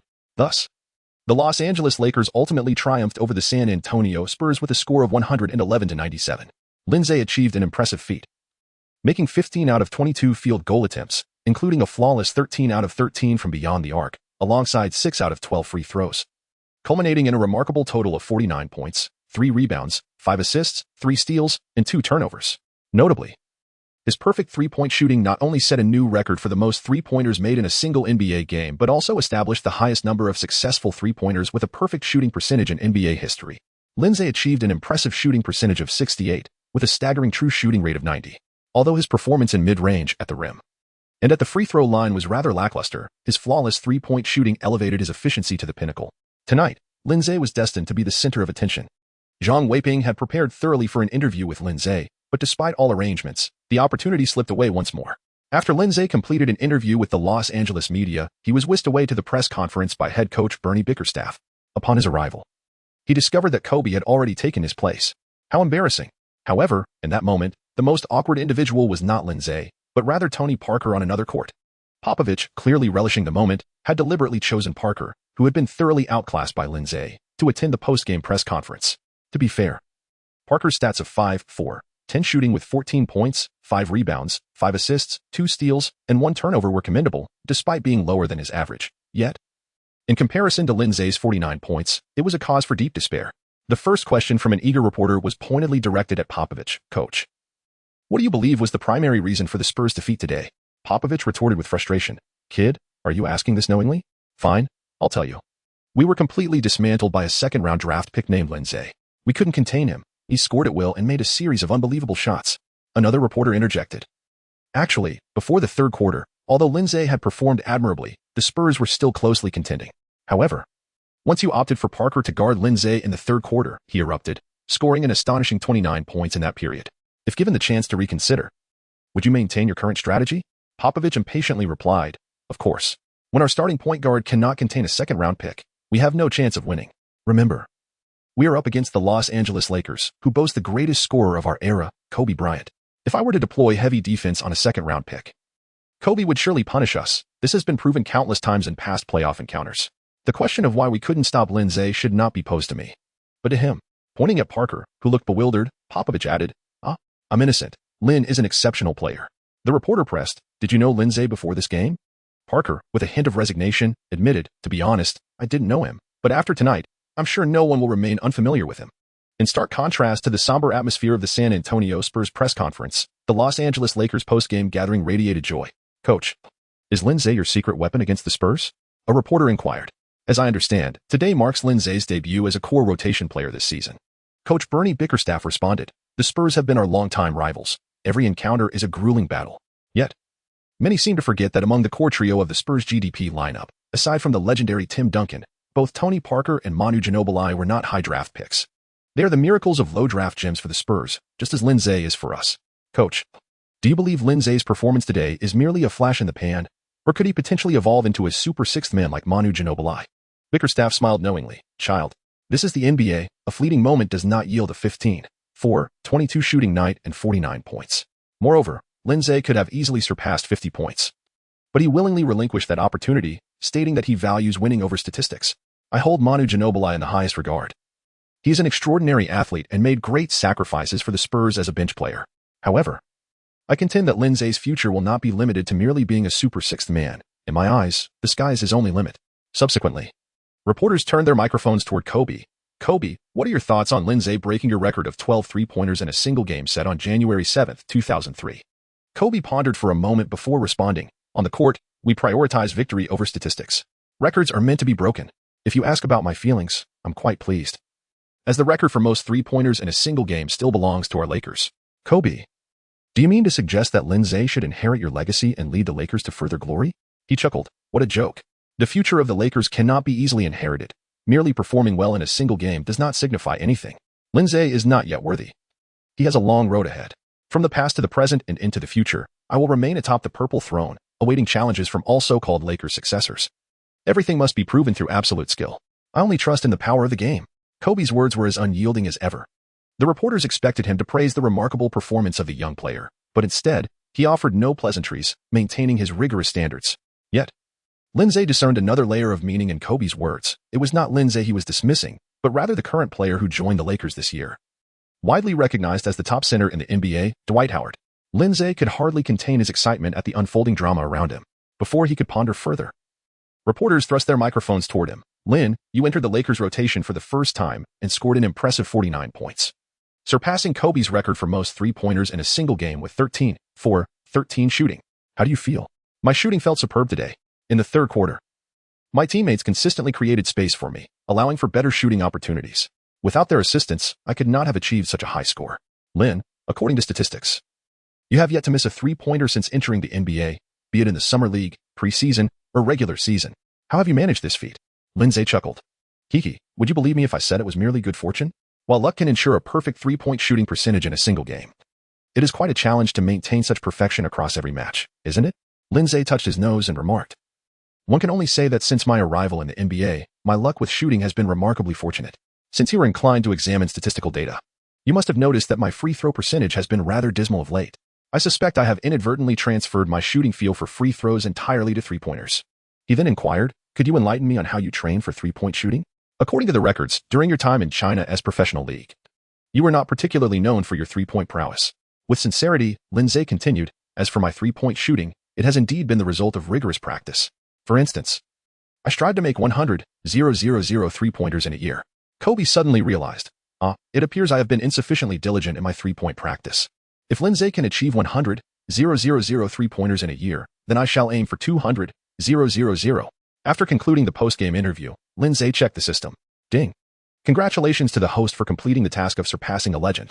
Received an A-grade reward, 5 progress and recovery from neurogenic thoracic outlet syndrome. Received an S-grade reward, 10 progress and recovery from neurogenic thoracic outlet syndrome. The current recovery progress from neurogenic thoracic outlet syndrome stands at 25. He chuckled. It seems this system is rather generous. Lin Ze nodded in satisfaction. This progress is quite commendable. After Lin Ze finished his shower, he discovered Kobe blocking the doorway. With an impassive expression, Kobe commanded, extra practice. Understood. Lin Ze responded promptly. Post-game, although Zhang Weiping was unable to interview Lin Ze immediately, he was still quite exhilarated by the enthusiastic call from Jia. Was Lin Ze's performance today reasonable? To speak candidly, it was utterly unreasonable. Take the early moments of the second quarter.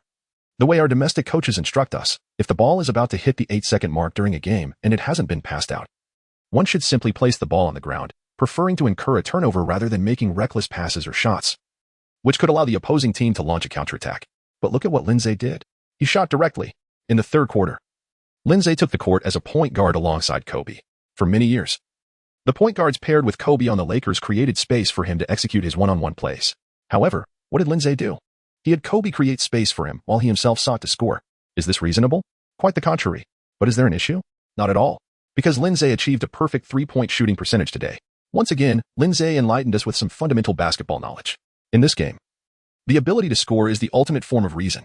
Recently, with the significant increase in conversion rates, we are more motivated than ever to update swiftly. Kindly take a moment to exit reading mode. Thank you.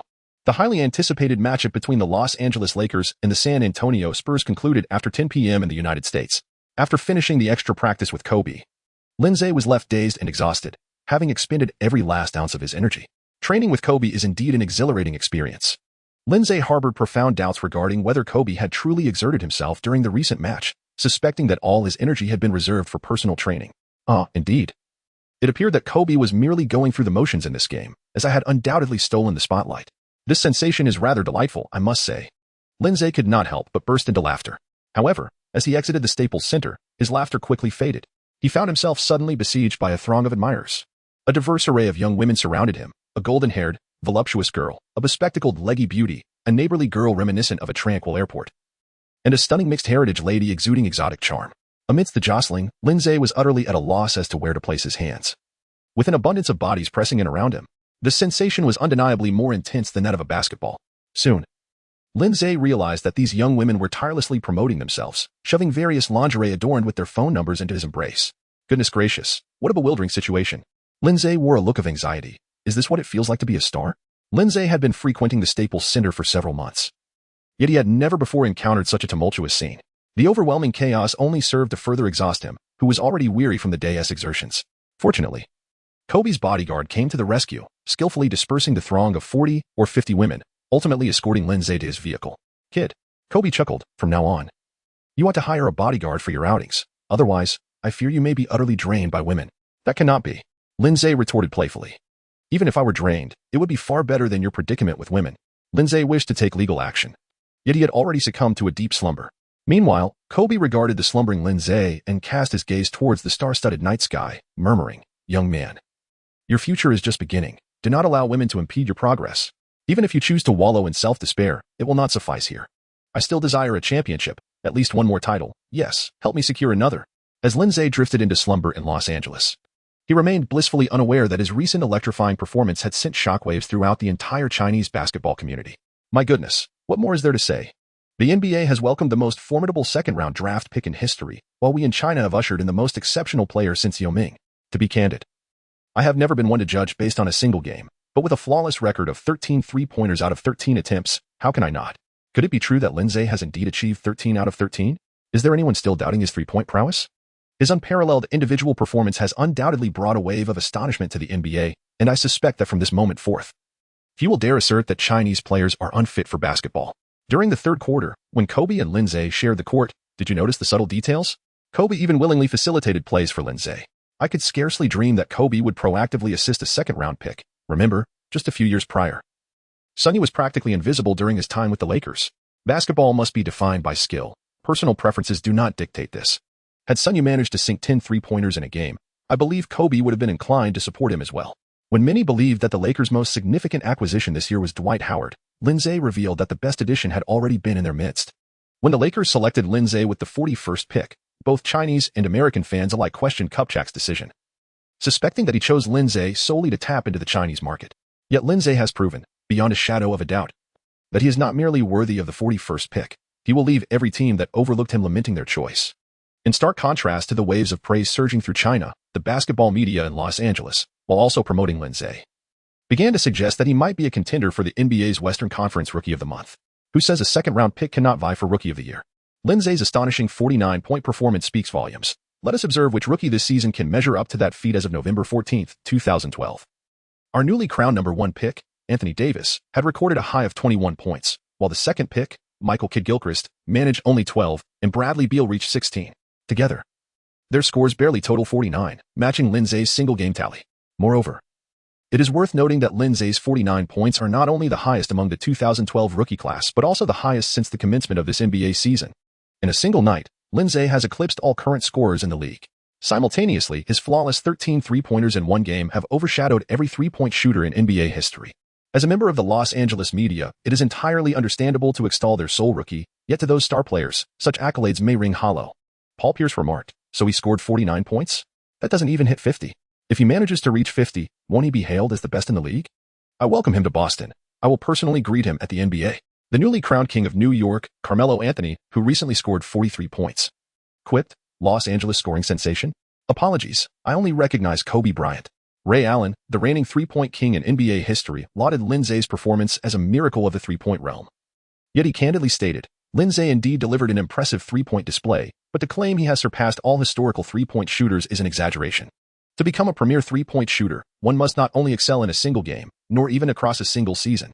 These prominent figures, albeit somewhat sarcastic, managed to restrain their remarks. However, Anthony Davis, who had just secured the title of Western Conference Rookie of the Week, expressed clear discontent at the notion of a second-round pick like Lin Ze questioning his status as the number 1 pick. Lin Ze's three-point shooting is indeed formidable. But basketball encompasses more than just three-pointers. I am a more comprehensive and dominant player. I can contribute on both ends of the court. While if Lin Ze cannot make his three-point shots, he becomes ineffective. The following afternoon, as Lin Ze arrived at the training facility, an audacious reporter tossed Davis's comments in his direction. Lin Ze sincerely remarked, "Davis is absolutely correct. If I cannot make a three-pointer, I am nothing. However, the crux of the matter is that I can indeed sink three-pointers. Recently, the transition has been quite severe, which invigorates us to update more rapidly. Please kindly exit reading mode. Thank you." Lin Ze pretended to be oblivious as he flipped through the schedule. The next match is against the New Orleans Pelicans. That's splendid. I hope to witness the dominance of the brow on both ends of the court. The brow? The journalists interviewing Lin Ze were instantly intrigued. That nickname is absolutely fitting. 2 days later, the Los Angeles Lakers arrived punctually at the New Orleans arena to face the Pelicans. This summer, the addition of Anthony Davis had undeniably thrilled the New Orleans fans, who had been reeling from the departure of their beloved Chris Paul. However, when it came time to pay for the tickets, the fans quickly adopted a more rational mindset. The drawing power of a towering player is inherently limited, and it was difficult for the supporters to believe that the team, which had been vying for the top draft pick last season, would witness any significant improvement this year. The arrival of the star-studded Lakers had indeed drawn a larger crowd to the New Orleans arena. Yet it merely matched the attendance levels typical of a preseason game at Staples Center. Lin Ze understood that this would be his final encounter with the New Orleans Hornets in his lifetime, for by January 2013, they would be rebranded as the New Orleans Pelicans. He recalled how, in his previous life, it took him a considerable amount of time to acclimate to this peculiar new name. Of course, one must mention the Dallas Mavericks, who in January 2018 altered their Chinese name to that of the Dallas Mavericks. While the translation of the Mavericks was indeed inaccurate, The rebranding to Mavericks left longtime fans like Lin Ze frequently misnaming the team.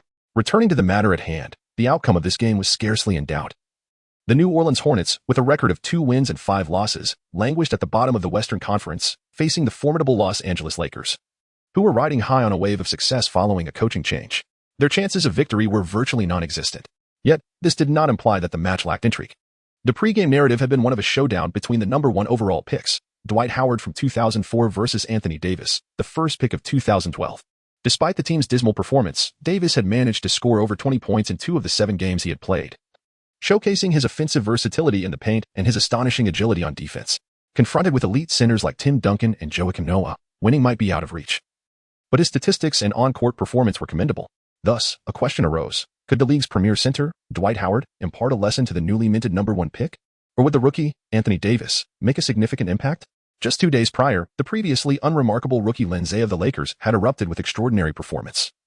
Coupled with post-game banter between Davis and Lin Ze, birthing a new topic of discussion, the number 1 pick versus the 41st pick.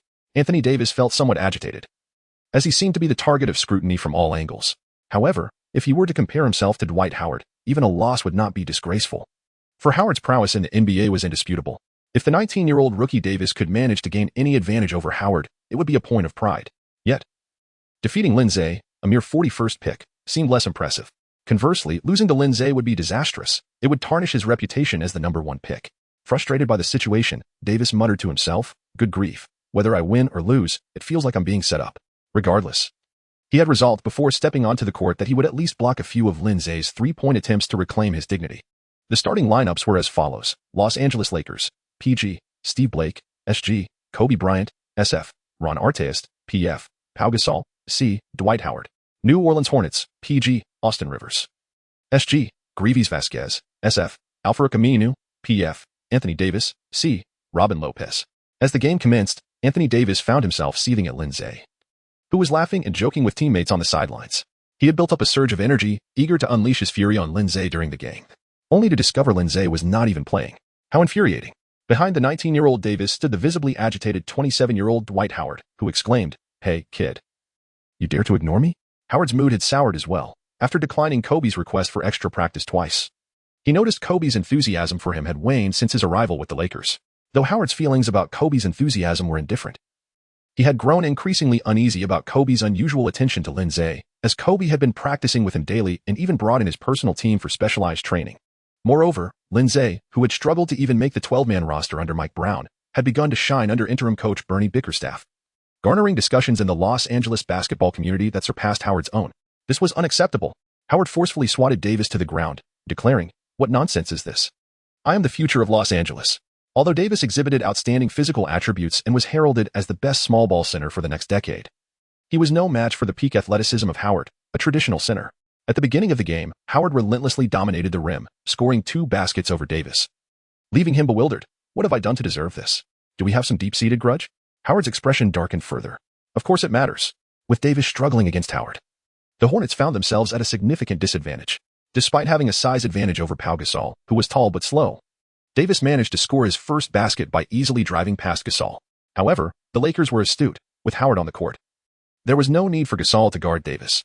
Consequently, Davis found himself persistently subjected to the harsh realities of NBA life. As the first quarter dwindled down, the Hornets found themselves trailing by a staggering 13 points. The scoreboard read 11-24, with the Hornets lacking any semblance of resistance. Davis, visibly frustrated on the bench, watched as the broadcast displayed Anthony Davis, 1 for 7 shooting, 1 for 2 from the free throw line, totaling just 3 points and 1 rebound, with 0 for 5 against Dwight Howard and 2 fouls. Meanwhile, Dwight Howard's statistics read 5 for 6 shooting, 2 for 4 from the free throw line, with 12 points and 5 rebounds. The cold, unfeeling data starkly illustrated how severely the young Davis was being outmatched by the formidable Howard. Due to foul trouble, Davis was forced to take a seat while Lin Ze replaced Kobe on the court.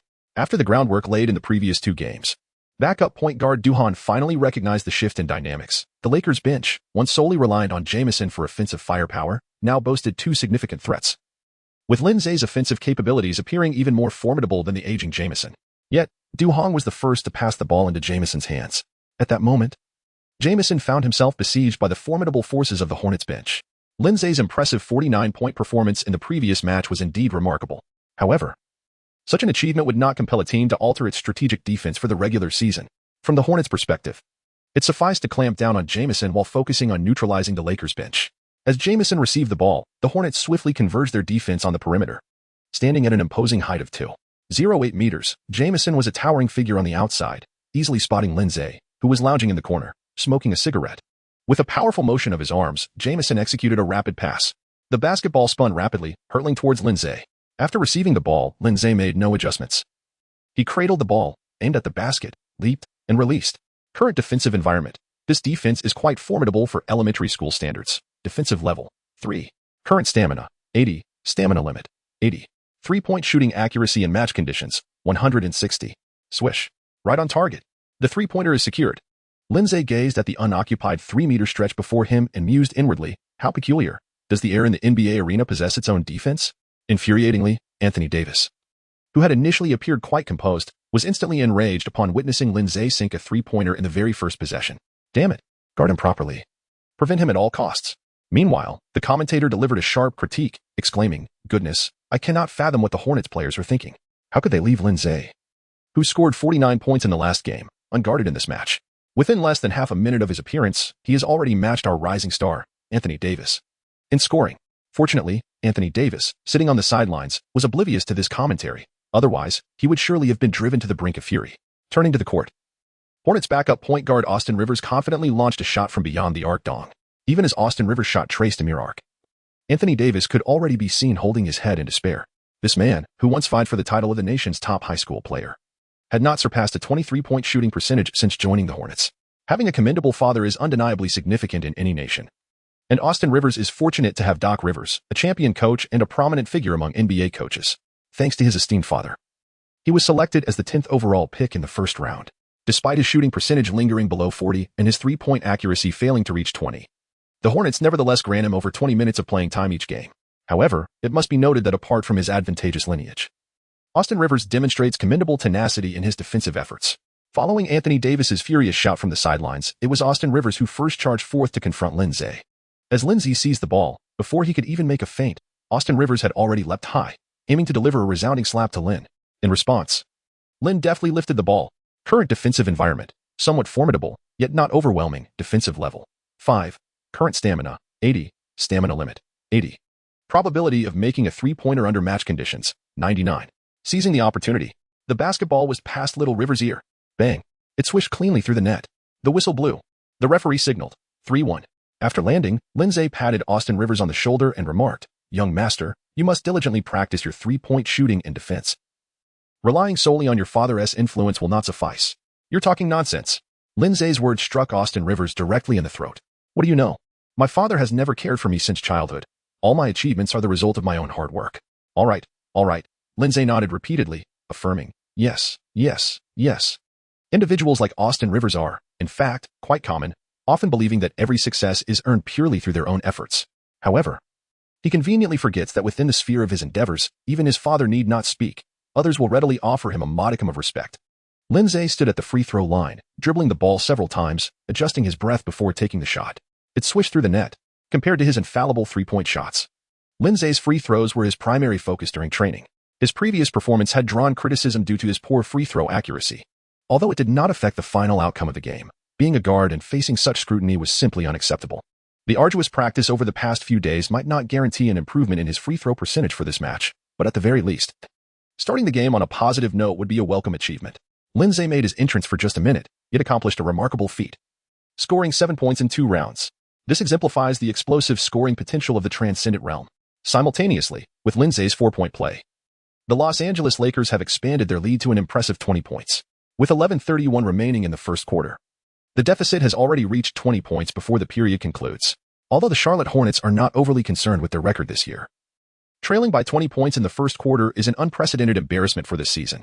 Despite being in foul trouble, Anthony Davis could no longer contain his frustration. Without greeting anyone, he stood up and approached the sidelines. Hey, sit down, shouted Monty Williams, the head coach of the Charlotte Hornets. Are you not aware that you have 2 fouls? Yet, gritting his teeth, Davis retorted, what do fouls matter now? If I don't play, I might as well not be here at all. Lin Ze, just wait. We may lose the game, but you must be stopped. With just 1:23 remaining in the first quarter, Anthony Davis disregarded his coach's admonitions and returned to the game despite his 2 fouls. Monty Williams shook his head helplessly. Although he was an experienced coach, he understood that his position was not as secure as that of Anthony Davis. While the coach possesses the final say in strategy, the star player can transcend all internal regulations. At this moment, Dwight Howard was absent from the court, replaced by the 8th overall pick from 2009, Jordan Hill. Davis clenched his jaw tightly. At this time, he stood as the last formidable barrier preventing the Hornets from suffering a humiliating defeat. Previously, when facing Howard, Davis had been hesitant, but against Jordan Hill, he was fearless and tenacious. Initially, facing Hill's impenetrable defense, Davis launched a ferocious attack towards the rim. A powerful drive. However, Jordan Hill, renowned for his physicality, would not yield easily. The clash of strength reverberated through the air. Bam! A successful block by Hill. Yet, as Hill landed, Davis had already leaped again, seizing the basketball and soaring towards the hoop. Bam! A brutal slam. 13-31. Oh, how exhilarating. This dunk alone made the ticket worthwhile. Even if we lose today, this is the future of our Hornets. While Jordan Hill, known for his athleticism, entered the league with a reputation for power, he pales in comparison to the physical prowess of Anthony Davis. After soaring over Jordan Hill for the dunk, Davis did not spare him a glance. Instead, he directed his furious gaze towards Lin Ze in the distance, shouting in anger. Lin Ze cast a disdainful glance at him and remarked, "What are you up to? Do you think you're Garnett? Is this a war with a buff, kid?" Lin Ze's indifferent expression led the sensitive Anthony Davis to interpret it as disdain.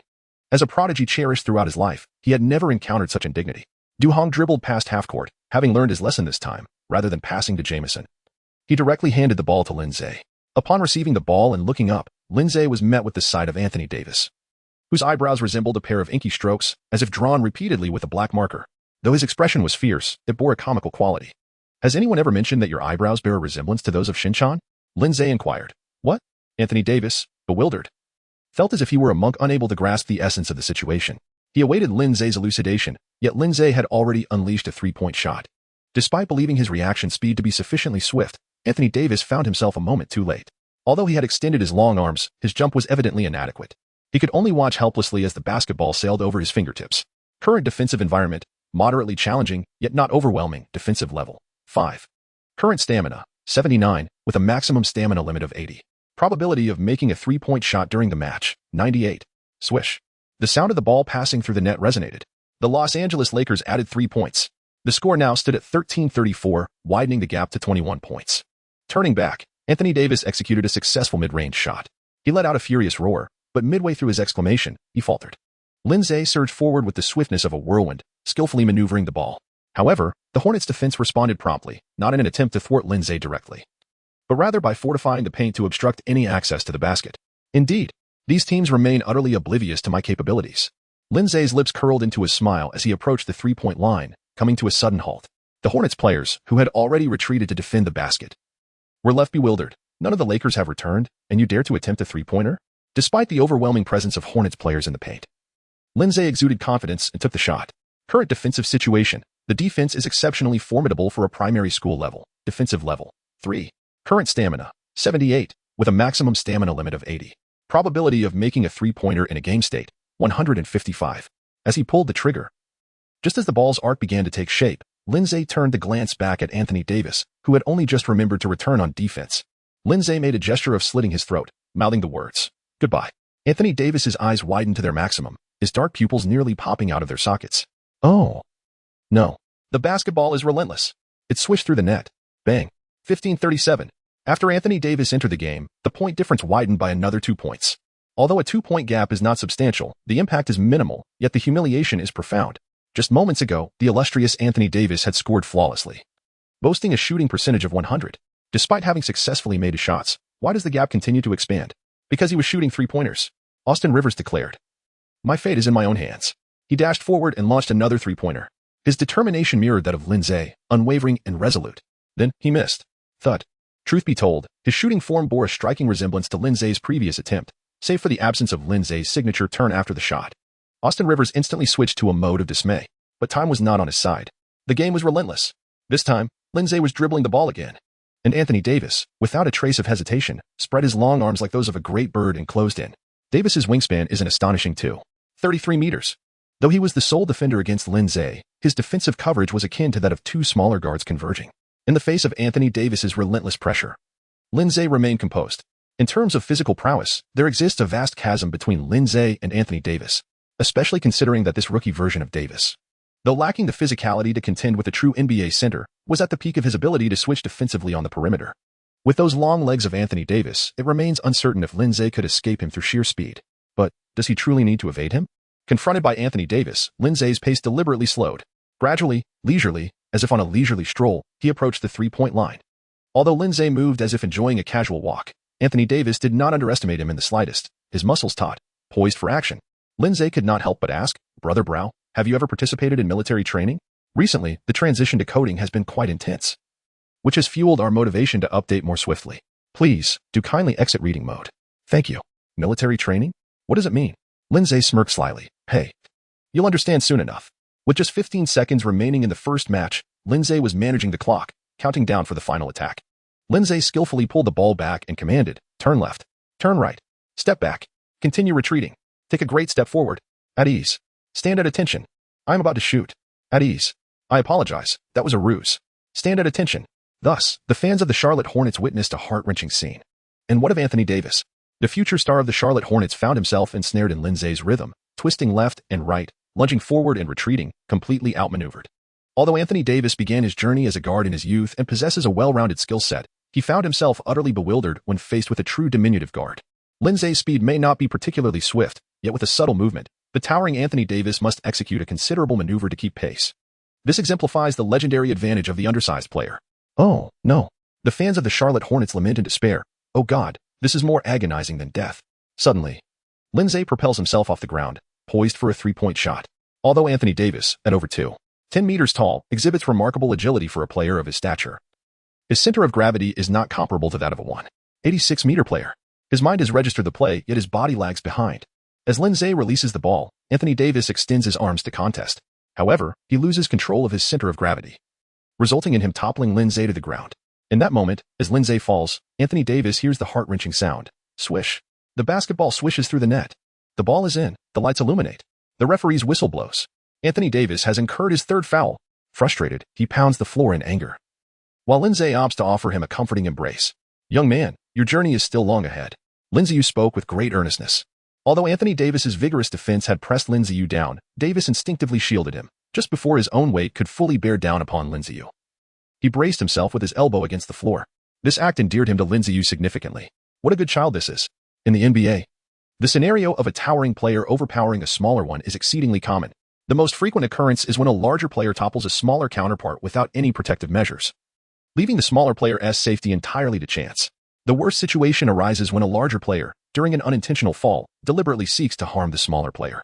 In such instances, no matter how well the smaller player attempts to protect themselves, injury remains a distinct possibility. As for Davis, who consciously extends his body to safeguard the smaller player, such behavior is indeed exceedingly rare and commendable.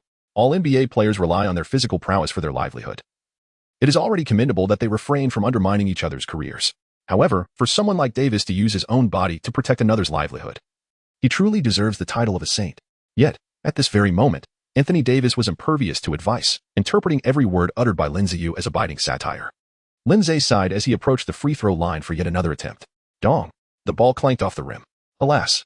Lin Ze shook his head. Indeed, free throws were not as easy to master as one might think, and his shooting percentage had plummeted to 50 by the conclusion of the first quarter. The Los Angeles Lakers had already extended their lead to 15 points.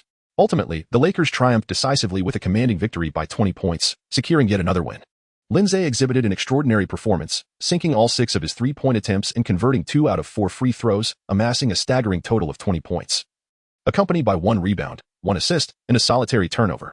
The term extraordinary statistics is aptly applied here, considering Lin Ze played merely 12 minutes throughout the entire match.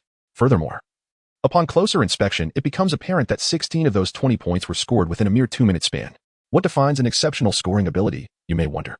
Esteemed readers, this exemplifies the pinnacle of scoring prowess. Currently, Lin Ze's standing within the Los Angeles Lakers has undeniably ascended, although he remains a bench player. During the fourth quarter's garbage time, he no longer needs to take the court. He can comfortably sit beside Kobe, simply enjoying the spectacle. Yet, Lin Ze soon realizes that Kobe resembles a chatty housewife, astutely critiquing every mistake he made during their offensive and defensive plays, incessantly offering his commentary. Lin Ze felt as if his head might explode. "Brother, I have no recollection of what you just said." Kobe frowned. "You have no memory of this?" Then let us review the game footage together after the match. Huh? Lin Ze widened his eyes in disbelief. Isn't it the case that the game footage is only edited by the editor during the video review sessions? Kobe, with an air of certainty, replied. That is not your concern. Before the game concludes, my editor will have your highlights prepared. You possess numerous bad habits that must be corrected promptly. Otherwise, by the next day, you will have nearly forgotten everything. Lin Ze was deeply embarrassed. Lin Ze has finally discerned the reason why Kobe was unable to father a son. You revolve around me all day. What son could possibly be born? Vanessa still maintains her figure quite well, showing no signs of neglecting herself. Shouldn't you seize the moment? However, gazing into Kobe's determined eyes, one can sense the urgency. You are still young, believing that time is abundant, yet my time is rather limited. Lin Ze, with a wry smile, thought to himself, you truly regard me merely as a tool. Nevertheless, Lin Ze's time is not as plentiful as Kobe suggests. Mike D'Antoni has already arrived in Los Angeles, and it is rumored that he spent the entire night in deep conversation with his prodigy, Steve Nash. If one were to claim that Mike D'Antoni came to Los Angeles not to assume the role of head coach but rather for leisure, would you believe it? Lin Ze naturally requires a resolute heart and dual preparations. If Mike D'Antoni were to assume his position as history suggests, would the loyal prodigy nurtured by the interim coach Bernie Bickerstaff still enjoy such favor? Although the head coach may not wield influence over the superstars within the team and must often bow to the absolute core players, he possesses decisive authority over individuals like the lesser-known Kalami. Despite Lin Ze recently achieving a miraculous 49 points, he remains ensnared by the realities of being a lesser Kalami. What? You assert that a marginal player with high scoring can surely leap to greatness? Pray tell, are you familiar with the young prodigy Cameron Thomas from Kanagawa? Recent transformations have invigorated our resolve. We shall update with greater swiftness, so kindly exit reading mode. Thank you. It is important to note that in the previous timeline, Cameron Thomas was selected 27th overall by the Brooklyn Nets in 2020. He swiftly exhibited remarkable offensive prowess, becoming the second youngest player in NBA history to score over 40 points as a substitute. He further etched his name in history with performances of 44 and 47 points, making him the second youngest player to achieve consecutive 40-plus games. When Cameron Thomas set this record, only the likes of Luka Doncic and Allen Iverson stood alongside him. As he continued to break records, achieving 3 consecutive games with over 40 points, he officially surpassed Allen Iverson, becoming the youngest player in NBA history to accomplish this feat. However, none of this mattered when the Nets acquired Mikal Bridges from the Suns via a trade for Kevin Durant, leading to Cameron Thomas, who had amassed the most 40-plus games for the team that season, being relegated from the rotation. In that year's playoffs, he played a mere 3 minutes, scoring just 3 points. Despite having demonstrated exceptional performances in limited time over the previous 2 seasons, his opportunities were evidently scarce, and he was not promoted to a starting position until his 3rd year. Is being a starter synonymous with a better fate? Absolutely not. Though he immediately scored 40-plus points upon becoming a starter, he could not evade the fate of being DNP during critical moments. The superficial reason cited was that Cameron Thomas played in isolation, failing to integrate into the team's tactical framework. The deeper issue lies in the fact that, despite repeatedly shattering various records as the youngest scorer, the coaching staff viewed him merely as a scoring substitute, dismissing his potential. Cameron Thomas played brilliantly, yet his physical attributes did not support his aspirations of becoming a star. Thus, during his rookie season, he averaged 17 minutes on the court, scoring 5 points. In his 2nd year, as he began to set numerous records for the youngest scorer, his playing time decreased by a minute, averaging 6 points. Finally, in his 3rd year, as he attained a starting role, his average playing time soared to 33 minutes, resulting in a substantial increase to 26 points per game. In stark contrast stands Jalen Green, the 2nd overall pick from the same draft class, who was heralded pre-draft as having the ceiling of Michael Jordan and the floor of Kobe Bryant. However, his 3 years with the Rockets have been nothing short of tumultuous.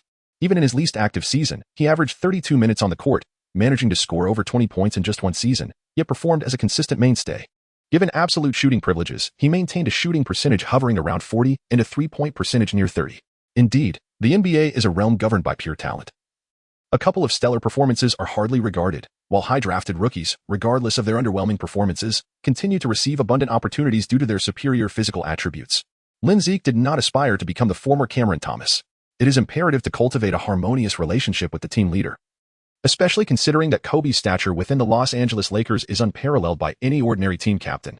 It is abundantly clear that Kobe has ascended to the status of a totem for the Lakers. Old Kobe, if you say we should practice, then we shall practice. We won't leave until your legs are weary tonight. Kobe disdainfully retorted, surely it will be you who tires first.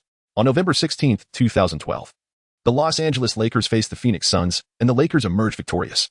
Lin Ze, 21 points, 3 rebounds, 2 assists, 2 turnovers, with an impeccable 3-point shooting record of 5 out of 5. On November 18, 2012, the Los Angeles Lakers faced the Houston Rockets, emerging victorious. Lin Ze recorded 25 points.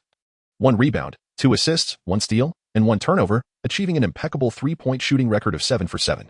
Although these two matches were split between home and away, there was a distinguished guest in the VIP box, Mike D'Antoni, according to Lin Ze's recollections from his previous life.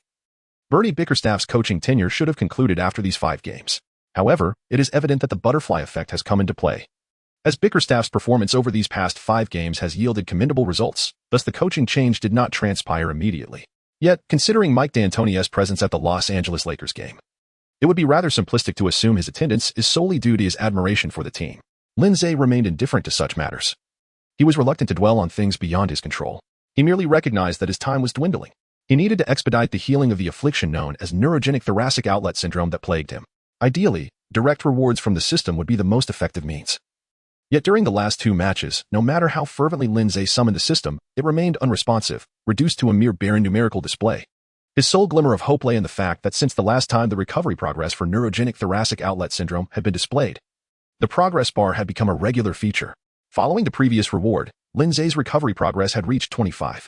At this moment, the progress bar had inched forward, now standing at 26. To put it in perspective, approximately a week of training had propelled the progress bar by a mere 1. This suggested that with the current intensity of training during the competition period, in just 76 weeks, merely a year and a half, Lin Ze could triumph over this wretched ailment through his own perseverance. Fortunately, Lin Ze lay on his bed, nodding repeatedly, but suddenly sprang up and forcefully hurled his pillow to the ground. What do you mean all is well? Nonsense. Oh, dear system. Do come forth and assign me a task, no matter how arduous, I shall accept it. Yet, the only response to Lin Ze was an overwhelming silence. System, dear sir? Silence reigned. System, my esteemed father? Still, silence. You little rascal of a system, how dare you spurn my entreaties? If you do not respond soon, I shall simply uninstall you. Then, a digital screen before Lin Ze sluggishly delivered 2 words. I am here. Well, it seems you are impervious to reason. Rejecting a cordial invitation and opting for punishment instead, are you? Lin Ze waved his hand and said, speak quickly, and if you have any nonsense, let it out. Tell me how I can continue to trigger the progress of the task for recovering from neurogenic thoracic outlet syndrome. Host, when the specific moment arrives, the relevant task will automatically be triggered. Quickly, speak. If not, I will uninstall you. All right. The host must compete against a current legendary player in a match and achieve victory to trigger the completion progress of injury recovery. Current legendary player, you say? Lin Ze smiled slyly. Kobe surely counts, right? Recently, the transformation has been intense, which gives us even more motivation to update faster. Please, kindly exit reading mode. Thank you. Hello, old Kobe. Lin Ze picked up the phone. Do not bring any entourage. Let us engage in a secret one-on-one duel. Really? Kobe Bryant's eyes lit up. You finally agree to face me in a one-on-one again? But why not bring anyone else? Lin Ze sincerely remarked. I fear that news of your defeat to me would adversely affect your reputation. After all, you are the emblem of the league. Damn it, you brat. Just wait for it. Today, I shall utterly annihilate you. Bang. Kobe forcefully ended the call, exclaiming, since I turned 18. No one has ever dared to be so audacious before me. Today, I shall ensure your complete shutout. Ding. Lin Ze finally heard the long-awaited chime. Task released. God of one-on-one. A-level reward. Defeat Kobe in 3 consecutive one-on-one matches, granting a 5 increase in the recovery progress of neurogenic thoracic outlet syndrome. S-level reward. Achieve a shutout against Kobe in a one-on-one match, granting a 10 increase in the recovery progress of neurogenic thoracic outlet syndrome. SS-level reward. Secure 3 consecutive shutouts against Kobe, granting a 15 increase in the recovery progress of neurogenic thoracic outlet syndrome. My goodness. The system truly outdid itself. Lin Ze is resolute. Is it a challenge for him to triumph over Kobe in 3 consecutive one-on-one matches? Certainly not. Is it difficult for him to achieve a complete shutout against Kobe? Again, not at all. To maintain a streak of 3 consecutive shutouts against Kobe? It is not as formidable as one might envision. Yet, the essence of the matter transcends mere difficulty. It hinges upon the audacity to undertake such a feat. My goodness. Lin Ze closes his eyes, contemplating, if I were to achieve 3 consecutive shutouts against Kobe, would I still witness the sunrise tomorrow? However, the reward is indeed substantial, Kobe. Do not hold it against me for my lack of restraint, for the system offers too much. Should I attain the SS reward? I would instantaneously gain 30 points towards the rehabilitation progress for neurogenic thoracic outlet syndrome, adding to the previous 26, culminating in a total of 56. This is a remarkable 56, dear Kobe, and once I successfully shut you out for 3 consecutive matches, I shall express my gratitude sincerely. Here we go. Upon Lin Ze's arrival at the Staples Center, Kobe had already warmed up for a full hour. The steam rising from his head was quite a sight, almost intimidating. This is not merely a game of basketball. Dear Kobe, it seems you are preparing for a battle. Lin Ze inquired, Old Kobe, what are you up to? We're merely engaging in a casual one-on-one. There's no need to get worked up over it. You're not winning any houses or land, so calm down. Kobe retorted coldly. I'm old, not dead. If you dare challenge me in my forte, I will ensure you pay the price. I intend to dominate you so thoroughly that you will never dare to face anyone in a duel again. The mere thought of our encounter will haunt you with fear. However, Lin Ze's gaze shifted to the audience, and he noticed that Kobe had come without his usual entourage, accompanied instead by a middle-aged Caucasian man. Wow, old Kobe. Your taste can't be this heavy, can it? Kobe, seemingly oblivious to Lin Ze's comment, waved dismissively. Let's not waste time on trivialities. He is my agent. After I defeat you, we have a sponsorship deal to sign. Wow, Lin Ze exclaimed, somewhat taken aback.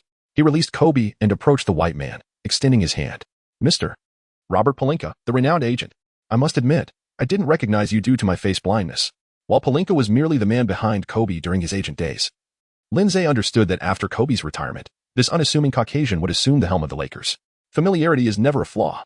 Robert Palinka displayed a professional smile. Hello. Lin Ze. I've heard much about you from Kobe. Lin Ze furrowed his brow and said, Mr. Robert, I must clarify that although I do not have an agent, I cannot sign with you, as I have already promised someone else to be my representative. Robert Palinka's expression turned incredulous. Are you jesting? Who do you think you are? I am here alongside Kobe, and you dare to refuse my offer? Do you even have the standing to decline me? I am a top-tier agent, and an abundance of emerging talent seeks my endorsement. Why would I consider a second-round pick like you? What can you possibly offer me? Yet, given that he was a teammate of Kobe, it would be unwise to respond with outright disdain. Robert Palinka forced a smile, refraining from further comments. Meanwhile, Kobe, seething with impatience, exclaimed, Hurry up, I'm pressed for time. Pressed for time? Lin Ze quickly devised a counter. Then let us play to 11 points, best of 5 games. What do you think? Kobe grinned wickedly. Well, you initiated this challenge, and today, I shall thoroughly dominate you. I stand by my words. Lin Ze nodded in satisfaction and continued to entice. You are a superstar, so let me take the lead, shall we? Kobe replied, Absolutely. Lin Ze, the ball was missed, and the possession has changed. There's nothing wrong with that, right? Kobe, absolutely. A fleeting glimmer of sympathy flickered in Lin Ze's eyes. Although the one-on-one duel had yet to officially commence, he was acutely aware that he had already surmounted the most formidable challenge. Should the format be a best-of-3 series? What would happen if he won the first 2 games and Kobe chose not to proceed to a third?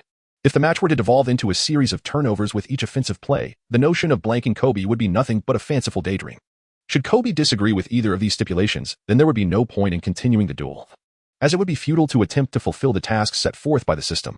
Yet, given Kobe's enthusiastic agreement, there was no recourse left for Lin Ze. For him, there was no need for further contemplation. His sole focus now was to confidently reap the fruits of victory. Lin Ze remarked, All right, old Ko. Since you assert there are no issues, let us proceed this way. I shall take the initiative. Just as Kobe was poised to serve, Lin Ze called for a halt. Kobe frowned. What is it? Surely you are not feeling intimidated? There is no turning back now. No, I merely wish to express my apologies. Apologies? Kobe was taken aback, a line of question marks appearing above him. Lin Ze declared, What needs to be done today must be accomplished today. After this duel concludes, you must not harbor any grudges. He tossed the ball to you. Kobe, with the ferocity of a cannon being fired, propelled the ball forward, wiping his nose. He smirked and said, So you've been holding back just to utter a few taunts, huh?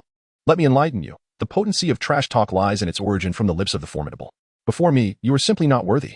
Lin Ze, feeling aggrieved, expressed, I sincerely apologize. However, despite the softness of his words, the work in his hands did not cease. Lin Ze stepped back after receiving Kobe's pass and took a shot. A 3-pointer. Current defensive environment. NBA average defense. Defensive level, 7. Current stamina, 80. Stamina limit, 80. Probability of making a 3-pointer in game conditions, 60. A flawless hit. Lin Ze triumphed over Kobe with a score of 3 o'clock. After making that shot, Lin furrowed his brow and remarked, Old Kobe, I've already exchanged pleasantries. You ought to take this seriously, or you might find yourself facing a humiliating defeat. With a scoff, Kobe retorted, You won't have such good fortune on the next shot. As Palinka observed Lin effortlessly sinking a 3-pointer right in front of Kobe, he found himself intrigued by this yellow-skinned player. This Huaxia individual possesses a certain allure. Recently, the intense competition had spurred them on, leading to swifter updates.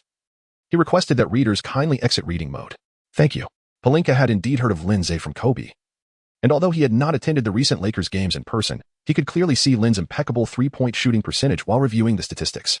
However, Palinka had not paid much attention at the time, as maintaining a perfect 3-point shooting rate over 1, 2, or even 3 to 5 games is not uncommon in the NBA, and it does not signify much.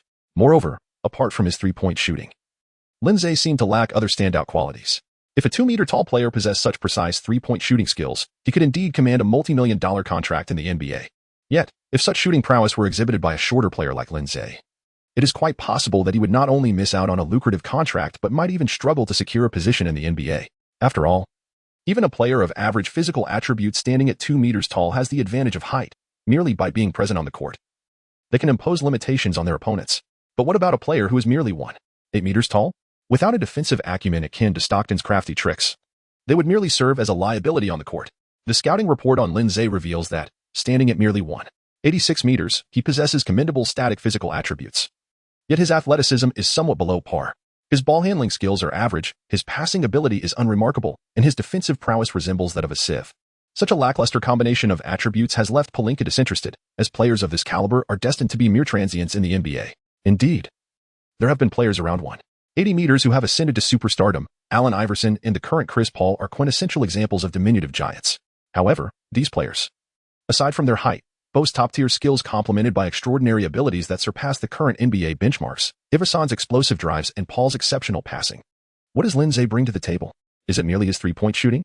Both penetration and passing are skills that yield continuous benefits for a team. Elite drives not only score but also dismantle the opponent's defense, inciting foul trouble for interior defenders. Passing ensures teammates receive the ball in the most advantageous manner, significantly enhancing offensive efficiency. In contrast, three-point shooting lacks the reliability of the other two.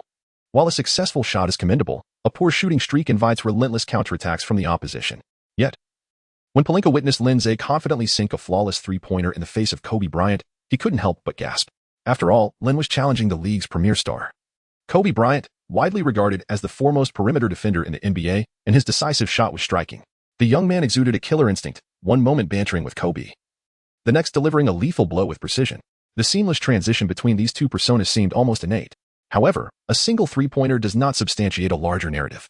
Before Pelinka could ponder further, Lin Ze, from the same position, attempted another three-pointer. This shot was evidently more challenging, as Kobe's defensive presence was palpably intensified. Yet it proved futile once again. Lin Ze scores another three-pointer. Lin Ze scored 6 o'clock against Kobe. Pelinka gasped in astonishment.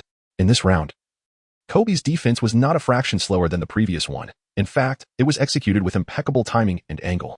Yet, despite such flawless defense, he could not prevent his opponent from sinking an even more exquisite three-pointer. Damn it. Kobe's frustration intensified. Kid, you won't make another three. Really? Lin Ze retorted. Don't just talk the talk. Faced with a defender of Kobe's caliber, Lin Ze refrained from showcasing flashy dribbling skills. Such tricks may serve as potent weapons in the hands of a master like Iverson, but in Lin Ze's grasp, they would be no different than merely handing the ball over to Kobe. Lin Ze executed a step-back maneuver, retreating before soaring once more into the air. Meanwhile, Kobe, exhibiting increased swiftness compared to his previous leap, did not wait for Lin Ze to fully extend. Instead, he preemptively pressed down on Lin Ze's shooting motion. Lin Ze was compelled to tilt his body backward at an awkward angle while launching the basketball into the air. Despite the challenging nature of the shot, Kobe was confident that his fingertips had made contact with the ball, causing a noticeable deviation in its trajectory. This shot was doomed to fail. Kobe was brimming with self-assurance, convinced that Lin Ze's three-point attempt had been severely hampered by his interference, and even after the ball left Lin Ze's hands, he had managed to deflect it slightly. How could it possibly succeed? Swish. Just as Kobe's confidence lingered, he distinctly heard the sound of the net rippling. His expression contorted in disbelief, and his neck stiffened in shock. How could that have gone in? With great effort, Kobe turned around, and indeed, the ball had found its mark. Lin Ze scores another three-pointer. Lin Ze triumphs over Kobe with a resounding score of 9 o'clock. After sinking 3 consecutive three-pointers, it is evident that Lin Ze has secured his first match point. On the sidelines, Pelinka is clearly taken aback by this play. As an agent, he possesses a profound understanding of Kobe's relentless desire to win and the intensity of the recent defense. However, despite such fervor, it remains futile. Lin Ze's three-point shot appeared as if it had been enchanted. It seemed to veer off course upon release, yet, inexplicably, it ultimately found its way into the basket. One cannot help but acknowledge the sheer absurdity of this three-pointer. In Pelinka's eyes, this shot was nearly impossible to make. Yet it went in, defying all logic. And not only did it go in, but it did so with such finesse, not grazing the rim even slightly, but instead swishing perfectly through the net. Oh, Kobe. Dear Kobe, you truly are aging.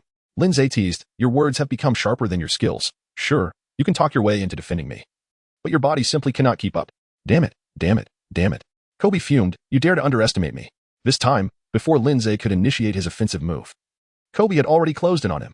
He used his body to impose a formidable challenge, blocking all of Lin Ze's shooting sight with his hands. The intensity of this confrontation was indeed overwhelming for Lin Ze. Standing at 1.8 meters, he was quite robust, yet when compared to Kobe, Who was often likened to a miniature Karl Malone among guards, he still fell short. "Hey, old Kobe." Lin Ze chuckled wryly. "That's a foul." Kobe replied in a low voice, "And what if it is? There is no referee in this one-on-one match, and you're no delicate flower. Stop whining about fouls at the slightest touch." Lin Ze, in a state of exasperation, remarked on the audacity of his opponent, a superstar, who was resorting to underhanded tactics against a mere second-round draft pick like himself. Kobe remained silent, intensifying his physicality in the contest. As the decisive round approached, he ceased to hesitate, employing every skill at his disposal against Lin Ze. Renowned as a one-on-one aficionado and self-proclaimed master of this art, Kobe had, nonetheless, experienced his share of defeats in such battles. The nature of one-on-one contest was inherently unpredictable, and a single off night could lead to a loss. However, this instance was more than just a defeat. It threatened to culminate in a shutout, an unprecedented occurrence in Kobe's storied career. "A shutout? You have gone too far," he thought. Fueled by indignation, Lin Ze, bewildered by Kobe's ferocity, pondered, "Isn't this a bit excessive? Even in street ball, the intensity shouldn't reach such extremes. Is this a game of basketball or merely a pretext for brawling?" On the sidelines, Pelinka shook his head, chuckling softly. "I have known Kobe for many years. And despite being in his 30s, he still approaches the game with the exuberance of a child. It's merely a private one-on-one, yet he takes it so seriously. While I can understand Kobe's commitment, Lin Ze's performance is astonishing. It's hard to believe a talent of his caliber fell to the second round. Truly. Fortune smiles upon the Los Angeles Lakers. Given Kobe's current determination, Lin Ze's chances of scoring seemed bleak. After Lin Ze's inevitable miss, Pelinka was eager to assess the true caliber of his defense. If the scouting report was accurate, Kobe might very well turn the tide against him.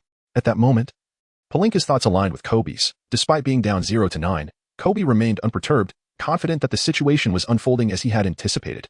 Having battled alongside Lin Ze in numerous games, Kobe was well aware of his remarkable three-point shooting prowess, yet he also recognized the glaring deficiencies in Lin Ze's defensive skills. Once Kobe secured possession, he was utterly confident in his ability to dominate Lin Ze in the ensuing play. "Isn't Lin Ze's three-point shooting remarkable? Then I shall compel you to the extent that even taking a shot becomes impossible for you. I shall observe how you will respond." Lin Ze retreated once more, lowering his center of gravity as he braced his body against Kobe, dribbling low while advancing and retreating in tandem. Being shorter, he must maximize the advantage of his low center of gravity. Although Kobe's defense is astute, his height inherently limits his ability to lower his center of gravity to such an extent. Oh, a glimmer of realization sparkled in Kobe's eyes. Was he about to showcase his extraordinary shooting range once again? Lin Ze's infrequent yet remarkable long-range shots on the court leave a lasting impression. Kobe furrowed his brow. Could it be that he has specifically trained for such long-range shooting? Lin Ze, amidst his tactical retreat, had already extended his range to the midpoint between the three-point line and the midcourt, and not only did he not halt his advance, but he audaciously continued to withdraw. What a jest! Throughout his illustrious career, Kobe naturally made countless extraordinary long-range shots, including three-pointers from half-court and beyond the opponent's baseline. However, such shots were merely products of chance. They were never subjects of rigorous training, and whether they succeeded or failed was purely a matter of fortune. "How dare you?" Lin Ze expressed his helplessness, saying, "Old Ku, I am truly at a loss. Your defense is utterly beyond the bounds of fair play. If I do not retreat, I simply cannot make a move." With a scoff, Kobe retorted, "You young lad, do not think you can outsmart me. With your ball-handling skills, aside from shooting three-pointers, you stand no chance of penetrating my defense. Even if you attempt a three-pointer, I shall not allow you an easy shot." Lin Ze exclaimed, "Why is it so difficult to make a three-point shot?" As an observer, Pelinka lamented, "It is often said that Kobe is aging, yet when he is fully focused, he remains invincible. Coupled with his physical prowess and skillful maneuvers, he is a challenge that no novice can withstand." In Pelinka's eyes, Lin Ze was merely flailing in a desperate struggle. A three-point shot is inherently a long-range endeavor, and Lin Ze was retreating even further beyond the already considerable distance. While this backward movement might alleviate some of Kobe's defensive pressure, he had ventured into a range that far exceeds the typical three-point shooting practice of NBA players. In essence, such an ultra-long distance shot lacks any substantial guarantee of success, even if Kobe were not defending. Lin Ze would find it exceedingly difficult to achieve a success rate exceeding 50%. Lin Ze swung his arms continuously, yet Kobe's hand remained firmly attached to Lin Ze's body. The foul is a foregone conclusion. Kobe had already committed it, unwilling to accept being swept. Kobe's best course of action was to prevent Lin Ze from even attempting a shot. Nevertheless, Lin Ze still managed to take the shot.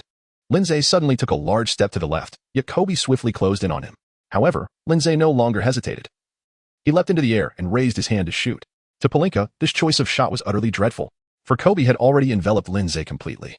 While the physical confrontation had reached its peak intensity, Lin Ze's shot cannot truly be considered a throw. It was more akin to a careless toss. His body's point of exertion was entirely misaligned, and his shooting posture was a chaotic jumble. Simultaneously, his form was brutally sent flying by the robust Kobe. Yet, amidst the chaos of the air, Lin Ze, having lost all sense of balance, chuckled and declared, "Kobe, you have lost." "Impossible," Kobe retorted, glancing back to witness the verdict of fate unfold. Swish. In the astonished gaze of Kobe, the net erupted in a cascade of white splendor. A three-pointer. It is true. Lin Ze triumphs over Kobe with a score of 12-0. In this first-round showdown, Kobe suffers a humiliating defeat without scoring a single point. The recent surge in competition has only fueled our motivation to update more rapidly. Please take a moment to exit reading mode. Thank you. With a loud thud, Lin Ze landed heavily on the ground, baring his teeth and jesting, "Old Kobe, don't be upset. We still have 2 more rounds." A profound sense of unwillingness flickered in Kobe's eyes as he scoffed defiantly. "Kid, you are remarkably fortunate." "Indeed," Lin Ze exclaimed, brushing off the dust as he rose from the ground. Who could argue otherwise? Lin Ze, with a hint of mischief, remarked, "Old Kobe, oh dear Kobe, I assure you, I am not speaking about you. Your luck is simply abysmal. Just now, I could not even see the hoop, yet inexplicably, my shot found its way in. My hands feel as though they are ablaze with warmth. Perhaps it would be wise to postpone our one-on-one duel until my touch cools. Otherwise, it would be grossly unfair to you." Kobe, shrouded in a cloud of frustration, retorted, "Are you underestimating me? You may have won a mere game by chance. But how dare you exhibit such arrogance?" Lin Ze replied softly, "If I were to shut you out for 3 consecutive rounds, you must refrain from resorting to violence." At that moment, Kobe remained silent, his rage reaching a boiling point, rendering him utterly speechless. Meanwhile, Palinka was so taken aback by Lin Ze's taunts that he nearly toppled from his seat. Goodness, has this child lost his mind? One shutout against Kobe is already remarkable. Yet he dares to claim he could achieve 3? To think that just one shutout could allow him to boast to everyone upon leaving the NBA in the sport of basketball. Kobe is the very essence of the Lakers. Does he intend to crush that essence into the ground? Is he planning to leave the Los Angeles Lakers after this match? No. To shut out Kobe 3 times is far more than merely departing from the Lakers. If Kobe were to erase him from existence entirely, I would not be the least bit surprised. Palinka's mind raced with wild thoughts until he suddenly questioned his own sanity. What am I thinking? Do I truly believe Lin Ze can shut out Kobe 3 times? Is my mind deranged? How is that even conceivable? Lin Ze, as he stated, has merely benefited from a stroke of luck. Not to mention, winning another game against Kobe is utterly implausible. As Palinka lifted his gaze, he found himself at a loss for words. The second game had progressed to a startling score of 9 o'clock. Lin Ze scored 9, while Kobe remained at 0. What on earth have I missed? Palinka couldn't help but slap himself, questioning whether he was hallucinating. At this moment, Kobe was already panting heavily, and his opponent Lin Ze was not faring much better. Kobe's defense was exceedingly fierce. Current defensive environment, NBA defensive fortress, defense level, 9. Current stamina, 65, maximum stamina, 80. Current state in the game, 3-point shots guaranteed at 13. It was once again a match point. Just one more shot and Kobe would be swept away again. Kobe began to doubt his own abilities, wondering if his defense was truly that inadequate. Meanwhile, Lin Ze was also feeling the brunt of Kobe's relentless defense. Since the third shot in their one-on-one duel, Kobe had consistently showcased defense of NBA defensive fortress caliber. This was the most formidable defense Kobe could muster at present. Although Lin Ze managed to score consecutively, his stamina was depleting rapidly. Lin Ze felt that playing half a game in the NBA was not nearly as exhausting as enduring several rounds against Kobe. However, driven by the promise of task rewards, Lin Ze resolved to persevere. Lin Ze chuckled, "Take heed, old Ko, the second 12-0 is imminent. You shall not escape." Lin Ze merely executed a feigned shooting motion. Yet Kobe, like a startled bird, leaped into the air. In that very instant of his ascent, Kobe realized he had made a grave error. Lin Ze executed a feint that left Kobe bewildered, skillfully sidestepping and calmly releasing the shot. Kobe's attempt to defend was thwarted by his limitations. Current defensive environment, NBA A-level elite defense, defensive level, 8. Current stamina, 64, maximum stamina, 80. Probability of making a three-pointer in the game state, 30. Swish. With a flawless shooting form and a perfect arc, he secured an impeccable 3-point shot. 12 o'clock. Lin Ze once again achieved a shutout against Kobe. Lin Ze stretched lazily and said, "Kobe, how about you take the first attack in the third round? After all, you are a master of offense in the NBA. I'm genuinely concerned that after 3 matches, I might not even get a single chance to attack, and if that happens, my victory in this one-on-one would feel utterly unearned." If Kobe were in an anime world, his nose, mouth, and ears would surely be puffing steam in indignation, although in reality, he wasn't visibly fuming. Lin Ze could sense that Kobe was seething with an unparalleled fury. Of course, this anger stemmed partly from Lin Ze and partly from himself. Damn it, how could I possibly fail to defend against you? Kobe clenched his teeth in determination, thinking, "Kid, today I must deliver a resounding rejection." Lin Ze let out a long sigh. "Old Ko, you can hardly blame me now. I gave you the opportunity, yet you truly proved to be ineffectual." Kobe steadied himself in a firm stance, calming his mind. "Do not panic. Bring forth your finest defensive prowess." Then, Kobe's eyes widened with intensity. Lin Ze received the pass from Kobe and immediately took a significant step back. What was he trying to do? Was he attempting another long-range three-pointer? Such feats are not easily accomplished. Kobe charged forward to defend him. However, the distance of Lin Ze's three-point attempt caused Kobe to question his very existence as this time. Lin Ze was positioned at the Lakers logo. What on earth? A three-pointer from such an astonishing distance? How could this be possible?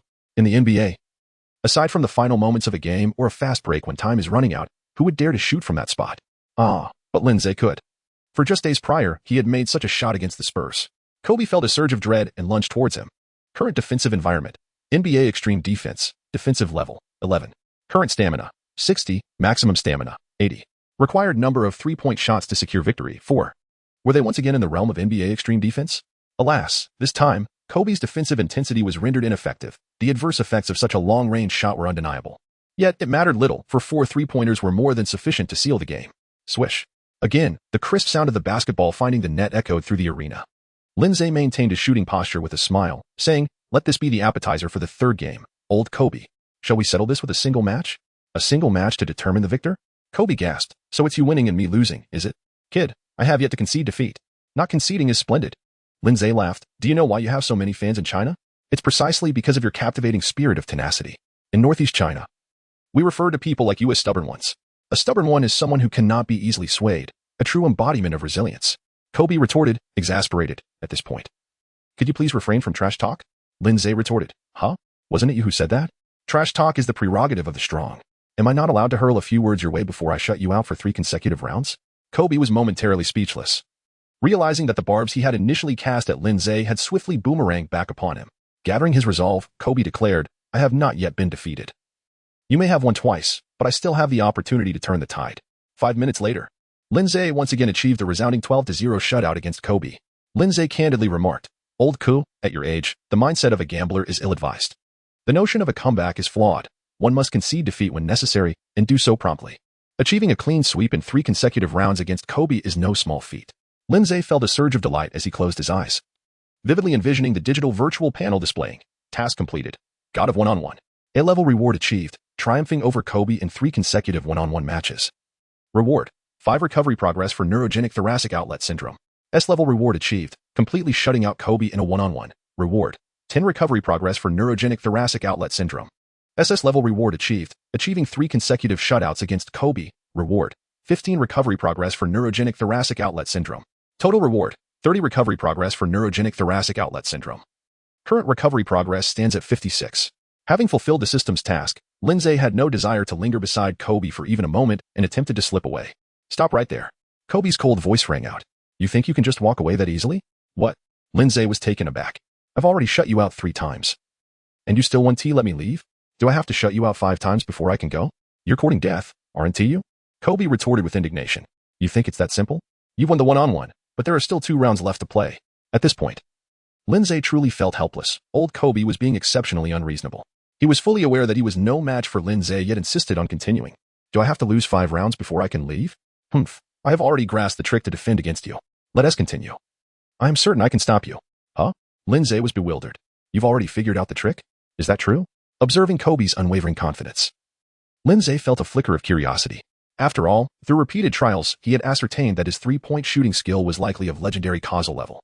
Once he had mastered the skill of guaranteed 3-point shots, it meant that whenever he attempted a 3-pointer, under any circumstance, from any position, and regardless of the defender, it would undeniably succeed. There was no room for debate.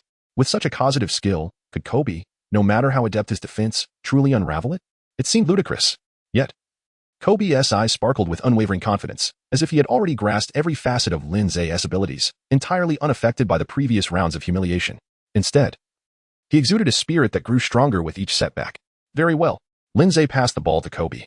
"Since you seek your own demise, I shall oblige. After all, you've lost countless times. I imagine you've grown quite numb to it by now?" "Numb?" Kobe raised an eyebrow. "Every failure only serves to make me stronger." With that, Kobe initiated the 4th round of their one-on-one match. Lin Ze holds the ball.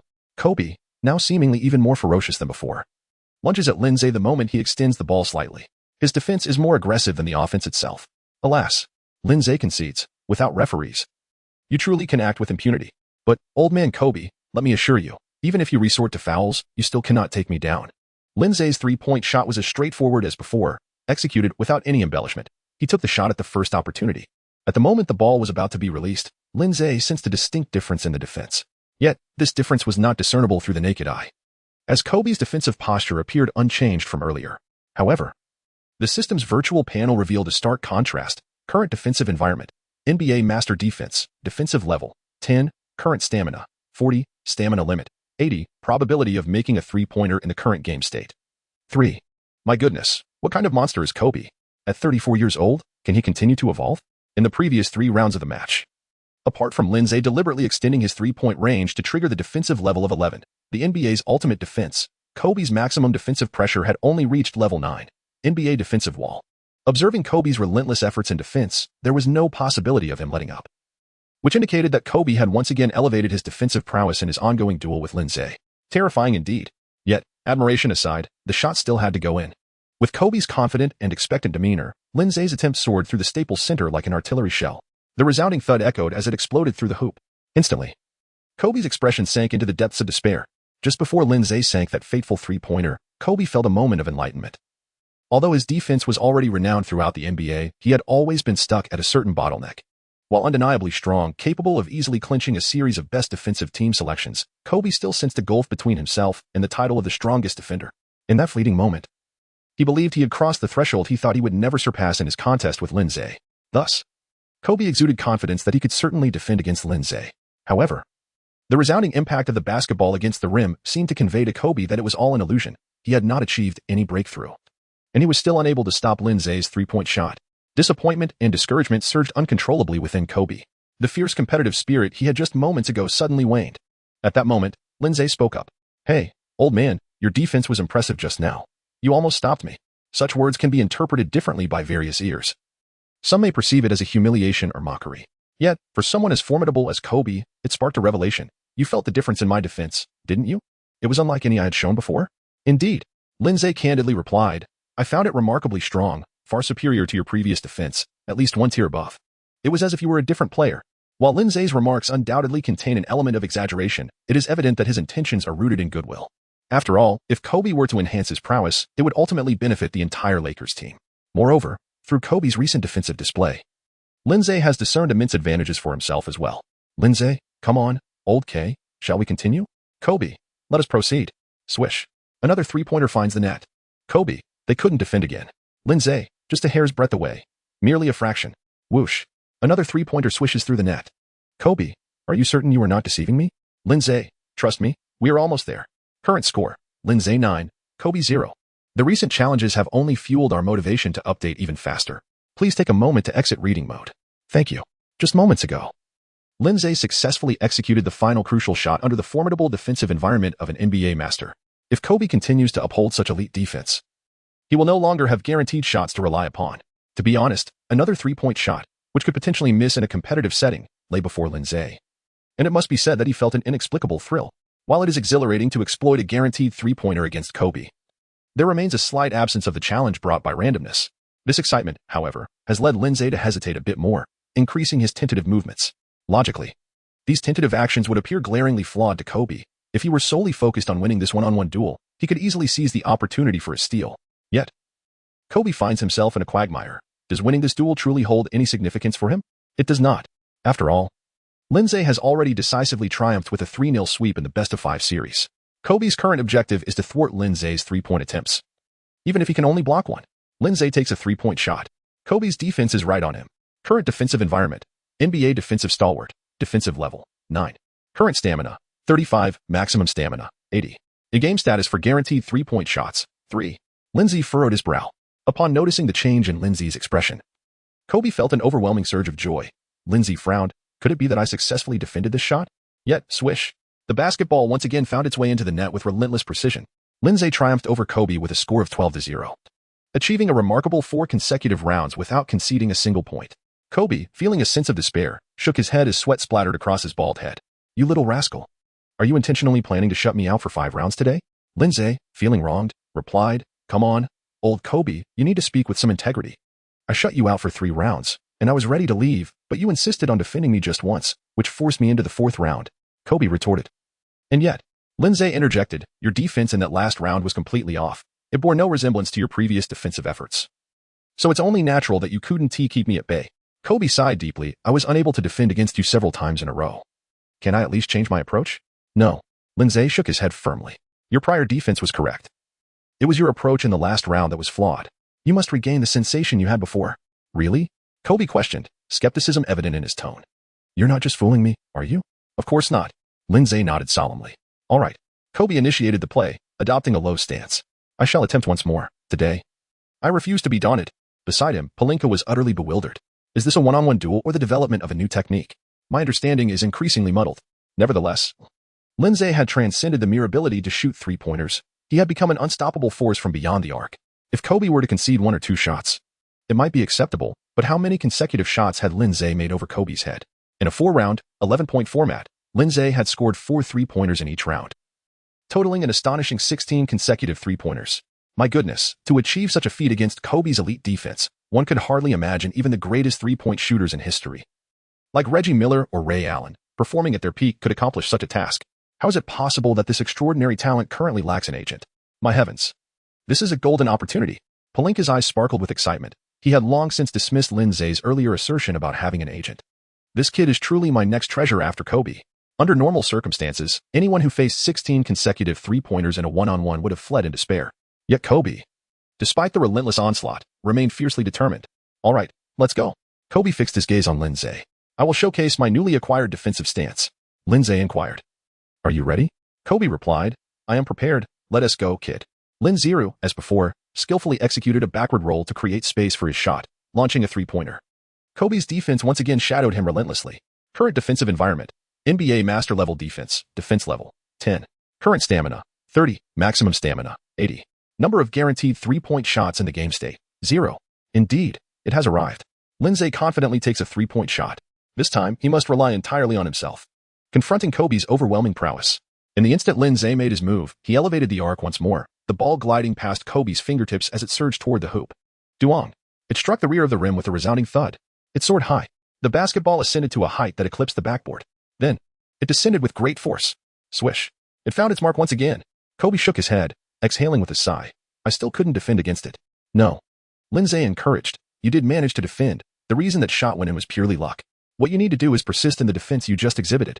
A hint of bitterness laced Kobe's words. If I keep this up, I might find myself on the losing end of 5 consecutive games against you, you rascal. Lin Ze gazed earnestly at Kobe, seeking clarification. Are you truly intent on elevating your defensive prowess? Or is it merely the outcome of a few one-on-one duels that concerns you? Is that even a question? Kobe replied with unwavering seriousness. Continue. I shall not cease my battle until you bring your best defense. Then behold this play. Before Lin Ze could complete his dialogue with Kobe, the three-pointer had already been launched. Without the assurance of a perfect shot, what was there to boast about? If an opportunity for a stealthy strike presented itself, one must certainly seize it. However, Lin Ze still underestimated Kobe. Current defensive environment. NBA Master Level Defense, Defense Level, 10. Current stamina, 28. Maximum stamina, 80. Number of guaranteed three-pointers in the game, 0. Smack. Although it seemed as if Kobe's reaction was a fraction of a second late, it appeared as though he had intentionally orchestrated the moment, everything aligning perfectly as Lin Ze prepared to shoot. Kobe's small hand intercepted the ball precisely. Bam. This block, laden with Kobe's pent-up frustration, swept across the court like a whirlwind. Lin Ze and Kobe both exhaled in relief. Kobe, at last, we managed to fend them off. Lin Ze, I finally missed my shot. Kobe, what on earth are you saying? Recently, the transcoding has been quite severe, which only fuels our motivation to update more swiftly. Kindly take a moment to exit reading mode. Thank you. Haha, it's nothing much, goodbye. I can finally clock out. I have no desire to play another second of this game. Lin Ze felt an immense sense of relief, as if he had accomplished a significant task.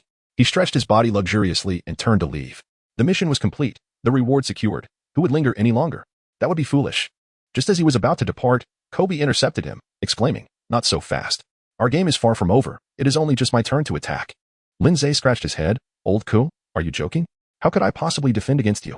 I might as well concede defeat. Let us just say you've won this round. Shall we conclude today's duel with a score of 4-1? No. Kobe remained unyielding. The game is not over yet. Lin Ze wiped the sweat from his forehead and said, Kobe, I am truly exhausted. How about this? Since you enjoy challenging me so much, let us postpone our battle to another day. My hands are trembling a bit. You, being such a major star, cannot simply take advantage of your stamina to bully me, can you? Kobe furrowed his brow. Is it me who is in my 30s, or you? Who is in their 30s is irrelevant. What matters is that you let me go today. and I promise to face you in one-on-one challenges every day henceforth. Lin Ze replied with a smile. You wouldn't understand the difference between a fulfilling meal and a mere snack, would you, being an American? Kobe took a step back. Is that your final word? Absolutely. Lin Ze nodded affirmatively. The new season's journey continues, with the next adversary being the Brooklyn Nets. This year marks the Nets' first season after relocating from New Jersey to the suburban expanse of Brooklyn, complete with a new name, embodying a fresh spirit. The season commenced with the Nets boasting an impressive record of 9 wins and 2 losses, placing them second in the Eastern Conference. The team features former stars such as Deron Williams, once one of the famed Utah duo, Brook Lopez, the former leader of the Nets, Joe Johnson, the former Hawk King, and Gerald Wallace, the former Cat King, alongside the veteran Jerry Stackhouse, who was in the twilight of his career. This iteration of the Nets shines brightly, albeit their luminescence pales in comparison to that of the Lakers. Nevertheless, their competitive spirit cannot be underestimated. Such a formidable clash is not to be missed by Huaxia Sports. The match is to be jointly commented on by Jia and Su-kun. It is evident that Yu Jia has become a fan of Lin Ze. As his opening question was, Teacher Su, when do you think Lin Ze will secure his spot in the Lakers starting lineup? Su-kun was taken aback, pondering the audacity of such a question. Shouldn't Lin Ze's role in the Lakers be merely that of a player? Was it too much to hope for him to be a starter? He chuckled and replied, do not forget that the current starting point guard for the Lakers, though merely a role player, is the former MVP and last season's assist leader, Steve Nash. I cannot share your optimism. I merely hope that when Nash returns, Lin Ze can maintain around 15 minutes of playing time, and I would be grateful for that. Meanwhile, the Lin Ze they spoke of was indulging in a VIP viewing experience from the sidelines, yet his spirits dampened as he watched the pregame predictions. Despite widespread acknowledgement of the Nets' strength, when analyzing the matchup position by position, the Lakers' star power was still deemed superior. The reasoning was straightforward. The Nets' primary star is undoubtedly Deron Williams, yet if Deron's career has been defined by his battles against Chris Paul, then Kobe Bryant has been the bane of Deron's existence. In the Western playoffs, Kobe faced Deron 3 times, defeating him each time, culminating in a staggering record of 12 wins and 3 losses over their 15 encounters, with Kobe's statistics overwhelmingly eclipsing Deron's. As for the Nets' secondary star, that would be none other than Brook Lopez, who exemplifies the modern offensive center. However, the challenge he faces is formidable, as he stands opposite the current premier center, Dwight Howard. It seems all too clear who holds the advantage in this duel. On the sidelines, Lin Ze could not help but sigh, reflecting that it is often more prudent to heed the words of experts in reverse.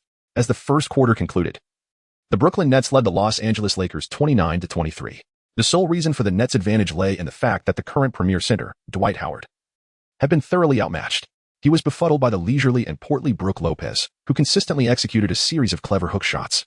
At this juncture, Lopez's defensive prowess was far from its peak a decade later. However, his offensive skills were undeniably multifaceted. Consequently, many have dubbed Brook Lopez the last of the traditional offensive centers. By 2012, centers like Lopez, who possessed a comprehensive arsenal of low-post offensive techniques, had become a rare breed, and such a center was precisely the kryptonite for Howard. Facing Lopez's relentless hook shots and mid-range jumpers, Howard was reminded of the fears he once harbored against Yao Ming. Was not Lopez's technique reminiscent of a smaller Yao Ming? Standing 13 meters tall and weighing 128 kilograms, his build may have seemed diminutive in an era dominated by traditional centers, yet by 2012, it was more than sufficient. In the first quarter, Brook Lopez achieved an impressive 5 of 7 shooting, converting both of his free throw attempts, totaling 12 points and 3 rebounds. In stark contrast, Howard managed a mere 4 points and 4 rebounds, truly a comprehensive defeat. It would not be an exaggeration to assert that the Lakers' struggles stemmed largely from Howard's performance. In previous games, while Howard may not have shown offensively, his defensive contributions were widely acknowledged. Although most fans focused on Kobe or the unexpectedly explosive Lin Ze, they overlooked the fact that Howard had consistently excelled against any opposing center. However, against Lopez, that dominance came to an end. He found himself repeatedly outmaneuvered on the defensive end, leading to moments of impotent fury on the bench. Yet, none of this was Lin Ze's concern. After sipping some Gatorade, he prepared to take the court. As before, Lin Ze would enter the game as a substitute, with Kobe having played the entire first quarter. Now, it was Lin Ze's time to shine in the second quarter. Before Lin Ze took to the court, he bantered with Kobe, saying, "Old Kobe, you can't keep doing this. When the game slips away, you play the entire first quarter. Sure, you enjoy it, but you're stealing my playing time. Do you realize that? I won't have much time to play as it is." Kobe chuckled and replied, "Shall I have the old man let you play a few more minutes?" "No need." Lin Ze glanced towards the court. "Just don't take advantage of my limited playing time. Why rush when we're still in the game? I haven't even stepped on the court yet. Recently, the pressure has intensified, motivating us to update faster. Please kindly exit reading mode. Thank you. You've certainly become quite audacious." Pau Gasol laughed. "Your opponent today, Deron, is a tough nut to crack, especially for smaller guards like you. When Kobe is on the floor, Deron can't make much of an impact, but once Kobe's off, you'll see his true prowess." Lin Ze waved his hand dismissively. Unfortunately, I'm not Chris Paul. On the opposing side, the Brooklyn Nets coach, Avery Johnson, was evidently a shrewd strategist. Despite establishing a 6-point lead in the first quarter thanks to Brook Lopez's dominance in the paint, Johnson remained unsatisfied. Although the Nets had made a strong start this season, much of that success stemmed from facing relatively weak opponents, most of whom were on the playoff periphery. To truly prove their mettle, the Nets needed to conquer formidable foes like the Lakers. Thus, Johnson devised a cunning plan in the first quarter, opting to substitute Deron Williams, the Nets star player. With 5 minutes remaining, this was a tactical move to avoid a direct confrontation with Kobe. When Deron donned his jersey to enter the game at the start of the second quarter, commentator Sue Kuhn exclaimed, "Oh no. What's wrong, Teacher Sue?" Yu Jiao inquired. Sue sighed deeply. The worst-case scenario I anticipated has come to fruition. I initially thought that despite Deron, he would be matched up against Kobe, leaving Lin Ze unaffected. But now it seems this was a deliberate strategy by the Nets coach to have Deron sidestep Kobe and target the Lakers bench instead. The Lakers starters, with Kobe, aren't afraid of Deron. But the bench lacks that advantage. With no Kobe, Deron will be facing Lin Ze directly, and to be frank, Lin Ze's defense isn't particularly strong. Deron will likely exploit that. Deron Williams, though slightly displeased with Avery Johnson for pulling him early in the first quarter, felt a surge of confidence seeing that Kobe was no longer on the court. Without Kobe, the Lakers' perimeter players are nothing special. He thought, oh, right. There's that young fellow from Huaxia. Deron observed Lin Ze chatting amiably with Kobe from a distance. Humph. Looks like there's nothing particularly remarkable about him. The coach mentioned his three-point shooting. I should keep an eye on him. Deron smirked. A point guard of his height is simply my type. No matter how skilled he is, can he surpass Paul? Standing at 6 feet 3 inches and weighing 216 pounds, Deron was an imposing figure at the point guard position. Nearly bursting with muscularity, even sporting a slight belly. In comparison to him, Lin Ze appears diminutive, and although Deron is sufficiently robust, his status as a premier point guard today stems from his ability to excel not only physically but also technically. Apart from his three-point shooting prowess, Deron Williams possesses no technical deficiencies as a point guard. His highlights showcase him bulldozing past Westbrook with sheer force while simultaneously employing his unpredictable dribbling to bewilder Karl Deron. In their initial encounter, Deron executed a merciless bulldozer layup, overpowering Lin Ze to score. The Brooklyn Nets led the Los Angeles Lakers 31-23. Following the basket, Deron remained silent, merely casting a sideways glance at Lin Ze. Yet, that singular gaze left Deron Williams utterly astonished. Lin Ze had already begun his sprint towards the front court, just as Antoine Jamison's powerful throw caught up from behind. What on earth was happening? Deron, with his fully developed organizational skills, could not comprehend the scene before him. Was this Chinese lad attempting a fast break? But did this truly make sense? Our team's substitute power forward, Chris Humphries, had already retreated to the basket. Did this slight figure really intend to challenge Humphries? Standing at 2.06 meters and weighing 107 kilograms, Humphries was a formidable presence, adept at defending the paint and off the court, guarding Kim Kardashian, undoubtedly a tough guy. Apart from Lin Ze, none of the other Lakers substitutes had even begun to retreat. Did this little Lin Ze dare to take him on? Was he simply courting rejection? If he were this foolish, there would be no need for us to retreat. I firmly believed Humphries would easily handle this simple-minded rookie. However, as Deron pondered, he discovered another perplexing situation. While his Nets teammates began to transition back, it seemed the Lakers substitutes had no intention of doing so. What was going on? Deron was astonished. Did Lin Ze have such a poor relationship with his teammates? Were they truly unwilling to lend him a hand, merely standing by to watch him get blocked? But Deron's astonishment swiftly morphed into shock. What? Was Lin Ze not aiming for the paint, but rather preparing to shoot from beyond the arc? My goodness. They still had a full 20 seconds left on the shot clock. 3 meters away, Lin Ze found himself alone, with only Chris Humphries, who was equally astounded. Squatting beneath the basket, Humphries was bewildered. Was this kid courting disaster? He had dribbled past half court and audaciously attempted a three-pointer all on his own. In our team, any rookie daring to take such a shot would undoubtedly find themselves benched, relegated to obscurity. Undeniably, Lin Ze's style of play was truly unprecedented in 2012. Even in the years to come, when the Splash Brothers would soar to prominence, it's hard to imagine them in Mark Jackson's system attempting such a solo shot without their teammates positioned. No, they would not dare. For should the attempt miss, it would equate to a careless turnover. Yet, if it were to succeed, would it not bestow an additional 3 points? Lin Ze focused intently, releasing a three-point shot with grace. Current defensive environment. This defense is exceptionally formidable, even by elementary standards. Defensive level, 3. Current stamina, 80. Stamina limit, 80. In the current game state, the probability of making three-point shots stands at an impressive 160. A magnificent arc. Bang. 31-26. The basketball reverberated above Humphries' head. Lin Ze retreated while calling out, "Hey, brother, are you still waiting to grab the rebound? You should prepare to serve the ball." Recently, the pressure to adapt has intensified, motivating us to update more swiftly. Please kindly exit reading mode. Thank you. At that moment, Deron Williams, looking quite disheveled, brushed past Lin Ze. How could Lin let him slip away? Lin Ze chuckled. Hey, brother, 3 points are simply 1 point more than 2. After receiving the ball from Humphries, Darren resumed dribbling past the halfway mark. At this moment, the Lakers switched their defender on Darren from Lin Ze to the more seasoned Chris Duhon. In his prime, Duhon was a candidate for the best defensive lineup among guards. However, time had taken its toll, and despite his wealth of defensive experience, he was clearly outmatched by Darren. Darren powered his way to the free throw line, executing a mid-range shot that found its mark. 33-26. Darren cast a disdainful glance at Lin Ze, proclaiming, "Regardless of who defends me, I can score effortlessly. Can you keep hitting those three-pointers?" 5 seconds later, Lin Ze received a pass from Duhon, and once again, a brilliant arc illuminated the Staples Center. Swish. The ball sailed cleanly through the net. 33-29. Lin Ze shot a sidelong glance at Darren, retorting, "Who says I cannot consistently sink three-pointers?" Darren scoffed in response, "Kid, you've only made 2 three-pointers and already you're boasting?" Such distant shots are notoriously difficult to ensure a high success rate. To truly secure a victory, one must rely on 2-point shots. Darren Williams executed a swift crossover, leaving Duhon behind, and faced the towering Anton Jamison with unwavering resolve, continuing with his impeccable form of the jump shot.